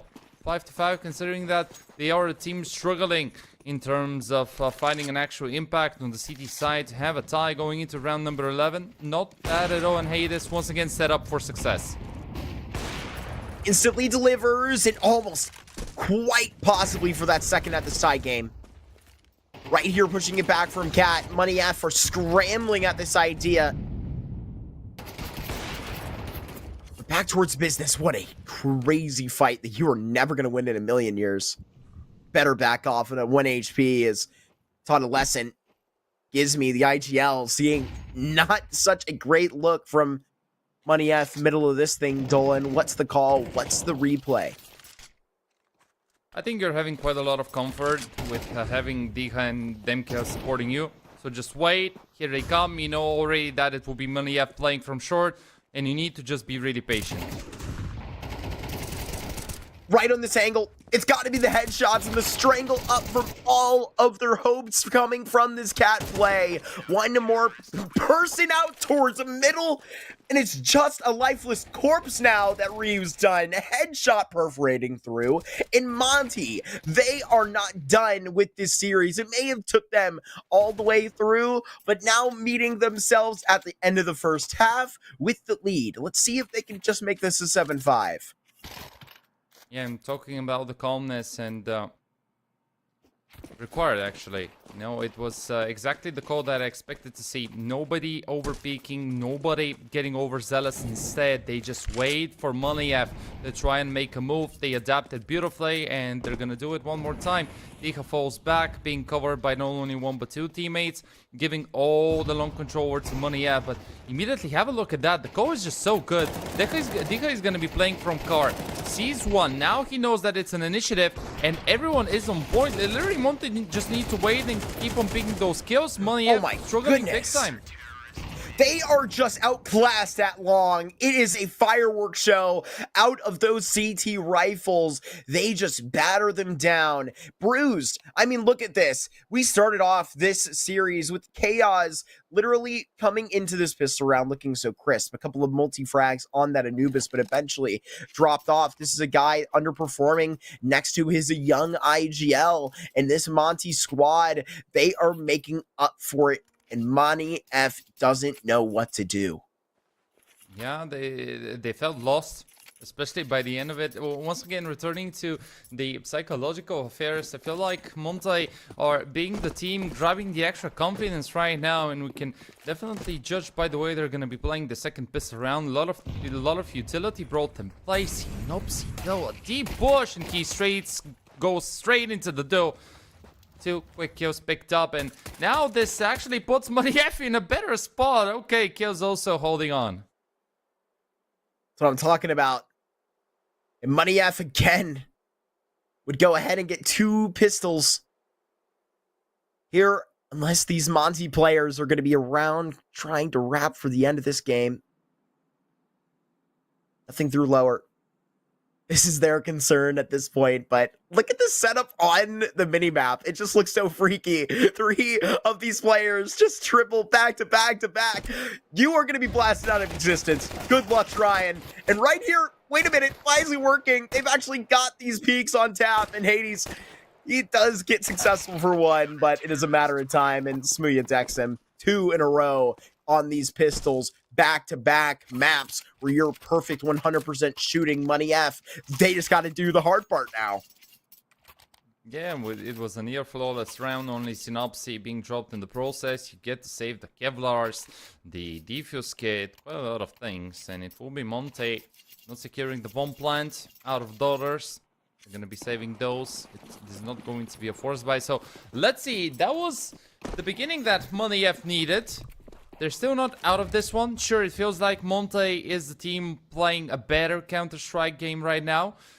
But knowing what Money F is capable of, if Reiko steps off, if Muya starts landing a couple of better shots, if Synopsy and Red Star keep the level that they have been demonstrating, maybe it could be their first win, and Reiko now surely starting to pick up something more. Slightly concerning. But yeah, chop him down eventually. Smoothie does his job. Red Star paints the wall with blood, and Money F, they have made up for a tiny gap within that first half. Let's see though. Now we're gonna start talking about real Counter-Strike. Not to take anything away from the pistols. I'm a pistol lover myself, but let's have the better guns being brought in play. AKs on 9, util looking more than great. Monte is usually a team that loves setting up those long initiatives. You saw already the flash is being dropped. Incendiary as a response. Muya knows what is about to come as he's looking to face his opponents. Nade out. That's going very far. Look at this. It's just muscled out by Monte this time. Strength in numbers. And now trying to scramble for that next step, because here at that second level, you lie. In a 1v1 here, you need the support coming out of the back end. Where are these fights coming from? It's a forehead scene over that smoke. And it's Red Star here all alone to Toke. Let's see how he gets high on that FAMAS up above. Knows that he's got to get this thing far. You literally have a player in this pit. But with a minute 10, he takes a deep breath, but a smoke cascaded at him. He needs to be really patient. At this point, Monte can really go around the world. Enough time, but they will go and face Red Star and Bulgaria. Now with a chance, picks up the first, but Demka would not allow for the clutch to materialize. Nice try. Nice try out of Red Star. Picking up one was not enough, unfortunately, for himself and his team, as now Monte back in the lead. This is exactly what I was referring to. They are a team that loves accelerating early on. They're a team that will consistently throw the early smokes, throw the early flashes, and fight you. It would either be Gizmi or Dika leading the charge, you know, just being the first guys to enter into those fights. And this is the danger ahead of Money F. Sure, they are a team that has the firepower. They're a team that loves playing aggressive Counter-Strike. But in terms of playing proper fundamentals on Dust 2, it is Monte's is one looking a little bit better. This Red Star with a cheeky angle. He's the one holding a knob. So maybe he can find some impact. Once again, it's Monte throwing the counter util perfectly. Yeah, they just go and systematically have that take towards lower. You even see that little bit of business back on that end for it. Gizmi on this Mac 10. There's no way he's the one finding this frag. Smooya has to have that return up towards Cat. Red Star does actually deliver on the AWP. Big scenes here for Money F on this CT round. Yeah, but something an extra space found towards long, and from there it will be Demke striking smoke for the cross thrown. And it has to be those two A players leading the charge. Red Star will remain waiting for his opponents, and I see a bit of a problem. There is a player lurking, that's Rio, and he could be the X factor, especially if Monayev doesn't grab a kill here, but Red Star will take care of this one. Ryu, the bomb is even down, and he's got them both out from long. Synopsy, he just has to get clean on the cross, moving, but it's Ryu. This young demon is not done just getting it all the way through. Monte, through the young experience and the old of Dia, they just cannot stop. This is now two separated from Money F, putting them onto Eco now. Yeah, there is something with Lithuanian players on Dust 2, isn't it? It's like whenever you have one of those in the series, you just know that troubles will begin appearing, and it was Ryu picking up, can save themselves and win the round. Kios picks up the head of Hades. Good beginning, but it's just the upgraded pistols without any Kevlar, without any util. Don't control, nearly secured by Monte. They will slow it down, wondering what is going on, trying to be as cautious as they can, not wanting to give anything over to Money, yeah, because this could be the T-Sides' way towards the double digits. 10-7. Doesn't show healthy lead going into the later stages of this Dust 2, but it is still a stack on the opposite side. Yeah, they're all here. This Mac-10 has to go hunting and do the dirty work. Dia, he is not a player that is going to be a threat for that, cleaning it out. Monte, that's how they cruise up the lane for 10. Yes, they do. Nearly flawlessly. Now, Monte F, that's a tough position to be in. The thing is that you only have $2,900 additional dollars coming your way. Not enough for a proper AWP. Red Star is gonna be sticking to the scout. Smuya will be the one playing with a proper rifle. 2 M4s for Reiko and Kios. Synopsy with a lot of util. Let's see, this is an important round for the CT side. They will need to hold on, because otherwise it could be Monte not only grabbing their 11, but also putting themselves really close to a 12. Then Reiko will try to deny it, but Ryu finds the trade. Still fighting for it. You know there's loose change in this pocket. And Ryu just getting every single penny. There's even another player around here trying to beat around the bush. Here as this buy is just soiled early.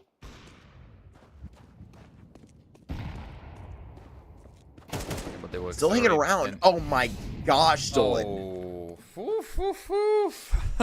That's something that you don't want to experience, Red Star. I mean, really bad for him. And this actually forces Muya and Kios to go back and say, but there is a bit of a hunt going on. Rio feels blood in the water. Kios needs to be careful. They need the M4. They need the FAMAS. Money's too low. You also have 3 nades available, so just try and fight your way out of this situation, but look at where Gizmi is. Yeah, you need that AK. I know he's trying to get that back over towards Smuya, but just awkward up that way, and Smuya head towards... I don't even know. I don't think at this point you could get back to the mountains for safety. I think you're going to have to fight it out, trying to just rip the legs off the Demku. This op may just try and rain around this corner, but Smuya's gotten away scot-free. Monte. Doing the job. Definitely picking up the steam. Demka 14 kills. Ryu with 16. Hades 16 as well. Monte's individuals firing a little bit better than those of Moneyaf, and I think you need to invest. You cannot really go for a half buy. Just go all in. It's the better choice. It's the much better choice, but the big problem remains the dollars available. A single M4, SMGs, pistols there, double HE. Oh my gosh! And Ryu is out. Yeah, tactical nuke incoming. Gets him all the way out. That is a good couple of gimmies at the start of this thing. Goodie bag full. 2 opening kills. And now Monte are going to have to look to swim with this. See, there is still some extra space secured by Monte towards middle. Muya is aware. You can see that Synopsy is also around the cover in case his teammate falls. Hades misses the shot. Gets dinked. Second land. Oh, wait a second. Diha picks up a kill. Maybe there is a bit of a way out, but Red Star reads the play. A couple steps ahead of his opponents already. And it will be Money F. Courtesy to their extra aggressiveness, staying around the way and maintaining themselves in the match. Op secured 2 AKs for the CT side to have. They will need to repeat that success one more time, as Montes' economy is also looking still stable. Op back in the hands of Hades, and the fight goes on. Gotta hang on to this. I mean, pull more straws out. What is there? What? You can't go ahead and recreate the Fnatic for AWP. What's realistic? I think that double up. I think that's gonna be fine. All jokes aside, though, having these 2 scopes means being in position for things like this. Having this shot onto B. Smuya gets that frag. Trade to come in middle. He has to muscle it out. Kia's trying to exchange onto that box. It's awkward up the stretch, but now he is blinded. Smuya finds that second kill. And right here, Monte are just going to be forced to have to go again. Money F invest into the scopes, and they get dividends. Okay, now we're getting a fight, and we're getting a really close Dust 2, something that we definitely deserve to see by the end of our 3rd best of 3. So far, it has been an intense day here at the Tor, and it will keep on being such. You know, Fnatic and OG delivered the derby. In the previous one, it was Navi Jr. trying their damn hardest against the Lions, but it was not enough. And right now, both Monte and Muliev wanting to desperately take the win away. And Smoya will bring Muliev one step closer, at least to the tie. Gotta continue. It's just on these Glocks and go to farm. Synopsy wants his piece, and beautiful. They get that one done. It was dang quick, Dolan, but wipe the sweat off the brow. It's the real deal right now, and we're only separated by 1.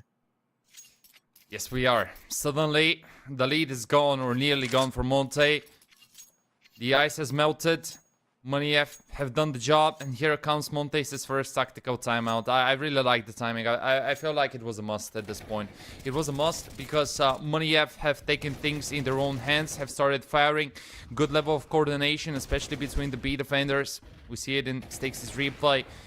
Double up setup working beautifully for Smoya and Red Star, allowing for the remainder of the team to have the extra freedom.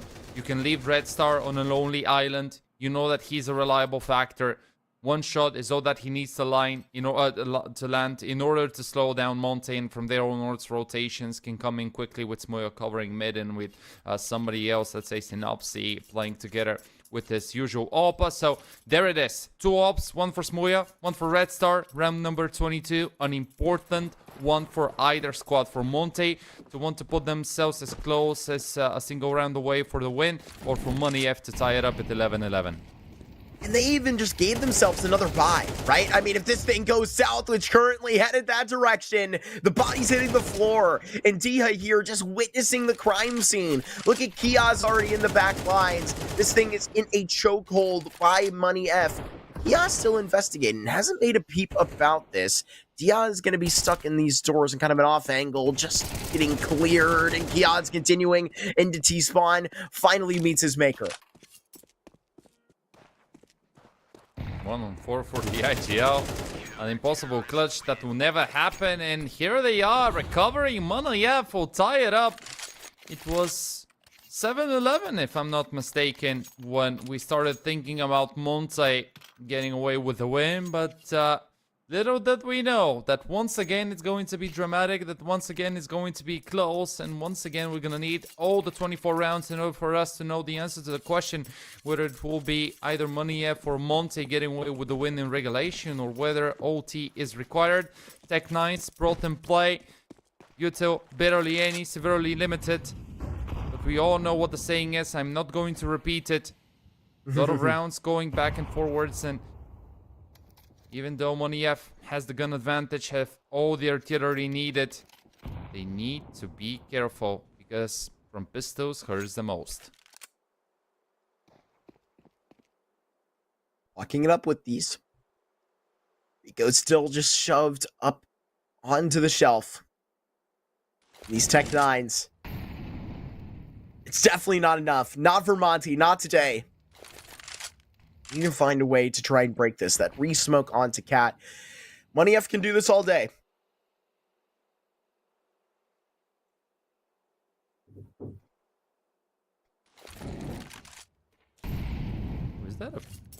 Is that a failed smoke there by Monte? Okay, I mean, he probably tried throwing the smoke for the cross. Okay, there comes the other one for the left side. But here comes the first kill. Synopsy gets caught, and now they will look to accelerate. It's actually a really nice kill. It's just a great timing. It doesn't really present any opportunity, though. What are you going to whip it all the way back towards long at this point? That is not an option. Not realistic on this board right here. Got a barrel through the smoke and into the crosshairs here. Welcome into the arms. This is where 12 will find you. Just the Deagle, just the AK in the hands of Hades. In 14 seconds. It's just a matter of time, and it happens right now. Kiaz wraps it up. Money F, through insane efforts to come back on this Dust 2, are the first team to find 12. Yeah, and that's a 5th consecutive secured for Smoya and his teammates. Let's see whether Monte can hold on, now being put in the back foot. Hades has slowed down significantly in those last 6 rounds. The same is the situation for Demka. Diha has been trying his hardest, but they have been denied so many chances, right? They slow it down, which allowed for Money F to have the extra patience to be calm about it. And Reiko, the first one to be deleted. Nice signs for it. I mean, we've already gone 3 maps. What's one more overtime? But Synopsy, just a ridiculous amount of confidence to push all the way through, but you want to close it in regulation, those are the risks you gotta take. And it will be through long. Monte's his favorite place to play from on Dust 2. It's a 4-on-4. A lot of future available. 3 smokes. They can just throw one to try and test the waters to see what is going to be the response coming out of their opponents. Here comes the first for the cross with the flash. Now they peek. Dika leads the charge. Counter flash thrown as a response, but Red Star is in a good position. All set up for success as Monte come. Big kill opened up by Red Star. That could be the one that makes the belief still true. Regrouping. Have to compute from CT now. Spread their lines. I'm about to be down on this A side. Monte are scrambling for an answer. They need overtime. They require it.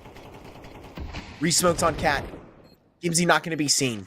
Look at how far they've gotten. This is huge. This is Synopsy with a double when it's Kiaz that puts on his initials. And just like that, with Money F announcement this morning, you heard that Synopsy was going to be headed back to Bad News Eagles. They are in last dance mode right now. They are taking out all the stops, but we know one thing. They are into the win column. 1-0 here in CCT, showing over to reverse sweep versus Monte. What a beautiful way to start off our day, Dolan. That's our 3rd best of 3. It goes 3 maps. What an insane day of Counter-Strike we've had so far. Oh, you absolutely love seeing it if you're a fan of professional Counter-Strike. And the best news is that this is not a day over. It's another best of 3 coming our way. But first of all, congratulations to Money for securing a big win. And I say big win not because it's such an important match, but it's because they managed to recover after what was a really dire position that they were put into.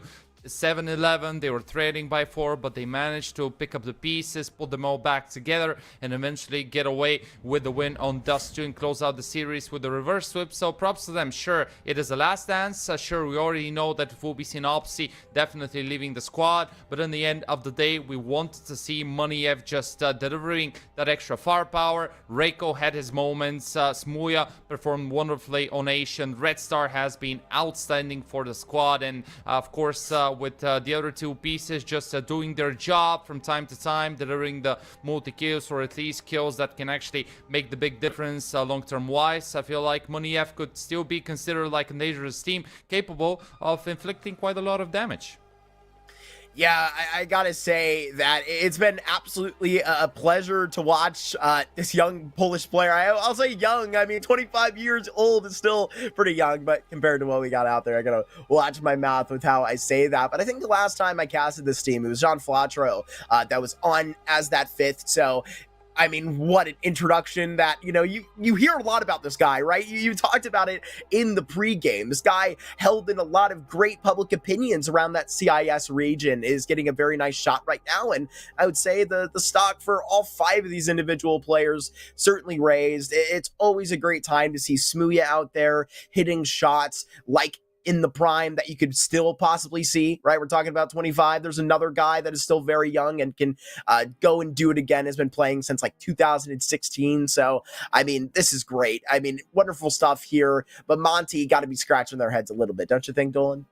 Oh, absolutely, because we talked about how it was actually Monte being the better team in so many of these rounds. It felt like Monte were just dropping the ball, especially when it came down to them being unable to find the proper trades. And I think that this is one of those matchups where you're gonna go through the demos, you're gonna think, okay, what if we had cleared out this and that mistake? What if we had shown a little bit more patience? What if we had not gone for those early duels or those trades in the mid round? So I think that they are sure it's a feels bad moment because it was a really close best of 3 and we ended up dropping it. But then the positive is that the younger guns have actually stepped up. They showed quite a lot of good things. You had also Dika stepping up on Dust too. I think that Demkia kind of slowed down by the later stages of all 3 maps, so probably you can go and tell him, Demkia, okay, that was just, bad turn of events. Next map, or rather next best of 3 is going to be better.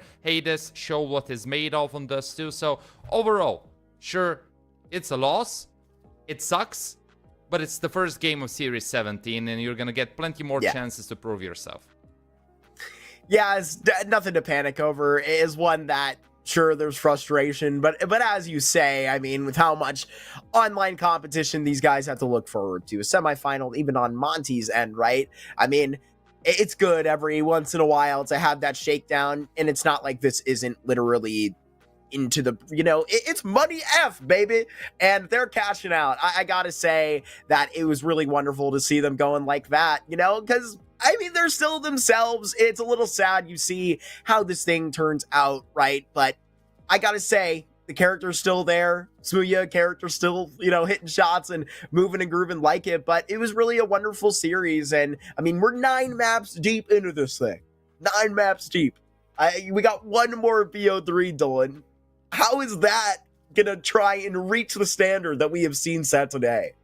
Give it all to me. Give it all to me. I want the full 12 maps for the day. I'm all here for the great Counter-Strike. I know that we're still pretty much in the first day of the Swiss stage of Series 17. Yeah. But hey, I mean, all the matches so far have been absolutely insane. And this group stage now suddenly becomes much hotter. GTZ taking on Sinners. It will be another banger. Super excited to see another Portuguese team making its way back into the Champion of Champions tour. Sinners on the opposite side have been, in my eyes at least, one of the hottest looking tier 2 teams in January, considering their most recent successes. I really want to see how they perform tonight and whether we're gonna see another really close affair.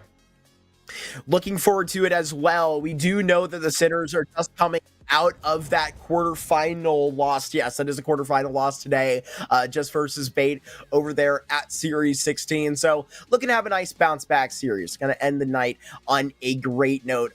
Versus GTZ, which I'm really looking forward to kind of seeing this squad for the first time. It's been really great. I know that, you and I were talking about it, looking at the South American regions and how interesting and historic some of those are. It's cool. I got to dive into some Portuguese Counter-Strike history for sort of the first time and really looking forward to seeing a lot of these faces in that server. We got our last best of 3 just over the hedge with this break here in about 10 minutes. We'll be right back.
Ladies and gentlemen, Dolan just informed me that is in fact February, our first day of Counter-Strike here, and it's already a banger. We got our 4th series of the day, and we got the Sinners taking on GTZ. Gonna be a crazy one after the absolutely immaculate games that we have had today. Dolan, it's been an absolute pleasure being here with you, but seeing this Sinners squad be so busy during this past month, they've had quite the year already.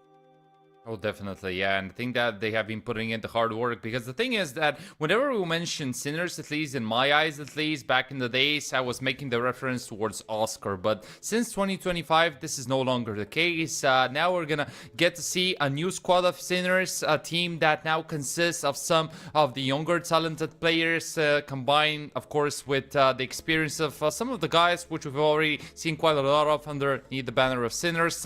GTZ, we can say, is another Portuguese organization team that is trying to make its way towards the professional Counter-Strike scene. And I think as a person, you know, who has lived on the Iberian Peninsula for quite some time, as a person who speaks Portuguese, you know, I love seeing Portuguese teams making their way back. And sure, you know, we have some known names like Rafa, of course, the sniping IGL that is gonna lead the squad into another series of the Champion of Champions tour. I think that Nupesh has had his moments in the past, but I'm mostly looking towards guys like Linko, like MS, who need to step up, who need to be the driving force for the team, who, you know, need to be kind of the fuel for GTZ's machinery to keep moving forward, because on the opposite side stands the Sinners squad that has looked extremely solid throughout January, but maybe now that we're finding ourselves in February, maybe this could be a turning point for the Portuguese squad. Yeah, to go ahead and kind of get that going, right? With how you even presented this team before the break. These guys don't get a whole lot of opportunities to come out here and do it. So seeing them obviously brought out to CCT in the Swiss stage is a pretty big deal for them. Also played in Yala Compass earlier in January. Didn't go quite the best for them, but now out here gets a very nice look into a Sinner squad that has been busy. A great opportunity and a will for them if they can find their way to prove themselves, Dolan. Yeah, definitely. But of course, the job will not get any easier, and maybe we can pull out Sinners' team, because that's a squad that has looked really hot. I mean, coming out of a 6 BO3 win streak, of course, up until today, where they lost their quarterfinal match against Bay. But overall, we have some really interesting names. We have Zetko with another stun with the squad after we saw him play together with some of the other members in 2023, going back to playing together with Shock. B-Stick has been insanely good, the support development, but of course the two main pieces, in my eyes at least, have been Morisco, an absolutely outstanding Czech player, and the most recent addition of Beppo, a player coming out of Sinners' academy team, a player that I'm personally keeping my eyes on as the next big prodigy, as the next guy who can actually get that extra freshness that the team was lacking back in the previous iteration with Oscar. And overall, the results have already been there. I don't want to still jump on the hype train. I don't want to still jump and say, yeah, sure, this is going to be the best looking tier 2 team throughout 2025. But January has looked really promising, and I want to see the team keep the progress going, keep leveling up, and keep finding the same amount of success as they did. I mean, I think I love the way that you present that up, right? With people stepping onto a squad like this at 20 years old from Sinners Academy, it's like that system working to perfection, right? You would love the youngest player on your FIFA squad to be your striker, right? And that's so exciting as a concept to have that for this AWP player out here to really set that standard. And I think that really has found a very nice line for a squad that has been, led by a couple of names, Shock Beastic, for a very long time. And have, found a consistent layer of support, Sinners bringing youth to try and take the next step. Definitely, we will see. We will see. It will not be easier. We saw how stacked the group stage of Series 17 will be. And there it is, the pick and ban phase now. No surprises coming in. Train and Dust 2 being respectively removed. Now, the big problem that I see for Sinners is the fact that you're going to be playing on either Inferno or Asian against GTZ. And usually these are the two best maps for the majority of the squads led by Rafa. This time around, that will be Asian picked up by the Portuguese side. Immediately, Sinners respond with Mirage, who has been quite shaky for the majority of the organizations coming out of the Iberian Peninsula, irrespective of whether it will be For the Win, Los Alpacas, or Rhino, or whatever other is. And if you ask me, I think that the perfect ending would be on Inferno. There it is. Sinners will leave one of their best maps as a third and an optional one. But I think that this is a veto that favors Sinners, as they coming as the heavy favorites in my eyes at least. But on Asian, this is GTZ's map pick, and I feel like, similarly to the situation with Money, if they get the ball rolling, if they start finding a couple more kills, especially early on, if they create a bit of a momentum for themselves, maybe we can actually consider them going toe-to-toe and eventually stealing this one away. Because when I was preparing for this BO3, I see a lot of green signs for Sinners and not a lot for GTZ. So coming in as the underdog might help them out, considering that we're still early into the Series 17. I mean, we just had a really great Ancient coming off the cusp. Get ready for it again. I think it would take a recipe like that for GTZ in order to, kind of break that mold. Get into a game like this with Sinners. I mean, dude, they're looking to have like a zero tenacity type of year putting up a January like that, being very busy. We'll check on them in a couple of months and played. But that's what I like. That really does want to improve. There are a lot of teams like that. I mean, namely like Nemaga that have like stepped in to the higher tier 2, getting into a lot of tier 1 tournaments and getting to show out whatever it is. Players get shifted. You know how it goes. This is a poaching section we got. Now you see the shuffle right through Cheetah. Nolan, this is how they kick it off solemnly, but you know what this stretch is going to be. Boxing them out, no shots needed. Yeah, we would usually see those type of pistol rounds coming out of Rafa, and who else than the leader to find the first kill and secure the man advantage for GTZ. There isn't a defuse kit in play. People still alive but dinked, and this is now a really complicated situation ahead of Sinners. That P250 works very, very hard. People right around this corner in GTZ have got that pistol. This is how they get that ball rolling on Ancient. It's the 4K out of Rafix. That is a beautiful start. You saw how it was going. Just so down. I mean, this T side, when you did get this going, I mean, you could think about, I feel like an old man, Dolan, when I say that, like, Ancient has been out for 3.5 years, and when we kind of peppered off at the start of this meta before the timings were changed, it was a very T-sided map, right? That's still laced within the DNA. They can really kind of send this thing forth and kind of lie against that USB. There's no force up for Sinners right now. They want to think ahead to round 3. Yes, definitely.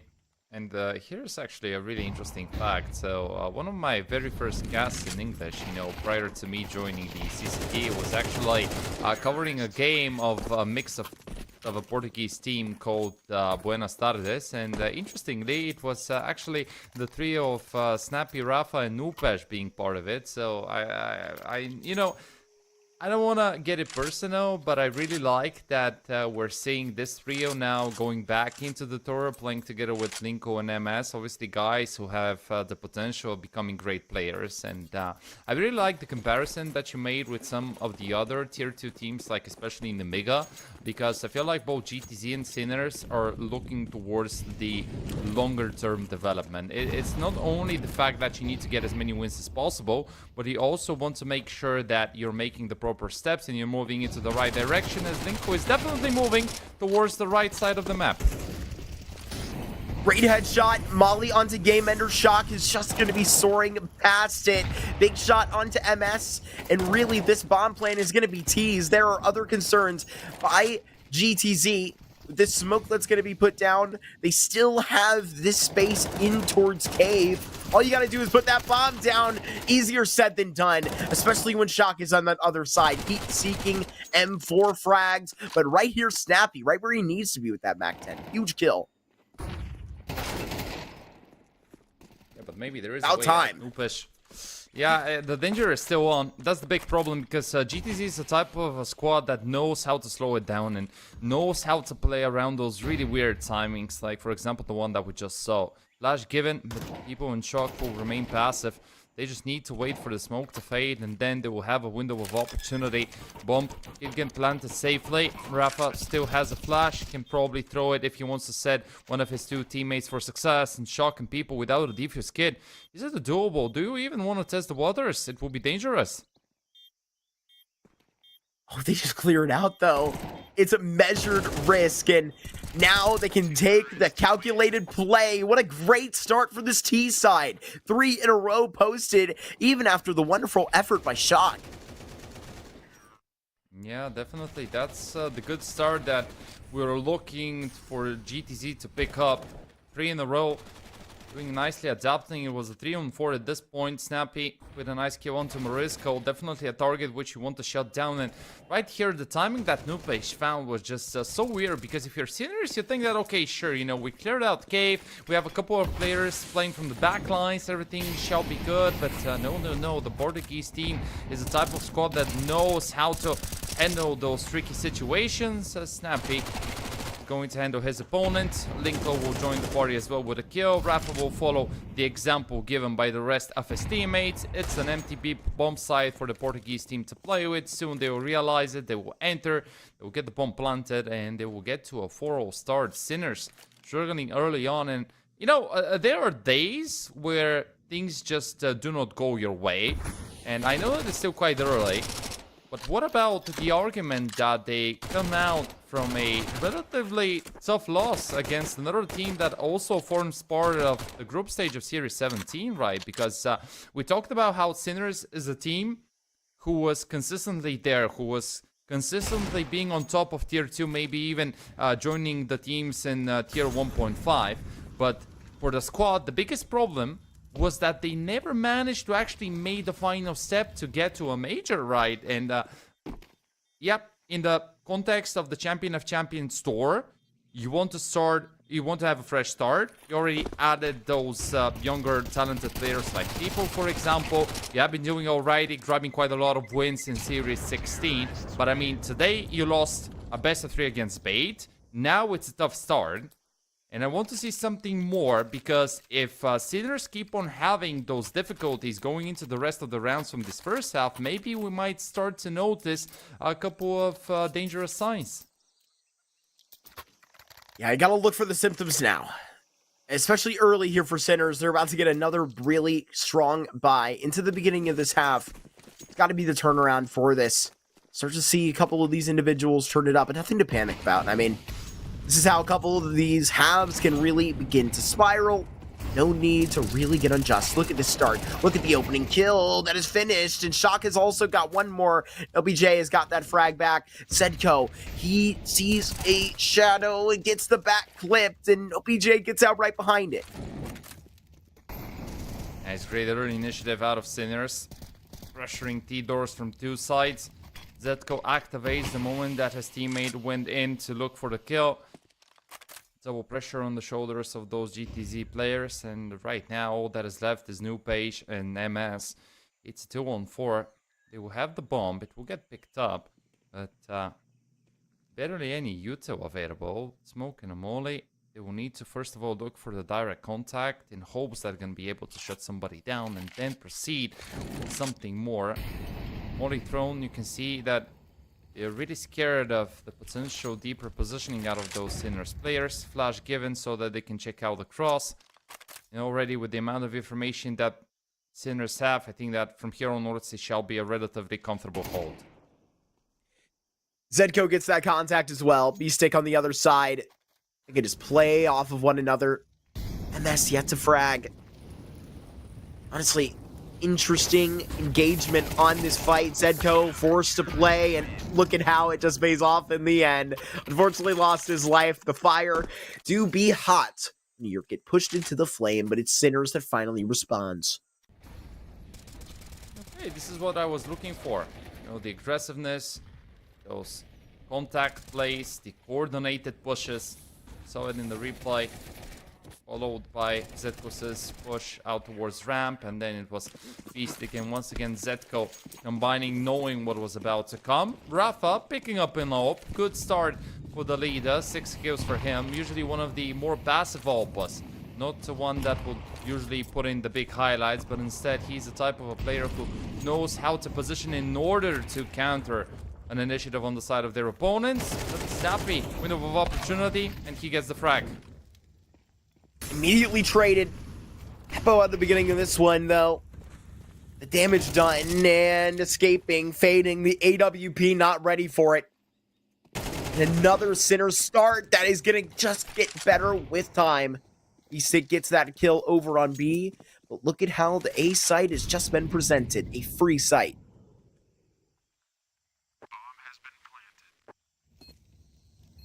Yeah, they need to go for it. The only problem could be Linkus' position.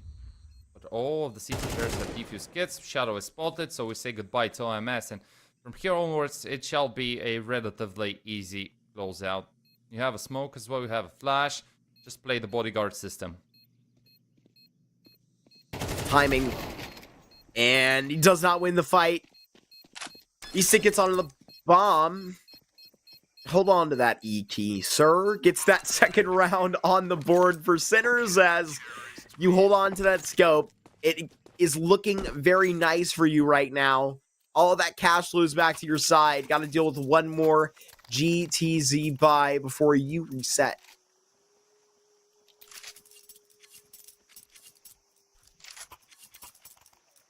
Here we go one more time. Going back to playing with the better guns. Ops in play, AK's online. Round number 7. Curious whether GTZ will once again play it slowly. Usually the Portuguese teams led by Rafa have that really slow style of aggressiveness.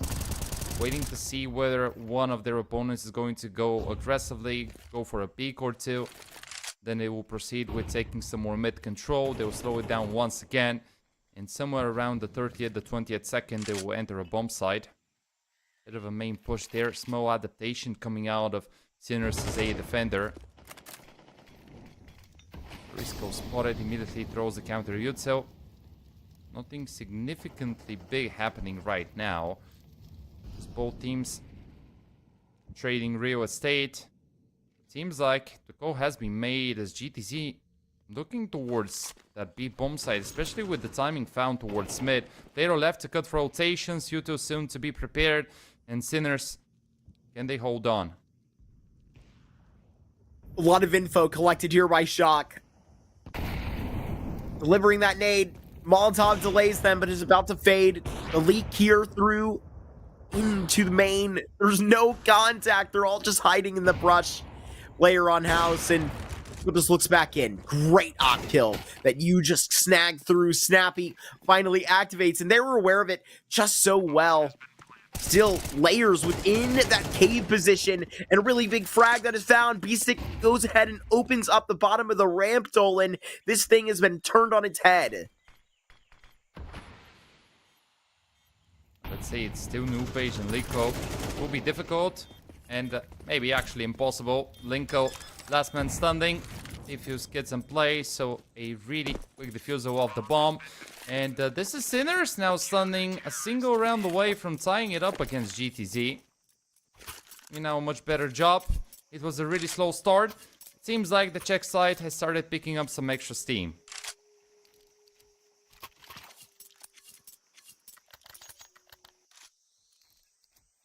And man, I mean, this economy has been bolstered time and time again. I predicted that you were going to see maybe kind of the swallow of the very, very tough pill to kind of allow Sinners to go to a tie game and then come out on the other side and possibly find 5, but they throw a dish at it, right? They keep 2K in the bank accounts. There's no reason they shouldn't go for this little bit of investment. These Mac 10s, speed can cause the issues, but not through Donut, not so early. Shock right here on a position like this can be good for a multi-frag. He's got 2 quickly, didn't even get past his face, and now has to just put down the Molotov. You are not getting through. Sinners, they clear every hurdle in this round so far. And with the nade, and another shot landing onto Rafa. This is going to be all she wrote. Sinners officially tying it up. E-Stick with another good beginning of a nation. 8-4. Shock has also looked solid. GTZ now facing a lot more difficulties, and this was to be expected, right? You know, we tried to place GTZ for being in the underdog position, but this is still the senior squad who has found a lot of success recently. Individuals have started stepping up, and sometimes it's quite natural, you know, you lose a BO3, but then you just need some extra time to recharge, just properly start entering into another match. And I feel like Sinners have started doing exactly this, you know, by having the good positioning, by neutralizing GTZ, as the Portuguese squad is probably looking for another B initiative. Smoke deployed, molly given, cave control secured, and the pressure is on. Quick scope, big kill. That has continued here. Usually this cave cheetah position has been very, very important real estate for this Sinner squad, but they are scrambling, not knowing where they are going to be able to lean back into this. Peppo, I don't think he's going to be able to see Snappy here. This kid is automatic so far. As advertised, Dolan, it's been absolutely impressive, but a 4v4 going to have to do much more than just an impressive shots, I'm afraid. Let's see, another retake ahead of Sinners. Good positioning. They have surrounded GTZ. There isn't a way out, and if Shocks picks up this kill, which oh my gosh, good adaptation. Yeah, this could have been GTZ's way out, but now pressure is on, and it has to be MS just doing MS things, and that's one way to do it. Lovely double. Rafa, in the meantime, will clear out Shock, and I think that this is a moment for people to reconsider his options, just go back and save that up. So it will be GTZ surviving this one and going back into the leading position. I'm sure he'll be on that lamb soon enough, but MS gets those first 2 frags of his ancient campaign. They are very impactful, securing that round out here for GTZ. Peppo gets to get that AWP back and even pad the stats on the way out. Okay, another really close affair between 2 squads. Changing rounds early on. Ancient economy looks solid for both teams. Not that much for GTZ, as Linko is forced to play with a Mac 10, but I don't think that he minds it that much, considering that he's going to be playing with way more Yuto available. Enforced there. Peppo holding on to an op. Moresco looking to strike first, and the Yuto is going to help him out. Peppo spots the shadow, so there comes another slap that goes in GTZ's face. M4 equipped in the op on the other side. Ratfax, he's got that second here as the op is just barreling in like a torpedo on the entry. Bomb in the back, so Snappy now gets planted here in the 2v2. All the way arched back in CC and now headed all the way through backhaul. Look at this Zedko. He is posted up in A main, just calling, waiting for his time to go. It has to be the contact through backhaul first. What is happening here? Rafax, he's going to be executing B-Stick like that. Improbable here for Zedko to go into 1v2. What the hell is happening? Sinners are going to make him pay, and we've gone tied to 5. Okay, Zetko, he came here to play. That was a wonderful outplay coming out of the Czech player. And everything started so beautifully for Sinners with the 2 initial kills. Then right here, Marisco held on. Rafa tried to make this as competitive as possible. Nice no-scope, but man, look at that. The 1-on-3 clutch, just one-tapping everyone. Absolutely outstanding from Zetko. And yeah, that's a statement. That's a statement that it's going to be a rough fight for GTZ. Definitely one of the most ridiculous situations I've witnessed in one of my casts in recent time. However, it comes all the way through, and these shots just right off the start of it, instant trades with Zedko, still dominating from this cave position. Keeps that online. Smoke right back out. Let's see if he can get to mid. FX was just looking at it there through the X-ray. Zedko perfectly plucked down on that, and I think he's intrigued to go for more. Roma left so far behind. And it's once again a situation where Sinners are just so successful with their early aggression.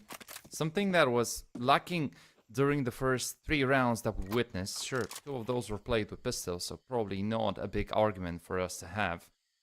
MS and Nupesh, the responsibles for taking GTAZ out of this position, but Beastic will not allow for this to happen. And remember the discussion that we had around Beastic, and in comparison to guys like Marisco, like Beppo, even to Zetko if you want to, he's a bit of a supportive element, but I think that he has been stepping up beautifully. I said that he's one of, if not one of the best players on that Sinners squad, as now the Czech side looks much more comfortable, looks much better, and has started creating a bit of a momentum. Certainly separating themselves. You're absolutely correct on that. Mac 10s, the speed, whatever it is for GTZ. Oh boy, that's gonna be a problem. On this wave back is going to be a very nice time. Look, I'm not sure this has the means to flop into that pistol. I mean, we know how that can just shake up the rest of this game, but the game headed in this direction, GTZ another. And just right up this catwalk, it's always this trade run off the bat in mid. Back turn, Rafex has got that, and what a crazy sequence.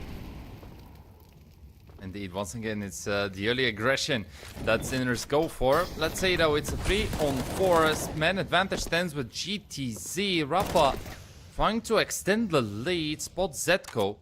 Confirmation given over to the remainder of the Portuguese squad as they're headed towards the A-bomb side where Pep stands, and that AWP could be quite deadly.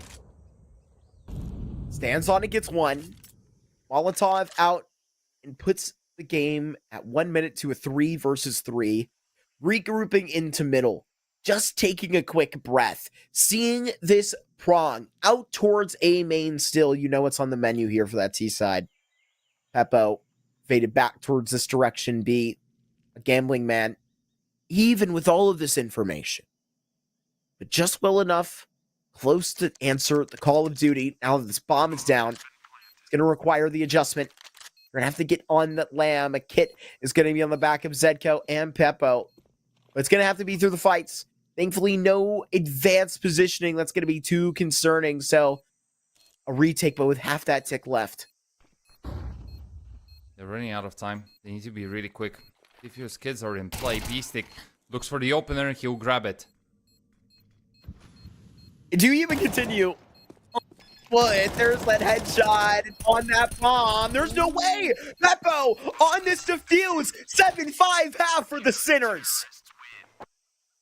Oh man, this stinks. If you're a Portuguese fan and you're a fan of GTZ, like they had the proper position, right? It was looking so good. They knew where Sinners was coming from. The smoke in combination with the Ninja defuse, and the spray was actually not too far away from finding the right target. But unfortunately, Rafa ran out of bullets, and this is now Sinners with a 2-round lead. I mean, The Asian gods have definitely helped the Czech side out, but also props to their individuals. Beastic inside double digits with 12 kills. Zetko, even though he's currently standing with a negative KD, has contributed to the success. Morisco with a stable CT side, and GTZ's efforts have not been enough, but maybe now they can start this pistol with a bang, and they do.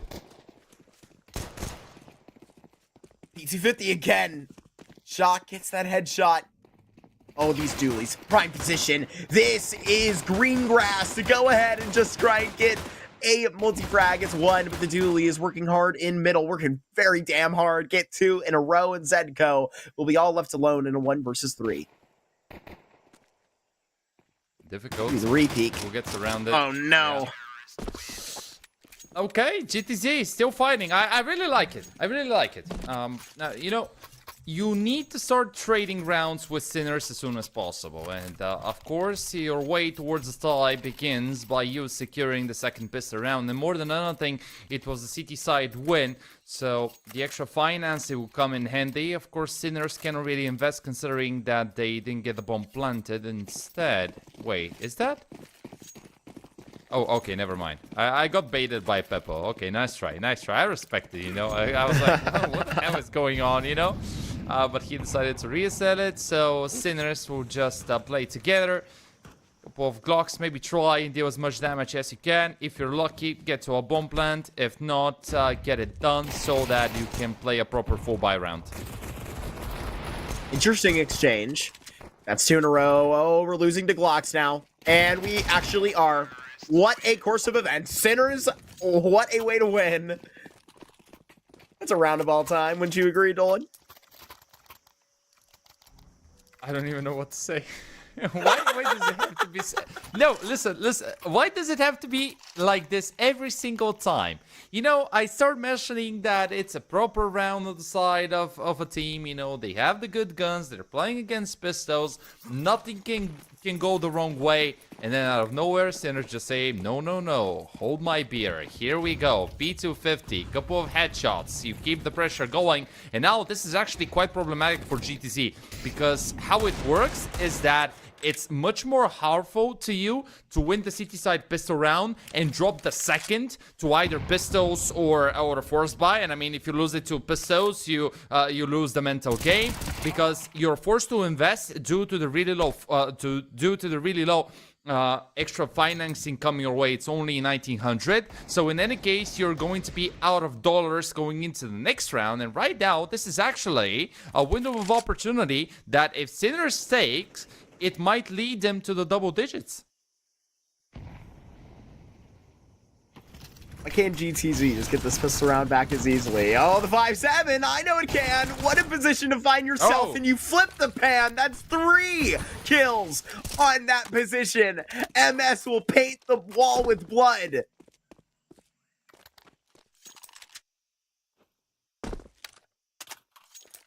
Okay, how is this possible, man? I just don't understand it. This is absolute insanity happening, but there's still a way out for Sinners. Nice pickup by Shock. Would be able to get the bomb planted. And MS, Noopish. 3 kills for MS, but would it be enough? There isn't a defuse kit in play. They will need to take some time to clear out mid, to clear out red. It's a player covering. That's Morisco, who picks up a massive kill. And Noopish, as good as you, my dear friend, can be, that's a really difficult clutch for you to pull off, and I think that the better choice would be to save the M4 and to hope that your team is going to be able to do something better, as this is Sinners surviving and getting away with a big round simply due to the long-term goal of the Czech side getting to those double digits that I talked about. GTZ are going to be once again out of dollars, and this is where we are actually going to witness the true harm of the previous win that the T side got. Right, you're going to see those bank accounts a little bit more dry than maybe they would be. Sinners here are going to be absolutely just dominant. It's going to be 1 M4 along with it. This isn't a 5-7 in it. Sure, maybe that passed along that way. Surely. GTZ got to come through. A tactical pause before it's on. How do you not waste an eco round like this? How do you make sure you get a little bit of grassroots damage? There isn't a way. There isn't a way. Yeah, you just take a tactical timeout, you realize and you accept the turn of events. You have the tough discussion, the direct discussion, saying, okay, guys, we missed this. It was a big whiff. It was a tough loss, but it is still a situation from which we can recover. It's not like our opponents are standing at 11 or 12 rounds, but it's still a doable difference. And yeah, probably going into the next round, we will not get the maximum unless we set up Noopish for success and we're a little bit lucky. But let's think in the long term. Sinners will get away with a 4-round lead, but it is still doable. In round number 17, we're going to go back to playing with the better guns, and then we need to show what we're actually made of, because otherwise this could be the Czech side stealing their opponent's away.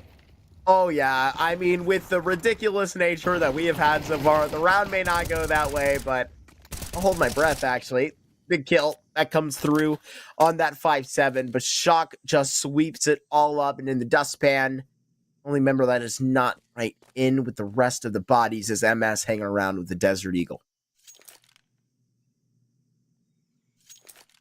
Do you think it's doable? 1-on-3 with the Deagle? He has a It's always doable. It's always doable. Oh.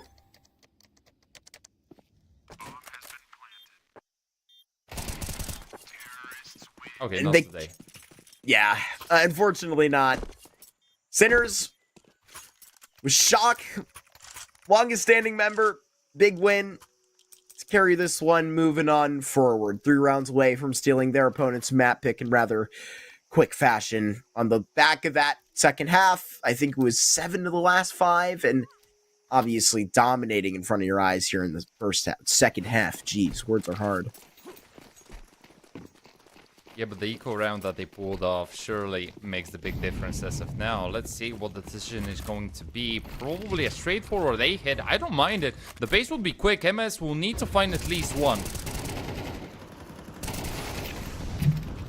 And there, the headshot does come through. Shock to just get that frag in the 3v3. It's moving on. Go on the other side with that smoke, but down. Rafex tries to come through the smoke. A daring play just does not pay off in the hero efforts. But Linko, look at this. Cancer in the corner, quick enough, but a new resmoke into CT, and that is pretty damning. It is indeed, but there is a way out, and it has to be Noope spraying and hoping that he can pick up something. He's trying to distract Sinners' players, but GTZ has already wasted quite a lot of time. And remember that once again is the lack of a defuse kit. But don't be a loser, buy a diffuser, because this time around the bomb will surely explode. And Sinners, once again, they managed to outsmart their opponents. Sometimes it does go back to those classical sayings. Maybe your parents were right, man. Should have listened. Don't be a loser. Go ahead and have an opportunity to keep yourselves within it. Now you're really not going to have the money to go get everything else off the shelf. Got to know how to tote and take advantage of these 2 rifles where, I got to say, through NoPJ, from what I heard, I would expect a little bit more of a flashy performance. I remember hearing from a friend of the show, Mr. Why Not, obviously CCT caster. He told me that this player was in a little bit of a conversation, and it was actually him and Raiko that could have ended up being on Revenant together through some time. Obviously, these players have worn a lot of jerseys playing from this region, but it's resulted in some crazy results, and definitely their instincts to be turned all the way up. That's why they're going so aggressive with 5-7s like this, Dolan. And it's an op poked out. I didn't even see that. Yeah, and it's snappy, landing the shot. Beautifully done. Double-man lead now for GTC. Let's see if we're gonna be able to convert it into a successful round. And surely, with those type of plays, they have the chance. Now, trade has happened, so Sinners are still theoretically into it. And Rafa and his teammate had gone for a bit of a push, but Beastic is in a good position. Wait, what is the spacing here between ramp? He's not going to be ready for this second player, Dexim, but the bomb is going to be in the hands of Shock. So you know where one of these players is going to go and try to knock. Why is he reading this? Linko on the other side wins a very nice fight, keeping GTZ in the game.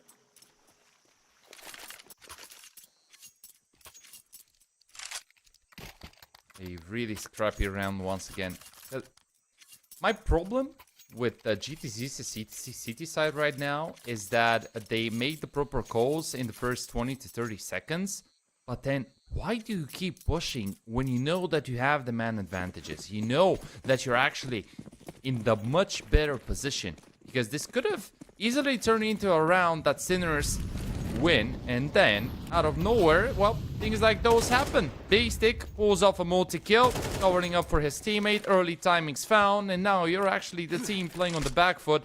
Barely any util available, just 4 nades, smoke, AG, incendiary, and a flash. Yeah, sure, you have Rafa on the op, but we know how he's usually not one of the craziest oppas. He's not as flashy as a Manesi or even some of the other tier 2 oppas like Molodoi, who loves landing those flick shots. Instead, if you don't face him, he's gonna remain where he is, and right now you cannot really move around the map. You cannot do anything. Everything pretty much falls on the shoulders of Linko. So if Linko gives away the bomb plant, this is it. This is Sinners on to 12. They're just lying in the cut, waiting for their time to pounce about it. There's a player here at Red House that's about to get shot in the back of the head and is gonna get what? I'm not saying knifed. Yeah, there it comes through. Decked either way. Just took a moment. He's stick on a 3K here. And I think he's going to continue to see where the prey lies, Dylan. Yeah, Rafa was spotted.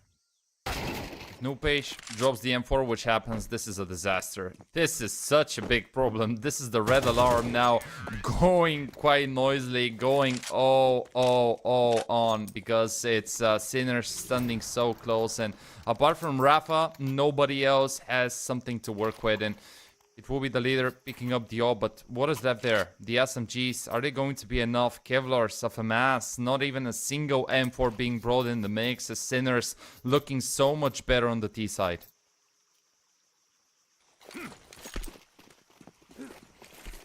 Pop this smoke up.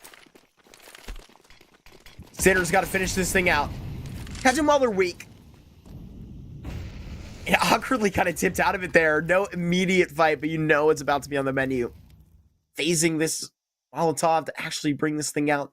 Sinners don't dash out, as I suggested. They solemnly move through the course. Shock looks for any sort of push, and GTZ can feel their anxiety raise. However, Linko has found some answers, immediately traded out. But they have cleared out towards B. That's map control.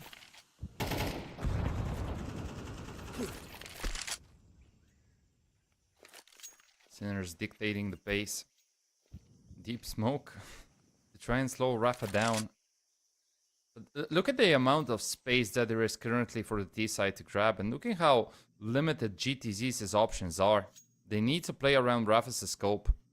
They need to look for something, at least for a sign or two, because at this point it feels so dire, and they will abandon their A defender. Look at that. They fall for the bait, and this is pretty much Sinners being put in a prime spot to take over the A bomb site. Repositioning required, but Basic is there to cut the rotations, and this is the green light now for the T side to enter. They're just going to be crawling on the way through. Here's a very big stab. You got to get in. Going so very far and just succeeding with it. Hop is going to go looking through the smoke. Yeah, right. Shoved out. That's entirely ancient in the palm of a 1v4. GTZ looked good at the start of this one. In the CT side, unfortunately, has been outclassed. Going to have to go back to the workshop, but FAMAS just came back from that same workshop and is looking a little bit better, Dolan. So we'll see if Snappy is going to have one more than just this first frag. The answer is no. People's got that perforating through his skull. Sinners, they continue on to Mirage with confidence. Yeah, they shut down GTZ on their map pick, and now onto Mirage, which is going to be our second playing field between the two. We talked about how Sinners coming in as, I don't really want to say the heavy favorites, but they surely felt like being the heavy favorites, especially throughout the second half. A Nation closing it out cleanly, and Beastic with a phenomenal performance. I think everyone started stepping up right after the third round was played, and GTZ facing some difficulties. It hasn't looked clean. It hasn't looked good. Sure, there were some moments where we were thinking that it might have been the Portuguese side showing something more, but I think that the biggest blow that they suffered was the eco round that Sinners pulled off, and from the moment that this happened, it was pretty much the psychological affairs once again going over to the Czech side, winning the mental game, and from there onwards it became impossible for the Portuguese squad to just bounce back. Yeah, a really well-rounded kind of performance-based win for the whole team, and honestly, a guy that I want to see more of on Mirage, right in Opera's Paradise, is Peepo, who at the beginning, like, is not going to be too far on the scoreboard, but I'm such a nerd with Opera demos. I really have watched them through my time, just with some of your favorites, right? He's hitting just some nice little shots in there to get excited about for sure. 20 years old, out of a region like this, gonna be loving that. Very nice and very encouraging. Maybe this GTC squad not exactly ready for the riflers that come behind that, right? It's been led with the squad for a very long time, Dolan, but I mean, to come and farm, I'm ready to see those floodgates go on Dust 2, rather on Mirage, excuse me. Are you thinking that GTZ is just gonna raise their individual level? Because we don't really have evidence of that.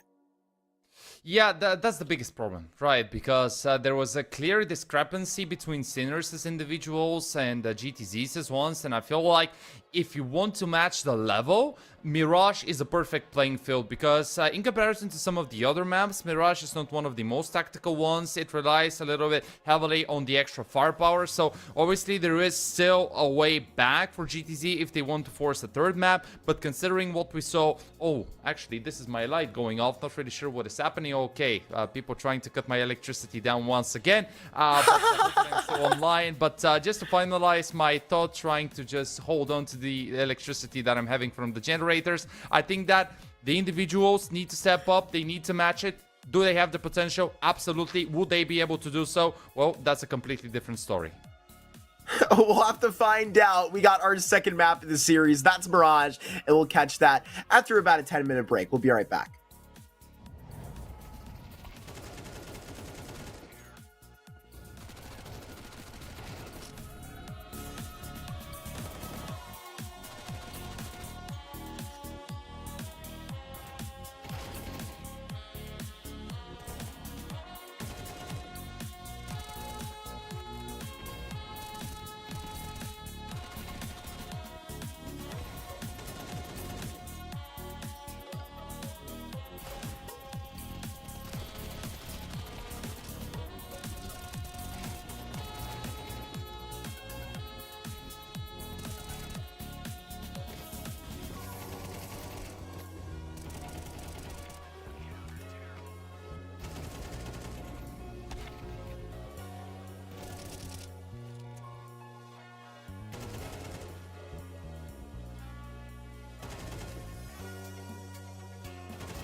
Got this map of Mirage, the pick of Sinners just up next. And these Sinners were absolutely disgusting on that Ancient. Just tore through the competition, and it was very one-sided. Ready for these guys to even improve, if that's possible, to get into this Mirage, because this whole team was fragging.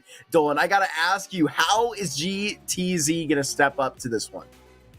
It will be hard, but not impossible. They will need to add the extra bits of firepower, especially from guys like MS. Snoopage, in my eyes at least, has also a really slow second half at least, and it was overall GTZ struggling during the second part of Asian. Yep, sure, they will need to match the individual firepower that Sinners brought on the table. Would they be successful? I honestly don't see it if they repeat that exact same type of strategies and play that we saw of Asian. So overall, each and every one individual needs to step up. I think that Rafa needs to become a little bit more proactive with the Ob duos. I think that Noopage needs to find the extra firepower, the remainder of the squad as well, because we talked about how, you know, Rafa's playstyle has been such that usually he'll be really slow with his calling. He would try to be extremely methodical, something similar to what, let's say, Kicker or rather Jame are doing with Paravision. But the thing is that Sinners always have the response. They go in, they look for the duels, they're confident, they're firing on all cylinders, and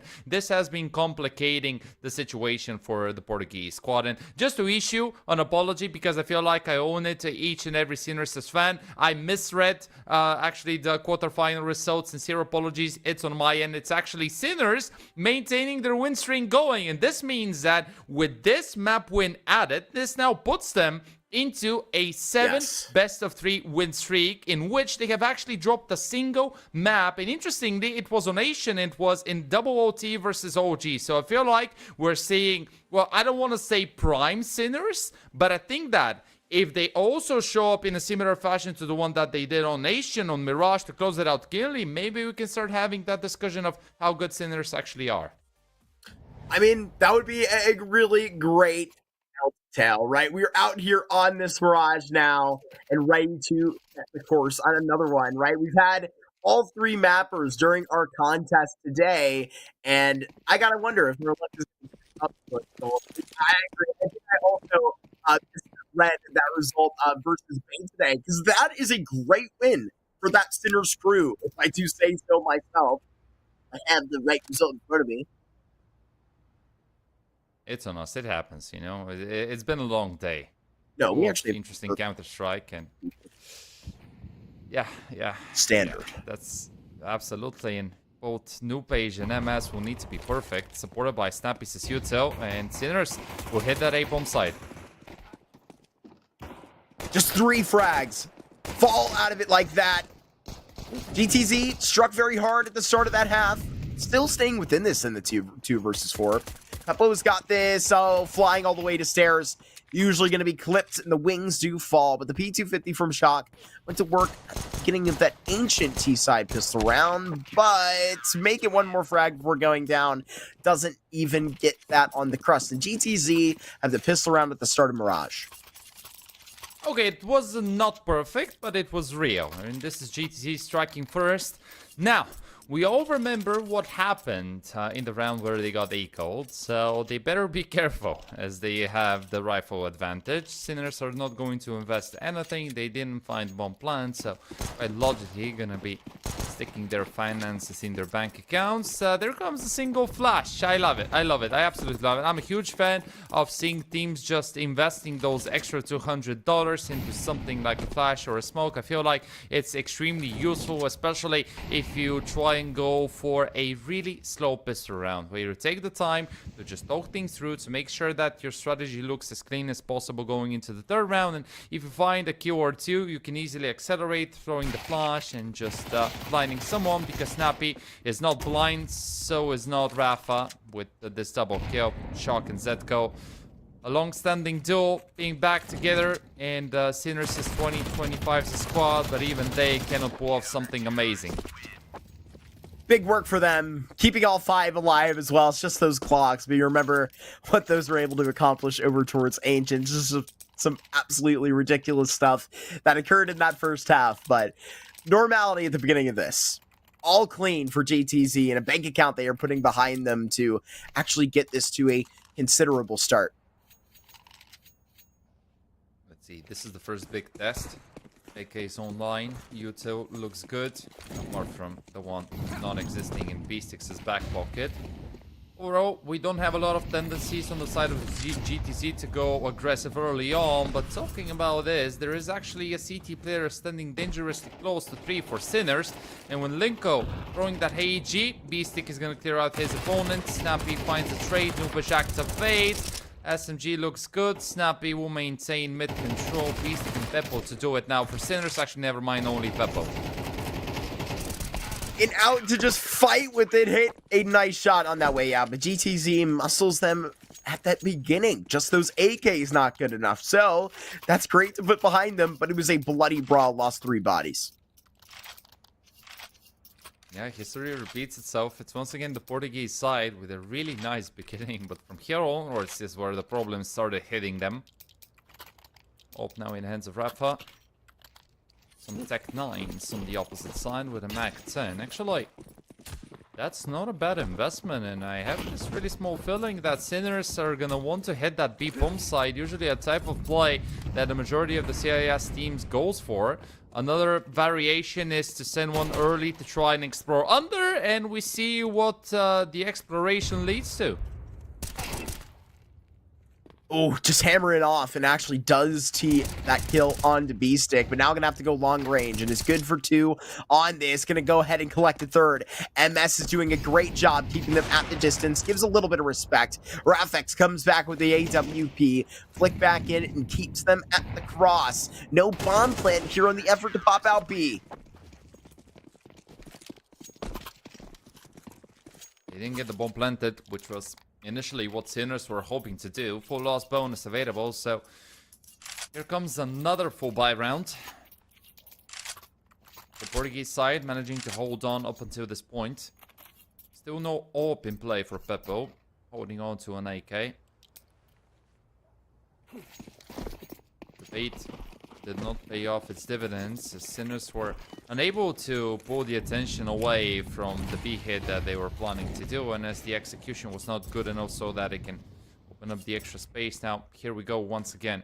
Usually you would see the majority of the teams playing on the D side of Mirage just being quite slow, you know, trying to make the cross happen. You can see that counter incendiary already has been thrown, but now that it is gone, it could be Sinners just taking the extra space, moving in, setting a couple of players for success. MS needs to be careful because he's a crucial part for the later success of GTZ if they want to hold on. Because right now mid control has been secured by Sinners, an important part of the map. People can rotate around, see how much utility is going to be thrown, and here comes the first mistake. Snappy caught. It's back around for this. B-Stick just missed the timing onto MS as he fades way back onto bricks, and even that second adjustment. Linked back up with Linko. We're to hold this B side. And the adjustment for Sinners is just walking in unconfidently. Flash to come in now.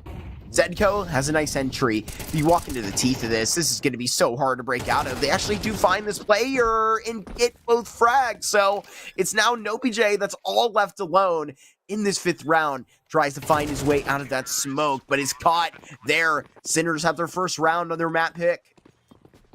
Oh man, this is going to sting for GTZ. Hopefully we're gonna get to see a replay of the situation, but it was actually the Portuguese team reading the play coming out of Sinners, you know, rotating Rafa towards the B-bomb side, but he was caught by Zetko's AK, and then from there onwards it was Sinners picking up the trace, not giving anything over to the crossfire that GTZ had set up. And yeah, sure, right now you're going back to playing with the better guns. You're gonna have another ult for Rafa, a FAMAS, couple of them forcing some nice bits of util, but you know, those are the small moments in which we see how good Sinners could be with fighting the entries and opening some extra space for themselves. GTZ once again looking to pressure middle. 3 people sent there. Surely gonna clear out the first. Morisco has fallen. An incremental part of Sinners' success, but B-Stick is going to find a bit of a timing, and with the kill onto Nubish, I think that this is going to be a slowdown now for Sinners, as they can just make GTZ wonder what the heck is going on. playing reactively, and now right here on this transfer, Shock steps up to the opportunity, but Linko stays alive, keeps his team in it. Rafex responds. This is a 1-2 fight, and right here, it's the flank that comes through, but Zedko is not going to be able to find the back of the FAMAS holding jungle member.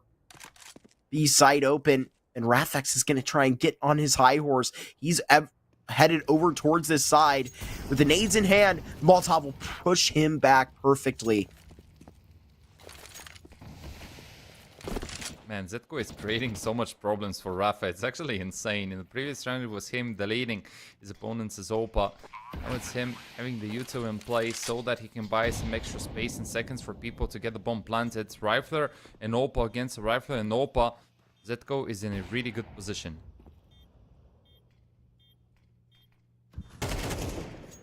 Two in a row would be perfect.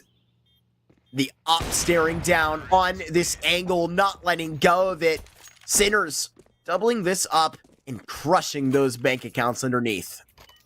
Absolutely. Economy shattered into pieces for GTZ. Only $2,400 additional dollars coming their way, as this is exactly what Sinners were hoping to do, and they executed it perfectly. Keeping the pressure going, giving a lot of chances over to their Portuguese counterparts, and we're up for a bit of an eco round. Now, judging on our previous experience, those type of rounds can actually be trickier than the 4x1s, but maybe not if you're called Zetko and Bebo would strike first, and I think that from here onwards, it shall be Sinners just comfortably closing it out.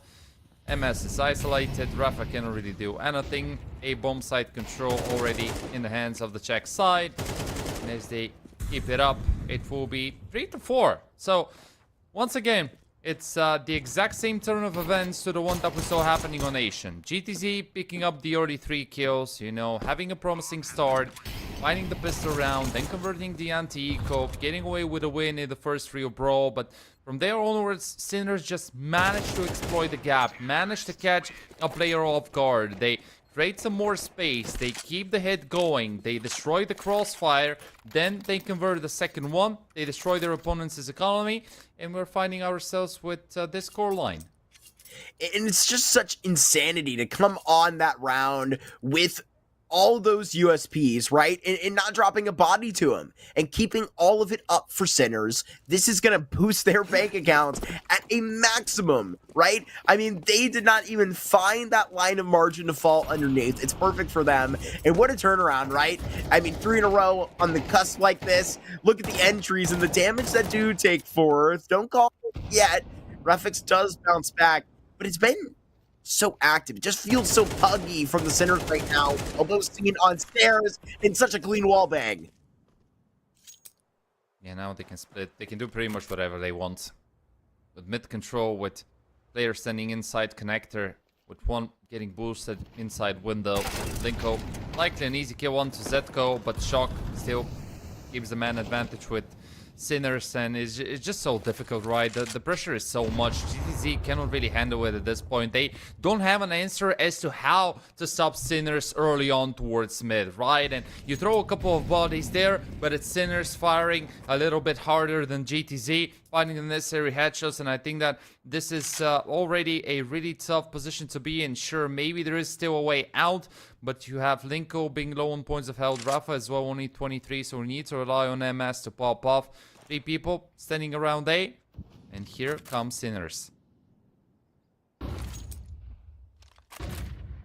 The response out here, Rafix, fortunately, gets bodied.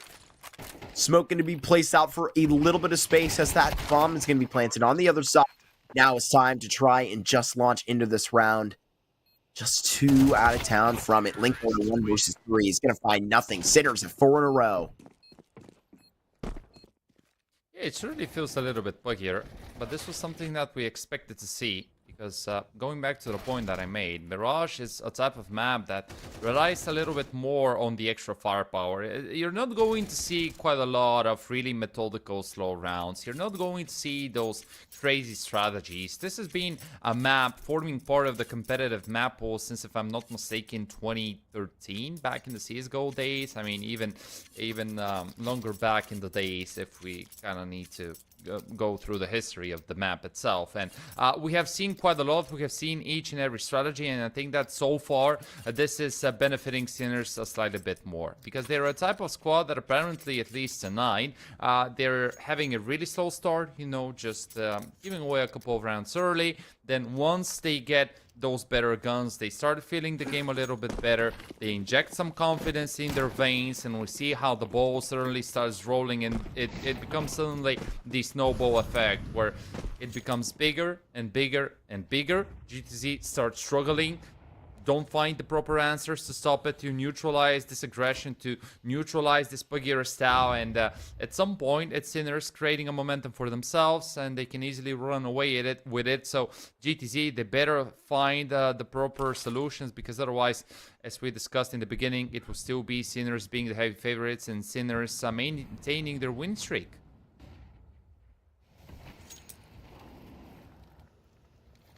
How this one has lasted in the inkling up towards apartments, and that's going to draw a lot of attention to this back end of Van. These players are going to flood up this catwalk. It's going to be Rafix that's going to be back here at bench. Oh, Molotov out. This is going to be that position exposed. Nemus down below. Maybe he can thrive in the chaos. There's that first shot out there from that site. You got to get up close and personal. And right now, these AKs are just going to be outclassed. 2v2 as Shock pulls that back. The Deagle hits through the box. And the young gun is going to have to go mobile. P250 pulled and has to get this done. It is Rafix told. And here at Empty Pillar, there's no PJ that has to remain just calm with the 5-7. It's Peepo that is just looking for ghosts with 25 seconds to go and the bomb on his back. This is just coming down to the wire. Peepo seeing him on that site, playing around. It is Peepo that muscles it out in the end, keeping the campaign from Sinners muscling forward. Ooh, too close for comfort, but Sinners survive, courtesy to the last stunning player in their newest edition, Pepo. 9 kills, wonderful beginning of the map. GTZ could be quite happy with the amount of damage that they dealt, considering that it was just a couple of upgraded pistols, 4 people stacked on the B-bomb site. And still, they didn't manage to pull this one off, which would have been a wonderful round for them to have secured. But now, going back to playing with the better guns, ops and play. Pace is once again really high. Sinners looking to take early mid control. Rafa has adapted his position, and this pays off its dividends. An MS through the smoke. This could be the round for GTZ. Seeing that player coming right out of the extremity, that's desperation spilled out, and it should be a tied game right back. Yeah, poor Zetko. So much time on the clock. Left all alone against the world.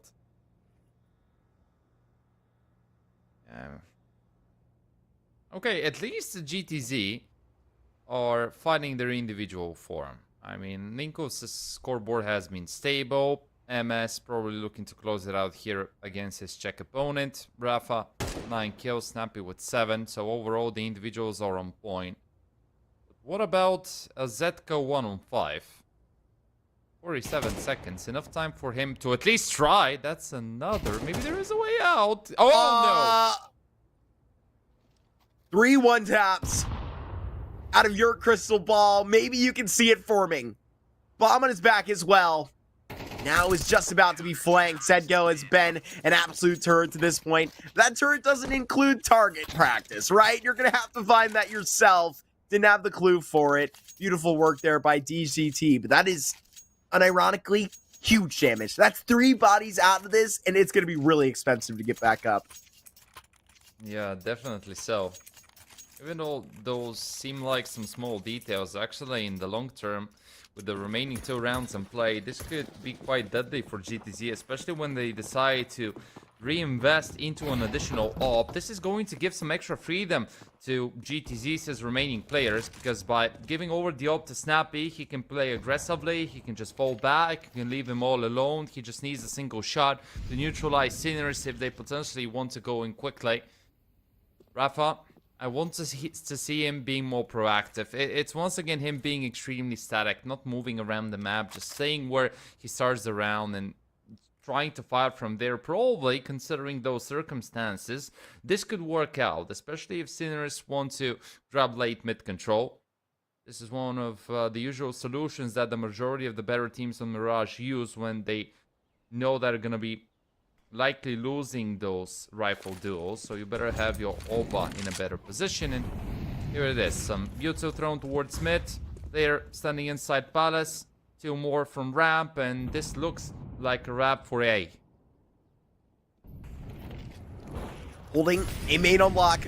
Molotov out. That's clearing under Balk. Huge kill from this default player. A trade that can come through would really take another one in succession. That's that frag. OBJ next on the list, and he stays alive because he repositions, and right here Zedko doesn't know what to do next.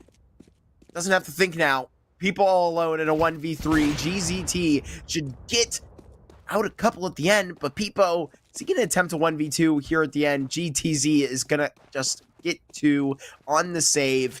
Beautiful to get 6, and at least to tie half. Yeah, 6-5. GTZ looking to take away a 2-round lead going into the second half. But let's not forget what happened on Ancient. And so far, it has been a really similar turn of events. 5-5. Small lead now for the Portuguese side. They saved the 2 orbs, which was what mattered most for Rafa and his boys. For the Sinners, open hands of Peppo. He has looked really good. Mariska as well, looking stable. Zedko, bit of a slower game according to the standards that he usually puts for us. Now relegated to just playing with a single pistol, but considering that there's some Jutsu for Sinners to work with, maybe they can try and look for the tie. Shock, what an opening engagement! I don't know what they're feeding them at the Sinners facility this morning, but they are hitting all of those headshots. Great opener towards that B side, and you're going to make that AK stretch, repositioning back in the middle for the next step.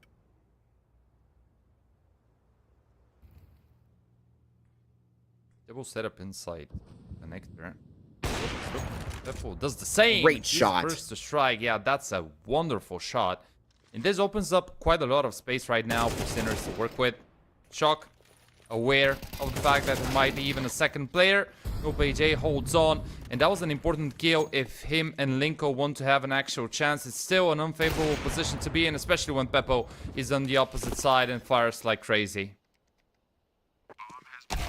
Approaching from CT, and it is Zedko that does get his teeth into this thing right at the end. 6-6 half, and the Sinners, I'm not quite sure they could be satisfied with that. I think wanting to get into this Mirage half and have a lead out of it that they can sit on confidently here, but GTZ wants to make this thing a series about it. Yeah, they want to, but the big problem has been the heavy focus for Sinners towards getting mid control, and GTZ were simply unable to find a proper response, right? And that was a great example with the all picking up the first kill onto the player standing inside connector, then Shock lands another.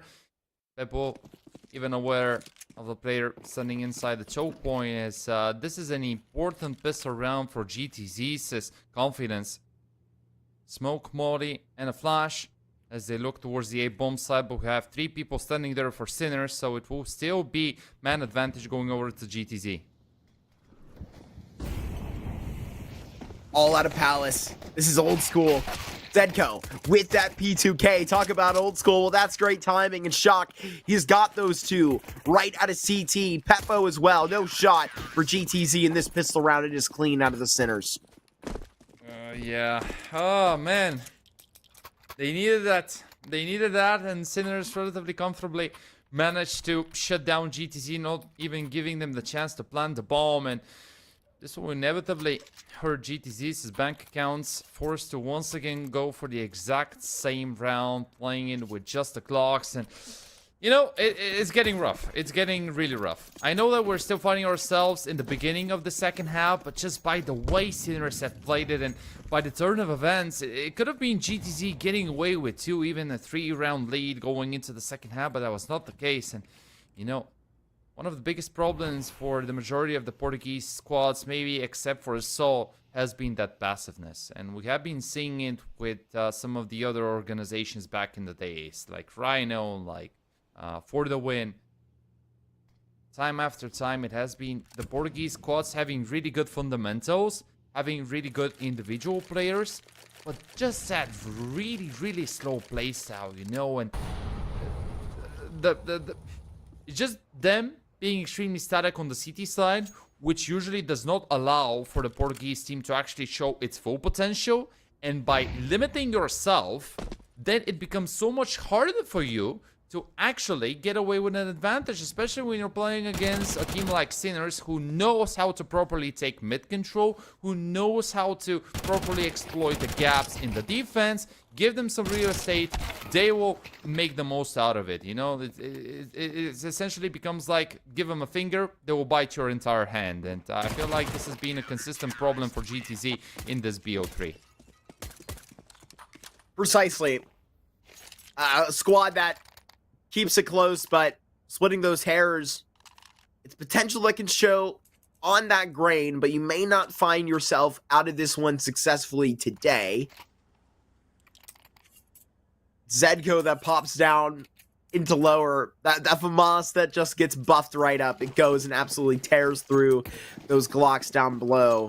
It's got to be some moxie on top of these AKs. Got to be able to try and be par for the course with these Sinners individuals that have been just so neck and neck throughout this entire series. It's one of the most impressive things about this roster in the way that they are just so cohesive.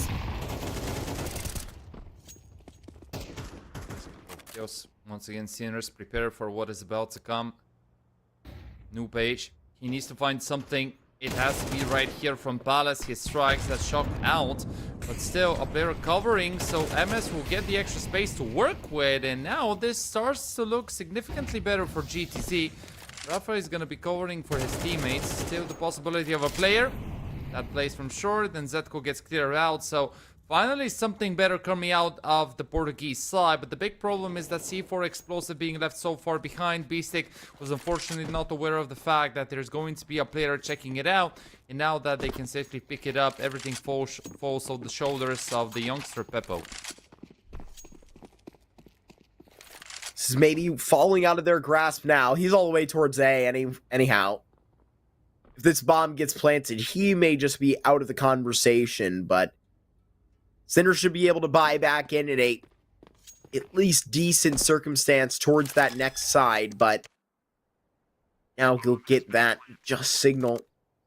And even seeing how that line of scrimmage is formed through the MS positioning in CT, you'd hope he wouldn't go for it. Nah, he has to save, come on. Well, I mean, he can get caught right here, but those AK shots will not find their mark. Okay, okay, Peppo. You know, he wanted to grab the M4, but unfortunately this gave enough time for MS to go in and find a better positioning, and nothing will be saved by the Sinners, as this is GTZ looking to tie it up, but they will need to repeat their success one more time, as economy still looks relatively okay-ish for Sinners, maybe not that much for Zetko, but I mean, you can just pick up a gun, a Kevlar, and something like a smoke. So here we go once again. GTZ. What do you think would be the proper call? Because I just don't really know how you get to neutralize Sinners, apart from you fighting for mid control. Got to be able to go and dance between those smokes, just as Sinners was able to, even poking and prodding around them now. You're definitely going to be kicking yourself. Unfortunately, lost that gun at the end. It's going to be Zedko posted up on that deagle. GTZ has to do it again. And where do they exactly hunt first? It's Pipo over towards A side that is making all sorts of friends. Smokes them off in ramp and backs right up. This boost, B-Stick. Here's a whole lot on the other side, head down towards Connector, and that is a great shot that he's got down, and a man advantage. Nope. Oh, this turns on its head, Dolan. Oh, yeah. Literally. Oh, yeah. Okay, let's see. There is still a way out. Bomb is headed towards the B-bomb side, which is the right call. I feel like Peppo and Zetko desperately want to be saving their guns because this round surely feels like it's a done deal, and it will be GTZ tying it up. Good responses. It's once again the Portuguese side trying to fight for mid control, something that I expected to see and something that it eventually transformed into our reality. Sinners starting to struggle now on the CT side. Good job by Nopesh in particular, being out of Palace to shut down another. And this will deal some even bigger economical damage over towards the Sinners, because we know how important the economy is, especially for the CT side. I'm not going to mention already the cliche that you cannot only allow yourself to win rounds, but you need to win those as cleanly as possible. And look at that, it's only Rafa. Okay, never mind. It's Rafa and Snappy falling in the process.